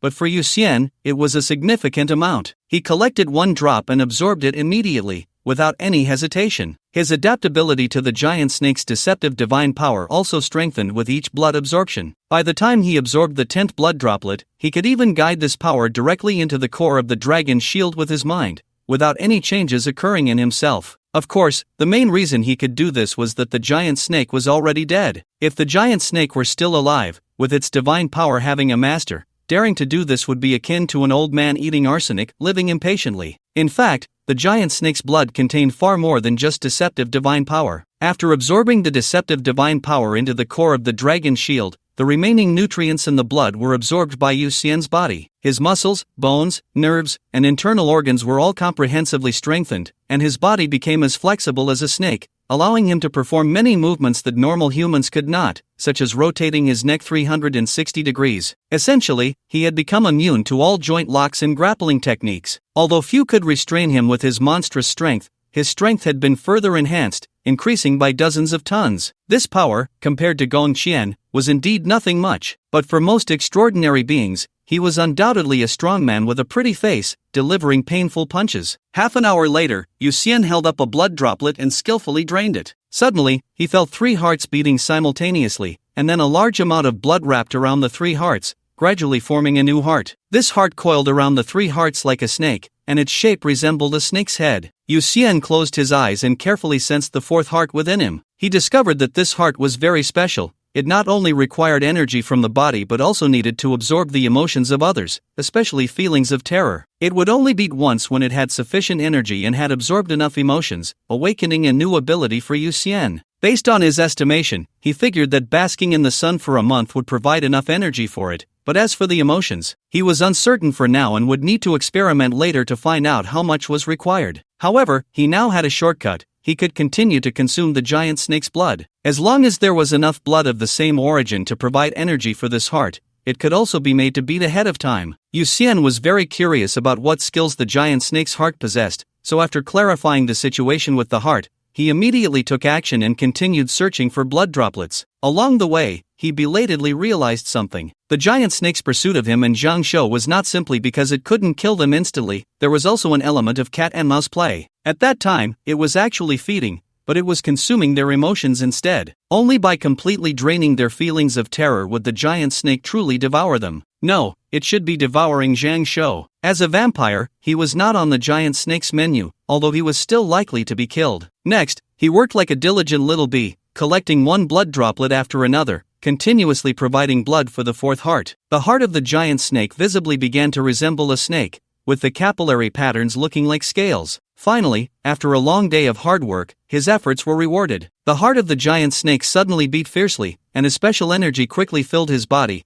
ultimately merging into the mutated blood energy. To be honest, when Yu Xian sensed the energy merging with the spatial blood energy, he was completely stunned. He wasn't sure whether this mixed mutation was good or bad. If the spatial attribute collapsed, he would be doomed, and even the question of whether he could return would be uncertain. Fortunately, that situation did not occur. After integrating the new energy provided by the heart of the great serpent, the spatial blood energy transformed from transparent to something more dreamlike, exuding an indescribable sense of illusion. He immediately used this triple mutated blood energy to create spatial bubbles, and in an instant, a bubble that looked no different from a normal one formed in front of him. This feeling, Yu Xian looked at the bubble, and in the next moment, with a thought, the bubble transformed into an eyeball. Naturally, it felt as if he had gained an additional perspective, allowing him to see another angle of the scene through the bubble. 1,000 eyes, myriad views. At that moment, Yu Xian realized he had awakened a certain skill of the great serpent. In fact, the great serpent's body was not covered in eyes. Yu Xian had seen the true form of the great serpent through the scent of the blood pearl. It was just a normal big white snake. The so-called 1,000 eyes, myriad views was actually another ability attached to its deceptive exterior. Just as Yu Xian could turn the bubble into an eyeball, the great serpent could cover its deceptive exterior with eyes, which not only served a deterrent purpose but also allowed it to observe everything around it from all angles. With a thought, Yu Xian rapidly created a dense cluster of bubbles, which then transformed into eyes spreading out in all directions. Compared to his previous method of searching for the great serpent's blood pearls one by one, he now had a much more convenient and efficient way. Sure enough, after a moment, one of the eyeball bubbles found a blood pearl. Yu Xian teleported over, picked up the blood pearl, and immediately absorbed it clean. After he finished absorbing this blood pearl, another eyeball bubble in the distance discovered a new blood pearl. He continued to teleport like this, significantly increasing his efficiency, and finally, around 4:30 in the morning, he had absorbed all the blood pearls spat out by the great serpent, not wasting a single drop. Identification. After confirming there were no new blood pearls, Yu Xian immediately activated his ability. He actually knew his situation, but he wanted to see it with his own eyes. After all, it was a very fulfilling thing. It was like turning the tide in a losing game. Even after the ranking had ended, one would still look back at their data through the results, reliving the joy of that moment. As the skill activated, Yu Xian's attributes appeared before him. Name, Yu Xian. Codename, Salty Fish. Race, Shining Vampire. Gender, male. Age, 17. Lifespan, 364-892-2477. Level, Serpent Camp, Huaxia Dragon Dynasty. Qilin Division, Battle Department. Exorcism Team. Ability, Light Eater, Silver Blood, Spatial Blood Energy, Identification Technique, Otherworldly Observation Technique, Spatial Jump Technique, Spatial Expansion Technique, Spatial Vortex Technique, Spatial Folding Technique, Spatial Maze Technique, Super Sense of Smell, Super Brain, Ultimate Source Blood, and more. 1,000 eyes, myriad views, possesses all-around vision with no blind spots, never deceived. Summary: the unique elves among elves are called Shining Elves, and you are a Shining Vampire. Yu Xian originally wanted to see how many abilities he had, but his attention was drawn to the changing lifespan value. He stared blankly at the long string of numbers, his mind struggling to comprehend how he had suddenly become so long-lived. Trees moved to die, people moved to live. In the next second, his super brain provided the answer. Perhaps his previous lifespan was not his true lifespan,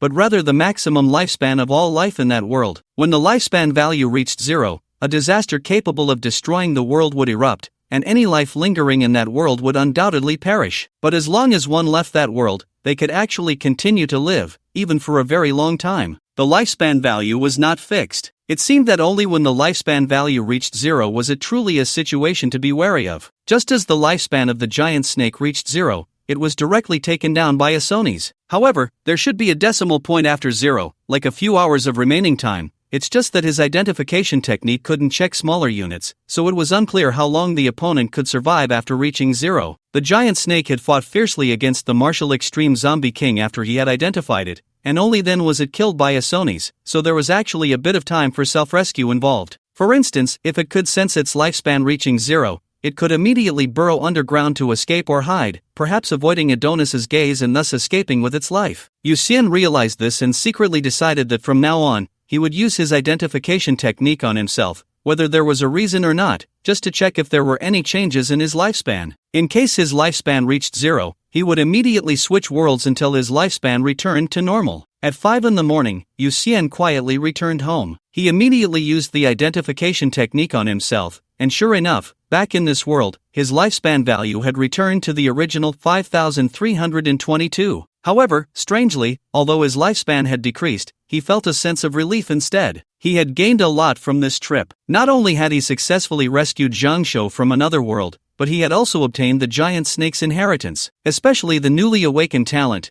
which greatly compensated for Yuxian's lack of reconnaissance ability. Now he had super sense of smell up close and 1,000 eyes from afar, no longer needing to worry about facing an enemy's powerful attack right after teleporting. The sky was already dimly brightening in the early morning, and a thin mist hung in the air. After taking a shower, Yuxian sat on the balcony's lounge chair, watching the eastern sky gradually turn pale, bubbles appearing and disappearing at his fingertips. In just a minute, he updated the bubbles placed all over this world to the 1,000 eyes version. Then he closed his eyes, and countless images instantly appeared in his mind, each image representing an eyeball bubble. He focused his attention on the scene by one of the eyeball bubbles. The image showed a huge lake. Because it was still dark, the lake appeared pitch black, as if a terrifying giant beast lurked beneath the water, giving a very eerie feeling in the stillness. At that moment, a massive dragon head suddenly emerged from the water. To be honest, Yuxian was startled. He hadn't expected the extreme dragon to actually come out of the water. Before he could react, the gem on the dragon's forehead emitted a dazzling blue light, and in an instant, a beam cannon shot out from the gem, cleanly exploding the eyeball bubble in the air. The image abruptly went black, and Yuxian instinctively leaned back,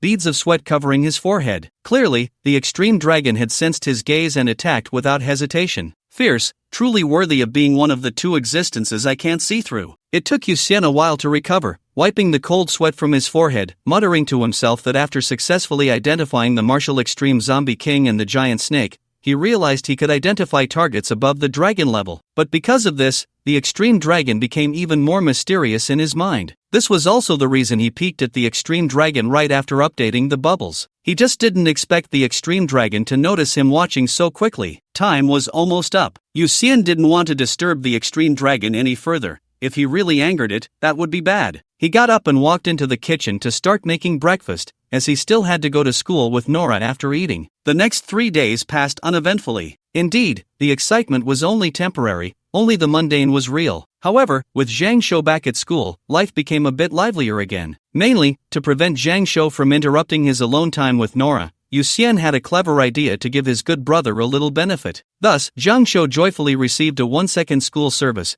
being teleported directly to school by Yuxian as soon as he stepped out the door. For the emotionless Yuxian, Zhang Shou secretly vowed to disrupt his world with Nora, and the two began a battle of wits and courage. For example, Zhang Shou did not enter through the main door but instead leaped directly from the balcony, risking his life to prevent Yuxian from having a chance to teleport. Unexpectedly, Yuxian was monitoring the entire city with his super sense of smell, and as soon as Zhang Shou was revived, he was teleported to the school by Yuxian. Zhang Shou was still unwilling to give up and immediately ran out of the school, only to find himself trapped in the infinitely overlapping space of the school, unable to take a single step outside. Ultimately, Yuxian and Nora successfully arrived at the school, and Zhang Shou was completely defeated in this contest. Nora was completely in the dark about the battle of wits and courage between the two, so when she saw Zhang Shou kneeling at the school gate in an on's position, looking dejected, she tilted her head at Yu Xian, her head filled with question marks. Yu Xian, on the other hand, wore a victorious smile, proudly passing by Zhang Shou, which made Zhang Shou so angry that he pounded the ground. During the self-study class in the morning, Yu Xian lay with his eyes closed on the desk, while a bubble containing an eyeball in the cabinet was fixated on the phone held by the palm bubble, watching a drama. He discovered that by using a deceptive outer layer, he could easily filter out various foul smells, and even transform the stench into fragrance through the enhancement of belief, achieving the effect of self-deception. This way, he no longer had to have a bubble on his head, looking like an astronaut. Moreover, he felt that the more defenses he had, the better. With both the dragon shield and the deceptive outer layer providing double protection, he felt completely secure and no longer had to worry about defense leaks. In fact, he was not just watching a drama. With his super brain, he could multitask. In that world destroyed by the miasma of corpses, a bubble containing an eyeball was moving high in the sky, observing everything on the surface, searching for silver and gold. The world was so vast that it was impossible for all the silver and gold to be taken away. As long as he was determined to search, Yu Xian believed he would definitely be able to find gold and silver. When the first class ended, a bubble appeared in Yu Xian's palm, and then chunks of gleaming metal appeared out of thin air within the bubble. In that world, two palm bubbles were quickly digging into the ground, tossing the gold they found into the eyeball bubble, and instantly the gold was teleported to Yu Xian's side. Yu Xian squeezed the gold into a lump, and a bolder idea formed in his mind. Since he had truly found gold in another world, then, what about the universe of this world? There must be more gold and silver in space. Others might not have the ability to mine it, but he did. In an instant, he seemed to see a golden road shimmering ahead, and if his thoughts were correct, he would never have to worry about money again. When picking up trash, one should naturally go to places with less competition. The less competition, the greater the harvest. Space was clearly like a large garbage dump, and no scavengers had yet come to develop and mine it. This business was doable. The more Yu Xian thought about it, the better he felt about the idea, and he immediately decided to take the plunge. A space ability user should act freely, swimming in the North Sea by day and wandering in the Kangwu by night. Ever since Yu Xian experienced what true freedom was, his style of action had become increasingly carefree, going wherever he wanted. After school, solar system, Mars. A dust storm was ravaging the land, with the power of the sand and stones whipped up by the wind comparable to bullets, possessing immense lethality. Yu Xian sat on a rock, contemplating life, as countless sand and stones flew towards him, all of which were blocked by dragon scales, making a clanging sound. He looked at the nearby clearly artificially excavated mine and sighed deeply. Indeed, he was still too naive. At least within the solar system, the easily accessible gold and silver mines had long been excavated by other extraordinary beings. Contemporary space-type extraordinary beings were indeed rare, but if one counted all the space-type extraordinary beings from ancient times to the present, the number was not actually that small. A conservative estimate would suggest there were about 3,000 to 4,000 people. Perhaps hundreds of years ago, extraordinary beings had already begun to excavate gold and silver on the surrounding planets, and after generations, by the time it was Yu Xian's turn, these planets were left with nothing but pockmarked mines. Perhaps there are still some hidden treasures somewhere on the planet, but just like searching for a needle in a haystack, finding those golden nuggets buried deeper is bound to waste a lot of time. If Yu Xian really needed money, he might have forced himself to do it, but the truth is he doesn't actually lack money. This was just a bad idea that popped into his head. It was a fleeting whim, and after the impulse, he lost interest. Therefore, he certainly wouldn't waste time on a tedious and boring search. At that moment, a clearly human bone was blown over by the wind, turning to dust as it struck the dragon scales. While countless extraordinary beings were still cooped up on Earth, they probably never imagined that there had once been a violent clash on the distant Mars, with the bodies of the dead forever left behind on the red planet. There were actually quite a few such remains, their flesh eroded away by the wind and sand. Some physically enhanced extraordinary beings had bones harder than diamonds, thus they remained, gradually scattered across the land by Martian storms. Forget it, I'm going home. Yu Xian grabbed a handful of Martian soil and then stood up, talking to himself. Suddenly, a strange sound came from a nearby mine pit. The sound was long and melodious, somewhat like a musical instrument, but also like a creature with a long throat. The spatial bubble at Yu Xian's fingertips stopped expanding, and he looked towards the dark, deep, and seemingly endless mine pit, suddenly filled with great curiosity. Could there be creatures in the pit? He had seen abyssal demons and otherworldly zombies, but he had never encountered extraterrestrial beings. Although strictly speaking, abyssal demons and otherworldly zombies are also extraterrestrial beings, they are ultimately entities from beyond the world, while the creatures hidden in the mine pit could very well be native extraterrestrial life. As the saying goes, the more skilled one is, the bolder they become. A person's boldness is proportional to their strength. Yu Xian was no longer the timid coward afraid of death. With the dual protection of the dragon shield and the illusory cloak, he was quite bold, otherwise, he wouldn't have ventured alone to Mars as a prospector. His body was enveloped in red light, and he instantly appeared at the edge of the mine pit. This mine pit was special, as if it had been drilled straight down from the surface with a giant drill, so the hole went straight down, seemingly bottomless. Yu Xian listened intently. Strange sounds intermittently emanated from the pit, but after a while, the sounds completely ceased, leaving only the howling wind. On Mars, superhuman sense of smell was of no use, so a bubble at his fingertip quickly grew an eyeball, which then flew rapidly into the mine pit under his control. The eye bubble had night vision capabilities and could see through most illusions. Images of the mine pit quickly appeared in Yu Xian's mind. Indeed, the pit went straight down, but at about 2,000 meters deep, there were many passages around the walls, each about 2 meters in diameter. He controlled the eye bubble to enter one of the passages, but suddenly the bubble was attacked by an unknown creature. In his mind, he only saw a shadow flash by, and then the image went black. There really is something, but it doesn't seem like a normal creature, Yu Xian thought to himself with certainty as he recalled the last image he saw. The shadow was very thin, and its attacking movement was Z-shaped, possessing a unique beauty characteristic of artificial beings. He suspected it was a magical creation left behind by extraordinary beings who had previously arrived on Mars, or some kind of alchemical construct, and since its master had died, it was forever left on Mars. Although somewhat disappointed that the creature in the pit was not a true native extraterrestrial being, Yu Xian still decided to investigate and see what kind of creature was hidden inside. If it was interesting enough or powerful enough, capturing it with the final source blood would also be a good choice. It is worth mentioning that the two perfect beings accompanying him had both died. The dragon-shaped perfect being was killed by a giant snake, and at that time, he was in a hurry to escape with Zhang Shou, so he only gave the little vulture trailing behind a random retreat order. After everything settled, the little vulture never returned. Later, Yu Xian tried to contact the little vulture through the 7 apertures Linglong heart, but indeed could not reach it, so it could be concluded that it was most likely dead. 1, 2, 3, let's go. At that moment, Yu Xian jumped directly into the pit,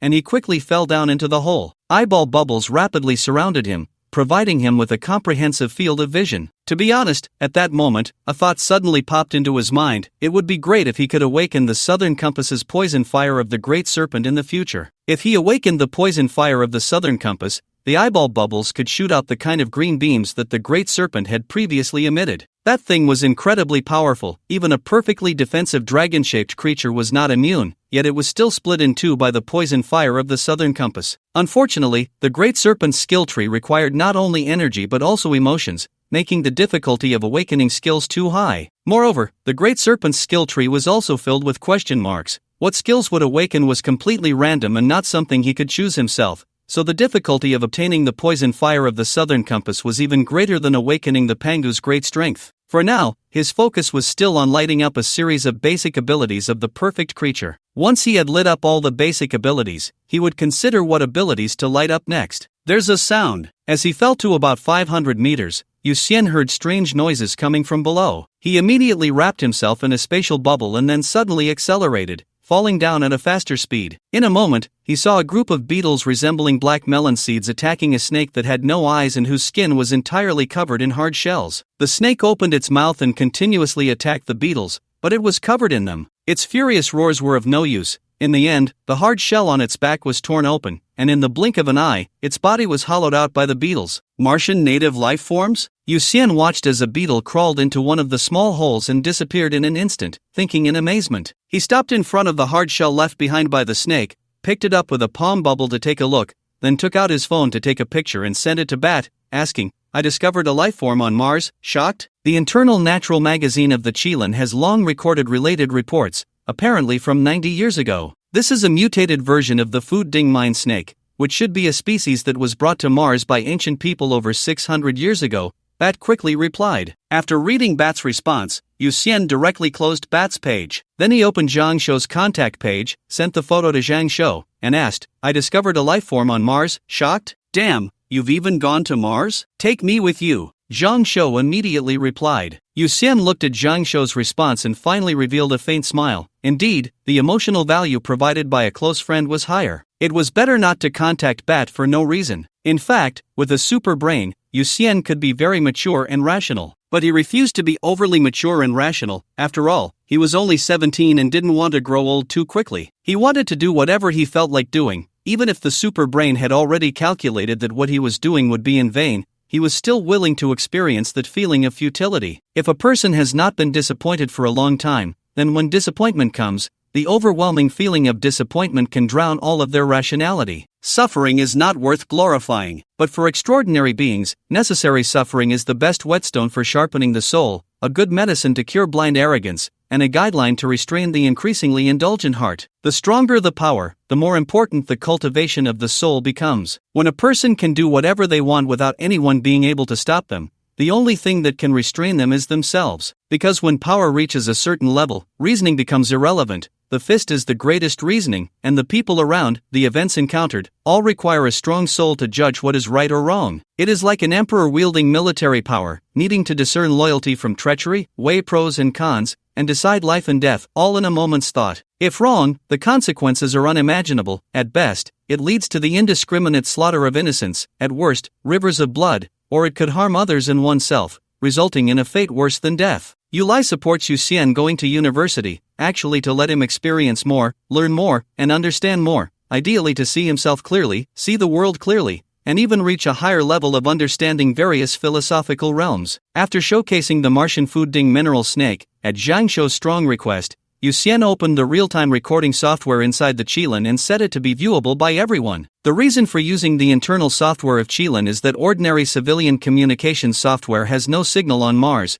Only the internal software can communicate across such vast distances. He held the phone with a palm-sized bubble, waved at the screen, and asked, "Old Zhang, can you see it?" Then he saw Zhang Shou reply with an internal code. "Code dead doctor, I see it, you are really on Mars, take a look at the surrounding environment." At this moment, several night owls joined in. "Code great beauty, what's going on? Are you on a mission?" "Code 17, it's you again, where are you messing around tonight?" "Code stock god, throwing a tiger out +1 code fairy." "Stock god, is your time difference too big?" Code science popularization. The snake skin appearing in the picture is called the Martian food ding mineral snake. Its strength is that of a bug, but don't underestimate it. Its teeth are very sharp and can easily bite through steel, so you must avoid being bitten in a vital area. Code first, salty fish, are you live streaming? Have you encountered any difficulties? Yuxian didn't expect so many people to be awake in the middle of the night, so he had to explain the situation a bit. Then he controlled the palm-sized bubble to throw away the food ding mineral snake's skin and continued to descend. Unknowingly, the work software had turned into something like a live streaming platform, and more people were watching him explore Mars in the middle of the night. Code Fairy, salty fish brother, how do you breathe on Mars? Isn't the air very thin? Seeing Fairy's question, Yuxian observed the passage below while answering. I place 2 space bubbles in my nostrils. The bubbles connect to Earth's bubbles, allowing Earth's air to be transmitted here. As he spoke, he slightly tilted his head and showed the bubbles in his nostrils with his phone. Code 17, space ability users are great, so free. Code science popularization, space ability users are great, so free +1. Code pig, space ability users are great, so free +1. Code drunkard, space ability users are great, so free +1. Code fat cat, strongly interrupting. Yuxian watched everyone chat, feeling no boredom at all, and unknowingly descended to a depth of 2,000 meters. He looked at the passage where the eyeball bubble had entered. In the darkness,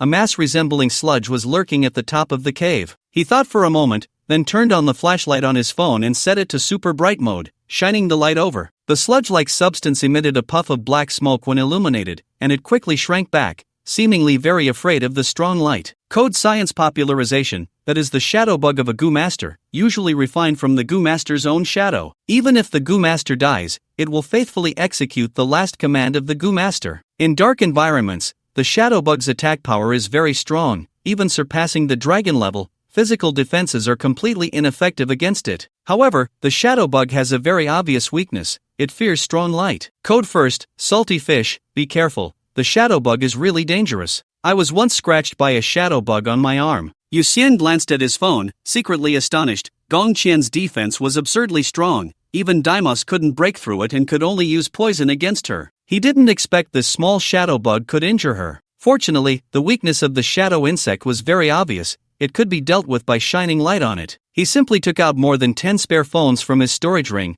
turned on their flashlights, and aimed them at the shadow insect in the passage. Under the threat of the strong light, the shadow insect could only retreat frantically. Its shape kept changing, searching for an angle to attack, but no matter which direction it extended, it would be illuminated by the light, forcing it to quickly retract. Suddenly, a huge tentacle surged from the passage behind the shadow insect. Because of its incredible speed, Yu Xian had no time to react, and in an instant, the tentacle slammed into a patch of dragon scales. Boom! The entire passage shook, and then the shadow insect, following the shadow left by the tentacle, rushed towards Yu Xian at an extremely fast speed. It transformed from a muddy form into a blade form, a long black blade curving in an S shape, instantly stabbing into a patch of dragon scales. The deceptive outer layer on the surface of the dragon scales rippled, almost breaking through the defense. The core of the dragon shield absorbed the deceptive divine power of the giant snake, which naturally attached to the dragon scales, so Yu Xian's current defense was actually a combination of the deceptive outer layer version of the dragon scales plus deceptive outer layer,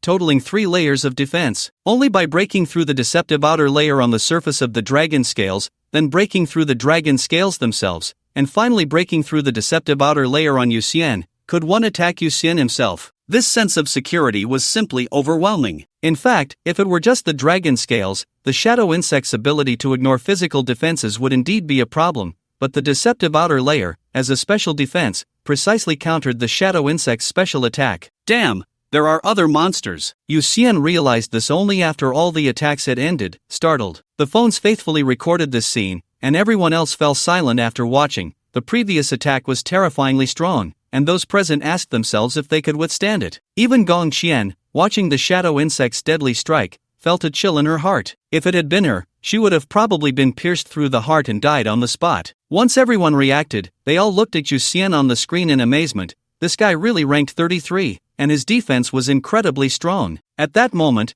the codenamed Curson quickly typed in, Xianyu, run. That tentacle is part of the wild stone insect, and wherever there are wild stone insects, there must be molten spirit insects. That tentacle is about half a meter thick, and conservatively estimating, there are at least 100,000 molten spirit insects here. As soon as this message appeared on Yu Xian's phone screen, the next moment, the tentacle suddenly shook, and countless red dots lit up at the end of the passage. Hiss! A dense sound erupted, and the red dots instantly transformed into a red torrent, surging like lava from the other end of the passage. Seeing this scene, Yu Xian immediately turned and ran. He was indeed very confident in his own defense, but the molten spirit insects were coming in force, and he felt there was no need to use these insects to showcase his confidence. He flew out of the passage and was just about to fly upwards when a large number of molten spirit insects erupted from the other passages above, looking like countless streams of lava falling down. With no choice, he could only continue flying downwards. In fact, he could teleport away at any time, but the tradition of the Huaxia people is that since you've come, you shouldn't just run away. Moreover, it was still far from the time to retreat, so he planned to struggle a bit longer.